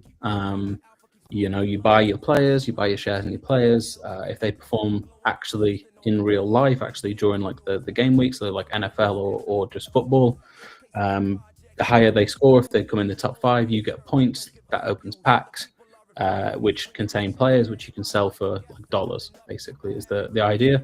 But they've just finished their round. They've just raised $10 million on their ICO, even in this bad market. As you can see by the transactions and the volume that goes there, it's obviously, you can see in the top left, it's pretty substantial. I think they've done 90 million in revenue in the 3 months. And again, I remember a whole new user base to, that wouldn't see, stacks and that kind of thing. So that's kind of how I think it's going to be, this like central database. It is going to be just Bitcoin mainly, but they're the only one that won't be Bitcoin. And I remember you introducing me to this because I was used to the usual that we know about and play. Introduced me to this, like this was more crypto based fantasy football. First days I was like, let me try it out, and then I put in like $20. I woke up the other day, it was way up. So yeah, this thing is amazing piece. Yeah, but I forgot the password. I was in the beta phase testing it back in like January or February. So right early in the year, I invested in a pre-seed round as well. So I know the team very well. That's the reason they're on this, and they're partnering with us on it as well. But yeah, very excited to actually just release Tenero, kind of get it out to the world. It's been under wraps for a long time, and I'm glad to see that people are liking it. Yeah, man. You come with an exceptional reputation in the ecosystem, well earned. There's a reason why people support your projects, because the way you handle yourself, the way you deal with things, you're obviously upfront. People know, there's a trust there, which I know is not necessarily the paradigm for Bitcoin. We want to verify, but at some point there's enough verification where you do trust a person, and you put out great products. This is another one. And I think we're all excited to see you just produce and ship, because everything you do is usually high end, very quality. And this definitely seems like a well done project now. And, one of the things that we're excited about, within the Stacks specific community, is that this gives Stacks some exposure to a broader base beyond the ecosystem. People on Spark and or people on the Sports Fun website aren't going to be as familiar with Stacks. Yeah, and this is the thing. I think I've always been about kind of like cross collabs and trying to break out of certain echo chambers, if you will, and trying to actually get because a lot of people don't know. A lot of people just aren't aware of what's going on in other ecosystems. There's so much going on in Stacks that it's not even a fault, actually. It's just that people are busy, people are kind of heads down, and sometimes this kind of thing can open up to a whole new range of people, which I'm very excited about. It's interesting to learn different kind of ecosystems and what's going on. And it's much appreciated, all the support that we obviously get. It was nice for Because obviously I always get things like the votes and the recognition for the building side. Now, obviously the actual design and features and stuff, that is partly me as well. But the actual tech side, Milano never gets the kind, because he's not very active on X at all. He doesn't go on X. So it was nice for him to get the Stacky Award and get it changed to Milano, which was very cool. He was very, very happy about that. He got the most technical builder, which was cool. Yeah, that's right. That's right. And, you had actually talked about him the other day. And then when he won, I was like, wait, who's this? Like, I'm following him. But he's... I got the vote for it. And I commented under the post and said, I see why people have picked me, but this isn't me. Actually, technically, it is Milano who's the whiz behind the keyboard. But we work very well together. We're kind of like a yin and yang, different sides of the business, but both work very well together. No, and it's good to have that dev partnership there too. And a lot of you need a technical founder, and then you need a market oriented or community based founder. And so it sounds 100%. Like you guys have found a great balance. Yeah, 100%. I think it makes a big difference, actually. I think you touched on it just before I came on, actually. I caught kind of like the last 5-10 minutes, and you were saying how a lot of tech people are kind of like building just because that's what they know how to do. But actually, a lot of the time, it can just be refined and slightly put in a different way, and all of a sudden, it's like a different beast. That is something we experience a lot here, because we spotlight a lot of projects, especially early stage stuff in beta test, or stuff that are in test net or not even quite at test net yet. And we have a lot of conversation with these guys about their projects, and they're very, very talented at building, but it's hard to know. Building what's cool for the dev doesn't always translate to a usable project for the product for the market. So you need to figure out, how do I apply this to something that the users will actually engage with? And that's not easy. So when you find that balance, it's a unicorn to some degree.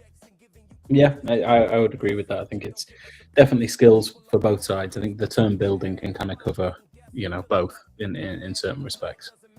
For sure. And I say, people will often say, like, I actually classify dev as more the technical side of things. So when I say dev, I'm usually talking about a technical side of the equation. But you are also developing the business. You're also developing the community. So it's not all just technical developer stuff. It's important to have a well-rounded machine. Yeah, that's true. And that's where I think yesterday it was also good to see people at the Stacks AI Guild win their award as well. Obviously 300. Obviously helping a lot of projects to kind of get, that content side out, and the kind of marketing on X and different social platforms. Another big win. It was a good show yesterday. I thought the Stackies was good fun, a lot of high energy stuff, and obviously some big news out of the town hall as well. Obviously some big plans for 2026. Oh man, there's so much cool stuff happening, and so much more coming too. One thing I'm not sure about that I saw, I don't remember what post it was on. Maybe you have some info on it.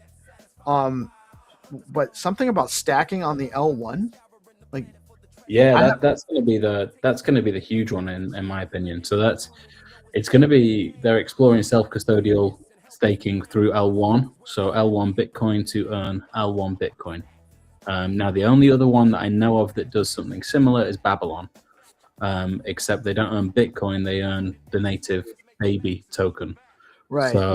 So I mean, that's a huge difference. That's a big differentiation. I think that's going to be the big kind of push next year. And I think with a lot of treasury companies, it's clear that they're obviously buying awful lots of Bitcoin, and that's fantastic when it's all going up and to the right, because obviously they can just continually buy and reservice and buy.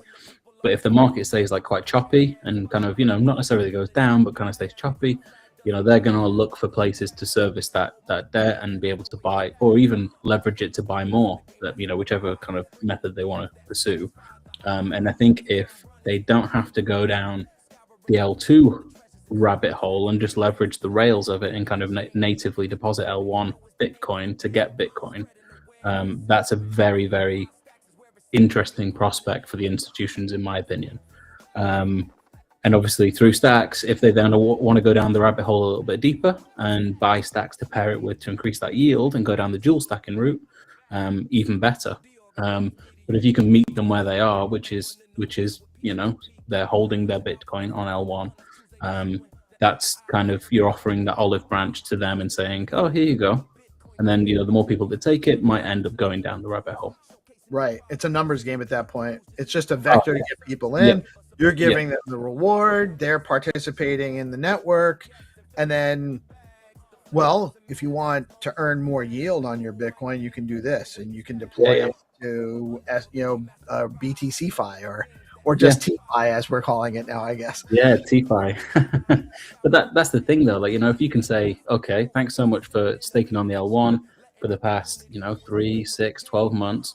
Here's what you could have had if you went further down and paired it with the stacks. The difference might be at that point astronomical for a lot of institutions. Even that 1% extra, 2% extra on a lot of Bitcoin can be a lot of difference. So I think that's going to be an interesting kind of way they're going with. Obviously, USDC X is big news. And I think the privacy kind of shielded transactions that they were mentioning about as well, selected privacy is interesting as well. You see the rise of Zcash, Starknet do a similar kind of style thing, that privacy narrative. I don't see that going away. I saw a post this morning that made a really good, presented it in a way that really identifies the concern there in a really like real life circumstance. And it was just somebody that had paid somebody for something in USDC. And then that person ends up following up with them and talking to them about the assets in their wallet, because they could go and follow that person's wallet. That is a problem. And somebody, there's nothing wrong with wanting privacy for that specific reason. And just because you want privacy doesn't mean you're doing something wrong. It's just a way to protect yourself. And we have a legal standard in the U.S. that you're innocent until proven guilty, or at least we used to. I'm not sure how much it holds right now anymore, but we really need to get back to that. Yeah. I think that's going to be an interesting one for stacks. And I actually saw that same post. I think it was from Loki, quite a big DeFi guy, and he kind of posted. I think that's right. Yep. I think that there was an interesting analogy I heard a little while ago. I've only really kind of become interested in it probably the last sort of 4 to 6 months, I would guess. But it was someone saying you kind of close your curtains at night. It doesn't mean you're like murdering someone behind them. It's just that, it's your choice to, have privacy in the evening. It doesn't mean anything bad is going on behind it, but you just don't want people to be looking in at you in the night. That doesn't mean you're doing something wrong. I think stacks looking at that element for selected privacy is good. You can show your accountant if you want. You can show the people that need to do. If there's an investigation, sure, like we can look at it. We're not doing anything illegal, but it doesn't necessarily have to be shown to the whole, broadcasted to the whole world. And I think it's almost got like a self-built-in marketing element with this at the moment, because you do see a lot of the particularly European laws are coming out and saying we're now banning this or we're banning that, and you can't hide this and you can't hide that.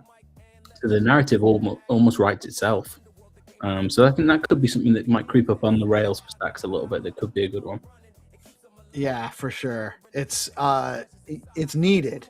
It's needed in the marketplace. And man, I can't say, like, I felt very encouraged last year at the end of D grants. There was a lot of energy coming out of D grants.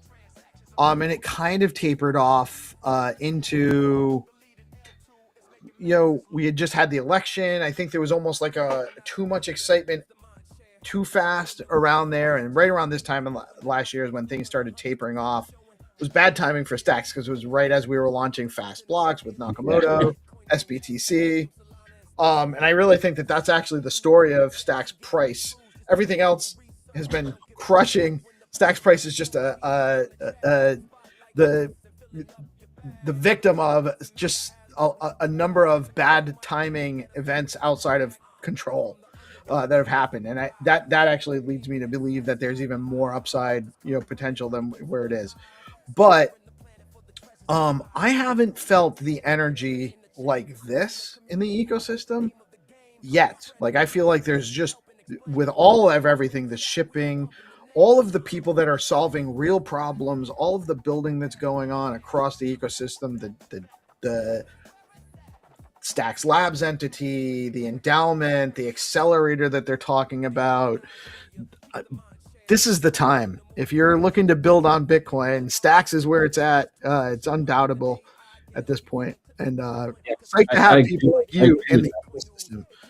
Yeah, I would agree with that. I think the fundamentals aren't matching up to the price. Obviously, NFA as always, but yeah, I would say there is a lot of builders, new builders as well, which is exciting. Obviously you see things like the Hacker House come out, and that was so cool.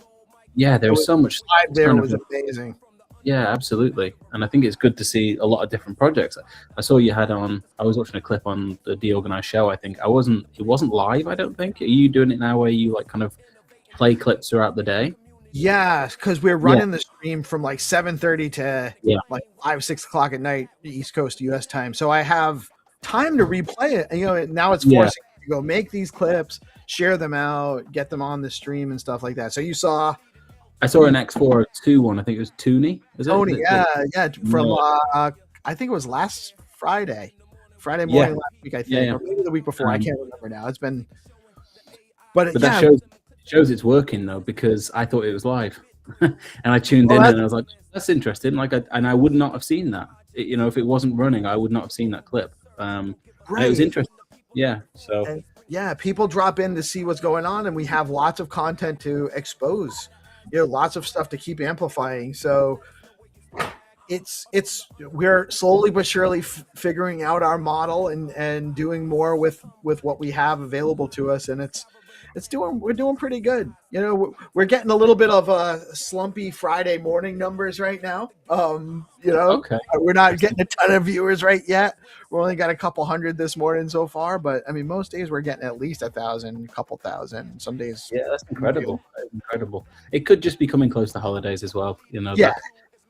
People start winding down. Perhaps they're visiting family, or that's kind of how this time does feel. Obviously, us launching last Monday, we were kind of rushing to get it out before the holidays. I would imagine Stacks also getting their town hall kind of out, and some of the announcements. People can stew on that over the holidays, and then go into 2026 with a full boom. Let's go. Yeah, I'm very, very excited for 2026. I think it's going to be the year, personally. Fingers crossed. We never know in this market, but yeah, I think I'm with you on that one. You never know what the outcomes are going to be, but I know we're going to be working hard, and we're going to keep pushing. And so some good stuff's going to come out of that. It can be the only way. That's it. That's all there is. Brother, I could talk to you all day. You're welcome to hang out if you have the time. Do not feel obligated, but we have the Game Master coming up from the underworld to play some Find2Earn rounds with us this morning. And he's also going to jump into the SIP call, because he's proposing a SIP for his encrypted NFT standard. So we're really excited about that. I'm going to play a quick word from BitFlow. Rubes, do you need to... Can you hang out? You want to hang out and play some Find? I'm going to hop off, but I do really appreciate you having me on, guys, and I will definitely be coming on a lot more, because we will be shipping pretty quickly now. You're going to see a lot of upgrades, certainly past the holidays, probably weekly or bi-weekly. We're going to be adding, a cool feature or two. So I'll definitely be seeing more of you guys. Really appreciate you coming on, me coming on for your show, and appreciate all the love, guys. Right on, man. Have a great rest of your day. Happy holidays if I don't chat with you again before then.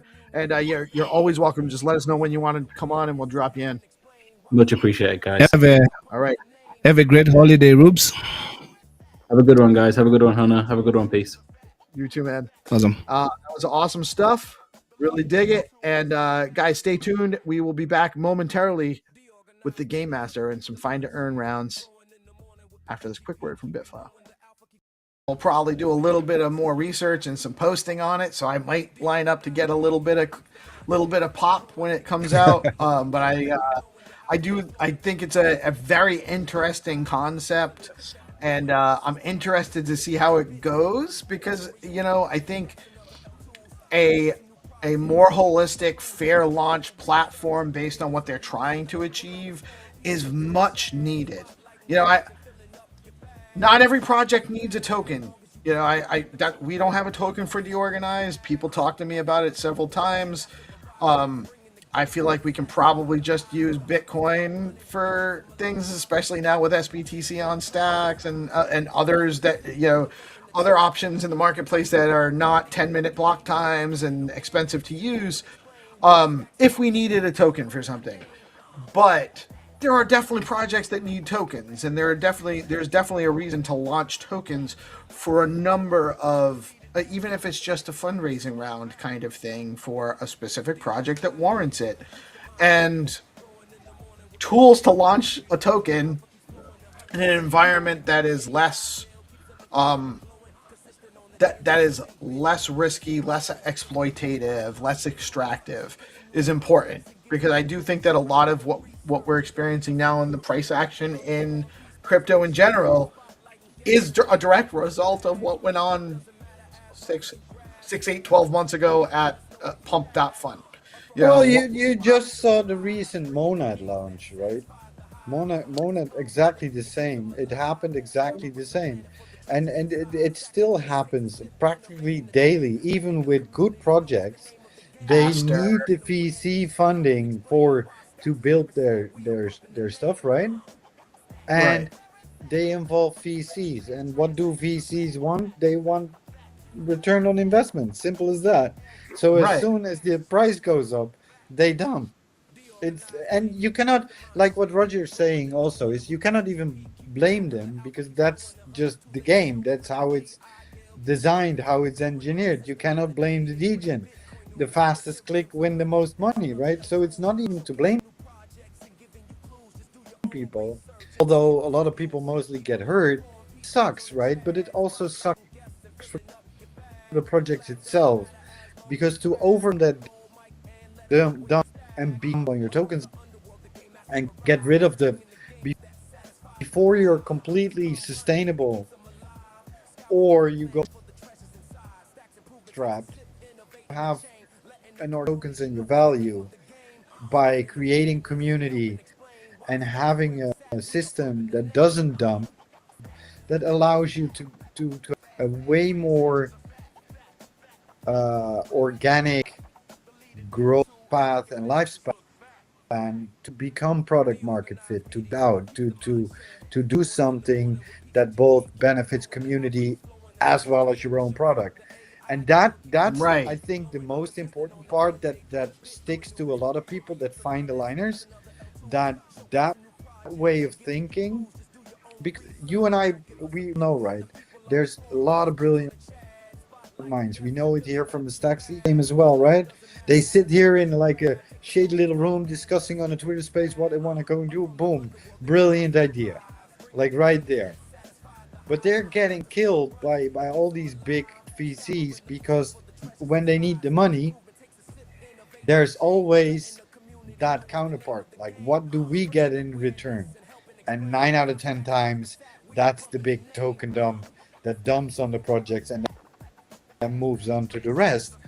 So to now say, okay, we give you a place where you can launch your stuff, but you have to do it this way, and you have to do it through a certain protocol. So it needs to be done through certain standards that we all start playing the same game, right? But it's proof in the pudding that you see tokens not do this, but have like this gradual growing line, and you still can trade and you still can just make your money no matter who you are.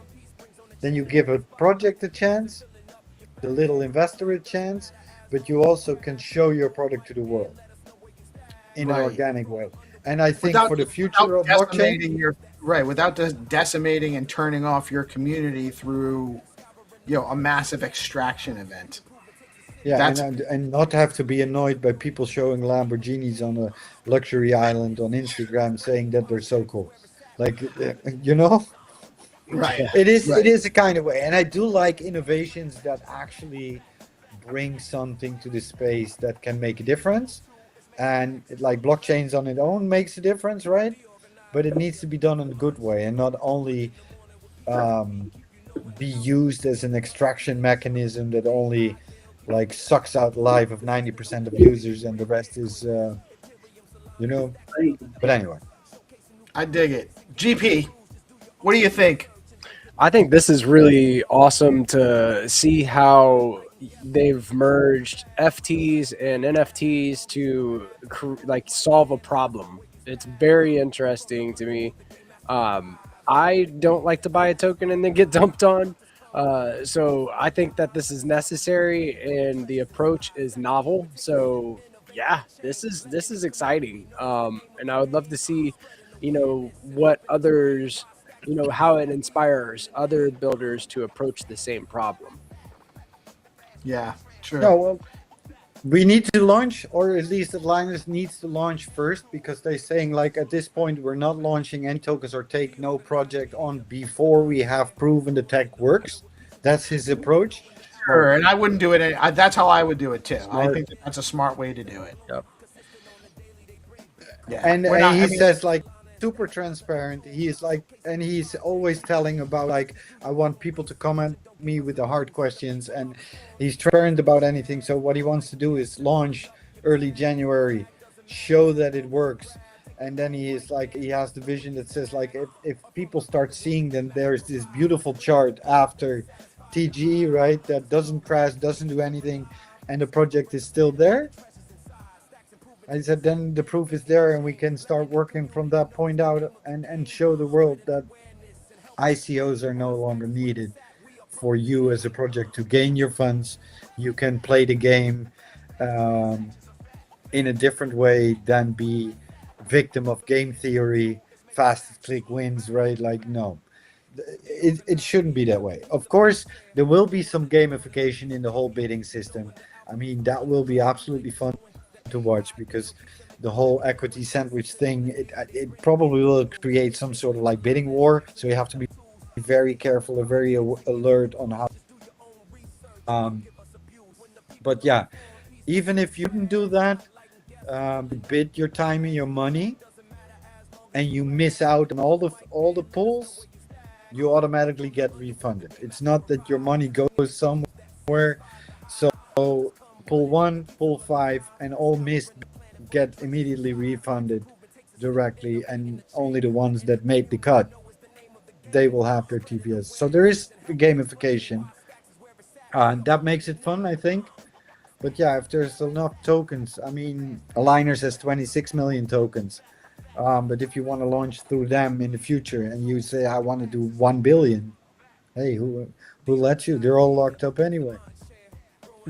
Right. And I mean, token supply has different reasons for different things. So it should be variable.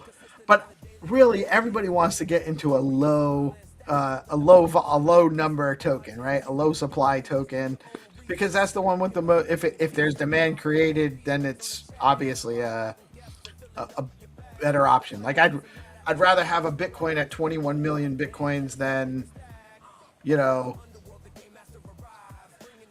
trying to think of like Stacks has a couple billion, right? There's a 1.8 billion Stacks, so it's never going to reach that, just basic tokenomics. So, but you should have the variable option. I think this is great, man. I really think it's a there is, and of course I'm talking a lot with the founder, and there's a little bit of a peak side behind the screen where they want to buy. Like the marketplace will be, of course, the biggest thing. And I made a traditional bond comparison where I deep dive into like where is this TVS with tokens inside? Like, how do I treat it as an asset, right? I went down the like, it's not a future, it's not a stock, like in how it works. It has a maturity period, right? It has dripping tokens, it has this, it has that. You get dividends when you hold them from the revenue of the platform. So the bond mechanics make it possible to leverage, to strip it, to like, if you know a little bit. I'm learning a lot from this. But what he also said at some point is like, as an asset, we want to build a DeFi platform on the back end. And as a community, you now, because the token slow drips so slowly into the market, you can help push the scarcity by buying these liquid tokens and put them back into your TVS. So you have $10, you see, oh, there's liquid tokens. So I put them back in my TVS. I increase my stake. They're locked again for X amount, not on the market. So I can buy off the market, put them into my TVS, and that's actually going to lock them up into my vesting schedule. Exactly. And that is really cool, actually. And now I come with the second one that will drive up the price. What the project will do is... Oh. Am I still there? Oh, yeah, you're good. Yeah, you're here. Oh, now you're frozen. Frozen, yep. Oh, no. Same on my end. I heard him ask if he was still here.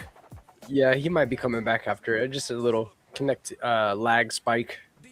Oh, I think he's back. Is he back? He moved for a second. Hey. There he is. No, I can hear you. I did. It's okay. So what the plan is for aligners is they have implemented buyback and burn, and what they will do is every quarter they will use 15% of their revenue for buybacks and burn. So I saw that. 26 million. That's on the, yeah. That's on the website too. It says that they are committed to use 15% of quarterly profits for buyback and burn until the price is at $100. Yeah, but that's a little bit of a, like what they will do. They will keep burning until it's there, and then they will review what they will do. Right? That's a little bit of it. Because we had questions in the past. Yeah, what will you do when it's a sort of hard cap? Like no. It's like that their goal, that is what they want to reach, and if you can manage that, I think that's a great thing. But like their addition to it is just wanted to grab that scarcity and make it a community, right? So they incentivize people to lock up their tokens for the 5% dips, because as long as you hold the BS with locked tokens, you get a part of that 5%, while in the meanwhile you can help scooping up and locking up tokens, driving up scarcity even more, making possible the discounts between listed TVSs and spot price even bigger, so your discounts become, so you get, like, you see where I'm going, you get like a value spiral that if you attach a DeFi protocol behind it, where you can then collateralize your locked tokens as TVSs, right? You see what you see where you get. So you can help scarcity, you can create discounts. There's Binta. Hey, yeah, I can't. Binta just joined. Binta, it's way late for you, isn't it? How are you tonight, Binta? 26. Okay. I wanted to join this session. Sorry I'm late. Hi, GP. Peace. What's good?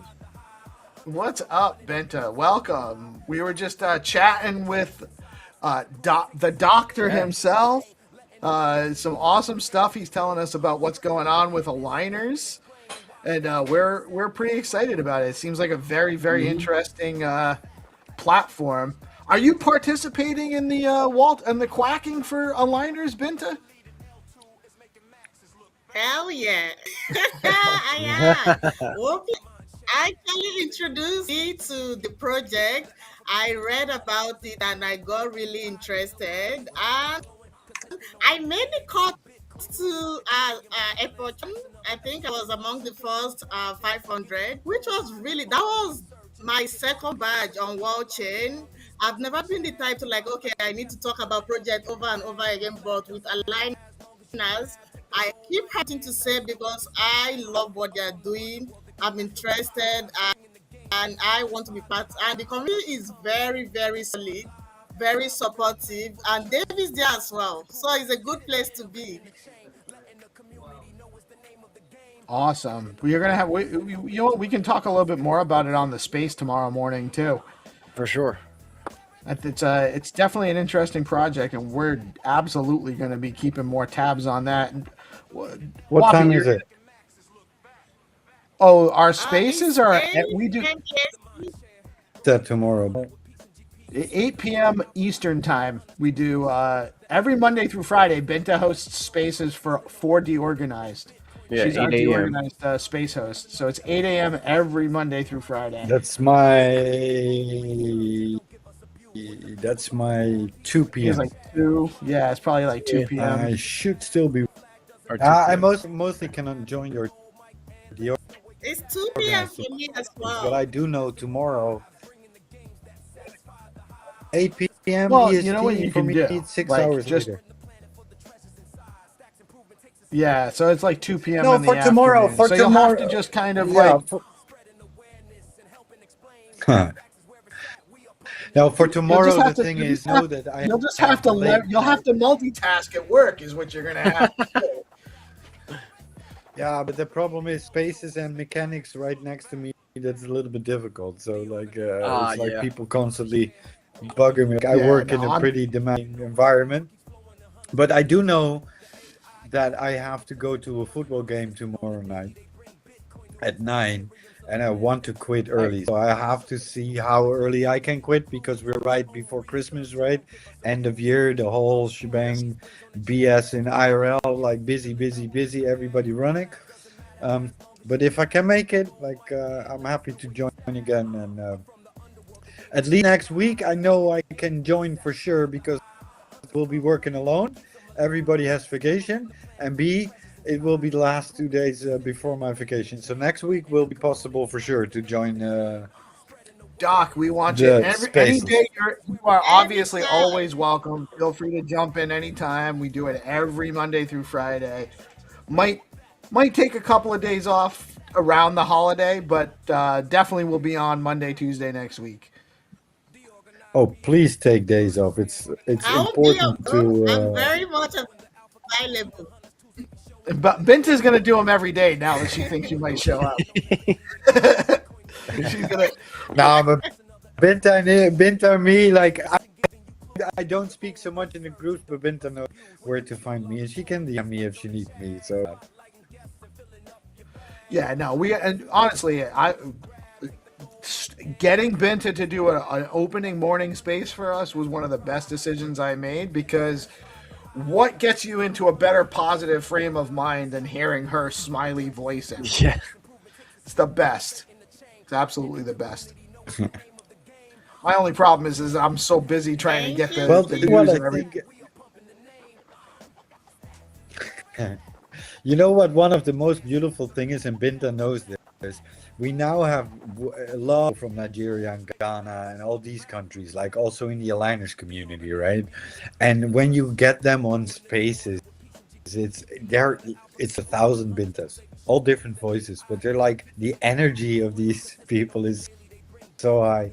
It is. It's great that we're growing the global community. We're shrinking the earth, and which has been being done for a long time with the internet, but the tools and the technology now for us to get into these conversations on a regular basis and really get to know people that are nowhere near you physically. It really is a great paradigm. I love it. We are a little bit over the hour, so I don't want to drag too much longer. I do want to make sure. So number one, Wappy, we're definitely going to need you to come on again in January when the token launches, so we can keep up to date as to how that's how it works in real life once it's going live. I will be happy to do that. And another thing too, because Stacks is for coding a bit different than EVM chains. But I know that there's people that looking for cross-train, like Blockface, right? Like, no, not Blockface. Was already looking at an XRP combination for a while back. Stacks and that sort of. So I know there's a lot of people looking at. We still call them. Oh yeah. Okay, but like sort of things, right? Like, just so I know that there's a lot of developers also in Stack that look to how to like bring certain things to stacks or stacks to other chains. Yeah. So And if there's a this couple of things solution that needs to be there are a couple of So things if this that is a solution, go ahead. we're Sorry, actually I'm rugging a little bit. we're actually getting wormhole wormhole adoption for stacks probably in Q1, probably January. We also just got wallet connect functionality, so stacks is very much going to be multi-chain. Well, so we do what I will do. I will Roger, because I'm now, and Binta knows this, also connected to the team closer is being chosen as one of the 26 alliance for the second period to spread it, and I thought this was a great opportunity to start doing that. They will concentrate on EVM at the moment. I think it won't hurt if I ask Roger and explain, like, hey, listen, in stacks there's also a big community, and I know that even in stacks there's people still trading outside of stacks or doing things outside of stacks. But if it becomes a multi-chain thing, it can never hurt to bring everybody together and talk, right? So maybe he wants to join one time in one of the morning spaces, and I will definitely ask him that. Yeah, we'd love that. Absolutely. There's definitely room to grow. And stacks, there's so many devs onboarding right now. It's crazy. We have a lot of developer talent on stacks these days. So I don't think it's a challenge that can't be overcome. Getting stacks designed on there. I mean, it probably won't happen overnight, but it's worth looking into for sure. Yeah, there's one thing I want to say about that. They concentrate on EVM for the moment because it's easier to deploy EVM contracts, right? It's like a little bit of an adaptation, and you go from Arbitrum to Base to, like, that's less work as going from EVM bang Bitcoin. Like that bridge is a little bit too far, but like I know that there is, and we also know that even on stacks there are token launches. There's also things that going on. Okay, maybe not as much as a Pump.fun or Solana, but yeah, I think eventually if everybody wants to build this way, and you can find a fair value system for everyone, hey, I'll be happy to connect the worlds and bring them all together. Awesome, man. Awesome. Brother, thank you so much for joining us today. This has been awesome. Binta, I'm going to give you, do you have anything else you wanted to add today? Nothing much. I just wanted to come here and support, first of all, the DeOrganized, then talk to OP as well, because I love the Aligners team. I love the project. I love the community, and I'm very, very happy to be involved as well. And I actually don't have the time. I would have it. It's fun. Like, sincerely, it's fun to just be part of the community. It's fun to just like come to their spaces, listen to Roger. He's very smart, very intelligent, and he's ready to give to its community. He's building a very cool project. Yeah, he's building a very cool project. Are there regular spaces? Are there regular spaces for Alliance? Yeah. Every day. Single day, multiple Every day. spaces. Like, this community go really hard. You have different community leaders hosting spaces at different times. I will tag you on some so that if you are free, you can just jump in. Please do. Please do. There Especially if you guys are up the- and talking, I'll actually get a notification too. So if you guys jump into the spaces and talk, I might be able to follow you in. I'm pretty regular if it comes to spaces because I very much like public speaking with everybody. But like there is like a 7-day AMA schedule that's like designed like with the team. They're also like featured on Lurky so that you can lurk back and see what was discussed. But besides that, the community is so tight, and Binta knows it, that I cannot wake up and don't find a space. Like, it's absolutely nuts. They're talking in the morning, in the midnight, and then I sometimes even get pinged. You should come in my space. What And I is look at the actually clock, on and it's like it's freaking 3 a.m. 8 o'clock. Yeah, I Meta think Vision that What's it's going on actually now? hosting one right now. Dave is talking at the moment. Yeah. So I will go So to there are that a too, and couple I of will take spaces my. every All right, we'll have to jump into one soon. I won't be able to do today's. Unfortunately, I got some more stuff I got to get to after this. But always a something to do, pleasure, right? Wappy. I'm so glad we finally got you on the Yes. show. Don't be a stranger, guys. Make sure you're following Dr. Wappy on X. Definitely be following GPSC and Binta, and if you want, DeOrganized Media and myself. But awesome stuff. I am very excited and look forward to seeing more about what Aligners does when they launch. I will probably start paying a little bit more attention and definitely going to jump into a space or two soon because if Binta says so, I have to. And Wappy, whenever, looking forward to seeing you jump into a space sometime soon. We can talk a little more about it then. And again, thank you, brother, for joining us today. Thank you, GP, for jumping in. Always great to have you with us. And Binta, you made my day, surprising us jumping into the show this morning, this afternoon. So awesome stuff. Another spotlight from the DeOrganized crew, guys. Check out Aligners and make sure you're following Dr. Wappy. He's definitely a good vibes kind of guy that you need in your life. Thank you guys for joining us today. Thank you guys for tuning in. We'll have some more, probably some more evergreen repeat content for you coming up to round out the last couple of hours of the stream. And we'll be back with you guys in the morning for the news show, bright and early, starting at 7:30. Y'all have a blessed rest of your day. Peace out. Peace out. Bye, guys. Bye.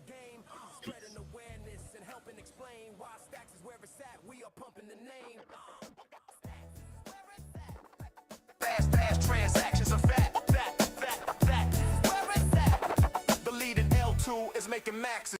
Leo and the likes. Also, what Bitflow aims to solve is that Bitflow aims to solve the problem of idle assets, which Bitcoin is all about. So Bitflow is here to create a yield or DeFi strategy for the assets on Bitcoin. So basically, it involves you can supply your SBTC on Bitflow and get rewarded through liquidity pools there. Then there are various core features in Bitflow. Mind you, I'm going to go through this real quick because I'm also going to do a recap of the original classes, just a quick recap. So Bitflow allows you to swap. That means you can swap your meme coins, your stable assets, or anything with minimal slippage. And you can also earn real yield. That means you can stake your assets and get rewarded with sustainable returns. And then Bitflow also offers single-sided liquidity, which you can see from your STSTX on the Bitflow pool. And through that, you can supply only your STSTX and get rewarded for that. So next, the benefits of Bitflow, why Bitflow is so based. It is created on the Bitcoin layer to which leverages stacks to bring smart contracts to Bitcoin. So what Bitflow does is that it uses the programmability of stacks to allow DeFi on Bitcoin. It allows SBTC integration. SBTC is a one-to-one pegged Bitcoin, which enables users to perform DeFi with it. So Bitflow allows people to do that with the SBTC. And now I'm going to go over the last class. We've talked about prompting, how prompting could help you grow, and how to do effective prompting. So today I'm going to just go brief on how you can do effective prompting without having to do too much. So First, when you want to create, when you want to make effective prompt, you have to know what your context is. You have to be clarified on what you want to do, and then you have to define your constraint. So, first of all, when you say context, that means what your AI is. That means you have to give your AI personnel to get effective prompt. For example, like let me give an example, a practical example to be precise, so you guys should not be confused. I'm going to go to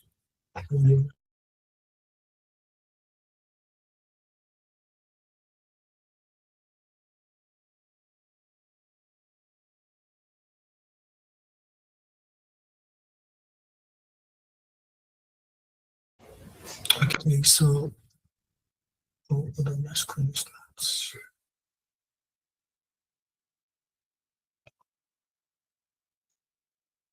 So now I'm going to show you guys how to give your AI a persona.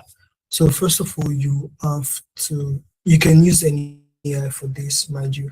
So for me, I'm going to try to use my Google AI Studio, since I already have a persona out there. But let's go over how to create a persona with Gemini.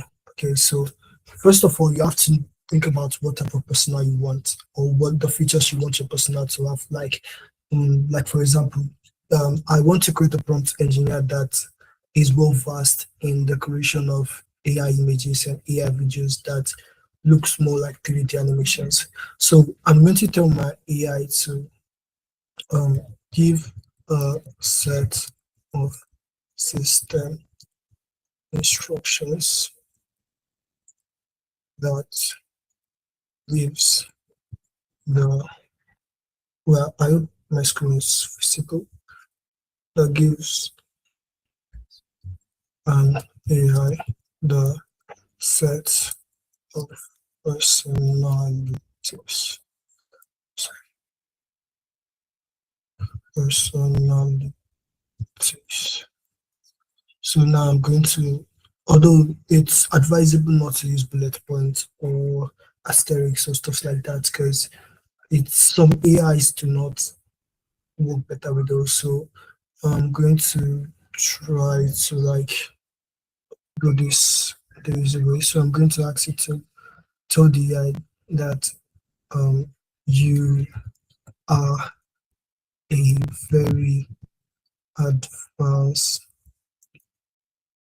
AI prompt engineer skilled in the field of AI images and video creation. And also, I'm going to add this for clarity, also with experience and would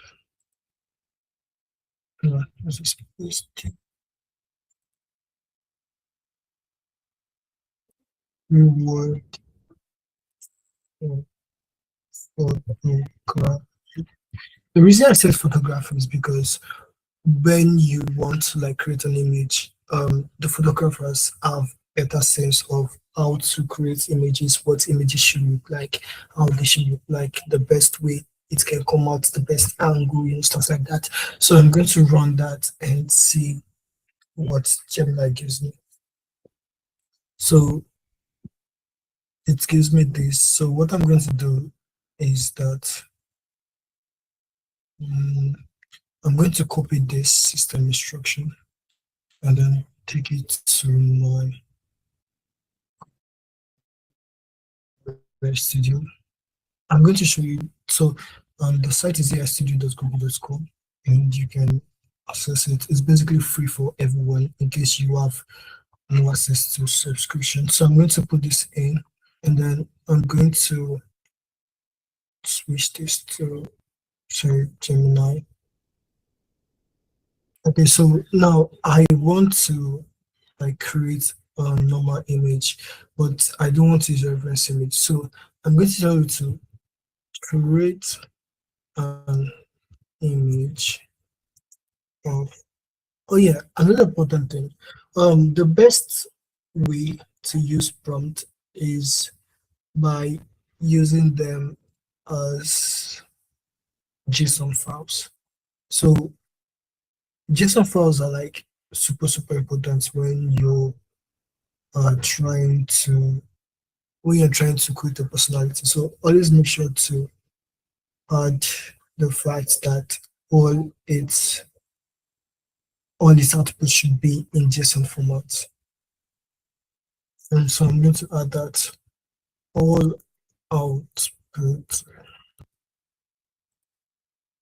must be in JSON format. So since I've done that, I'm going to ask you to create an image of I said her humanoid kangaroo. So I'm going to run that and let the AI go through that and see what it gives me. Although most AIs usually work with more complex prompts, but most are very easy to use, like Nano Banana. Nano Banana literally just gives you what you give it and gives it to you back in better format. So now it's running the prompt. Oh yeah, another important thing is that for your prompt, always remember that you must add a negative prompt, because negative prompts are more like what you don't want to see in your image. Okay, they are what you don't want to see in your image and what you wouldn't like to see in your image. So an example of a negative prompt is maybe disfigured or 6 hands or 6 fingers, stuff like that. They help distinguish between what you want and what you don't want. So now you can see that in my prompt here, you can see that it's first went through the concept of what I want to do. So it analyzed the concept of an humanoid kangaroo, that is a kangaroo with human features, and then it's recommended the like a framework for it. That means like a framework for it.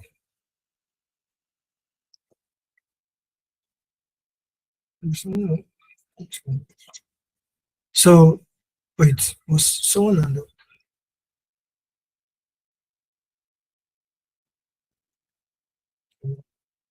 so next it's analyzes the type and it gives me suggestion about what its skin should be like, about the texture of the character and its anatomy. So and then the next one was it gave me suggestion on the lighting of the image. I mean, that is why the photography side was very important. And then it's also gave me the camera settings, that's also this. And then it gave me final output. And it says here, this is the explanation of what it does, what it did rather. So it says I chose specific keywords like anthropomorphic and bipedal to enforce the humanoid shape, reference to Seems creative and non-religious AI. So basically what it says here is that it tells me the reason for the prompt and why it is optimal. So I'm going to copy this prompt real quick and take it to I'm going to use two different AIs for this. I'm going to use Gemini and run this, and I'm also going to use Google AI Studio for the second one. So it's loading. Let's see what it gives us. That's fast. So voila, see what it gives us. It gives us a kangaroo with manual feature that and standing upright, because kangaroos don't normally stand this upright. So it gave it the shoulders, the hands, the legs standing aloof, and then you can see here that the background is more like as if it's taking a picture. Do you get it? It's very, very smooth, and you can see how clean it is. So next, I'm going to show you another type of AI you can use. So I'm going to try image and for trying to image. Is it possible Yeah. to make the kangaroo like somehow more Bitflow, like themed? Oh yes, definitely, definitely. So I'm going to have to go here and edit my prompt right here. So mind you, we must first know what Bitflow basically represents. Oh wow. So we're going to go to Bitflow's page. We see that they have a yellow and black, yellow and black logo, but mind you, they do not have a mascot. So I'm going to download the logo and head over to my AI. Head over to my AI, copy this real quick, paste it, and then I'm also going to upload my logo. And mind you, this is the tricky part. Okay, so the tricky part is how we can integrate this logo into our prompt. So now, since I can't for sure say that, okay, does the logo can be like in the background, because the AI would have to like go through many steps to just do that. So I'm going to ask it to um manage kangaroo comma add the uploaded image as a. So my sense of thinking is I should make the image a logo on its chest. Okay, so a logo on its chest. But then I don't want the kangaroo to be shirtless, so I'm going to have to be specific more. So wearing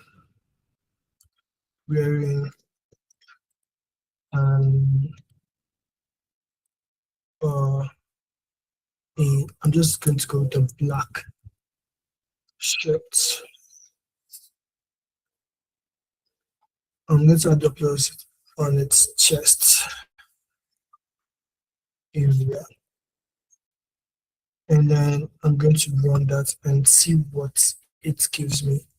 In the meantime, so I'm going to teach how to use the image info, which is best for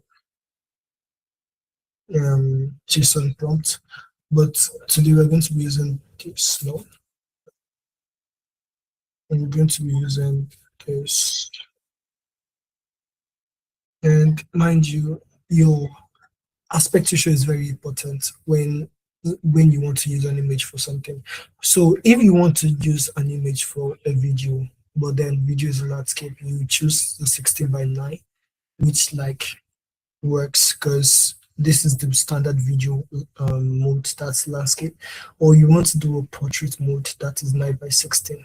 But if you select a 1:1, it does not give you the desired output where you want to make a video. It makes it less, very, very compacted, and that is not good when you're running the video, because it's then it then changes the output and makes it less what you want. So now the AI is running a consultation on what I just showed.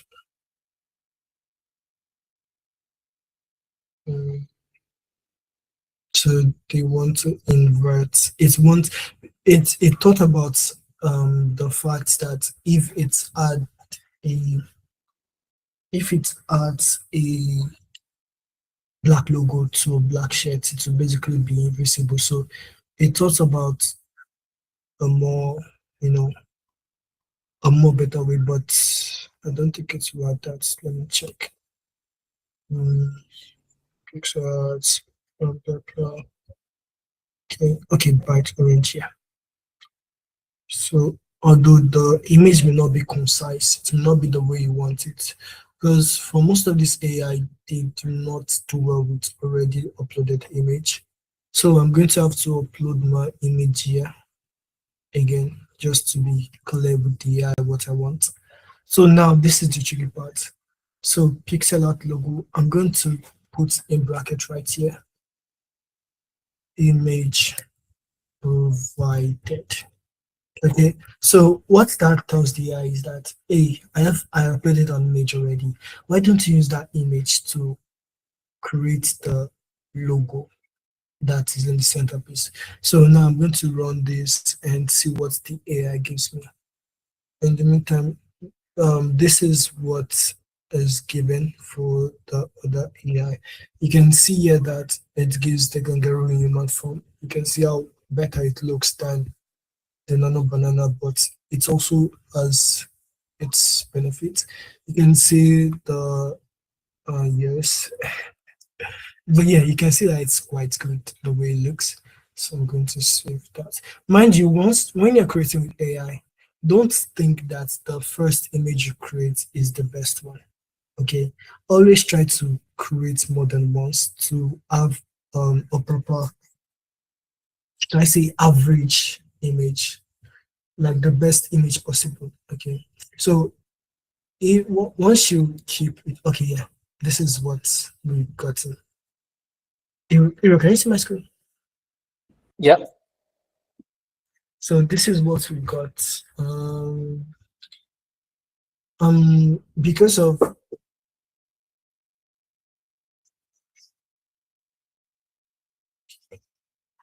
So are you recommending people to have almost like different platforms open and then have the same prompt feed into different platforms so you can get like a collection of different results? yes, because that would help you get better at what you do. Okay. If you're able to So like, yeah, what I'm thinking is one way to approach this is to generate a prompt and you feed that prompt to different platforms, and then you check the best result from all the platforms, which one you prefer, and then you take that one and develop it further. yes, exactly. You take the best one possible and then you create around that one. Because no matter what you think, you can't necessarily have the best output with one AI. Okay, you have to like engage with various other AIs to always make sure your output is way better. Do you understand? Mm-hmm. I hope you can hear me. Yeah, we can hear you. So I'm going to try it out. Due to some issues, I'm going to, since the bounty says a Christmas theme, so I'm going to try to make the kangaroo more Christmas themed. Did you get? I hope you guys can hear me. So now I'm going to upload the Bitflow image again. And then run that. And I'm going to go back here and try running what, sorry, try running what I got from this and see how this comes out.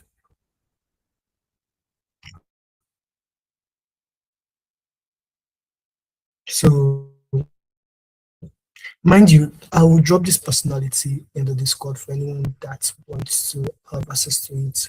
It's everything here is basically free to use. Anyone can use it for a limited amount of time. Because I think when it comes to the image aspect of Google AI Studio, I still think Google AI Studio is still the best. Because it gives you unlimited image generation amount. You would have, you could also try LM Arena. Let me type that so you guys can see that. LM and then Arena. So LM Arena basically uses Nano Banana without any other implication. So we're going to go here and see what we've gotten. Yeah, because of I did not add the logo, it gave me a whole new logo. So this is the limitation of this, because you won't be able to update a logo. So that's why I recommended using different AI, because then some AIs will allow you to upload while you are creating images, while others won't allow you to do that. So I'm going to copy this prompt. No, I'm going to have to create this prompt. I'm going to change this to average to see how it goes.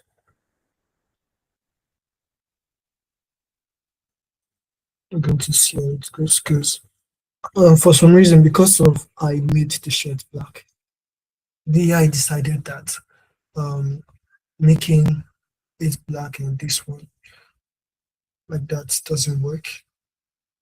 I'm going to try to make the shirt orange and see what I get. Does anyone have a question so far? So we can, we can go through it together just to be safe. Okay, so this is how you use LM Arena. LM Arena basically allows you to create an image without any updating or trying to get anything.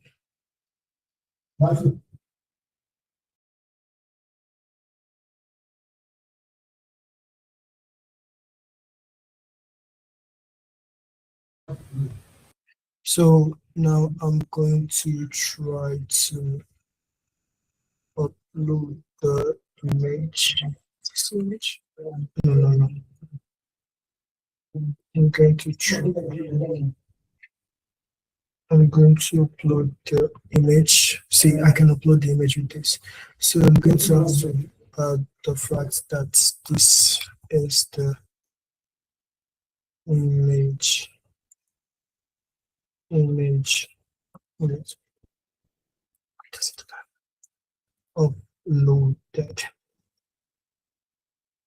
So I'm going to close my bracket and run that and see what the AI gives.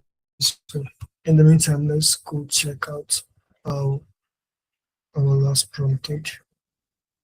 So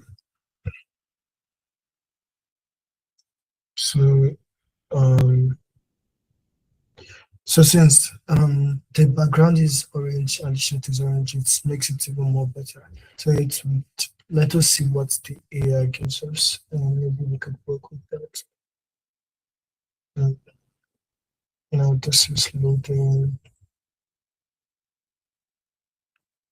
So now, since we had a bounty launched earlier, late last week, about creating a Christmas themed beautiful bounty, beautiful video. So for now, I'm not going to create a video because I want you guys to create with your full imagination.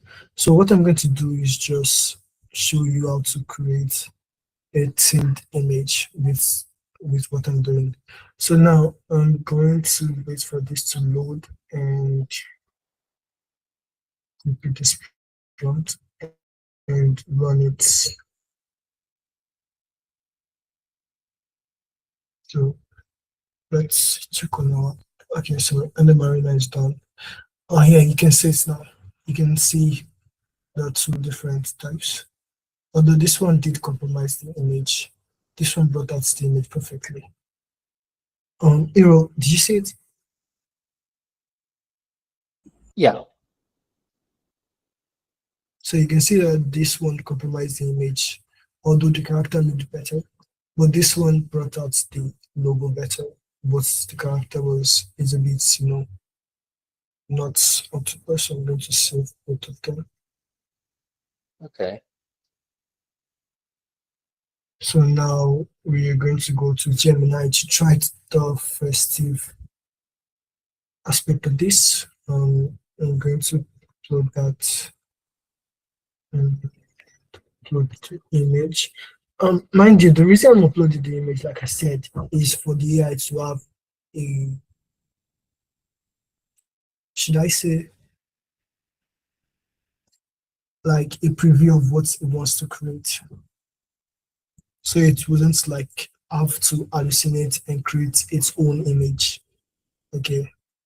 Most AI, because they don't have access to most of what we say, like when we say create a logo and we try to explain it, most AI don't have access to that information. Their database is not that advanced. So they tend to create it in with how advanced they are. So then that's usually like it makes it differ from what you actually want. And that is not what we want right here. So we want to create the pattern perfectly. So now I'm going to go over here and explain why the prompt is like this.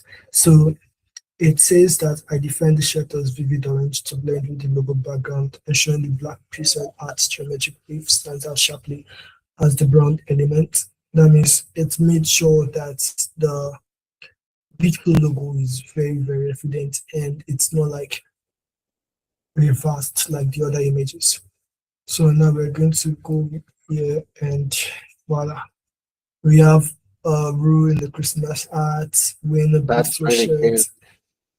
cute. Can you post that on social media, just so that there's a, the BitFlow people can see it. There's a record of it, and I really like to share some of these workshop stuff on X. I'm going to drop all the images in the Discord. So I'm going to try to do the prompt with this one. So mind you, Tell we're still people going where to go, like where to find CTSN Discord, because maybe few people know that. Oh yeah. So access the CTSN Discord, just head over to the CTSN.ng. Hold on, let me try to get access to it.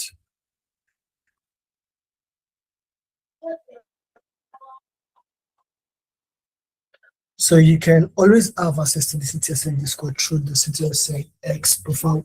The link is in the profile, and I'm going to try to access it right here so you can see. So all you have to do is go to your search button and press CTSN _ng. So once you go there, you're going to see the Discord link right here. And then if you click that, it's going to take you to the CTSN Discord.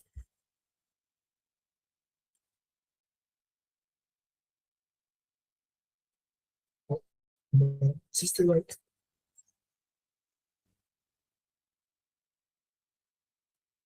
I think advanced link is let me try to text.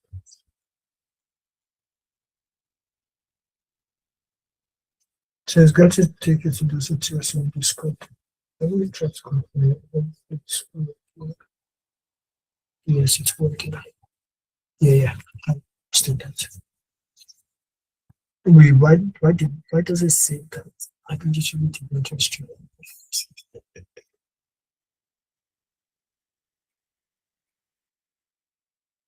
So it's going to take you to the CTSN Discord, and then to access everything that we've done so far, you can head over to the content creation channel, which is totally open for everyone.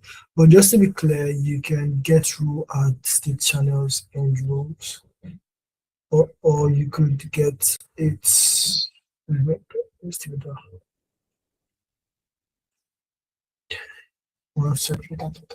So you can head over to the content creation channel and you have access to all the past recordings of the bootcamps. So in case you are curious about what we've been doing and you have no access to it, you can head over to CTS Discord, and you would have access to every material that we've used so far, and also every tools in regards to both development and the music production. So head over to CTS Discord and get in there to have everything that you need. So now I'm going to go to LM now to see. Oh yeah, oh wow. So as always, the first one, let's be crooked, but then this comes out well. You can see the beautiful logo, the ancient, the Christmas environment, and everything. So I'm going to save this and send it. So the next aspect is video creation. So since most people do not have access to most people do not have access to paid Gemini or Flow or Google Video. So we're going to try to use Video 2, which is basically free for everyone, but you do each. So that's why, mind you, this is not an advice. That's why it's perfect to have more than one email when you're dealing with AI, is to have the opportunity to access the different tools available. So once you're able to do that, you'd have little to less issue creating as much as you want and exploring. So I'm going to switch to Video 2, basically. And then this is another important aspect. So like I was saying before, when you want to create a video, there are only two aspect ratios available. There's the 16:9 and there's the 9:16. So although most of the images created by Banana have been in 1:1 because of the limitation involved. So I'm going to have to just work with them. So I'm going to go over here and upload my image. Mind you, the thing with video creation is that you can choose to be more specific with your prompt, or you can choose to you can use keywords, or you can just use advanced prompting. So I'm going to have to use keywords for this. So I'm going to ask the AI to animate this with acceleration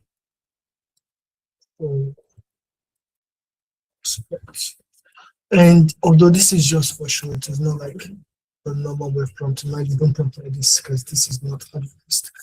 I'm also, you also have to make sure that whenever you're prompting the video, you have to make sure that you take into, you must take into factor the camera angle, the lighting, and the way your character is. So I'm going to say,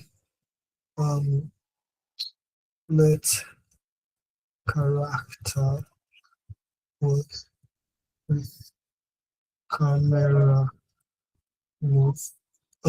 Let character work. Why? Okay, so I'm going to, for more details, I'm still thinking about prompt. So I'm going to ask character to work as if it's uploading a vlog. Okay, so we're going to run that and see. Oh yeah, see, you can see here that there's the 10 over 10 generation. So that's for free limits. You can generate more than 10 without using the Gemini API, basically. And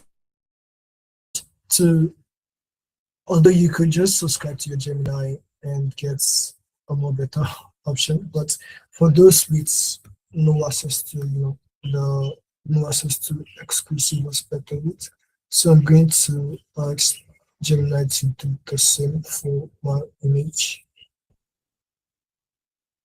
Since I'm just going to change this to shooter. Because when you upload the analysis, it's working on it. So now I'm going to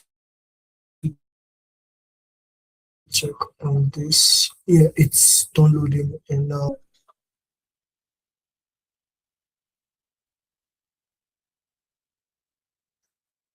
okay, so let's see what that gives me.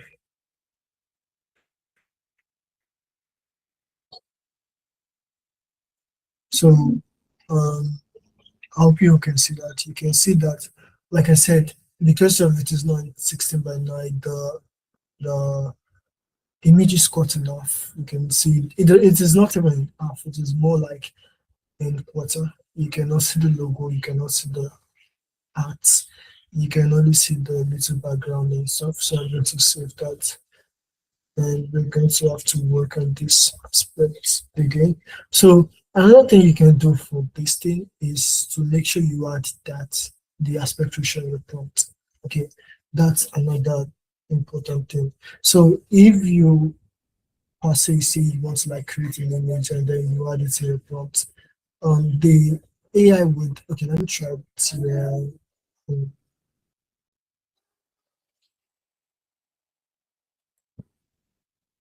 so I'm going to try this, copy this, paste it, and then I'm going to tell it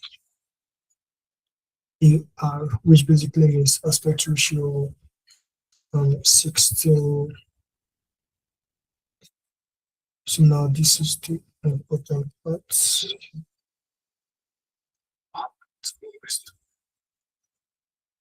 So I'm going to have to go with 16 ratio 9. So let's see if the AI would be able to do that for me. I'm not too confident in this. So now this one.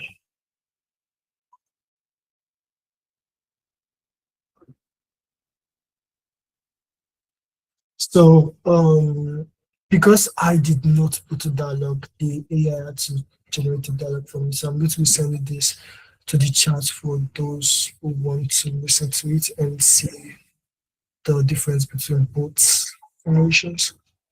So you can check the CTSL Discord for access to the videos. And then I'm going to go back here and see what this one does for me. So I'm just going to be giving a little bit of like inputs to what you guys should do for the bounty. Since Bitflow does not have since they do not have a mascot, my best advice for anyone is to make use of one of the various meme coins available on Bitflow. Oh yeah, it did the thing. It did the thing. I forgot to add the image. So it did the thing, although the image is still 101. Yeah, but it looks okay. So now you can check the Discord for access to this, to the video. So okay. So the next aspect is we're just going to go over. We're going to try to like create a dialogue for this character. Okay. So I'm going to go over here and copy this and paste this. So I'm going to upload the character, and then I'm going to tell the AI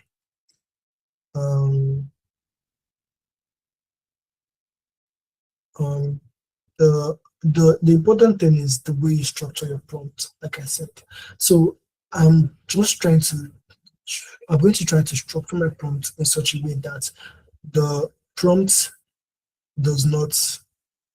is not complex for the AI. So I'm going to make it very, very simple. So I'm going to ask the AI to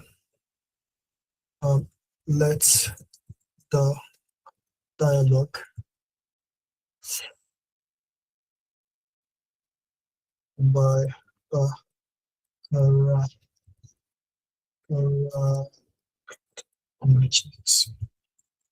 go guys follow. So I'm going to say welcome to the month of the worship I see. I'm going to use XMS for next class. So I'm going to say trade on Restream. I'm going to say don't forget. I'm trying to make sure that my prompt is not, my dialogue is not more than it's supposed to be. So, okay, so trade on flow. So let's see if the AI is able to create the old prompt around this. And another AI you can use for your video is Flow. Although Flow requires Flow does give 100, so 100 points I think per month. Also, so you can basically create using 100 Flow points per month. And once you create those, you would have access to the voice and the animations and everything. So I'm going to go over here and see. Okay, let's go there. So I'm going to go over there and see. So now I have access to my Flow. Let me check real quick.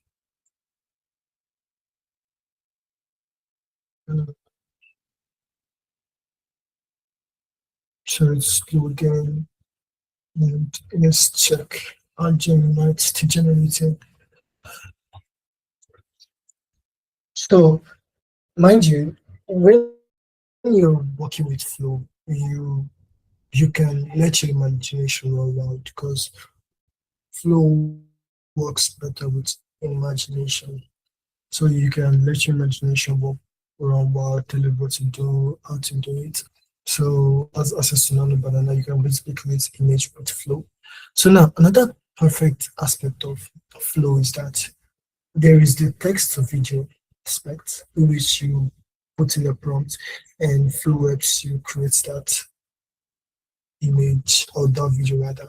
And then you have frames to video, which you have to upload two different frames and add them together. So let's say, for example, you have like two distinct images. So you can, wait, let me try to do something to show you guys. I'm going to try to these two. So I'm going to make this to set from of the course as true. So I'm going to try to run that prompt to show you how the frame to video work. So my video is ready. I'm going to go at it and see it.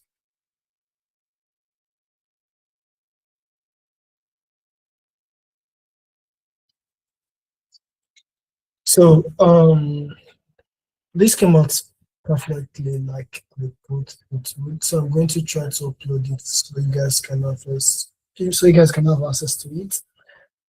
If you do not understand anything, please don't hesitate to raise up your hand or ask any question, because this is an open class. Everyone is welcome to ask a question. Uploaded, so you guys can have access to it now. You can check how it's so much. So you can check. So we have kind of an error there.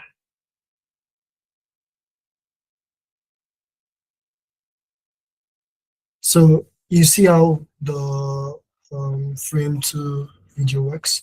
It's basically made sure both of them are in the same image. So and then it's also, this is the first frame, but then this is like the middle frame, what the prompt I asked it to do, and then this is the last frame. Okay, so normally what it does is that it doesn't like add both frames together, it makes them separately, but because I asked it to add both characters together, it's had to do that.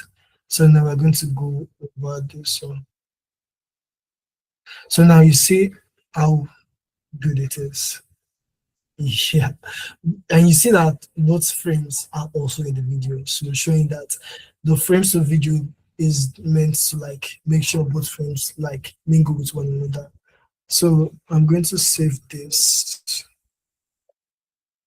So I'm going to save this, and then the next stop. The next aspect is ingredients to video. So what ingredients to video is that it basically allows you to upload more than two images. I think more than two images. It allows you to do that, and then at the end of your upload, at the end of your uploading, your prompts will define how both images will interact with one another. So now using this, I'm going to ask the AI to make this to characters, but to like characters. Mind you, you can also use the prompts from your Google AI Studio system instruction personality, but I'm just taking it slow because that would take more time than we have, and I wouldn't want to take too much of you guys' time. So I'm going to try to show you guys how the latest video came out.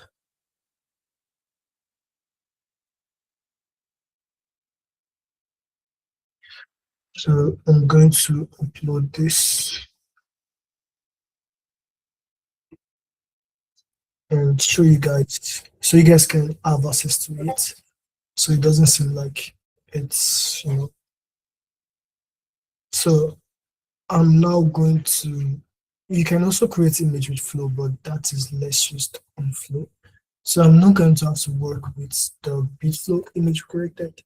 So I'm going to use the prompts that we used for Gemini. So I'm going to upload that, and then I'm going to do this, copy the prompt about this. Okay, so I'm going to crop and see. Waiting for that to upload. Oh yeah, the video is done. You can see both characters. So that's the beauty of AI. AI, you can do anything you want. So what do I say after this? So I'm just going to add the word July and add the command there. So I'm going to run that, and we can have a look at what we created. So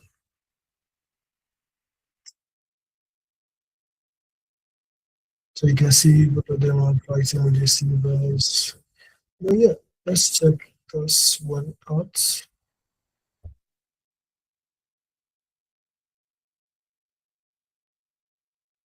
And it's not too much.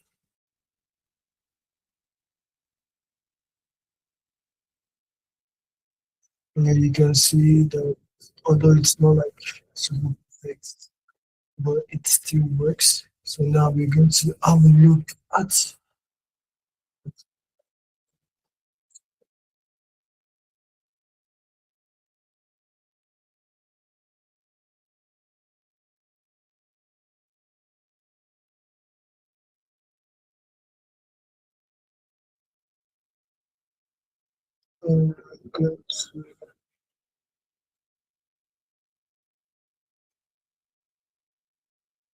okay, so it seems like our image is created.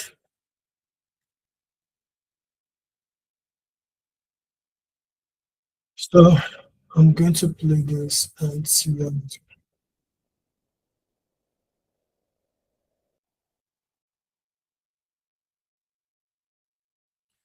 So this came out as good as I thought it would. Let's make a circle one.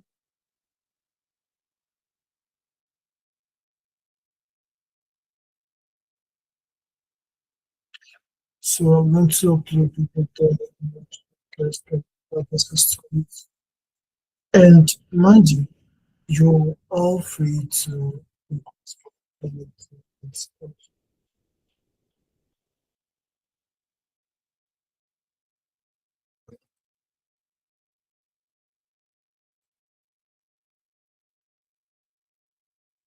so there you go. That's how you can experience AI stuff. That's how you can create various AI while also, doing other stuffs. So if anyone have a question, they're free to ask the question right now because we've come to the end of the class and hopefully you guys learned a lot. Oh yeah, Team Lang, what's up? I have a question. So Yeah, ask. when you try to use an image as a reference for video generation, right? And let's say that the said image has like writings on it.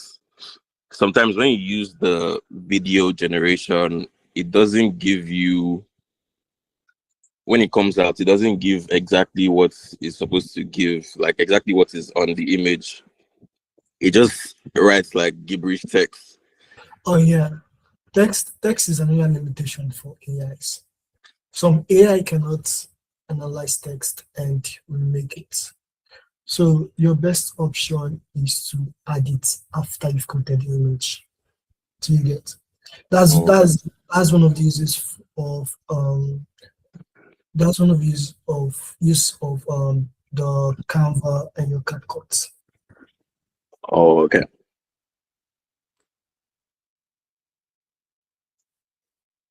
Any other person have a question?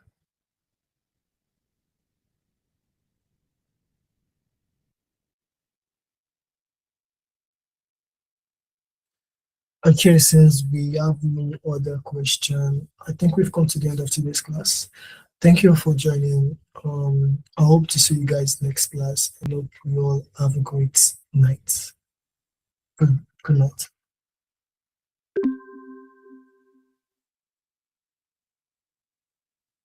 Yeah, thank you very much.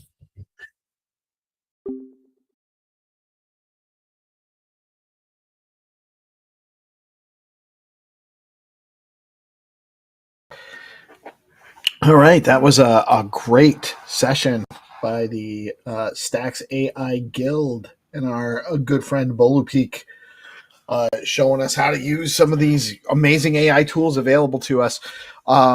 Thank you guys for tuning in. I am going to continue with some pre-recorded content momentarily, and I believe GP and I will be back with you guys around 2 p.m. to cover the Fed speech. It's scheduled for 2 p.m. still right now. If that changes, we'll let you know, but we'll have something going on, and stay tuned for more content. And as always, thank you guys so much for continued support and tuning into what we're doing here. We really appreciate you, our audience, and just want to say that. We'll be back with more content shortly. Stay tuned.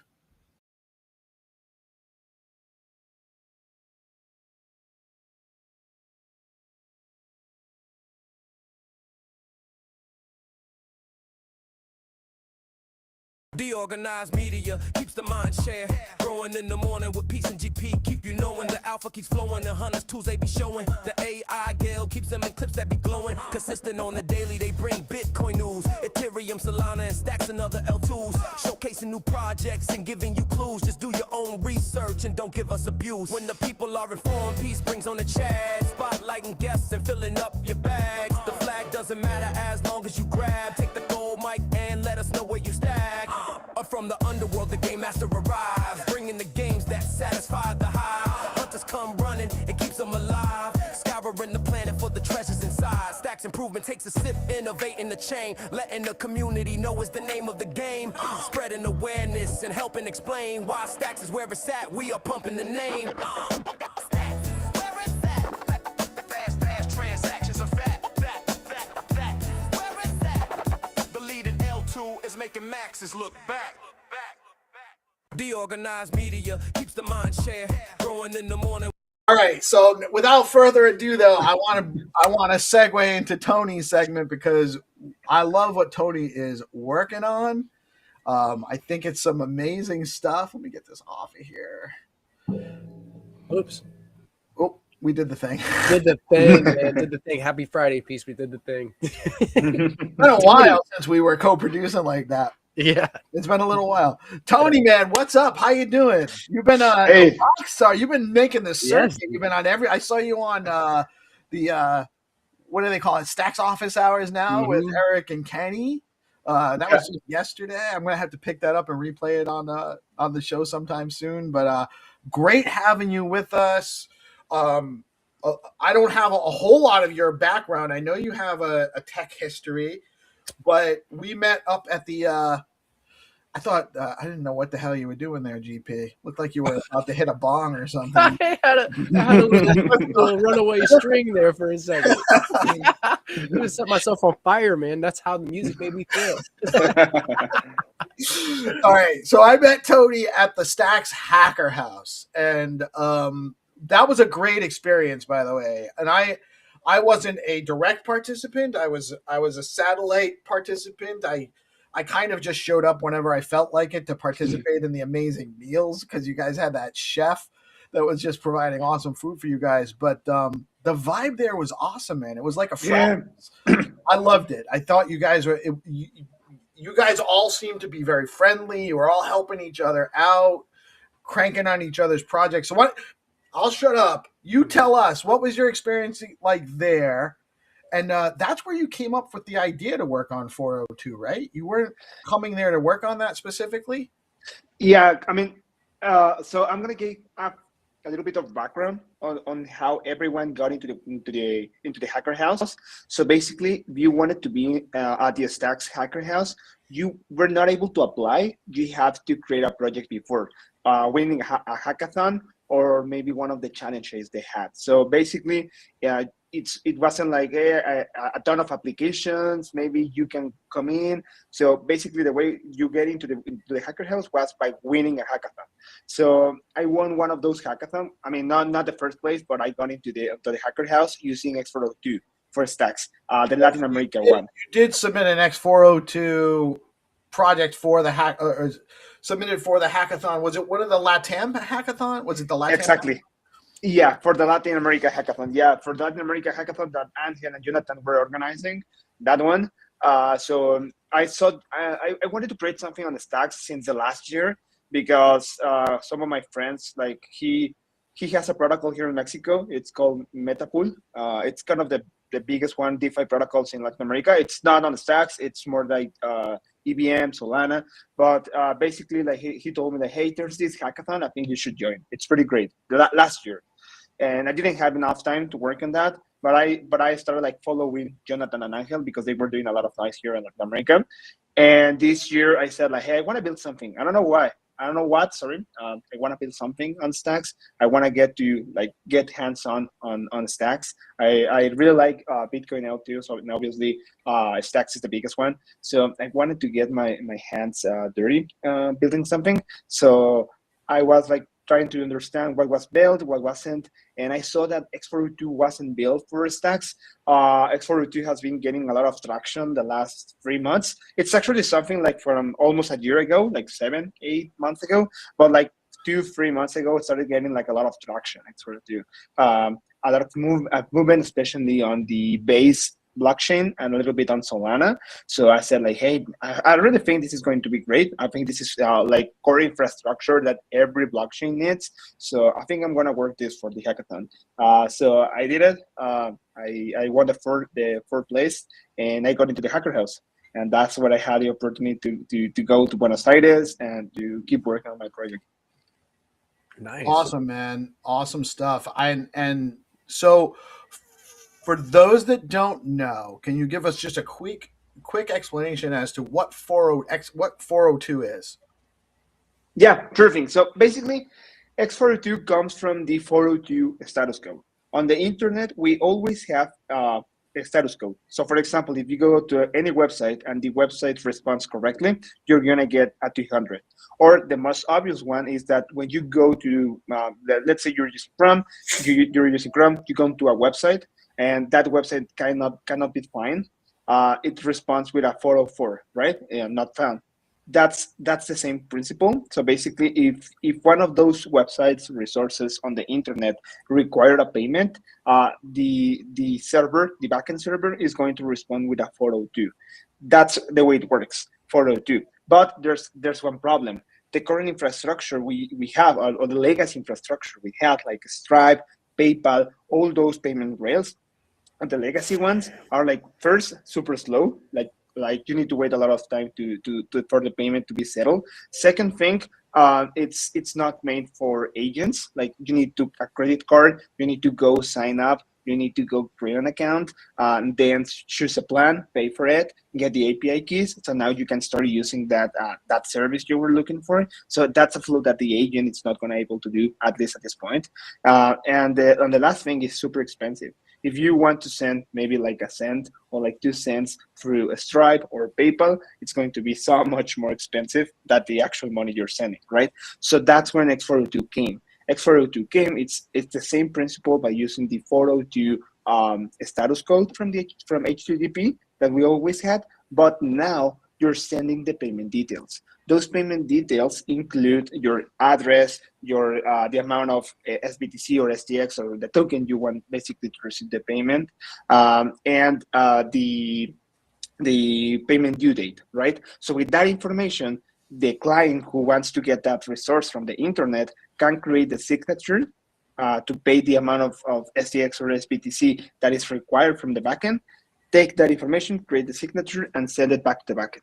The backend receives that signature from the client, settles down the payment, verifies that the payment was done, and with that, it sends back the resource that the client was looking for. So that's basically the way X402 works.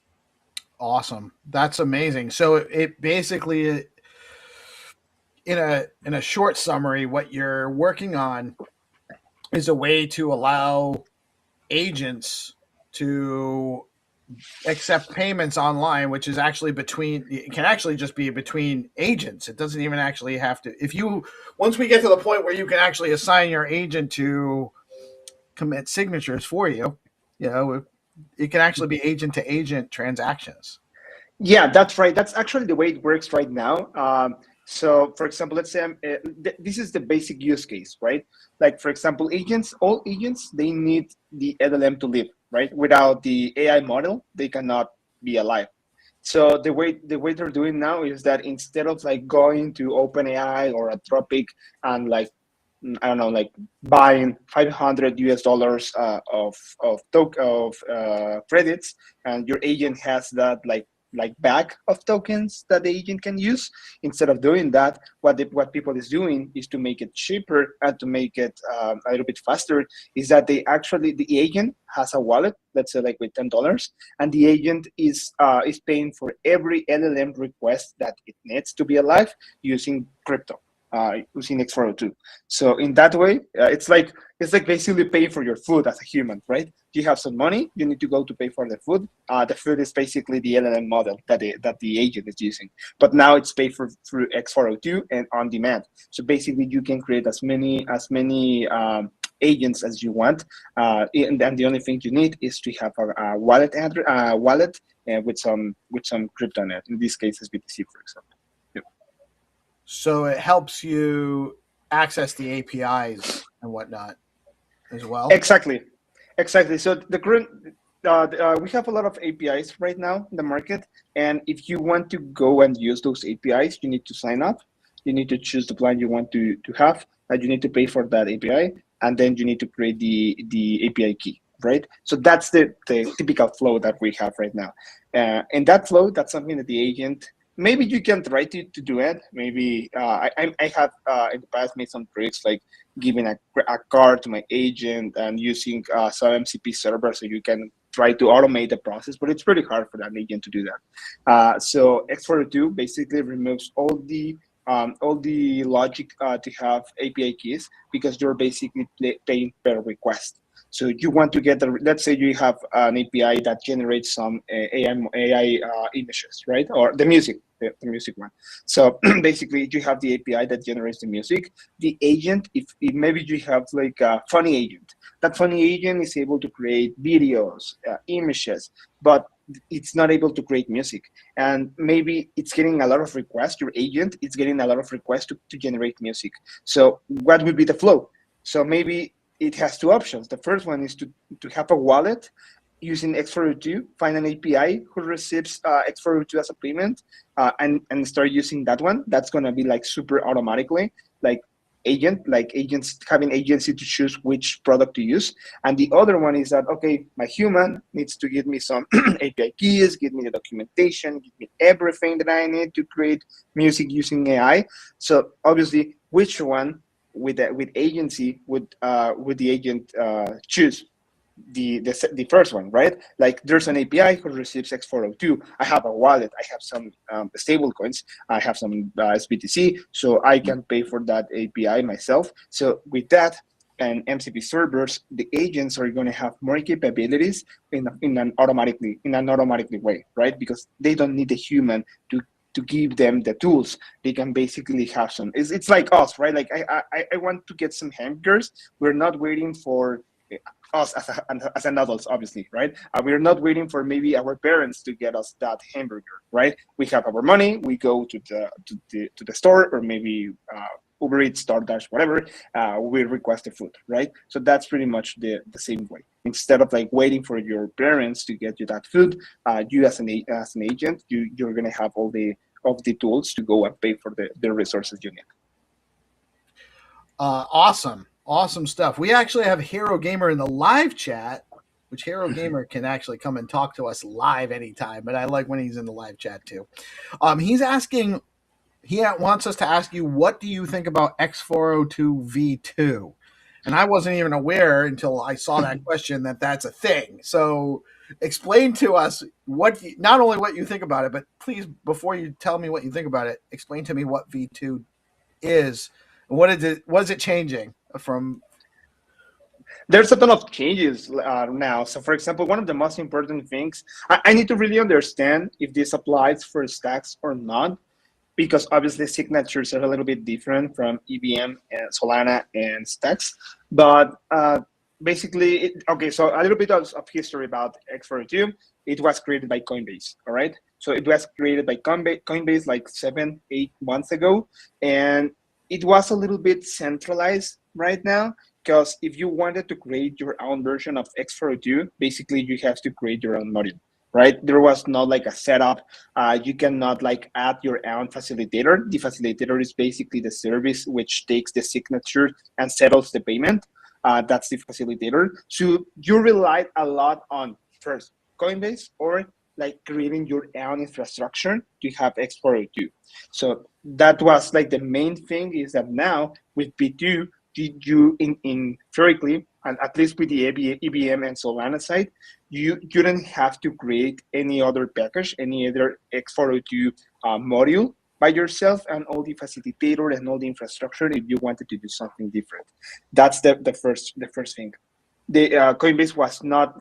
They didn't want you to have like a customization on the big one, and with this new version, now you have you can customize it a little bit more. First thing. Second thing is that now it's supposed to work with any EVM, at least. Not sure if any other networks, but I think with any EVM. So basically, in the past, the way it worked is that you had to deploy your own facilitator on every EVM network you wanted to support. I think they made some changes, and now it's like a universal facilitator, so it's so much easier to use instead of like waiting for someone to deploy that facilitator into the EVM you wanted to use. That's another thing. And another setup that they created. It's basically so much customization right now, but I think that the other important thing that they added is that now you can choose which token to get paid for. This is something that X402 Stacks was born with. You can choose if you're going to use STX or SBTC or another token to get paid for, but they just added. So the first approach that Coinbase had is that all payments were going to be through USDC, only USDC. So obviously, it kind of makes sense because APIs are now made through. I mean, like you can have an API, you are receiving dollars as a payment, but you as an agent, you should have the agency, the independence of choose which token to use. That's my theory. For example, I think that once we all the agents that they have this totally agency. Well, the concern there is there, especially on like Solana, it's not that difficult to make a token that mimics USDC but isn't USDC, so it could be easy to. I can appreciate why, for security reasons, they might want to limit the tokens at least up front, because really most payments are going to be in USDC or USDT, USDC, and or Bitcoin, right? Or maybe Ethereum, Solana on those chains. So is that a concern? Is that a security concern where people could make spoof tokens and it's hard for the network to tell that that's not what they're after?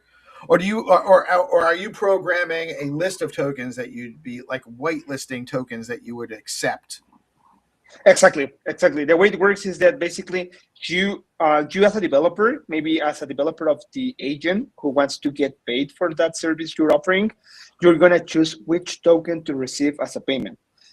In the past, you could only choose USDC, or basically you were not able to choose anyone. So you were getting USDC. That's all you could. Exactly. But now you can choose which token to get paid in. So now, for example, if you're in Solana, maybe you can use a meme coin, but that's on the developer side. It's not like me as the client. I want to send you some meme coins that I never sold. So I want to get rid of those tokens. I'm going to pay you with those tokens. No, that's not the way it works. So the way it works is that the developer is going to choose which token they want to receive as a payment.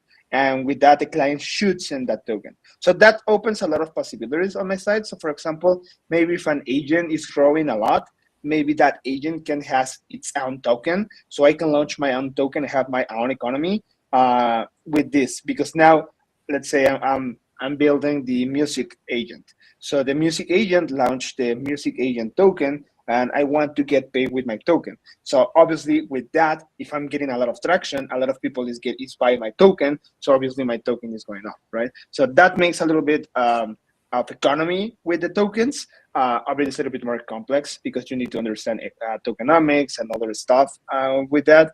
But yeah, I think it's the version B1 and the B2. The difference are that on the B2, you have a lot of more opportunities to customize your setup that we didn't have before. Well, I would also assume, like, if you want to be a paid in your music token, you built an app, you want people to pay in the music token, but they don't necessarily even have to have the music token. You can build in a swap function in the middle of the process where they can pay with whatever token they have, as long as it's supported by the decentralized exchange aggregator Bitflow, but or something like that, where it just automatically swaps it out. They send whatever amount equal to whatever they're paying. They do a multi-hop swap, find the best rates, get them the token, and then they then send the token on to the agent. Exactly. That's something that actually some people is working on, because in the past it was easier, right? Like I have any token and I need to convert that token into stablecoins, into USDC. But now I can have any token and convert and swap that token into any other token to pay for the agent, right? So yeah, it opens a lot of possibilities. So basically this is like the infrastructure, and now you have a ton of possibilities to create more products on top of that, right? Because maybe Another things that people want to see on X402, for example, is credit. Like let's say like a credit score for agents. So my agent has a good reputation. So if I need to pay for this service and I don't have enough, let's say, I don't know, USDC. I don't have enough USDC right now. The protocol can give me credit, so I can get the resource I was looking for, and I pay later for that resource. So yeah, a ton of possibilities with X402, and especially with B2. I dig it, man. I dig it. I think I love what you're working on and how much of a handle you have on what makes it function. Yeah, I think this is a huge value add to our ecosystem. I can really appreciate why so many people in the ecosystem are actually like, shouting you out and meeting up with you, getting you on spaces and shows. I know Mark, Killer Mark, I call him, from B Pepe, was telling me that you were helping him out with his dataing project to help him out with X402. Awesome stuff, man. Really great stuff. Hero has joined the live stream. What's up, man? How are you? How you doing this morning, sir? Hero. Yeah, great. Hey, how's everybody? GM. So yeah, I'm just GM. just jumping in to see what's up with this V2. Sounds like it's a evolving situation. And what are you doing? Do you need to upgrade your implementation, Tony, or how does it work? Like, do you have to do anything on your side? Yeah, I think there are a couple